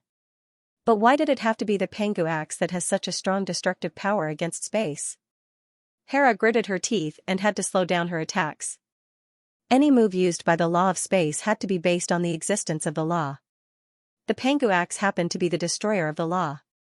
For example, the gods used space as bricks and tiles to build houses, but the Pangu axe was a bomb that was specially used to destroy houses. No matter how you built a house, no matter how magnificent it would be turned into ruins by a bomb. The gods finally understood why Athena thought that even if Xianxia's cultivation was lower than hers, he could still fight with her. With the Pangu axe in hand, Athena's moves might not be effective. At this time, Athena called back the Aegis shield and said coldly, "You are no match for the Pangu axe. Protect the earth tree. I will fight him." Humph. Are you kidding? Do you think you can defeat all of us together? Don't be too arrogant. Hera said angrily. Without a word, Athena tossed the Aegis shield in her hand out. Bang! With a muffled sound, the Pangu axe hit the silver shield. The shield let out a mournful cry, but fortunately, it withstood the blow. The one who was protected behind the shield was Hera, who had been distracted and cursing at Athena. Hera's pretty face turned pale. She knew that if it weren't for Athena's help, her body would have been destroyed by the Pangu axe. She could only control her temper and shut her mouth with lingering fear. The gods knew that only Athena could withstand the Pangu axe and Xianxia, who had the Shangqing heavenly thunder in hand. Without saying anything, they retreated, leaving Athena and Xianxia space to fight. Xianxia knew that there would be such a battle, so he didn't show any special thoughts. Seeing that Athena was rushing towards him with the shield and spear, Xianxia waved the Pangu axe without hesitation. Just when they were about to fight, Athena's body suddenly did a strange somersault and dodged. She had dodged Xianxia's lightning-fast axe. The great prophecy spell had once again shown its magical power. Even if Athena couldn't see everything about Xianxia's future, it didn't mean that she couldn't predict Xianxia's battle intent. The Pangu spear in Athena's hand flickered with a demonic blue light, perfectly dodging the Pangu axe's attack. With a flip of her hand, a blue spatial ripple appeared, and it rushed towards Xianxia's back. The tens of thousands of layers of parallel space that Athena had condensed in an instant were disintegrated by the Pangu spear's crushing power. They then formed a huge driving force like a tsunami, slamming heavily into Xianxia's back. Boom! Xianxia's back felt like it was hit by 1,000,000 tons of seawater, and he was sent flying like a cannonball, spitting out a mouthful of blood.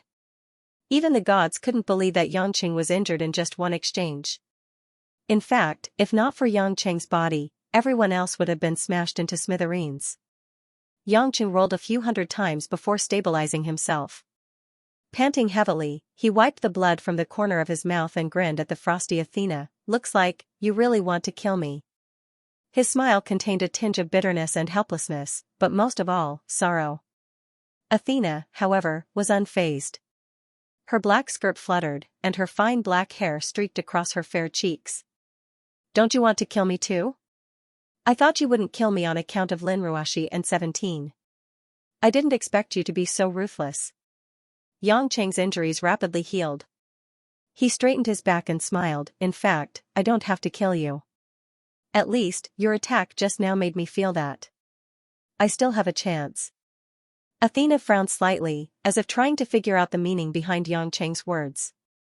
But in the next moment, she predicted what Xianxia was going to do. Lunatic. Athena's expression changed slightly, and the other gods didn't quite understand what she meant. At this moment, Xianxia laughed loudly. Ignoring Athena, he raised Pangu's axe and charged towards the trunk of the tree of earth. Xianxia's idea was simple, but also crazy.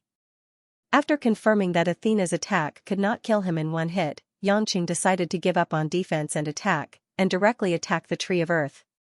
Pangu's axe could break through the laws of space, which meant that it would be difficult for the gods to prevent the tree of earth from being hit by him. In the process, Xianxia would be attacked by the gods, but Xianxia planned to take it head-on. It did not matter if he was seriously injured, as long as he did not die. As expected, the gods hurriedly used the laws of space, setting up tens of thousands of parallel shields in an attempt to block the ferocious strike of Xianxia's axe.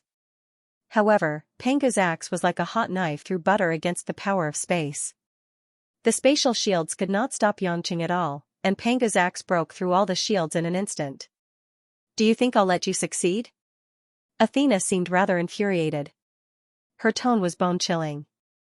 Unbeknownst to him, she had already blocked Xianxia's way. The Aegis shield in her hand flew out, and the silver shield shone brightly. The snake-haired demoness Medusa's skull in the center of the shield seemed to have come to life, and the sinister and terrifying venomous snakes on it began to bite and spit out their tongues. Medusa's originally gray eyes also flashed with a bright red light, like two eye sockets soaked in blood. Xianxia felt his body tremble uncontrollably. Remembering Medusa's ability to petrify, he understood that he could not look at those blood-red eyes for too long, and quickly turned his head away. Medusa was originally a powerful monster on Mars, and although it was not as poignant and beautiful as in the myths, there was no doubt that her eyes did have the magical effect of petrification. Even if Xianxia was extremely powerful, it was difficult for him to be completely unaffected. This short delay gave Athena enough time to strike. Athena's figure was like a black shadow, flowing like water. The demonic blue palace spear in her hand drew a beautiful semicircle, sweeping in the opposite direction of Xianxia's head. As soon as Xianxia turned his head, He felt countless space fragments turning into hundreds of millions of tons of seawater, pouring onto his right arm as if it was crushing dry weeds and rotten wood. Ah! Yangchen's body was once again sent flying. He couldn't help but let out a cry of pain. His right arm felt like it was about to be crushed into pieces. Several pieces of flesh were directly twisted into pieces, and blood splattered everywhere. Athena predicted Yangcheng's attack, and predicted Yangcheng's blind spots. With her superb speed and battle techniques, and managed to block Yangcheng's full-powered attack. Although Yangchen was in pain, he didn't have the slightest intention of stopping. He quickly repaired the damaged parts of his body, and continued to attack the tree trunk without stopping. The chaotic souls also tried to delay Athena and the other gods, but while the other gods could easily block them, Athena could not. Almost all of Yangcheng's movements and moves were within Athena's predictions. Whether it was the Xianxia heavenly thunder or Pangu's axe, Athena could react in advance, and even counterattack perfectly. The battle in the sky lasted for a few minutes, and Yangcheng and Athena had exchanged no less than 100 rounds, but the result was that Yangcheng was sent flying with injuries. If not for Yangcheng's shocking recovery ability, his soul would have long been destroyed. However, even if Yangcheng could use the endless force of heaven and earth to heal his body, there was a limit. There were more and more wounds on his body that he could not heal in time, and blood kept flowing. Yangcheng knew that if this continued, he would never be able to break through the defense of the gods, and he would be defeated early. He had to find another way to deal with it. Thinking quickly, Yangcheng suddenly had an idea. He suddenly changed the direction of the spear, and rushed down to the Arctic Ocean below. The Arctic ice cap, which had been shattered by Poseidon, was now filled with floating glaciers. Yangcheng's figure fell hundreds of meters deep into the ocean, and immediately disappeared. What is he doing? Hermes and the others frowned. Athena's face was as cold as ice. Without saying a word, she also teleported to the bottom of the ocean where Yangcheng was. At this time, Yangcheng had already taken out the chaos cauldron, and the chaotic souls kept roaring and biting at the roots of the tree of earth. The roots of the tree of earth were deeply embedded in the earth's core, but it was not difficult for chaos to rush to the depths. Yangcheng's goal was simple. Since he could not destroy the trunk of the tree of earth, he might as well destroy its roots. In this way, the entire tree of earth would lose its roots, and it would collapse on its own. The biggest advantage of attacking the roots deep in the earth was that if the gods wanted to defend themselves, they could only attack deep into the earth. In that case, before chaos could devour the roots of the tree of earth, the gods would have destroyed the foundation of the tree. Is he using the immortal chaos to eat away at the foundation of the tree of earth? Athena predicted what Yangcheng was going to do, but she could not think of a way to deal with it. This was one of the weaknesses of the great prophecy spell. Even if the prophecy told Athena what was going to happen next, it might not be reversed. This was not enough time for her to think and plan for the future. It was only a very short moment. Knowing that she could not delay any longer, Athena could only change the rules and open a space passage directly from the bottom of the Arctic Ocean. In an instant, it broke through the mud and rocks at the bottom of the Arctic Ocean, and chased after the chaotic souls. Yangcheng knew this would happen, so he waved Pangu's axe from behind and smashed Athena's space passage into pieces. At the same time, the Xianxia heavenly thunder spread through the entire sea through the conduction of the seawater. Boom! Boom! In the sky above the sea, the thunderclouds began to rain down heavenly thunder. In this way, the power of heavenly thunder was everywhere, both above and below the sea. The other gods did not dare to touch the Arctic Ocean at this time. They did not have the Aegis shield to protect them, and they might be seriously injured if they went down.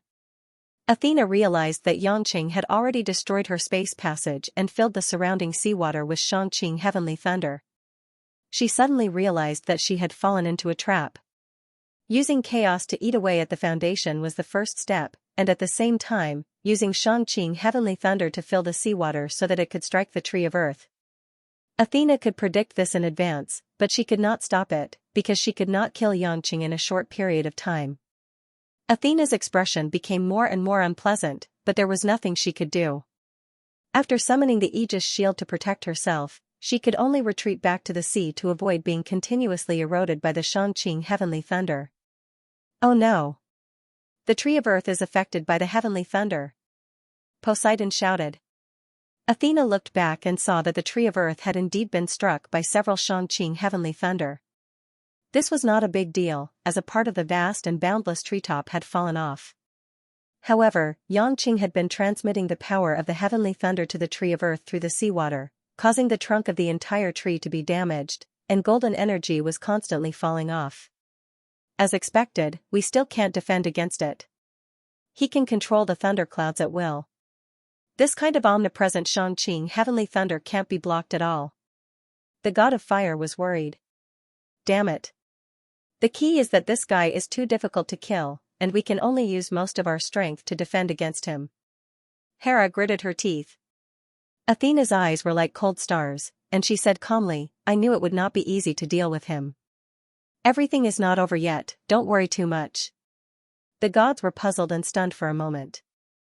Then, realization dawned on them. At this moment, the body of the tree of earth suddenly released an unprecedented surge of energy, forming an omnidirectional golden shock wave, starting from the center of the tree, sweeping wildly.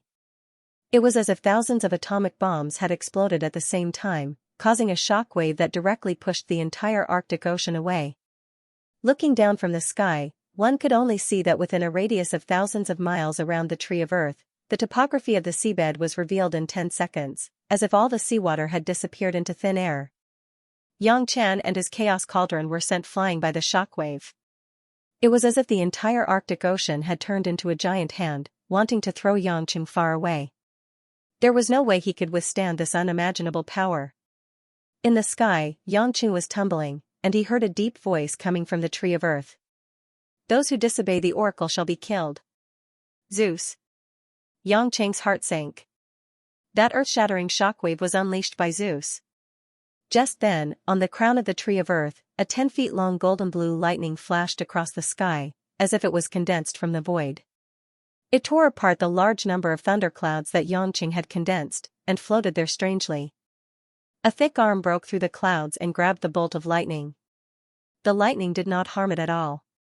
Instead, it seemed to be jumping with joy like a golden blue flame. As the dark clouds dispersed, a tall and sturdy figure that was over 5 feet tall appeared in the vast sky. He had silver-white long hair and a silver-white beard that danced in the wind. His face was resolute, and his cheeks were angular like a boulder. A pair of eyes that flickered with silvery white lightning were like 2 glaring lights that would never be extinguished, constantly flickering with lightning. He was only wearing a white short-sleeved robe. His muscular arms were exposed to the air, and his rock-like muscles revealed a bronze luster. Yang Chang stared blankly at the statue that looked like a statue carved by the ancients. He could not help but recall some vague memories left by the previous Hades. Zeus, the heavenly king who was looking down at him as if he was trampling over the heavens and earth, didn't seem to have changed at all. He was the same as he was 20,000 years ago. How was this possible? All the other main gods had already lost their original bodies when they first came to Earth. They had reincarnated and occupied various human bodies. But this Zeus had been in the formation for 20,000 years, and yet he still retained his body? Could it be that there was some special reason in the fiend god formation that allowed his body to be indestructible? At least for now, this was indeed his original appearance. Without waiting for Yang Chang to ponder, Zeus announced in a booming voice, "You have inherited the godhood of Hades, but you have become an enemy of the god race. You are a traitor. You do not deserve to have the godhood of Hades, and you do not deserve to be a member of the god race. Today, the lightning in my hand will take your life." With that, Zeus raised his majestic arm high and surrendered the thunderbolt in his hand to Yang Chang without any fancy moves. When the other gods saw this scene, some of them couldn't bear to watch, while others were gloating and overjoyed. It seemed that as long as Zeus made a move, they didn't think that Yang Chang would have a chance to continue acting violently. Yang Chang's speed was extremely fast. Even though it was Zeus' lightning bolt, it couldn't escape his line of sight. Almost at the instant the lightning bolt struck, Yang Chang had already begun to dodge. However, just as Yang Chang leaped into the air and thought that he had dodged it, he was struck by lightning. Boom! Yang Chang couldn't believe it. He didn't know what was going on, but the lightning bolt had suddenly pierced through space and struck him. It was as if the lightning knew that he was going to escape, so it changed its original trajectory and appeared in another place without any warning. His entire body felt as if it was being burned by a temperature of several thousand degrees. His internal organs began to tremble and twist, and he let out a miserable howl from his dry throat. Even having his flesh minced by Athena's spear of Pallas wasn't as this pain that came from the depths of his bones. Ah! Xianxia's eyes almost popped out of their sockets. This was the first time he experienced just how painful the power of lightning was. It was as if he had been completely scorched. Numbness and pain coexisted, and it wasn't an exaggeration to say that he would rather die than live. Zeus' strength was comparable to Athena's, which meant that his lightning was at least as powerful as a jade-clear cultivator's full strength. With Xianxia's cultivation, it was already a miracle that he didn't die. However, it would be much more difficult for him to recover from his physical injuries. After all, Athena's attack only dealt a localized injury, but Zeus' lightning enveloped his entire body. Athena, what are you hesitating for? My lightning will make it impossible for him to hide. Use your spear of Pallas to pierce his heart and behead him. Zeus looked down at Xianxia who couldn't move, and said to Athena who didn't move at all. Athena tightened her grip on her spear and paused for a moment before saying coldly, I don't need you to teach me. Seeing that Athena and Zeus were about to give him a fatal blow, the unwillingness in Xianxia's heart had reached its peak. When he came here, he didn't plan to return alive. However, he definitely wouldn't be defeated so easily. You want to kill me? It's too early. Xianxia panted and revealed a maniacal smile. Enduring the pain in his body, he once again gathered the thunderclouds around him and twisted the Xianxia heavenly lightning into a shield. He raised Panga's axe and rushed towards Zeus. However, it wasn't that easy to get close to Zeus. Athena had already predicted Xianxia's attack trajectory and blocked Xianxia's path with the Aegis shield. Bang! The Xianxia heavenly lightning collided with the silver shield and created intense sparks.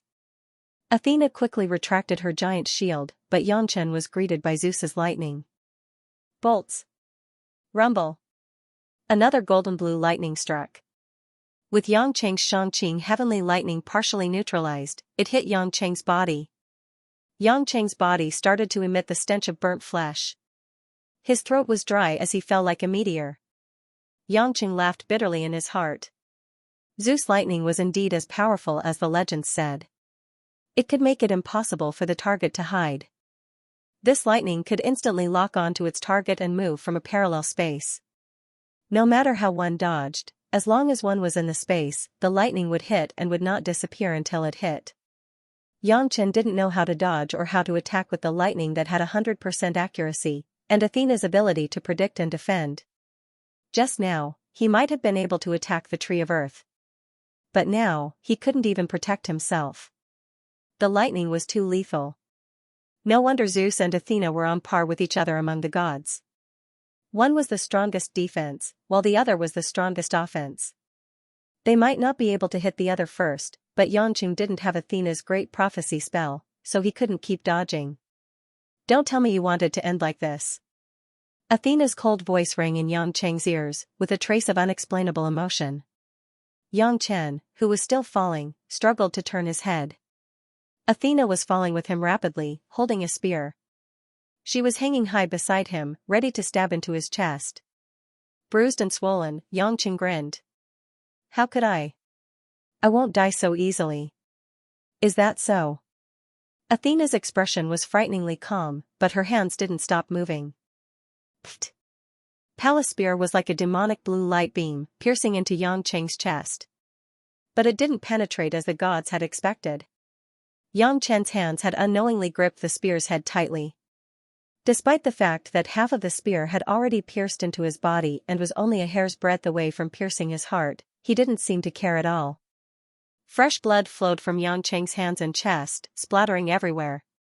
I've finally caught you. Xianxia grinned, revealing his blood-red teeth like a devil laughing maniacally.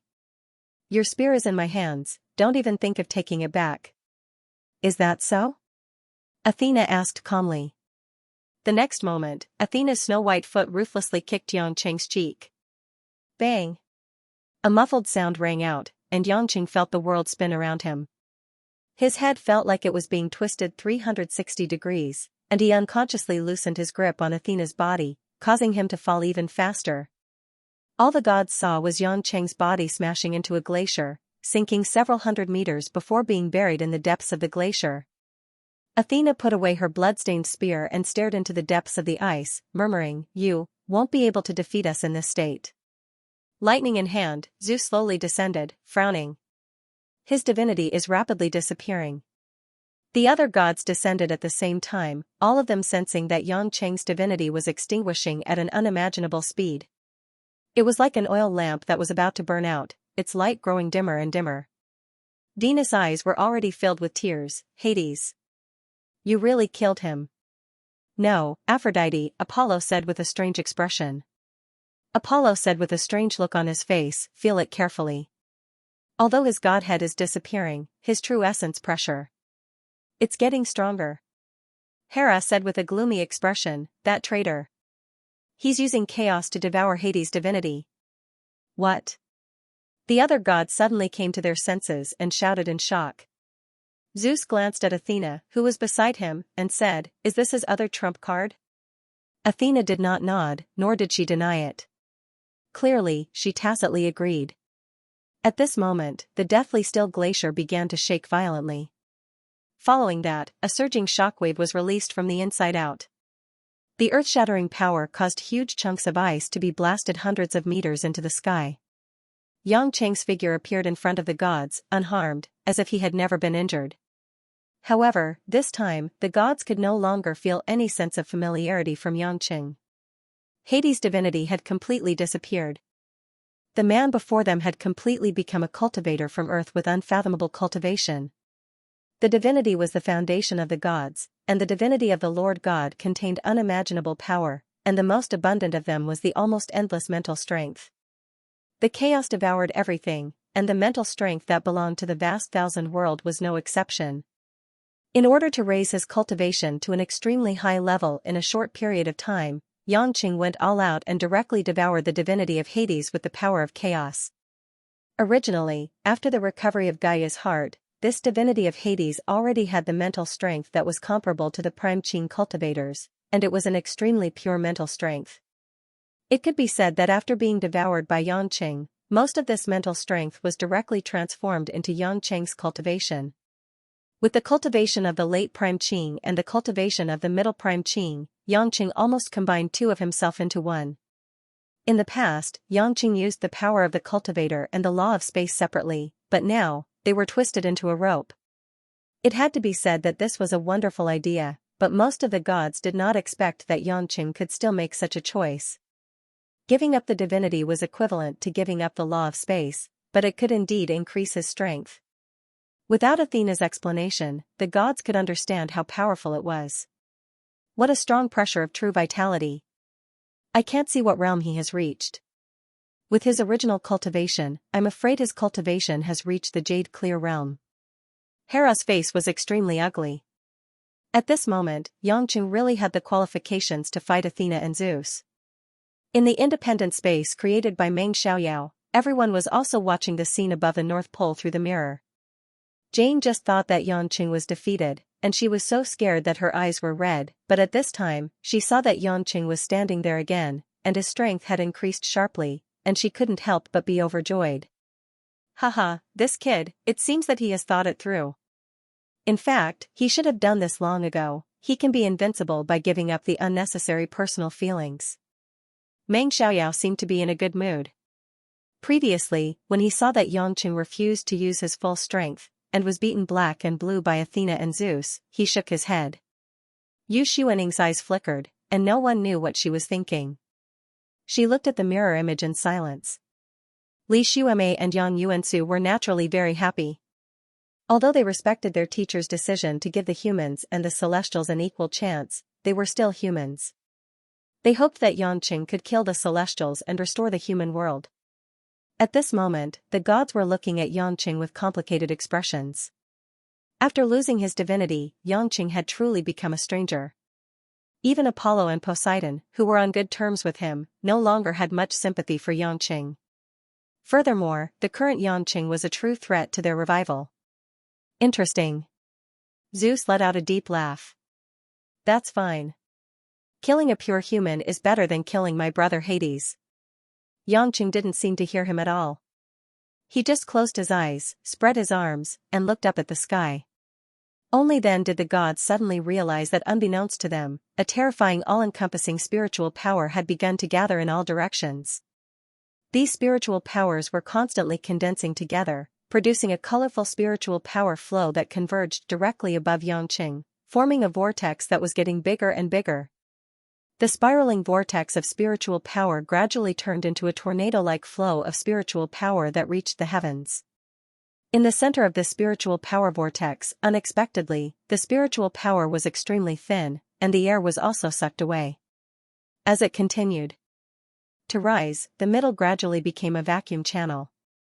This is the last level of the 9 heavenly thunder tribulation, the jade clear heavenly thunder tribulation. Hera exclaimed. She was also not clear, because no one had seen the last level of the 9 heavenly thunder tribulation. This had almost become a legend. The density of the spiritual power is like a substance. Is this the highest level of the jade clear heavenly thunder tribulation? Hephaestus was filled with emotion and marveled. It turns out that this last level of the heavenly thunder tribulation is not carried out in the form of thunderclouds? What's the purpose of this vortex of spiritual power? Apollo was surprised. Hermes roared, "What are you waiting for? Kill him before he finishes the tribulation." Zeus snorted heavily, and the lightning in his hand flashed with dazzling golden blue light. He suddenly struck out and blasted at Xianxia's body. Every time. The moment the lightning was about to touch Xianxia, it was suddenly blocked by an invisible barrier, and there was an ear-piercing explosion. It's a spiritual barrier? Hera said in shock, this spiritual power vortex has already enveloped this kid. The Celestials didn't expect that the jade clear heavenly thunder tribulation had this layer of effect. The tornado formed by the spiritual power vortex enveloped the cultivator undergoing the tribulation. This way, the cultivator wouldn't be disturbed by the outside world, and no one could take advantage of it. In fact, it wasn't that the tribulation was deliberately protecting Xianxia. It was just that the tribulation had to go through such a process to form such a channel. Xianxia stood quietly in the middle of the spiritual power vortex, his eyes still closed, as if he had forgotten everything in the outside world. It can actually block the lightning? Is this spiritual power barrier really that strong? Hera said unwillingly. Even Zeus' lightning couldn't break through it, and it couldn't even cause a ripple. The Celestials knew that they couldn't defeat Xianxia now, and could only watch him go through the tribulation. Zeus' expression darkened, and his eyes flashed with lightning. He said loudly, "Now that things have come to this, let us bask in the light of Mother Goddess Gaia and return to the glory of the Titans." All the Celestials were stunned, and they couldn't help but look at Zeus in shock, as if they were shocked by this decision. Zeus, is this really necessary? It will consume a lot of energy from the tree of earth, and most of the godhoods will wither, and the rest of the godhoods will mature much later, Poseidon said cautiously. Yes, even if he goes through the jade clear heavenly lightning tribulation, he'll only be at the jade clear middle stage at most. With you and Athena, we don't need the power of the Titans, Hera said unwillingly. Athena, who had been silent all this while, suddenly said, "Let's begin. This battle can only end with the power of the Titans." The Celestials were stunned. Since Athena said this, she must have had her reasons. In that case, there was probably no objection to Zeus' decision. Although some of them felt that there was no need to go through so much trouble, this was indeed a battle they couldn't lose. In the end, all the Celestials made up their minds. The 10 Celestials flew to the top of the tree of earth and formed a circle. Each of the Celestials began to shine with different lights, and the space around them began to distort and fluctuate. Their spiritual power began to reach a boiling point. More and more spiritual power began to connect with the tree of earth. Gradually, the tree of earth and the 10 Celestials were connected, and the golden light enveloped the Celestials. At the same time, Xianxia, who was in the spiritual vortex, knew everything that was happening outside, but he didn't react at all. He was still immersed in the jade clear heavenly lightning tribulation. He felt the call of the jade clear heavenly lightning tribulation, felt the various realms he had come to, and felt the confirmation of his original guesses. As for the 10 celestials, after their spiritual power connected with the tree of earth, the light on their bodies became more and more dazzling. In the cold, misty skies above the North Pole, a voice began to echo in all directions, chanting something. It was the most ancient language of the celestials, and it was a chant that only the celestials could understand. When the ice and snow of Olympus melts, the majesty of the celestials spreads to the world. We shall wear the glory of the earth, and listen to the sound of thunder. All things are ruled by the godly king, forever above the future. This is the era of the Titans. Over and over again, the chant of the celestials shook the heavens. Along with it, the golden light on the tree of earth turned into countless spots of light that began to flow into the bodies of the celestials faster and faster, like a tidal wave or a meteor shower. At some point, the bodies of the celestials had already become translucent, shining with their own unique colors. They kept extending and expanding, and the spiritual pressure was increasing rapidly. Zeus' golden blue Titan god body grew the fastest. In just a few moments, just one of his ankles was already the size of a mountain. When he stepped into the sea, the thousands of feet of water only reached his calf, and the waves he stirred up formed a tsunami. Making use of the huge amount of energy stripped from the tree of earth in a short period of time to connect the Titan bloodline in the tree of earth with the godheads of the gods, forming a Titan giant god was a way for the gods to immediately recover to their peak combat power. Although they had lost the Titan bloodline in their bodies, the tree of earth could still provide the same power. This would hurt the tree of earth, and it would cause a large number of the godheads it was nurturing to die. However, this was no longer something for the gods to consider. They needed decisive power to defeat Xianxia, who was going through the heavenly thunder of jade clarity. What was more terrifying was that Zeus' Titan giant god was not the only one that was so huge. All the other chief gods had already transformed into the most powerful form of the gods. One after another, the Titan giant gods that seemed to support the heavens and the earth descended into the world. They were so high that they reached the clouds, and the clouds could only linger around their waists. They could pluck the stars with one hand, and step into the abyss with one foot. Every time they took a step, it would cause a tempestuous wave. Every time they waved their arms, it would stir up violent winds and raging waves. When the 10 Titan giant gods surrounded the tree of earth, the boundless tree of earth no longer seemed vast. What was even more unimaginable was that the divine artifacts of the gods were also enlarged. Whether it was Athena's giant shield or spear, or Apollo and Artemis' divine bows, all of them had become gigantic divine artifacts along with their bodies. Of course, if it was purely a gigantic transformation, it could not be called the strongest form of the gods. The Titan giant god had many magical effects. One of the major changes was that the gods could connect with the tree of earth and rely on the tree of earth to absorb an endless stream of energy for their own use. The sun, the sea, minerals, and everything else on the planet could become the long sword and shield of the Titan giant god. As long as the godheads in the energy bodies were not seriously damaged or destroyed, the gods could continuously restore their Titan giant god forms. Perhaps one day, the energy of the earth would be exhausted, but at the same time, it would also be the day that the earth would wither. The Titan transformation of the 12 main gods would restore them to their original appearance. Except for Zeus, who still maintained his original appearance, the other gods were very different. Hera wore a bronze laurel crown on her head, and her cloud-like hair was tied up in a bun. Her entire body exuded a gentle green light, and she held a golden apple tree in her huge right hand. She wore a green dress that revealed her back, and her impressive breasts were tall and straight, revealing a noble and charming aura. Looking at Xianxia in the spirit force vortex, Hera said, "While he hasn't passed his tribulation, let's attack with all our strength. Perhaps we can break through that barrier." After transforming into the Titan giant god, because of his huge size, his voice seemed to come from the sky, echoing in all directions. It can't be broken. I can see the moment he successfully transcends the tribulation. A cold voice reverberated. It was Athena.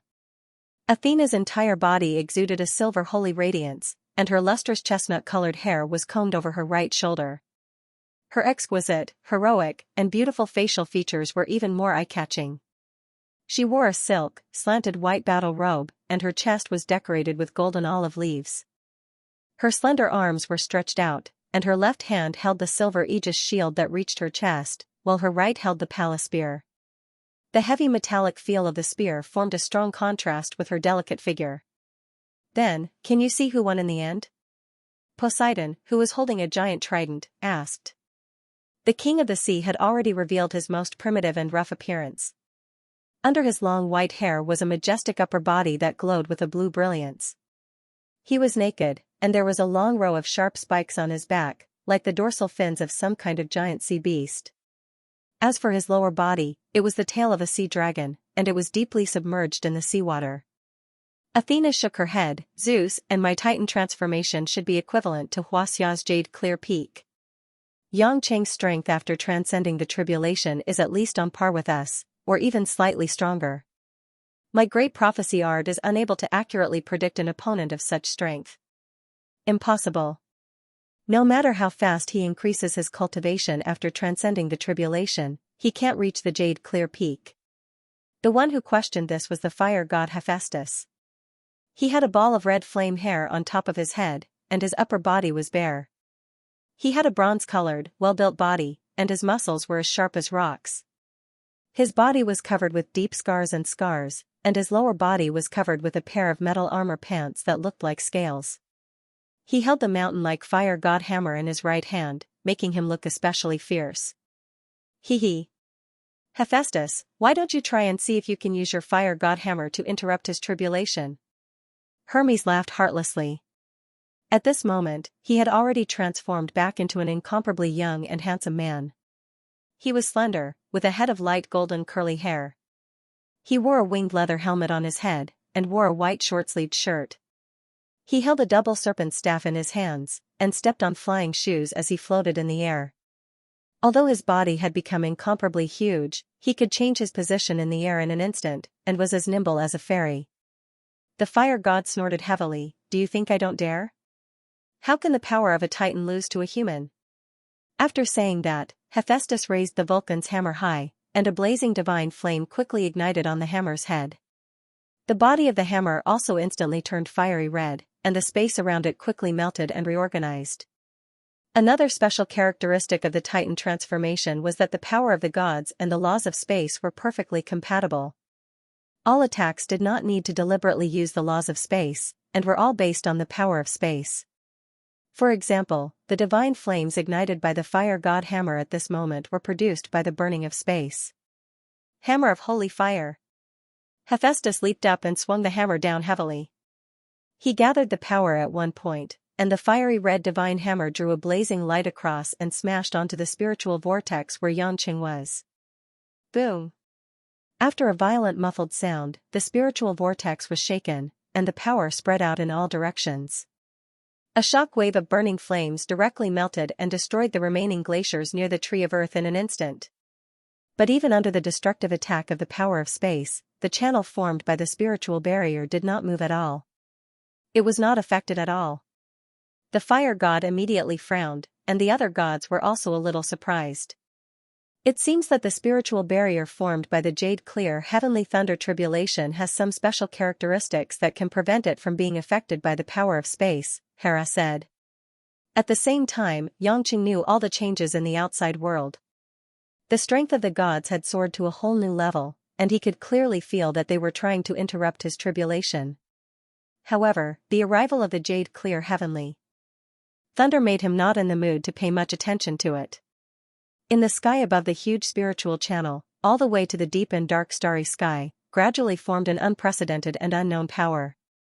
The spiritual barrier became more and more solid, the vortex spun faster and faster, and the channel that penetrated the sky also became stronger.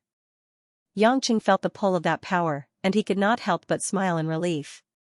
So, that's... Xianxia murmured to himself. In the next moment, from the distant dark void, a black lightning that was beyond the imagination of all the gods present suddenly descended. Except for Meng Xiaoyao and Yu Xuaning in that independent space, no one thought that the jade-clear heavenly thunder would be black. The strange black lightning was like a thick black ink, but also like a thick dark night. It was like a black dragon that came from the void, mysterious and unfathomable. What surprised everyone even more was that the moment the jade-clear heavenly thunder fell, there was no sound of thunder, as if nothing had happened at all. It was frighteningly quiet. This scene was a little strange, as if everyone was waiting to hear an explosion, but in the end, they found that everyone was watching a dumb show, clearly saw the black lightning fall, but there was no movement at all. They could only see Yan Chen, who was in the spiritual energy tunnel, being engulfed by the black lightning in an instant. Unlike the other heavenly thunder that was dazzling, this black jade clear heavenly thunder was quiet, silent, so silent that it made people hold their breath and suffocate. Other than inside the channel, the surroundings were not affected by this heavenly thunder at all, even the sea below Yangqing was not affected. This is jade clear heavenly thunder? Why is it black? Hermes could not help but be surprised, but obviously, his question was not answered by the gods present.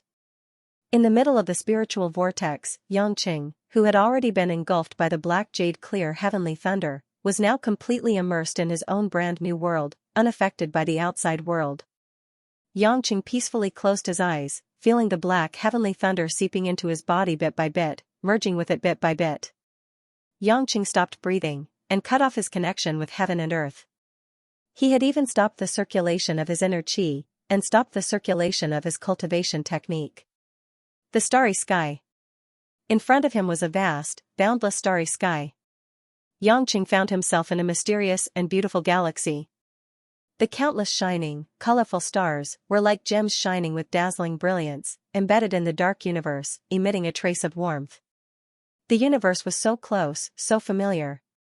His own body, in here, freely soared, shuttled back and forth, traveling thousands of miles in an instant. Like a fish swimming in the water, like a bird flying in the sky, Yangqing's world was a magnificent universe. The black jade clear heavenly thunder, flowing and circling in front of his eyes, was like the most intimate partner, and did not bring him any pain or uneasiness. But, when Yangqing tried to hold it in his hands, he would grab empty air, unable to catch it. What was he lacking? Was he still unable to control it? Yangqing could clearly feel the three kinds of power that he was familiar with. The violent purple flame, the blue corrosive flame, the dark destructive flame. The three kinds of flames that were condensed from the heavenly fire, mysterious water, and the two extremes of yin and yang, all magically merged together this time. The fusion of the purple fire and the blue fire was the purple-blue heavenly thunder, the fusion of the blue fire and the dark fire was the silver-blue Xianxia heavenly thunder. The black jade clear heavenly thunder, was it the fusion of the three kinds of flames? No. Yangqing keenly felt a trace of a more mysterious power in this heavenly thunder, and it was that higher level power that perfectly merged the three kinds of flames. And it was precisely this fourth type of vital energy that allowed the clear jade heavenly lightning to surpass the limits of the laws of heaven and earth. It led his primordial spirit to break free from the shackles of heaven and earth and enter the domain of the universe. Yangqing remembered that Jane had once asked him if he could travel freely in the universe. He had told her that it was impossible, because without the spiritual qi between heaven and earth, he would lack the power to survive in the universe. The mysterious dark power in front of him might be the key he had been looking for. Yangqing involuntarily entered an extremely profound state. At this moment, time had stopped for him, and space no longer existed. He was him. His world was his world. Slowly, everything in Yangqing's world began to disappear. The gods were besieging him from all directions. The tree of earth, the ocean, the glacier, the air, the earth, the sky, and the earth. Countless stars also started to disappear. The big ones were burning stars, the small ones were interstellar fragments, the nebula disappeared, the Milky Way disappeared, all the lights in the distance disappeared. However, even if they all disappeared, even if time no longer existed, even if space was meaningless, it still existed. That was the original appearance of the universe, that was the most primitive power. Fierce. Yangqing felt as if a new pair of eyes had opened in the depths of his soul. His world, from existence to non-existence, and from non-existence to existence. It was completely different. The clear jade heavenly lightning that surrounded him was finally no longer illusory, but a real power that could be touched. With a quiver, Yangqing returned from the boundless darkness to the world he was in. Then, Yangqing's lips curled into a silly smile. Hee hee. Hee hee. Ha ha. Ha ha. Ha ha. Yangqing opened his eyes, looked up to the sky, and laughed with unprecedented joy. In the void, the deep darkness seemed to have felt something, and began to gradually close with satisfaction. The vortex of spiritual power also slowly dissipated, as if nothing had happened, and the world returned to peace. This surprised the gods once again. This clear jade heavenly lightning tribulation, only one bolt of lightning fell, and it was about to end. Feeling that something was amiss, Aphrodite couldn't help but ask, does this mean that he successfully transcended the heavenly tribulation? In her Titan form, the goddess of love and beauty still maintained her impeccable and perfect appearance. Her entire body emitted a faint golden, gentle light. She was holy, elegant, and graceful. Her white silk dress was decorated with blooming flowers, and golden birds flew around her from time to time. Around her waist was a golden belt with intricate patterns, the charm belt. Looking at Xianxia, who was laughing alone without any scruples, Zeus snorted and said, I can't feel the pressure of his true essence. It seems that he has made a qualitative leap. No matter what, it seems that this time, it is finally time for the final battle. Ares, the god of war, tightened his grip on his spear. His entire body was covered in heavy red armor, and he looked like a giant cavalryman. He wore a heavy helmet on his head, and only his nose and sharp eyes were exposed. Athena suddenly glanced at him and said, all of you, back off and protect the tree of earth. Now, only Zeus and I have the ability to fight him. If we lose, then you don't have to waste time. As soon as this was said, the other Titan gods were instantly displeased, especially Hera and Poseidon. Although they were not as strong as Zeus and Athena, after their Titan form, they had reached the jade-clear realm. Moreover, Hera had the golden apple tree, and each golden apple could take a fatal blow for her. You think too highly of yourself. You have already admitted that you can no longer use the great prophecy technique on him, so how do you know that we are no match for him? No matter how high his comprehension is, after passing the jade-clear heavenly thunder tribulation, his cultivation is only at the jade-clear middle stage at most. Hera sneered and said to the other gods, ignore this bitch. Let us all destroy this brat's divine soul together, so that he will understand how sinful it was to devour Hades' divinity. At the mention of Hades' divinity being devoured, the gods could not help but feel angry. After all, in their opinion, although they were friends with Xianxia, Hades' divinity was more important, and that was the main reason they had become companions. Apollo and Artemis, who were originally hesitant, did not dwell on it. They began to raise the divine bows in their hands and aimed at Xianxia. Apollo had already reverted to a platinum-colored titan, his body burning with platinum-colored flames.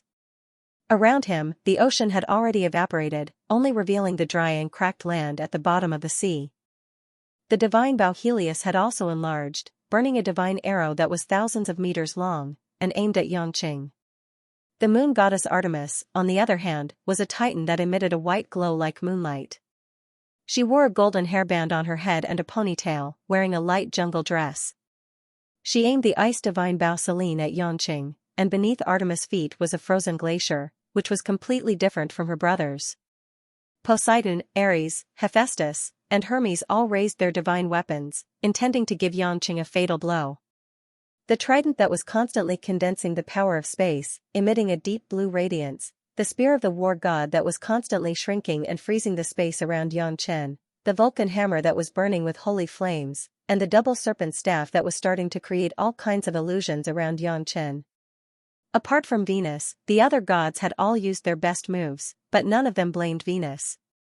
After all, her girdle of charm was not a divine weapon that could deal direct damage, and so it did not affect her battle prowess too much. Compared to the past, Ares, who was the weakest of them all, now had the power of a prime clear cultivator, not to mention the other main gods. Their spatial energy was pure, and their power was naturally extraordinary. Moreover, all the main gods knew that fancy moves were useless in a battle of this level. What they needed to do was to use pure battle prowess, bypassing all other moves and directly delivering a heavy blow. Only then would they be able to deal real damage to Xianxia. Seeing that no one was listening to her, Athena did not say anything else. She raised the palace spear, exchanged a glance with Zeus, and stabbed it towards Xianxia at lightning speed. Although her body was huge, it did not affect Athena's speed at all. On the contrary, her huge body made all her attacks seem huge, every movement causing the earth to shake. Athena's Pallas spear brought up countless spatial fragments, like a spatial blade emitting a faint blue radiance as it twisted and twisted, extending an area of tens of thousands of meters. At this moment, Xianxia was like a drop in the ocean in front of the Titan god, in front of this wave of spatial fragments that covered tens of thousands of meters. Blazing arrows burning with white gold divine flames of the sun and freezing ice arrows emitting bone-chilling air fell from the sky like meteors. The lightning in Zeus' hand had long been ready, and with an angry roar, he threw it at Xianxia. For a moment, the strong light of the lightning was accompanied by a rumble, as if a sun had fallen to earth. Although the attacks of the gods covered a vast area, there was no need to worry about harming the Tree of Earth. This was because the Tree of Earth had already condensed a layer of Titan barrier when the gods had transformed into Titan.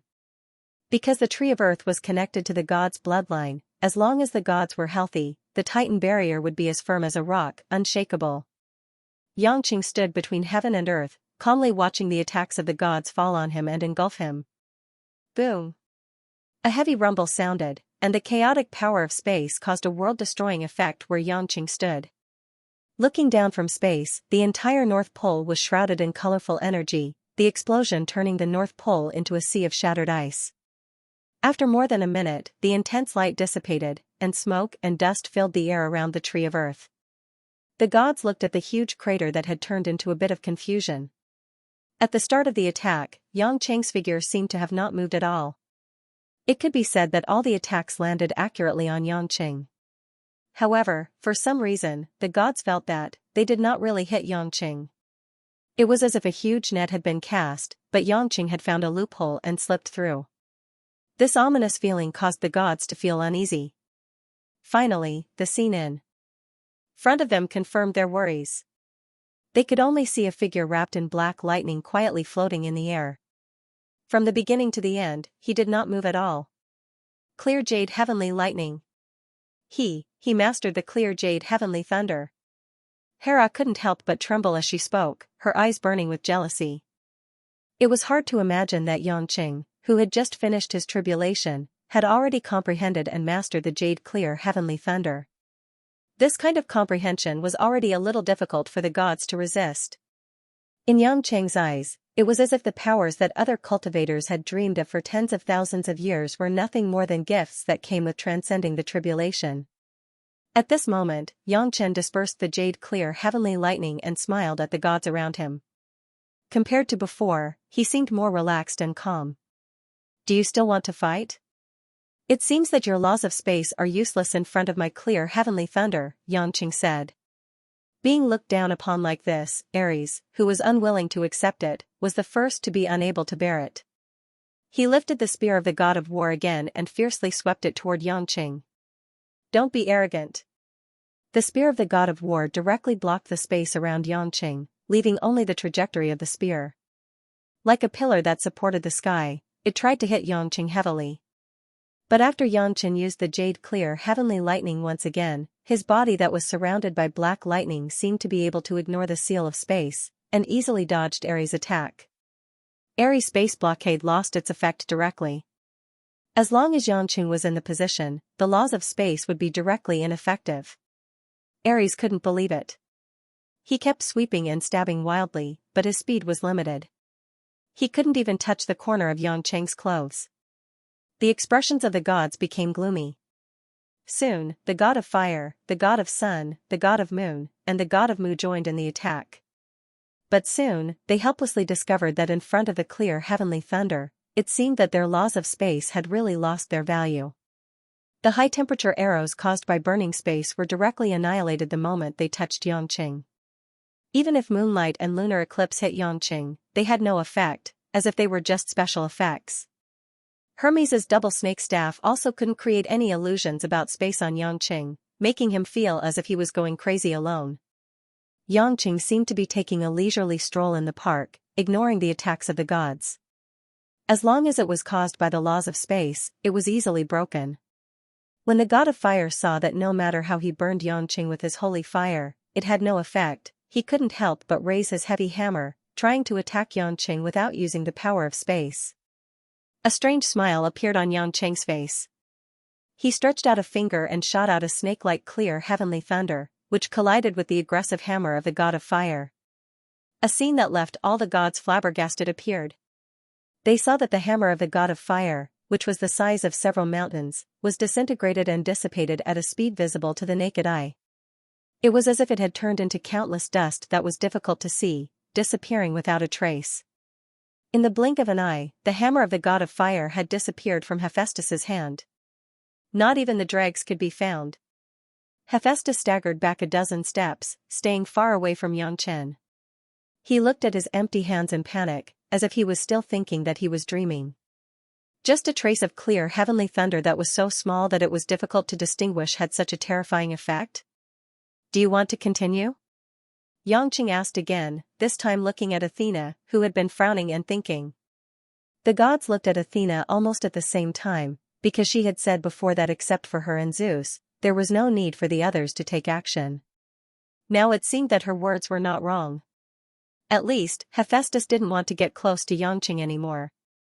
Athena's beautiful eyes flashed with an unfathomable light, and she said, in your clear heavenly thunder, there is a power that surpasses space, which is why you can ignore the laws of space and make our attacks ineffective. If there are no accidents, this power can also have a destructive effect on things in the lower realms. That's right, the power in the clear heavenly thunder has surpassed space and time, the laws of heaven and earth, and the knowledge of the material world. Maybe you can rely on the power of the tree of earth to resist for a while, but I am invincible. It is only a matter of time before I kill all of you. You will not be able to resist. Xianxia didn't hide anything and admitted it openly. He didn't need to play any tricks. The moment he comprehended the clear heavenly thunder, he knew that he had already won. Is it the power of dark matter? Athena suddenly asked. Xianxia was stunned for a while, then laughed and said, as expected of the goddess of wisdom, you thought of it so quickly. That's right, in a sense, it can indeed be called dark matter, but that's just what humans call it. Actually, I don't know what it is, but no matter what, it exists. As expected.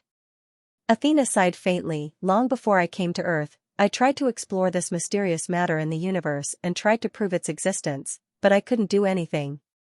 Until now, I am not sure if dark matter exists or what form it exists in. Now it seems that dark matter does exist, and it is a power that surpasses space and time. Unfortunately, there is no time for me to study it. In the independent space, Jane, who heard and saw all this, also seemed a little excited. Senior, the clear heavenly thunder is the heavenly thunder that fused with dark matter. Could it be that the ancient immortals could go to the universe because they mastered dark matter? Jane couldn't help but ask. If dark matter was the key for the cultivators to solve the problem of survival in the universe, then it made sense. Because at present, dark matter was everywhere, unlike the spiritual energy on Earth, which would become thinner and thinner after leaving Earth. Meng Xiaoyao nodded. Just as that kid said, although we can travel freely in the universe through dark matter, we don't know what dark matter is. This is still a mystery that we need to explore. Meng Xiaoyao nodded. The ancient immortals left Earth one after another in order to explore these mysteries. I'm afraid you don't understand, at our level, many things have become indifferent. Only such mysteries of the universe are attractive enough to us. Who can explain the mysteries of the universe? In fact, it's not just dark matter, even why there are heavenly tribulations in heaven and earth, why the 9 heavenly thunder tribulation will guide the cultivators step by step into the universe, these are all mysteries for hundreds of thousands of years. Compared with those seniors who stepped into the galaxy hundreds of thousands of years ago, we are still too small. Yu Xuaning said with a lot of emotion. Jane nodded vigorously. For her, this was also a new world, and she couldn't help but look forward to the future to study dark matter. However, at the moment, what made her the happiest was that Xianxia had this kind of power that surpassed the law of space, and he had already firmly grasped victory. Meng Xiaoyao also had a gratified and relaxed expression. For him, although Xianxia hadn't crossed that threshold yet, with Xianxia's understanding, it wouldn't take long for him to cross it. He could already hand over the earth to this successor with a peace of mind. On the Arctic Ocean. When the deities heard the conversation between Athena and Xianxia, they couldn't help but feel a little lost and unwilling. Xianxia actually mastered the unknown mysterious power of the universe, dark matter, and could ignore the laws of space? In this case, they had almost no chance of winning. It was like hitting an iron block with an egg, it might not even sink after tens of thousands of years. Moreover, they only had one divinity, how could they withstand the torment of Xianxia's Yuqing heavenly thunder? Xianxia sighed, now, my absolute power has surpassed all of you. If you continue to fight, it will just be meaningless casualties. As long as you give up the tree of earth and let the people on earth live a stable life, I will not make things difficult for you for the sake of our past relationship. According to Meng Xiaoyao, this battle was either the deities occupying the earth or killing all the deities to cut off the flame of the revival of the Protoss. However, Xianxia didn't want to do that. Out of a human, a husband, and a father's sense of responsibility, he couldn't sit back and watch the extinction of mankind, nor could he do anything to Athena. This was also why Xianxia hoped that Athena could give up everything and settle down. Whether or not he could summon Lin Ruashi back, at least the woman's soul could still exist. Xianxia was clear about the power of Yuqing heavenly thunder. If Athena died, the souls of Lin Ruashi and 17 would inevitably be destroyed early. Xianxia couldn't imagine how he would face Lan Lan in the future if he really killed Athena. When the chubby little girl looked at him with her innocent big eyes and asked where her mother went, would he tell his daughter that her father killed her mother with his own hands? Xianxia's heart trembled when he thought of this. Xianxia thought that he had seen through many things and was indifferent to many secular ethics. However, some things were like something deeply rooted in his bones and could not be changed at all. This was also the difference between Xianxia and Meng Xiaoyao in Yu Xuaning's eyes. In the face of Xianxia's advice, most of the gods chose to remain silent. It was not that he was willing to do so, but he simply could not think of any way to defeat Xianxia. At this time, Athena elegantly lowered her spear and raised her giant shield. She sighed and said, I can't go back anymore. I've waited for this day for 20,000 years. It's time for an answer. Xianxia frowned. This woman's stubbornness was far beyond his imagination. She knew that she couldn't win, but she still wanted to fight to the last moment. Zeus suddenly raised his head and said, Xianxia, even if you have the jade clear heavenly lightning, as long as the tree of earth doesn't fall, we will never be destroyed. If you want to fight, then sacrifice all of earth's energy as a sacrifice for us Titan gods. Zeus ordered the other gods to strengthen the Titan enchantment of the tree of earth, leaving him and Athena to fight with Xianxia. Xianxia could not help but shake his head and chuckle. He said helplessly, why bother? Don't you know that I, Xianxia, will never admit defeat as long as I can win? I will not lose to any of you, even if you bet the earth. Then go ahead and try. Zeus snorted. The huge thunderbolt in his hand flashed with a violent light. It absorbed more energy from the tree of earth, and its power had reached a new peak. The wrath of the gods. Zeus roared. It was as if the sky was collapsing, and thunder rumbled.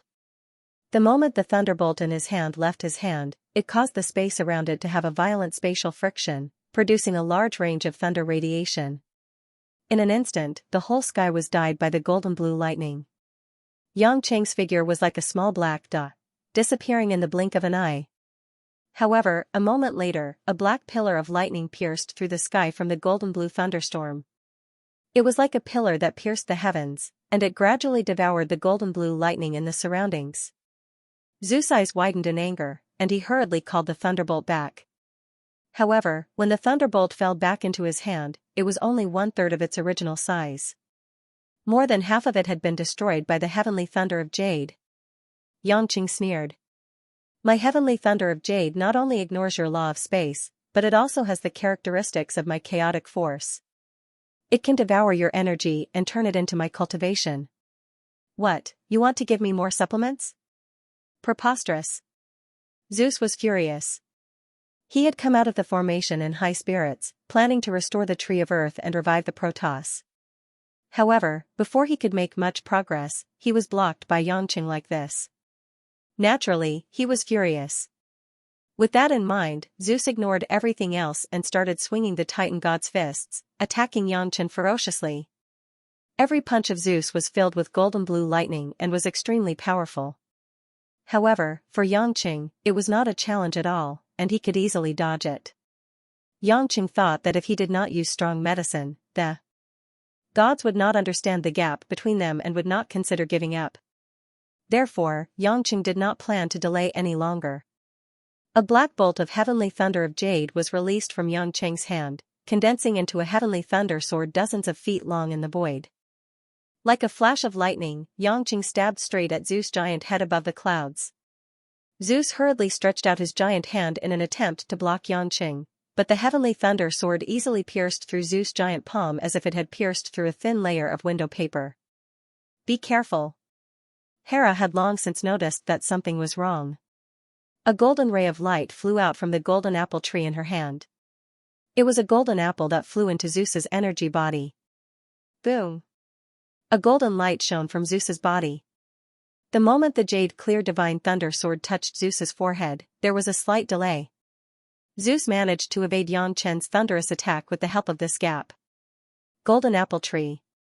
Yangqing's attack failed and he looked at Hera unhappily. He sneered and said, "Since you're so resistant, why don't I deal with you first?" When Hera saw this, she knew that things were bad and quickly summoned another golden apple. Suddenly, the golden apple seemed to transform into an illusory image of Hera, overlapping with Hera. Without saying a word, Yangqing waved his hand this time, and a bolt of clear jade divine thunder fell from the deep outer space of earth. It was as if a black flood dragon was biting down. As it continued to descend, it became thicker and thicker until it enveloped Hera's entire body. Ah! Hera couldn't help but let out a blood-curdling scream. The golden apple tree in her hand tried to save her master, but it couldn't resist the crushing power of the clear jade divine thunder. It turned into golden powder and disappeared. Hera relied on the golden apple to offset some of the damage, and the tree of earth continued to channel energy into her. She finally survived, but her divine deity was extremely weak. The Titan giant god body could no longer be maintained. Hera quickly returned to her original human form and turned into the green-robed woman. Her face was deathly pale as she barely managed to hang in the air. The power of Yangqing's attack made all the gods tremble. Hera had only been struck by the clear jade divine thunder once, and she was already so severely injured. She had even destroyed her divine artifact. If it were to happen again, wouldn't she not even have a chance to reincarnate? What was even worse was that the speed of the clear jade divine thunder was far faster than they had imagined. Without Athena's great prophecy spell, it would be as difficult as ascending to the heavens for them to dodge. Just as the gods were at a loss, Yangqing had already summoned a few more bolts of divine lightning, targeting the Titan barrier of the Tree of Earth. "Don't let him break the barrier. Protect the Tree of Earth," Poseidon shouted. The gods didn't dare to let Yangqing break through the barrier of the Tree of Earth so easily. They had no choice but to use their ultimate skills to try and resist the lightning bolts. However, the power of the clear jade divine thunder was not something that even a cultivator at the pinnacle of the jade clear realm would dare to touch. How could the gods withstand it?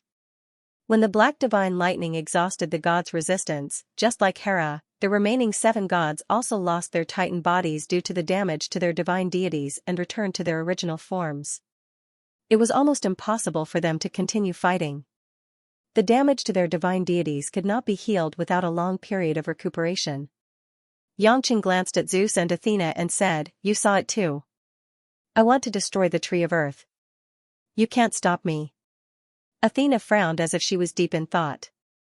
Zeus, on the other hand, looked uncertain. At this moment, he suddenly felt that it was ridiculous. He laughed lowly and stared at Yangqing.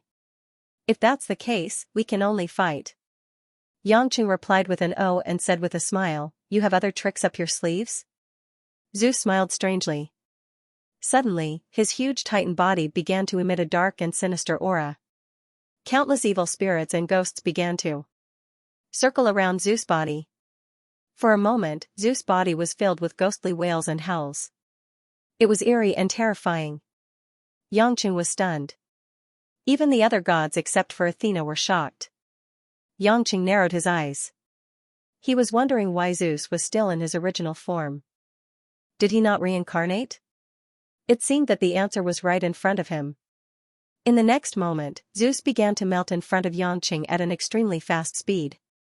It was as if he had turned into a huge puddle of black liquid.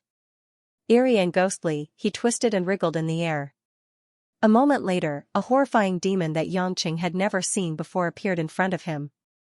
This demon was completely black. It looked like a huge worm that was more than 10,000 meters long and hundreds of feet wide. Its fat body was entrenched in the seawater. The seawater that had been soaked in it began to emit a foul stench. Both sides of its body were covered with short but thick tentacles. The demon's head had no other organs except for a big bloody mouth that was dripping with stinky black mucus. It was as if the entire body was airtight except for its mouth. What is this? How did Zeus? Fear appeared in Apollo's eyes. Could it be that he reincarnated into this demon's body in the array? Vulcan said in shock. Apart from Athena, no one else knew about it. The demon that Zeus reincarnated into was called the Nether Queen Worm in the primeval times. This kind of demon was not very strong at birth. However, it had a special characteristic, and that was to devour and absorb other demons that it came into contact with. Then, it could take on the appearance of other demons, making it difficult to detect. Furthermore, it could constantly strengthen itself. As long as it continued to devour, this demon would not die, and its strength would become stronger and stronger. After Zeus discovered the characteristics of this larva 20,000 years ago, he helped it grow. When its strength reached a certain level, he reincarnated his godhead into this queen worm. The queen worm could take on the appearance of Zeus, and Zeus also gained the ability to devour demons to strengthen his worm body. This was also why the demons in the array called Zeus king. Although he was a celestial, he already had the body of a demon. As the king of the gods, Zeus would never reveal his true form unless he had no other choice. After all, it was not glorious. It could even be said that he had lost all his dignity. But at this moment, Zeus had no way of dealing with Xianxia. All he could do was fight to the death. With the power of the tree of earth and the strengthened body of the cave queen worm, he would be able to devour Xianxia. The nether queen worm's bloody mouth was like a bottomless pit. A gust of chilly wind was generated from its body, and a strong vortex was formed in its body that was over 10,000 meters long. When the vortex moved towards Xianxia, it already had a super strong suction force that could devour mountains and rivers. Xianxia would not let himself be eaten into its stomach. Although he did not think that anything bad would happen to him, it was too disgusting for him to accept. However, just as Xianxia was about to dodge the chilly wind vortex, Xianxia realized that the nether queen worm's target was not him. Roar! The insect queen opened its bloody mouth wider and wider.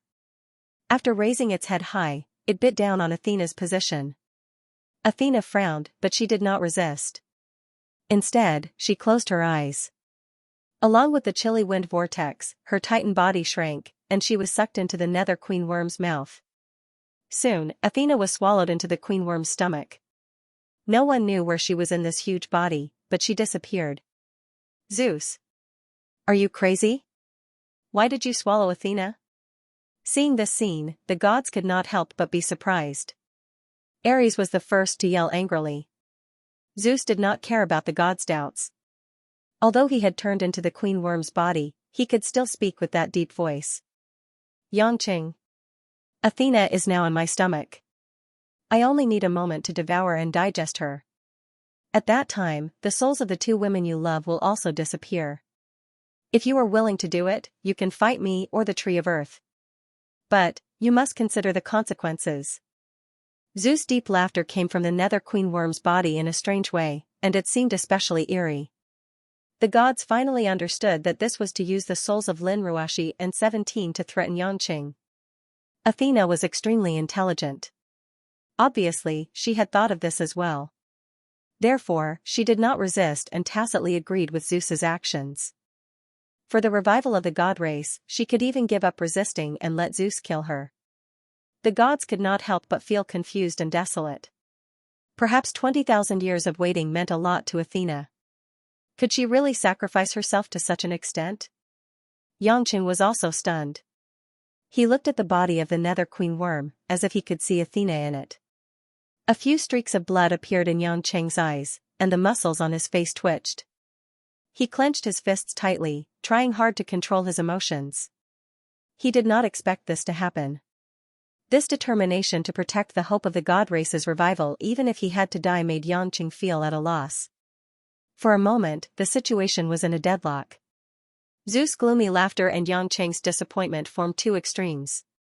In the independent space, the people who saw this scene could not help but stand up. Originally, they thought that there would be no more problems.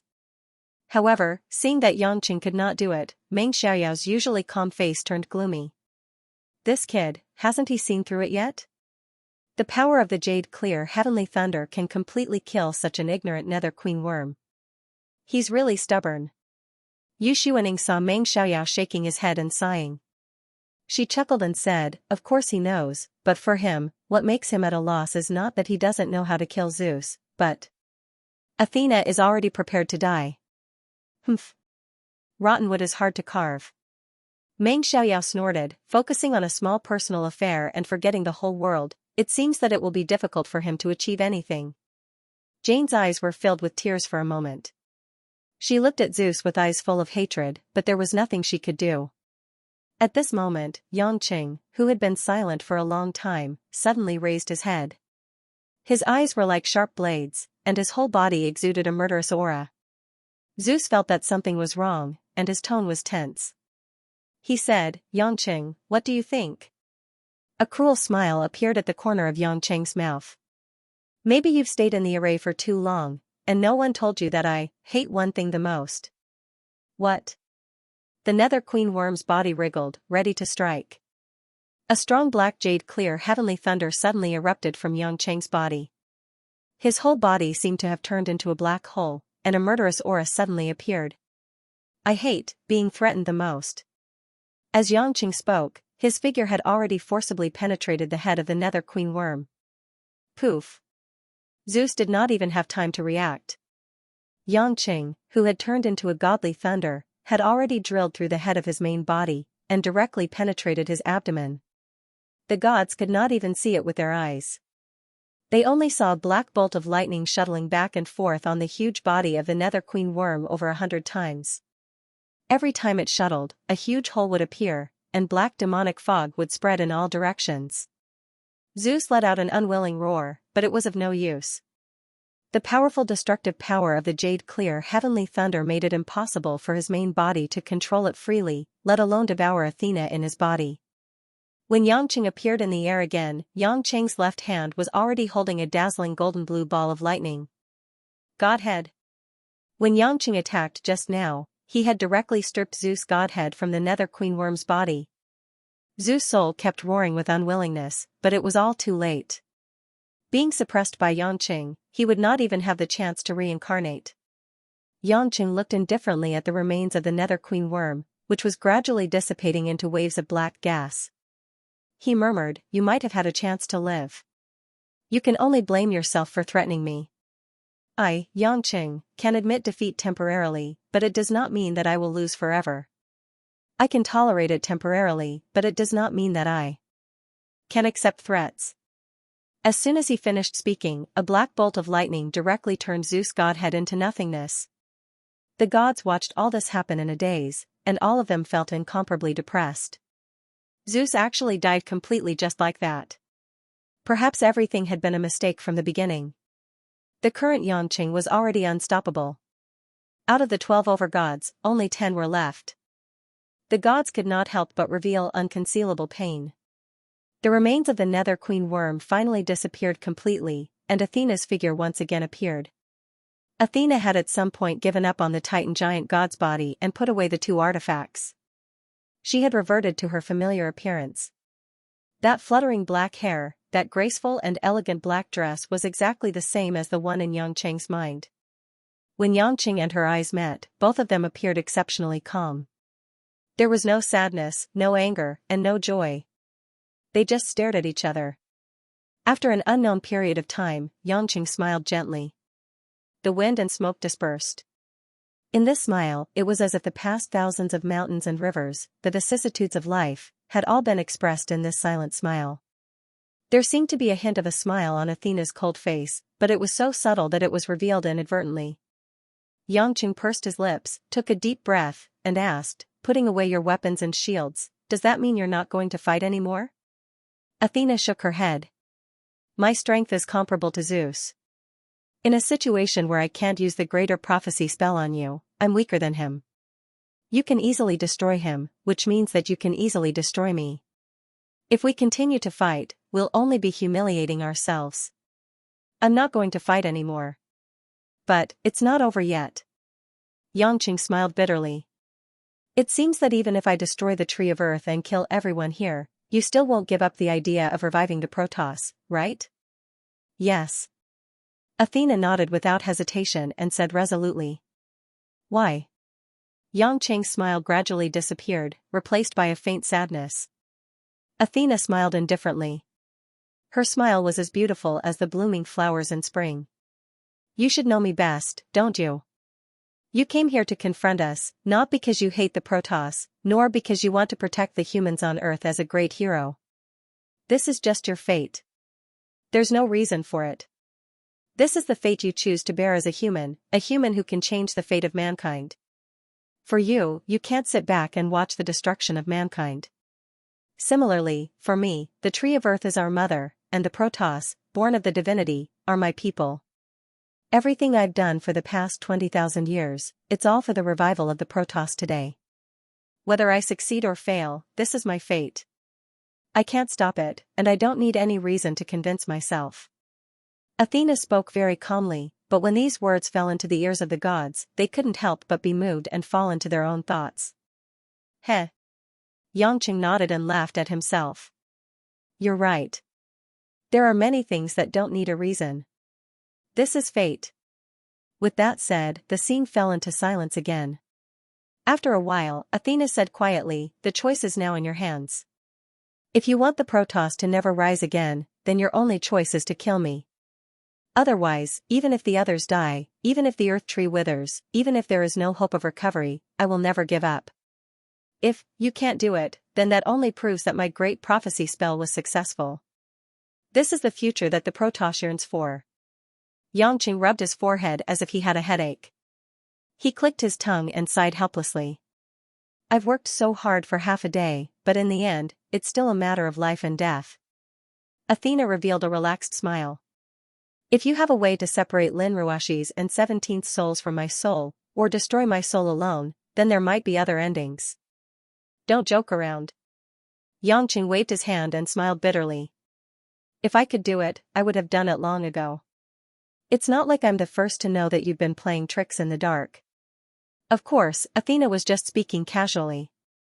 In fact, unless she was willing to separate her divinity or return the initiative of Lin Ruashi's soul, not to mention Xianxia, even if Meng Xiaoyao were here, he wouldn't be able to separate her soul. After all, Athena wasn't an ordinary person. Her soul was protected by the rich mental strength of the divinity and was as solid as a rock. Before Athena's soul was forcibly separated, she would have already killed Lin Ruashi and 17.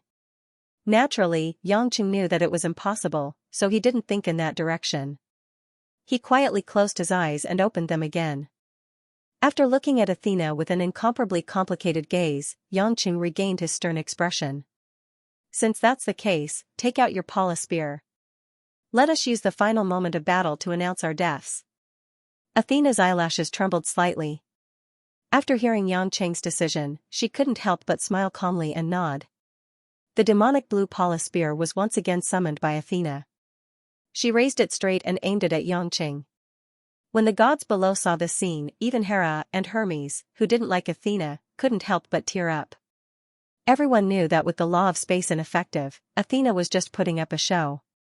All Xianxia needed was a split second to destroy her soul with the clear jade heavenly lightning. In the independent space, Meng Xiaoyao finally brightened up when he saw the scene. He showed a satisfied smile. This kid has finally figured it out. My 50,000 years of bitter waiting wasn't in vain.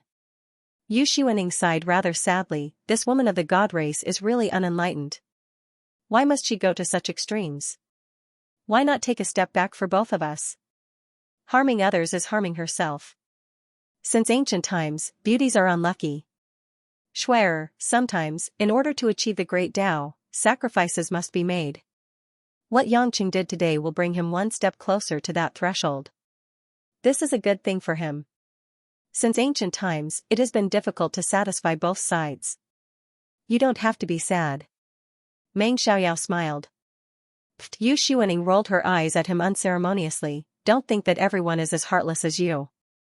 I know that you have a high realm, but I just don't like you. Yang Chen was fine at first, but because of you, he had no choice but to kill the woman he loved the most. Are you satisfied now? Meng Xiaoyao raised his eyebrows and said, if you don't want to, you can stop him. Yu Xuaning was even angrier when she heard this. What's the use of me stopping him? That woman of the god race is stubborn. It's obvious that she won't take a step back even if she dies. Yang Yuansu and Li Xuemei on the side couldn't help but smile bitterly when they saw the master and the great senior quarreling. Jane looked at the scene in the mirror with a complicated expression. She couldn't tell what she was feeling, but she was faintly uneasy. After a period of silence between the two of them, finally, it was Yangqing who made a move. The black jade clear heavenly thunder began to wrap around Yangqing's hand and condense into a slender black sword of 6 or 7 feet long. Although it looked quite light, no one would doubt the outcome of this jade clear heavenly thunder sword if it fell on Athena's body. Yangqing walked slowly towards Athena. Every step he took pounded on the hearts of the gods present, making their spirits almost collapse. Athena's death also meant the complete collapse of the god race. Venus, Artemis, and the others were crying uncontrollably. On the contrary, Athena was very calm. She watched as Yangqing got closer and closer. The spear in her hand was still pointed straight and steady at the man, motionless. At this moment, Yangqing's figure sped up. Yangqing was like a lion pouncing on its prey, exuding a murderous aura. With a leap, the heavenly thunder sword in his hand was like a black beam of light, stabbing straight at Athena's head. Athena felt the irresistible power approaching and closed her beautiful eyes early. No one would notice that there was a flash of tears in the corner of her eyes. The corners of the goddess's mouth showed a trace of relief. Pfft! Blood floated down from the sky. The gods below, looking at the falling scarlet, all of them changed from grief to shock, astonishment, and even a blank mind. At that moment, Athena strangely felt that the power that was fatal to her suddenly disappeared the moment it approached her face. What followed closely was a warm hand, carefully and lovingly caressing her left cheek. Athena suddenly sucked in a breath of cold air. She opened her beautiful eyes, and in an instant, her body stiffened like an ice sculpture. She saw that Yangqing's body had been pierced by Lord Paula's spear at some point in time. The place that was pierced was his heart. The spear tyrannically cut open his sternum, pierced through his heart, and came out of his back. His body was at least 4 feet long, and it was stained with his cold blood. And Yangqing seemed to be completely unaware of it. He was half a step away from her, with a gentle smile on his face, gazing at her affectionately. His large hand that was supposed to bring death, now only had a warmth that made the woman's eyes and nose sour, and a trace of trembling. In the independent space, everyone was completely stunned when they saw this scene. Even Meng Xiaoyao and Yu Xuaning stood up abruptly, staring at Yang Chen's death in a daze, stunned and shocked. What is he thinking? Meng Xiaoyao didn't know if it was anger, confusion, or other emotions. He clenched his fists tightly, and his emotions were rarely calm.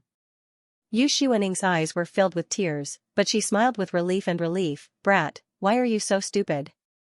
Jane had already knelt on the ground powerlessly, her pretty face was pale, and she closed her eyes in grief. 2 lines of clear tears fell down, she bit her lower lip and kept shaking her head. I knew it. I knew it. At this moment, it was too late to say anything. Yangqing's choice was beyond everyone's expectations. Why? In the cold astral wind, Athena asked softly in a daze, her eyes were sparkling, and she still couldn't believe the reality in front of her. At this moment, Athena felt that her strength had been hollowed out. Apart from murmuring, her mind was in a mess. When the great prophecy technique could no longer tell her what the future was like, and the future picture brought her an extremely strong impact, she finally fell into a state of bewilderment. For some reason, Athena didn't dare to look at Yangqing's eyes that were looking at her. She didn't dare to look at the fatal wound in Yangqing's heart. She didn't understand why she wanted to cry. When a drop of crystal clear pearl overflowed from her eye and slid down, it was gently wiped away by Yangqing's fingers. What's wrong, you're crying? Yangqing smiled easily and warmly. Although blood was constantly gushing out of his heart, he didn't have the slightest uneasiness and panic. Instead, he was extraordinarily calm. Ask me why I'm doing this? Didn't I say it before, this is fate. Since you can't stop, and I can't just watch you die and ignore you. Then, in addition to killing you, I can only die. If I die, I won't have to bear any responsibility, I won't have to do anything to anyone, and I won't have to worry about this, and I won't have to struggle with how to treat you. And you can live well. Athena raised her head and tried to stop her tears, but it was to no avail. The hand that was holding the palace spear instantly lost all strength, and trembled lightly as it fell. As Athena let go, Xianxia's body fell from the sky along with the spear. Athena was shocked, and quickly used the power of space to support Xianxia. Athena noticed that Xianxia's face was getting paler and paler. She couldn't help but realize that Xianxia was purposely stopping his body from recovering.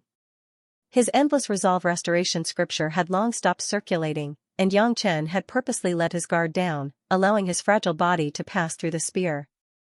It was the Pala spear after all. As long as Xianxia didn't take the initiative to defend himself, it would be easy for it to pierce through his body. If this went on, even if Xianxia's physique was extraordinary, it wouldn't take long for him to stop functioning due to excessive blood loss. In fact, it was already a miracle that he could speak so well with his heart shattered. Xianxia, who deliberately didn't use his cultivation, obviously didn't plan to let his primordial spirit live. As his body died and his brain died, his primordial spirit would slowly dissipate without the support of his cultivation. Suicide was not a difficult matter for an expert of any realm. Even with the endless resolve restoration scripture, a technique that could almost bring the dead back to life, no one could save Xianxia if he wanted to die. You really want to die? Is it worth it for me? Athena choked and shook her head. Don't you hate me? I'm not Lin Ruashi, and I'm not 17. I single-handedly arranged for you and Lin Ruashi to meet, and I've been taking advantage of your feelings for Lin Ruashi and 17. Why did you do this? Xianxia's breathing became weak. He smiled.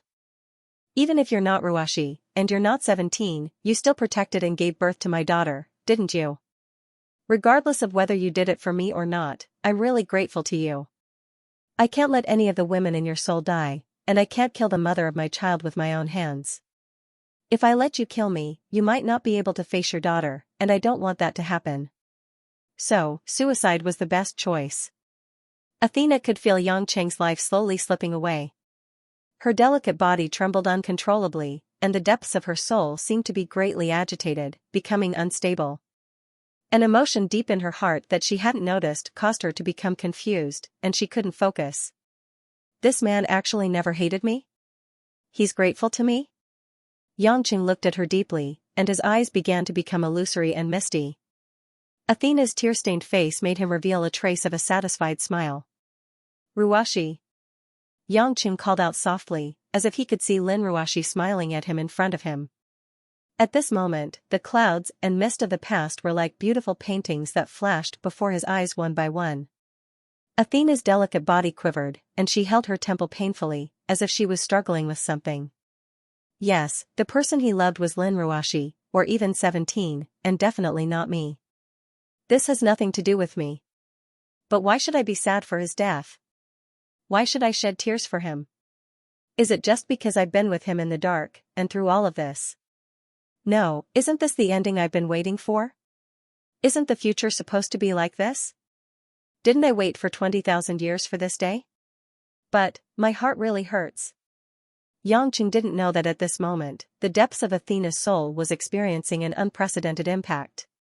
The three souls, because of the same suppressed and dormant emotion, began to interact, began to fuse, erupt and struggle, suppress and escape, and continued to be in a stalemate. Xianxia muttered to himself in a low voice. It was no longer important who the woman in front of him was, and he had a satisfied smile on his face. Ruashi. My life is very short, but too many things have happened, some good, some bad, and I can't remember many of them. But I can be sure that the most beautiful things in my life, oh no, the most beautiful thing, is meeting you, Lin Ruashi, even if you want to kill me now. You're still my most beautiful memory. Everything that happened today is my choice, and it has nothing to do with you. Don't let the future you have any unhappiness, sadness, or pain because of me. Because that will make me feel worse when I die than when I'm alive. Athena's head was splitting. Every word from Xianxia was like a sharp knife, stabbing into her mind, making it impossible for her to continue. The woman endured the pain and asked while crying, "Why didn't you stop me? You clearly knew my goal. You already knew. If you told me your choice today, no. Even if you told me your choice just now, I might have wavered. I might have softened my heart." Xianxia's hands were on the spear in his chest. A large amount of blood loss had made his consciousness blurred, and his body didn't listen to him. "Because I can't." Xianxia half closed his eyes and laughed in a low voice. "Didn't you say that you can't stop? Didn't you say that the future will not change? You've persevered for 20,000 years, how can I let you give up just because of one sentence? I used 20 years of my life in exchange for 20,000 years of your persistence, it's very worth it. No matter who you are, I'm willing to do this. This is also the only thing I can do for you, the last thing." "No." The woman hugged her head with both hands and shook her head continuously, breaking down and bursting into tears. All the chief gods couldn't help but mourn in silence as they watched this scene. Xianxia's voice became weaker, and there was a comforting smile on his lips. "After I leave, don't make things difficult for those who are sad for me. Tell them that I'm useless, that I've let them down. And more importantly, don't let Lan be a child without a mother. Before I came, I told my daughter that her mother will be back soon. Don't say it. Don't say it." The woman pleaded, and slowly knelt in the air in front of Xianxia, her hands involuntarily wrapped around Xianxia's waist. Xianxia had no strength to stand anymore, and he bent over weakly. Dark red blood dripped onto the woman's body and face, but she didn't seem to notice, and just kept crying. Xianxia closed his eyes, and his voice slowly became inaudible. "Ruashi. Do you know, I once thought, if there comes a day, who can truly kill me, it might only be me. I didn't lose to anyone, and I didn't lose to you. I lost to myself, because, Ruashi, I can't do it, I don't love you." His voice stopped here, and like a kite with its string cut, it flew into the distance, never to be found again. At this moment, the woman sucked in a breath of cold air, and opened her bright eyes. She suddenly raised her head, and hugged Xianxia's already ice-cold body tightly. She stared deeply at the man's face that no longer had any vitality left, and with her tear-stained face, she leaned forward, and kissed the man's ice-cold lips gently. The woman revealed a bitter smile that was filled with despair and gentleness. She said softly, "Didn't I tell you long ago? If you stay with me, I will kill you. I have had nightmares for so long, but you just won't believe me. Now it's all too late, the nightmares have become reality, but you're telling me not to feel guilty. Hubby. How can you treat me like this? Did you deliberately hurt yourself again? I beg you, don't scare me, okay? Wake up, I'm Ruashi." The woman's hysterical cries were torn into pieces in the air by the wind. No matter how she called out, the man's ice-cold corpse no longer responded. The Mediterranean Sea, the Forgotten Kingdom. In the castle, the chubby little girl ran out of the door. She clicked her tongue, yawned, and stretched herself. She didn't know why, but there was no aunt to wake her up today. She overslept, and her stomach was growling with hunger. But it was good to brush her teeth and wash her face without aunties. She hated those troublesome and boring things the most. The toothpaste was also fruit-flavored. She only wore a thin short-sleeved shirt and white shorts, and her fleshy wrists and calves were exposed. Lan looked around and ran to the rooms of a few aunties nearby. No one was there. Her chubby face suddenly showed a trace of unhappiness. Did everyone go to eat without her knowing? But she sniffed and didn't smell anything delicious. Soon, like a small whirlwind, Lan ran to the door of the master bedroom and twisted the door handle. It was locked from the inside? Her little face suddenly puffed up, and she was so angry that her face turned into a bun. She heard a lot of breathing inside the room. Everyone was indeed playing hide and seek and deliberately ignored her. Humph. The chubby little girl's strength was not a joke. She used her strength and pulled, and the metal door lock was directly broken from the mahogany door. This antique mahogany door worth more than £100,000, and the World War I royal door lock worth tens of thousands of pounds, were ruined by this prodigal girl. But she didn't know. Kicking the door open, Lon Lon shouted and ran in. Lon Lon is angry. "Aunties, why are you all hiding here?" But as soon as she finished shouting, Lon Lon found that something was wrong. First of all, why were all the aunties and sisters not wearing clothes, not even pajamas? They were just lying on the big bed in a crisscross pattern? Also, her father was gone, and the air was filled with a strange smell. However, this smell was not unfamiliar to Lon Lon. Every time her father, mother, and aunties did some strange exercise, there would be this smell. She heard from her grandmother that her father was working hard to give her a little sister and little brother, so she was too lazy to care. Touching her hungry belly, Lon Lon jumped onto the bed and began to shake one by one to wake the women up. Finally, under the constant harassment of this little devil incarnate, the women all woke up in a daze. After everyone got up, they found each other in a sorry state, especially the women with some sticky liquid on their bodies. They all wanted to crawl under the bed. The group of women finally managed to get Lon Lon to go downstairs to watch TV. They hurriedly got up and went back to their rooms to change clothes and wash up. Even Xianxia, Kai Ning, and the others did not have time to think about Yang Cheng's situation. They vaguely remembered that Yang Cheng seemed to have done something to make them sleep. Just when the women were quite uneasy, Guo Shuihua helped Yang Gongming to the hall downstairs and began to shout Cheng's name. It was already noon, but there was no one there. It was indeed a bit strange. But the women did not know. Even if Qiangwei and the other women had some feelings, they did not dare to say it, for fear of scaring Guo Shuihua. Seeing that Lon Lon kept asking to eat first, the women could only temporarily suppress their uneasiness and let the kitchen prepare food. Guo Shuihua loved her granddaughter, so she personally went to cook a bowl of dumplings for Lon Lon to eat first. But just when she was about to put it on the table, her hand trembled, and the whole bowl of soup fell on the ground. Bang! With a shattering sound, the dumplings and the bowl fell to the ground. In the hall, the women were shocked. They looked over in surprise and went forward to ask Guo Shuihua what happened. Guo Shuihua forced a smile and said that she was fine, but her hand could not help but touch her heart. She did not know why it suddenly hurt there. In the North Pole, the clouds were heavy, and the wind was biting cold. The huge golden canopy of the tree of earth was shrinking at a speed visible to the naked eye. The branches and leaves began to turn into little golden lights and dissipated in the air. The Titan enchantment on the periphery had also disappeared without a trace. Those divinities that were still being nurtured fell from the tree and dissipated without exception. The giant tree that originally covered the sky had begun to gradually return to its original position. It's over. Athena has also lost. Venus looked at the gradually shrinking tree of earth and sighed faintly.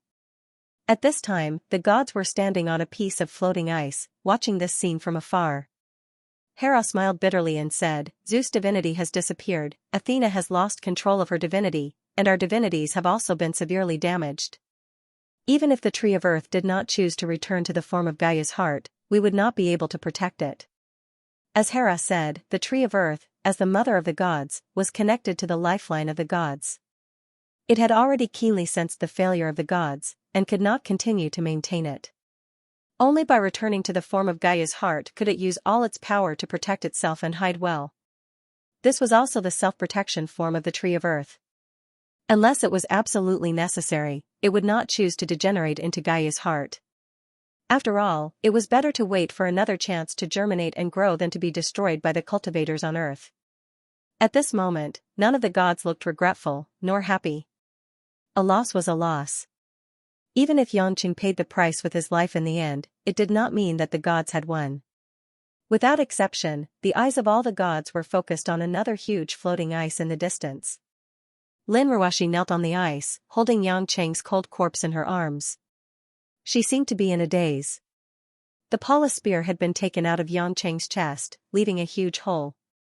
Blood had already flowed out, and the wound had already frozen. His heart had already been shattered into pieces. The woman's tears had stopped flowing, and her eyes were a little dull. She just quietly looked at Yangqing's pale face without saying a word or moving. The wind blew her long black hair, making her look lonely and cold. No one dared to disturb her. After a long time, Venus suddenly leaped up and landed on the floating ice. After staring at Xianxia's face, Venus swallowed painfully and asked softly, "You are Lin Ruashi?" Lin Ruashi acted as if she didn't hear anything. She didn't answer her question at all. She hugged Xianxia without any reaction. Hera, Artemis, and the others came to the floating ice. The gods looked at Xianxia's corpse and sighed. No matter how many grievances they had, it was no longer important at this moment. The revival of the Protoss was almost impossible, and they were tired. Aphrodite, don't ask her. She must be feeling terrible right now, Apollo said with a sigh. Athena's divinity is still there, but she should have voluntarily handed over the control of her soul just now. Why did that happen? Even if she was in Xianxia's match, she shouldn't have lost to the souls of two human girls, right? Ares asked in confusion. Artemis said sadly, maybe it's because the last name Xianxia shouted was Ruashi. It seems that whether it was the former 17 or the current Lin Ruashi, Athena has unknowingly developed true feelings for Xianxia. It's a pity that she only realized just now, and the only thing she could do for Xianxia was to return the control to Lin Ruashi. Apollo said with emotion. Doesn't that mean that Lin Ruashi is now controlling Athena's divinity? Hermes frowned. Artemis chuckled lightly, why, are you afraid that she will kill us? We're already lucky to be alive. Don't tell me you're afraid of death? Hermes's face stiffened and he didn't say anything more. At this moment, the situation above the floating ice suddenly changed. In the void, a man and a woman walked out strangely. The gods couldn't understand how the two got here. The people who came were naturally Meng Xiaoyao and Yu Xuening. As soon as Yu Xuening saw Xianxia's body, she shook her head sadly. Sure enough, there was nothing she could do to save him now that he had courted death. When the gods saw Meng Xiaoyao's face, they were all nervous and their faces turned ugly. It's you. The person from 20,000 years ago.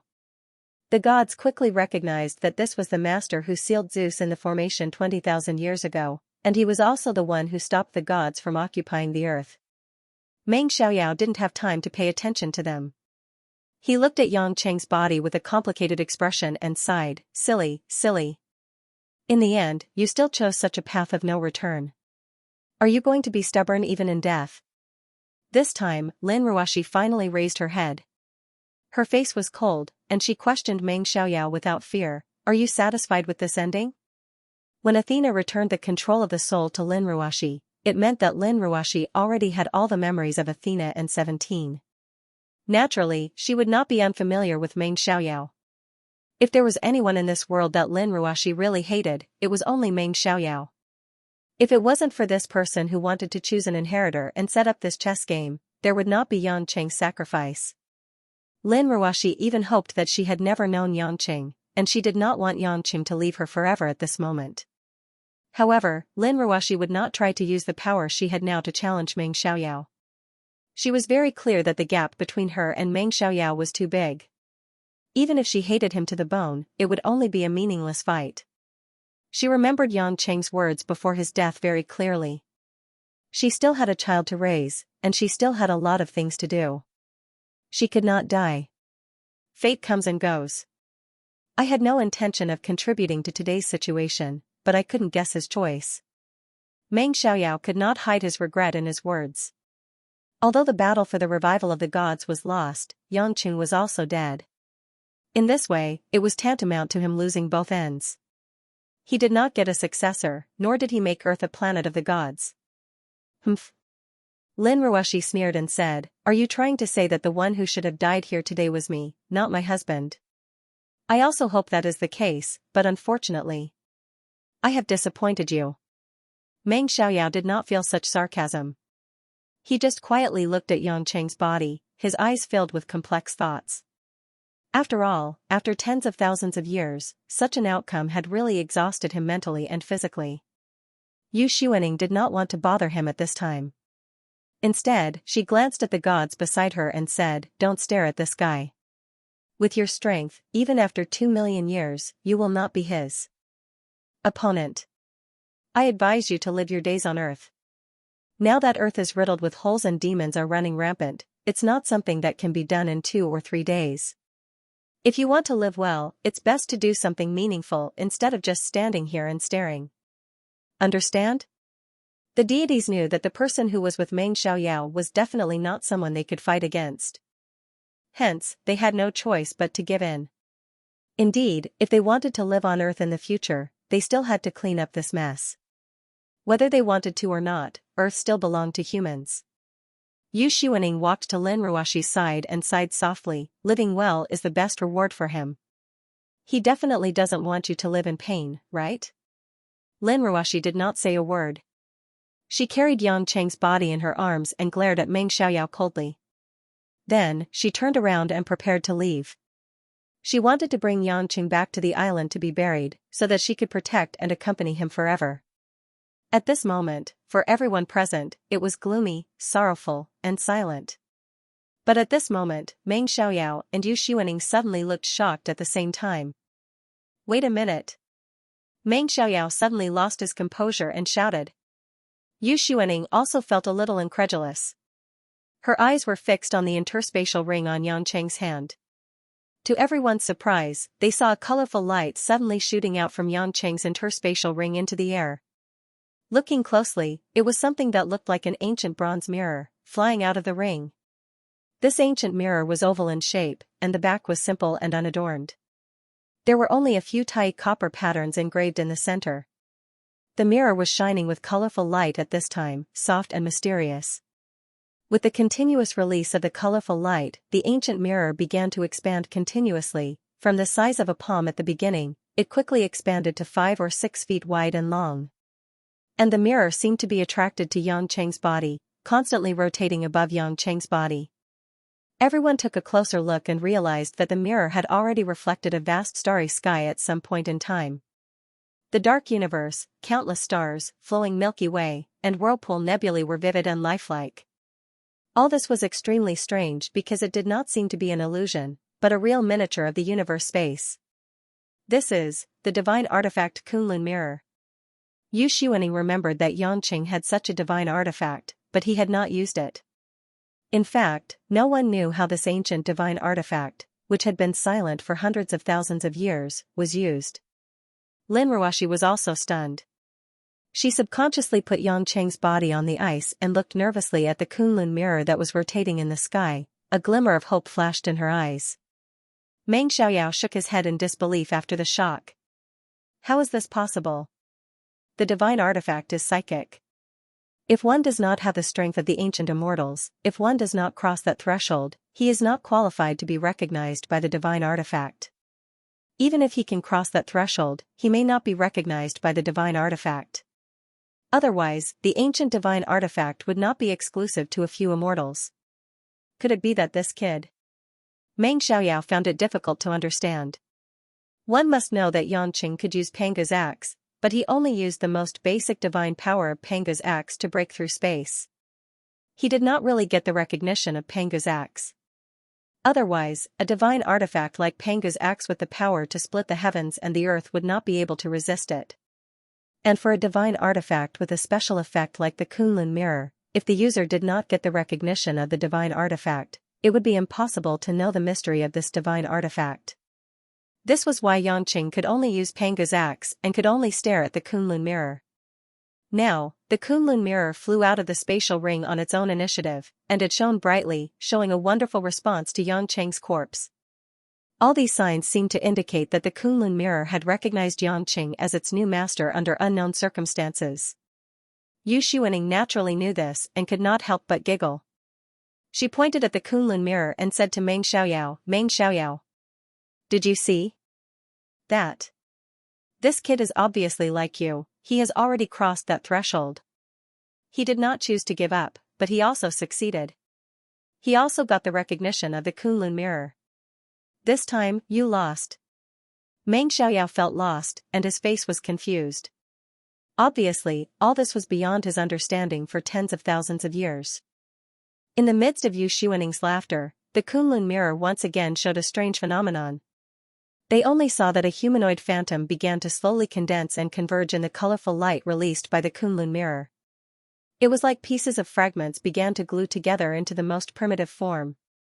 When the phantom became clearer and clearer, everyone realized that it was Xianxia's primordial spirit.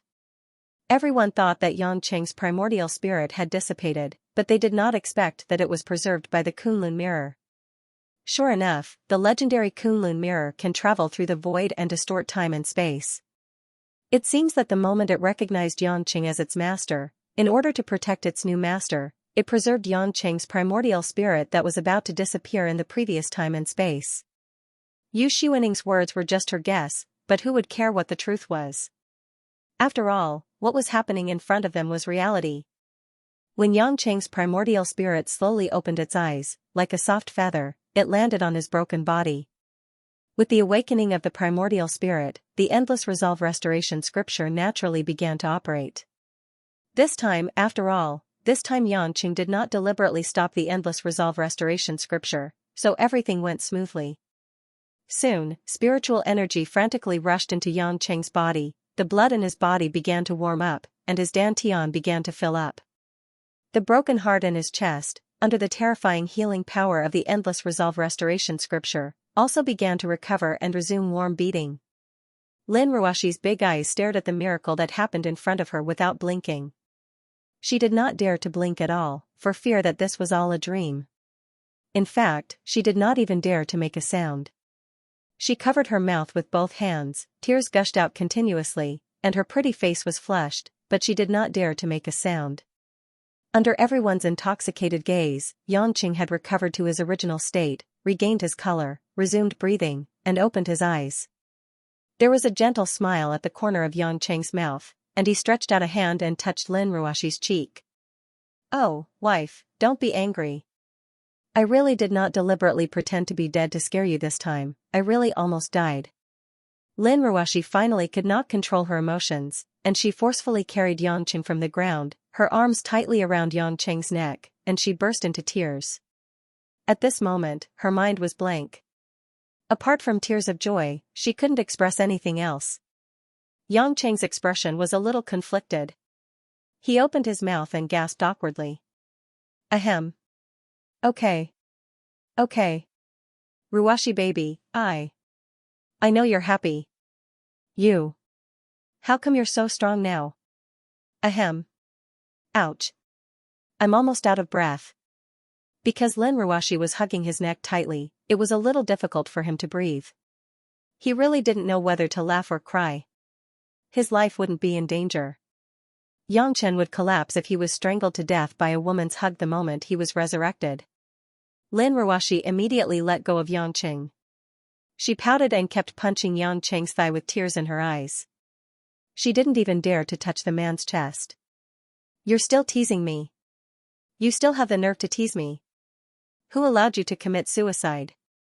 Who allowed you to commit suicide? You bad guy. Boo-hoo. You want to leave us mother and daughter alone? Boo-hoo." Lin Ruoxi couldn't stop crying. She was no longer as cold as an iceberg. She was as fragile as a pear flower in the rain that could die at any time. Xianxia could only hug her gently, pat her back, and coax her with warm words.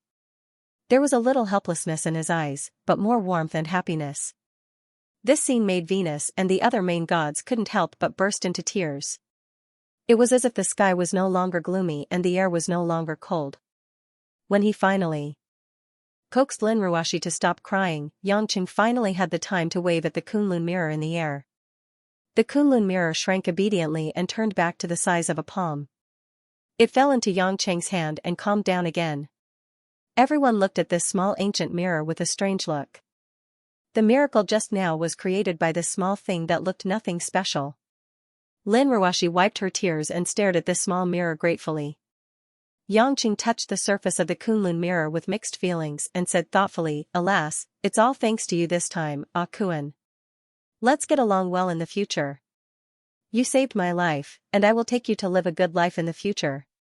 I will never treat you badly, okay? Ah Kuan?" Everyone, including Meng Xiaoyao, had a strange look on their faces. However, the Kunlun mirror seemed to understand Xianxia's words and flashed a colorful light as a response. Xianxia suddenly raised his eyebrows and laughed. He pointed at the Kunlun mirror and said to the crowd, "Haha, he actually said that this name is not good? I've decided to call him Little Lunzi from now on. What do you guys think?" Little Lunzi. The Kunlun mirror flashed again, but this time it flashed twice, as if it was protesting twice. Everyone almost fainted. Was he really communicating with the Kunlun mirror? "Honey, can the Kunlun mirror really understand you?" Lin Ruashi blinked and couldn't help but ask curiously. Even if she had Athena's knowledge reserve, it was impossible for her to understand what the Kunlun mirror was. This question was also what Meng Xiaoyao and Yu Xiuning wanted to know, and they couldn't help but look at Yangqing expectantly. Yangqing slapped his forehead. "Ah, look at me, I was so busy giving a name to Little Lunzi that I forgot to tell you what happened." Yangqing quickly explained what happened before.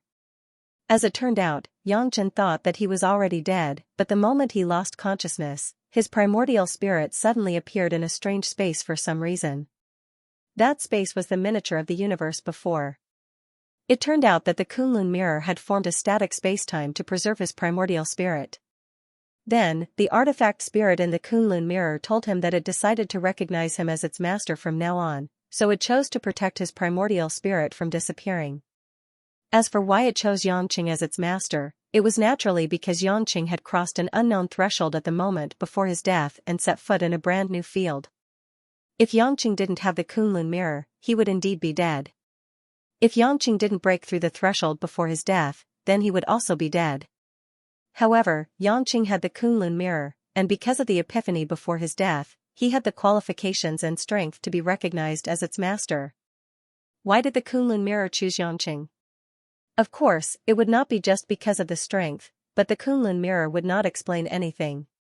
If it recognized him, then it recognized him. This was the feeling of the artifact spirit, and there was no need for any clear reason. Yangqing saw everything that happened after his death in the time and space of the Kunlun mirror. He wanted to come out earlier, but the artifact spirit of the Kunlun mirror introduced the origin and effect of the Kunlun mirror very rigidly before letting Yangqing's primordial spirit return. Everyone couldn't help but marvel. The artifact was indeed an artifact, it was simply incredible. Yu Xiuning chuckled and said, "Good boy, I didn't misjudge you. You finally worked hard. How does it feel to cross that threshold?" Yangqing curled his lips. "It's all thanks to the help of the Yuqing Heavenly Thunder. Otherwise, I'm afraid it would take a long time to get the hang of it." "What threshold? What are you guys talking about?" Lin Ruashi frowned.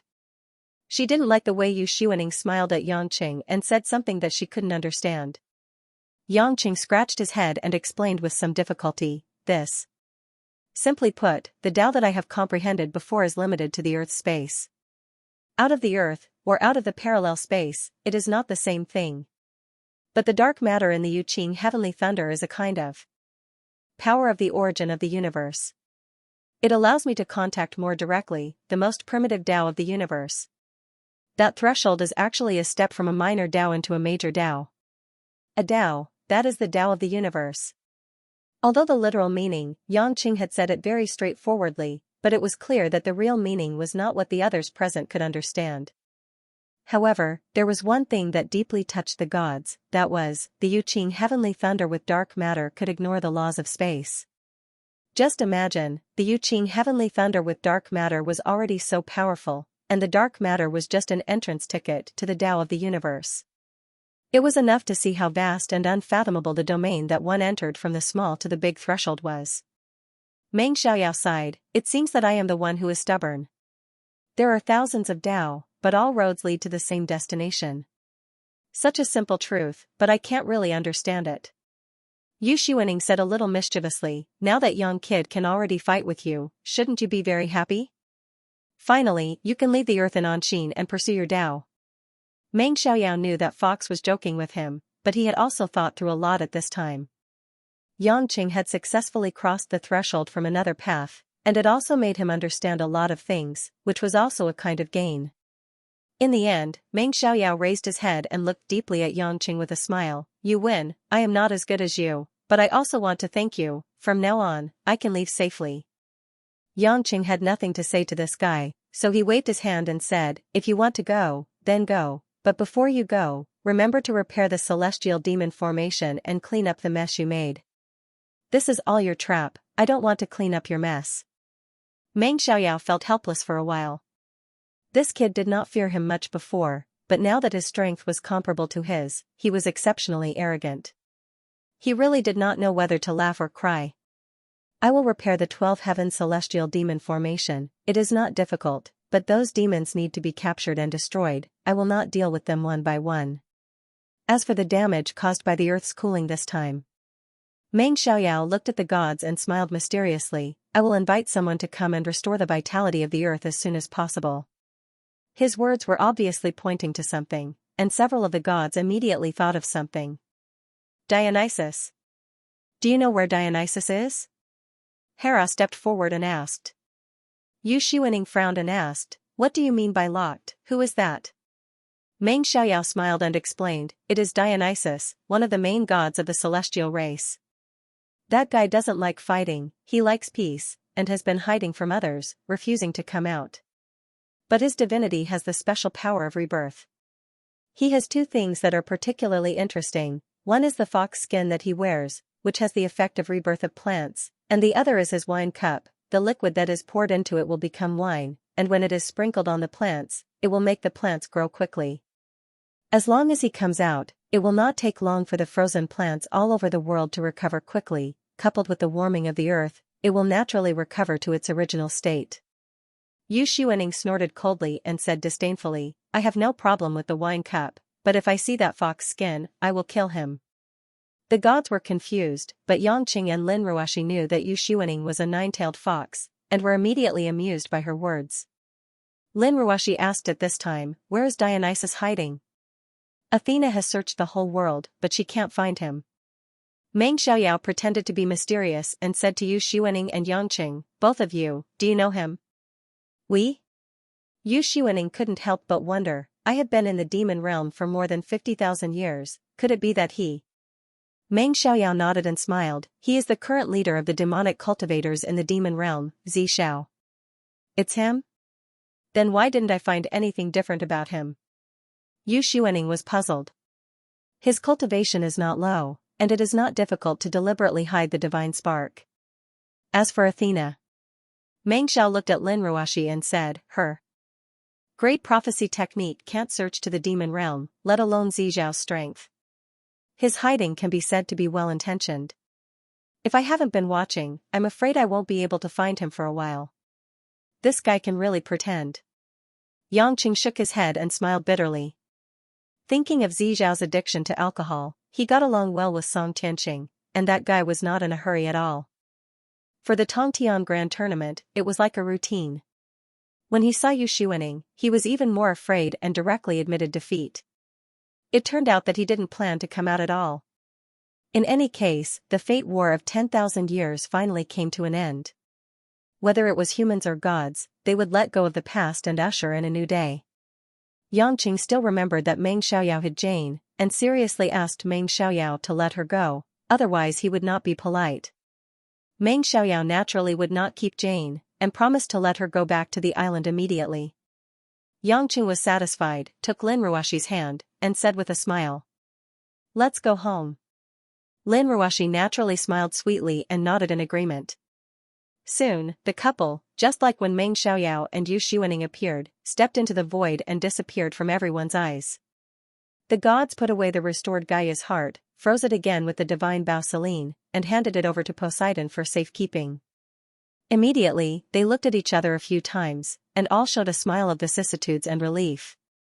They should also think about the future, so they said goodbye one by one and left. The wind was calm. Meng Xiaoyao and Yu Xuaning stood over the North Pole, feeling the sun of the polar day that had recovered its temperature, reminiscing and feeling everything that had happened.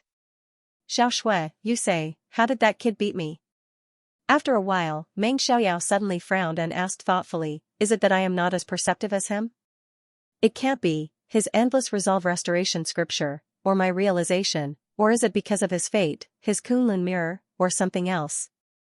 Yu Xuaning smiled sweetly and looked at the man beside her gently. At this moment, she felt that Meng Xiaoyao seemed to have returned to the first time she met him, the guy who liked to think and was a little dull. Actually, in my opinion, the one who won in the end was not Yangqing, nor his fate, nor his Kunlun mirror. Of course, it was not you. Meng Xiaoyao turned his head doubtfully and asked, then tell me, who won? Yu Xuaning stretched out her soft hand and held one of Meng Xiaoyao's hand. Her lips and teeth opened slightly, and her voice was like a wind chime swaying in the wind. Yes, love. 10,000 Demon Realm, Purple Bamboo Forest. In the breeze, the swaying purple bamboo rustled, blowing bursts of fragrance. In the wind, there were bursts of strong wine aroma, which was intoxicating. Checkmate. Haha, brother Song, it seems that this bowl of bamboo green will belong to me again. In the bamboo forest, at a square stone table, two men were playing chess, and the bet was the jar of wine next to them. These two were naturally Song Tianqing and Zishao, the god of wine, Dionysus. In the past month, the two began to play chess instead of Go. Zishao didn't know how to play at first, so he relied on Song Tianqing to teach him. But slowly, Zishao's chess skills grew rapidly. In the past 2 days, he had already won and lost with Song Tianqing. The winner drank, and the loser could only stare. Today, he didn't know why his luck was bad. He lost several games in a row. This jar of wine was almost half drunk by Zishao. Therefore, Song Tianqing who lost had a painful look on his face. Seeing that Zishao was about to pick up the wine bowl and drink, Song Tianqing finally couldn't help but stop him and said, "Hey, wait. Brother Song, you must accept your loss. You can't act shamelessly." Zishao nervously put the wine bowl beside him. Song Tianqing coughed twice and said, "Brother Zishao, this jar of bamboo green was a gift from my granddaughter Lanlan last month. If you drink it again, you will drink it all. It's true that I'm willing to accept my loss, but I'm sorry for the little girl's kindness. How about this? I'll give you another glass of wine, how about it?" Zishao looked confused. "You're not going to give me wine again, right? If you want wine, I can just casually make it." It was fine if he didn't mention it, but when he mentioned it, Song Tianqing said angrily, "You still have the nerve to say that. You deceived me, but in the end, you're the god of wine yourself. It's fine if you pretend to understand when you don't understand, but after hiding it from me for so long, you treat me like a fool. No. You're not allowed to drink this glass of wine." Zishao smiled bitterly, Brother Song, it's been 10 years, why are you still bringing up the past? 10 years ago, Meng Xiaoyao came to the 10,000 Demon Realm and dragged Zishao out to revive the earth. Only then did Song Tianqing know that this guy turned out to be the god of wine, Dionysus. Obviously, he was extremely proficient in brewing, but he pretended to not know a lot of things, which made Song Tianqing depressed. After a year, Zishao used his 2 artifacts to revive most of the plants on Earth and restored the normal operation of the biosphere. He then returned to the demon realm and drank with Song Tianqing. Both of them had the same temperament. As long as there was wine, they would not ask for anything else. Just as the two of them were fighting over the bowl of wine, a shuttle-shaped silver-gray flying object flew over from outside the bamboo forest. It looked like a rocket, but it did not spit fire. Its speed was extremely fast, and in the blink of an eye, it arrived at the purple bamboo forest. After such a spaceship landed in the forest, the transparent cover on it opened, and a cute little girl who looked to be 12 or 13 years old jumped out. The little girl's face still had a little baby fat. She was wearing a blue short-sleeved shirt, a pair of denim shorts, and a pair of blue sneakers. She looked youthful and energetic. When Song Tianqing saw this, he immediately ignored Zishao. He laughed and stood up, opening his arms. "Look, little Lanlan came to see Grandpa again?" The girl was young Lanlan.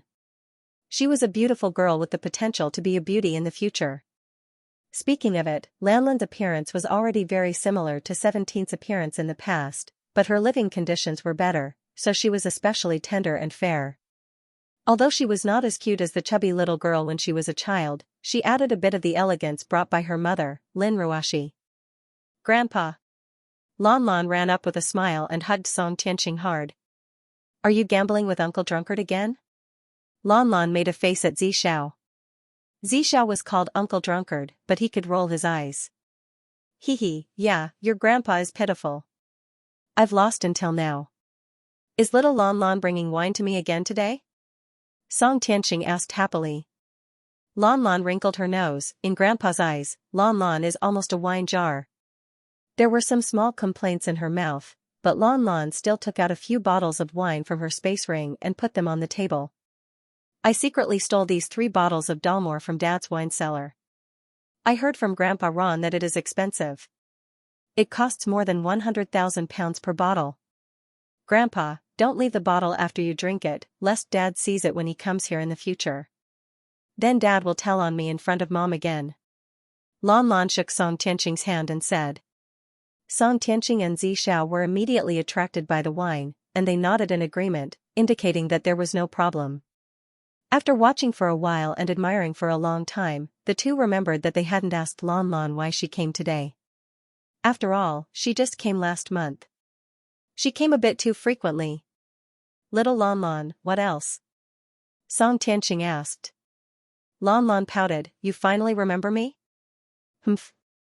With that said, Lon Lon turned her head to Xiao and said, Uncle Drunkard, I'm actually looking for you today. Ruashi's mom asked me to tell you that Aunt Jian has already built a spaceship for you. Whether you want to leave the Earth or stay on the Earth, you have to meet the other Protoss uncles and aunties. So fast. Xiao was a little stunned, then he waved his hand. I definitely won't leave the Earth, but I also have to say goodbye to them. When will I leave? You can do it now, take my fat girl shuttle. Lon Lon pointed to the spaceship behind her. This shuttle was an anti-gravity spaceship designed by Jane 7 years ago. It was extremely fast and sturdy.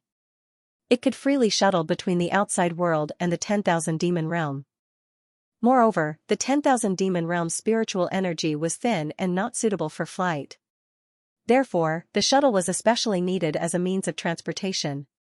Lanlan's shuttle was naturally a limited edition tailored for her. In fact, most people without cultivation couldn't control such a fast thing. In memory of her lost little fat girl career, Lon Lon named it Fat Girl. Xiao had no objection, and Song Tianqing also planned to go out for a walk, so they boarded Lanlan's shuttle together and went to the outside world. Since 10 years ago, Meng Xiaoyao left the Earth with Yu Xuaning, who also chose to cross the threshold, and went to explore the unknown world in the starry sky. Everything on the Earth was under the control of Yangqing. The first thing Yangqing did was nothing else but to take away the Kuanyo drum of the Tongtian Tower, so that the monster cultivators and demonic cultivators in the 10,000 demon realm could freely enter and exit. The humans outside had already understood that there were gods and monsters in the world, and they also knew that there were cultivators, so they would not be scared anymore. Yangqing's purpose was to let humans understand that they were not the only masters in the world. Compared with the monster clan and others, they were just weak. Only by being prepared for danger in times of peace could they really go far. Under the absolute power of Yangqing, no monster cultivator or demonic cultivator dared to cause trouble in the world. Relevant laws were formulated to restrain these forces. Hongming and the Illusion, the hidden families were also rebuilt. The monster cultivator and demonic cultivator in the wilderness also walked into the mortal world and began to contact ordinary humans. For a time, the human world became colorful. Hongmeng, the hidden families, monster cultivator, demonic cultivator, and even the dragon clan began to become a part of the world. Humans could choose to join any force, as long as the force allowed and accepted them. It was like becoming a citizen of a certain country. The Human United Nations also added special seats for members of these forces, but the leadership of human civilization still belonged to humans. Under the control of Yangqing, such a layout produced a wonderful effect. Relying on the help of cultivators and the monster clan, humans quickly rebuilt the world, and many people gained great power. Of course, there were still a few who could really become cultivators. After all, to enter the soul-forming stage, one's root and comprehension were almost 1 in 10,000. In general, because of the revival of ancient martial arts, schools all over the world began to pay attention to the cultivation of students' physical fitness, so that ordinary humans could live longer. A small number of cultivators added new blood to Huaxia, and other races coexisted in a harmonious way. The Western countries were not completely outdone by Huaxia. By learning from Huaxia's culture, many young talents gradually emerged. Little girl, the more I look at your father's decision, the more reasonable it seems. The shuttle had flown out of the Tower of Babel and entered the outside world. Song Tianqing looked at the cultivators flying through the air from time to time. Many of them were young men and women, and there were even many Westerners with blonde hair and blue eyes. He couldn't help but feel gratified. The spread of cultivator culture, the emergence of monster cultivator and demonic cultivator, and the world catastrophe 10 years ago had made human rulers and people realize that human beings were insignificant and fragile in the earth and universe. This made humans understand how laughable the disputes and wars in history were. Only by uniting together and constantly improving the strength of human beings could they protect themselves and move towards the future. In the past 10 years, every country loved each other, and those who were enemies of peace were executed almost without exception. Lon Lon controlled the shuttle with brainwave sensing, while saying with a smile, "Of course, Dad is a hero. Although Brother Big Head often says that he is like a fool." Song Tianqing and Xiao couldn't help but smile when they heard it. A few minutes later, the shuttle landed at a shuttle airport on the Mediterranean Sea. Yangqing had already been standing at the airport waiting early, wearing a white shirt, linen plaid cropped pants, and a pair of cowhide sandals. His smiling appearance was no different from 10 years ago. "Uncle, you came with old Xiao." Yangqing went up and put his arm around Song Tianqing's shoulder. "Impudent." Song Tianqing glanced at him helplessly. "No wonder your son said you are a fool." Yangqing looked embarrassed, curled his lips, and glanced at young Lon Lon, who pretended not to hear anything. "Little fat girl, are you speaking ill of your father behind his back again?" Although Lon Lon was no longer fat, Yangqing never thought of changing his address. This was his intimate address for his eldest daughter. Lon Lon pouted and said, "It's Brother Big Head, why are you blaming me?" "Hey." Yangqing let go of Song Tianqing and said to his daughter with his hands on his hips, "It seems that it's really like what your Ruashi mother said, I spoil you too much." "Well, don't think I don't know that your 17 mother gave you the wind-fire wheel a few days ago, right? Hand it over. Can a child play with fire?" When Lon Lon heard it, she immediately shook her head like a rattle. "No, no. 17 mother said that Lon Lon can always hold it if she wants to play with it. If you dare to take it back, I will complain to 17 mother next time." Yangqing's mouth twitched for a while. Thinking of 17's resentful eyes, he immediately softened. He turned back and said to Song Tianqing, "Uncle, I can control other children, but I really can't do anything about this little thing." Lon Lon smiled happily at the back. She took out the 2 bracelets of Blue Phoenix and Fire Phoenix from the space ring. She moved her true essence and turned it into 2 wind-fire wheels and soared into the air. Lon Lon jumped up, stepped on the wind-fire wheels, and flew away happily. Xiao watched Lon Lon fly away with emotion, and said, "She's already at the early stage of grand qing at such a young age. She's really your abnormal daughter, tsk tisk." When Yangqing heard this, he also felt proud, but he pretended to be indifferent and waved his hand. "Ai, it's far from it. Among my children, only this one is passable." "Oh. My family's shredded meat is also not bad. She evolved into the god stage a few days ago." "Shredded meat is also in the god stage?" "He's only 7 years old this year, right?" Song Tianqing was very clear about Yangqing's children. After all, they all called him Grandpa. Yangqing was beaming with joy, and he couldn't hide his joy. This was more worth showing off than his own breakthrough in the past. "Yang shredded meat, is that the son of you and Miss Chengwei?" Xiao remembered and asked. Yangqing nodded. "Yeah, that kid is a martial arts addict. Although his comprehension is a little worse than the chubby little girl, it's still very good." "Ai. If Lon Lon can be as diligent as shredded meat, and forget to eat while practicing, she should be able to go further." "Enough." Song Tianqing slapped Yangqing's forehead. "Lead the way. I can't listen to your bullshit anymore." Yangqing immediately smiled like Xianxia and gestured, "Uncle please. Uncle please." Hee hee.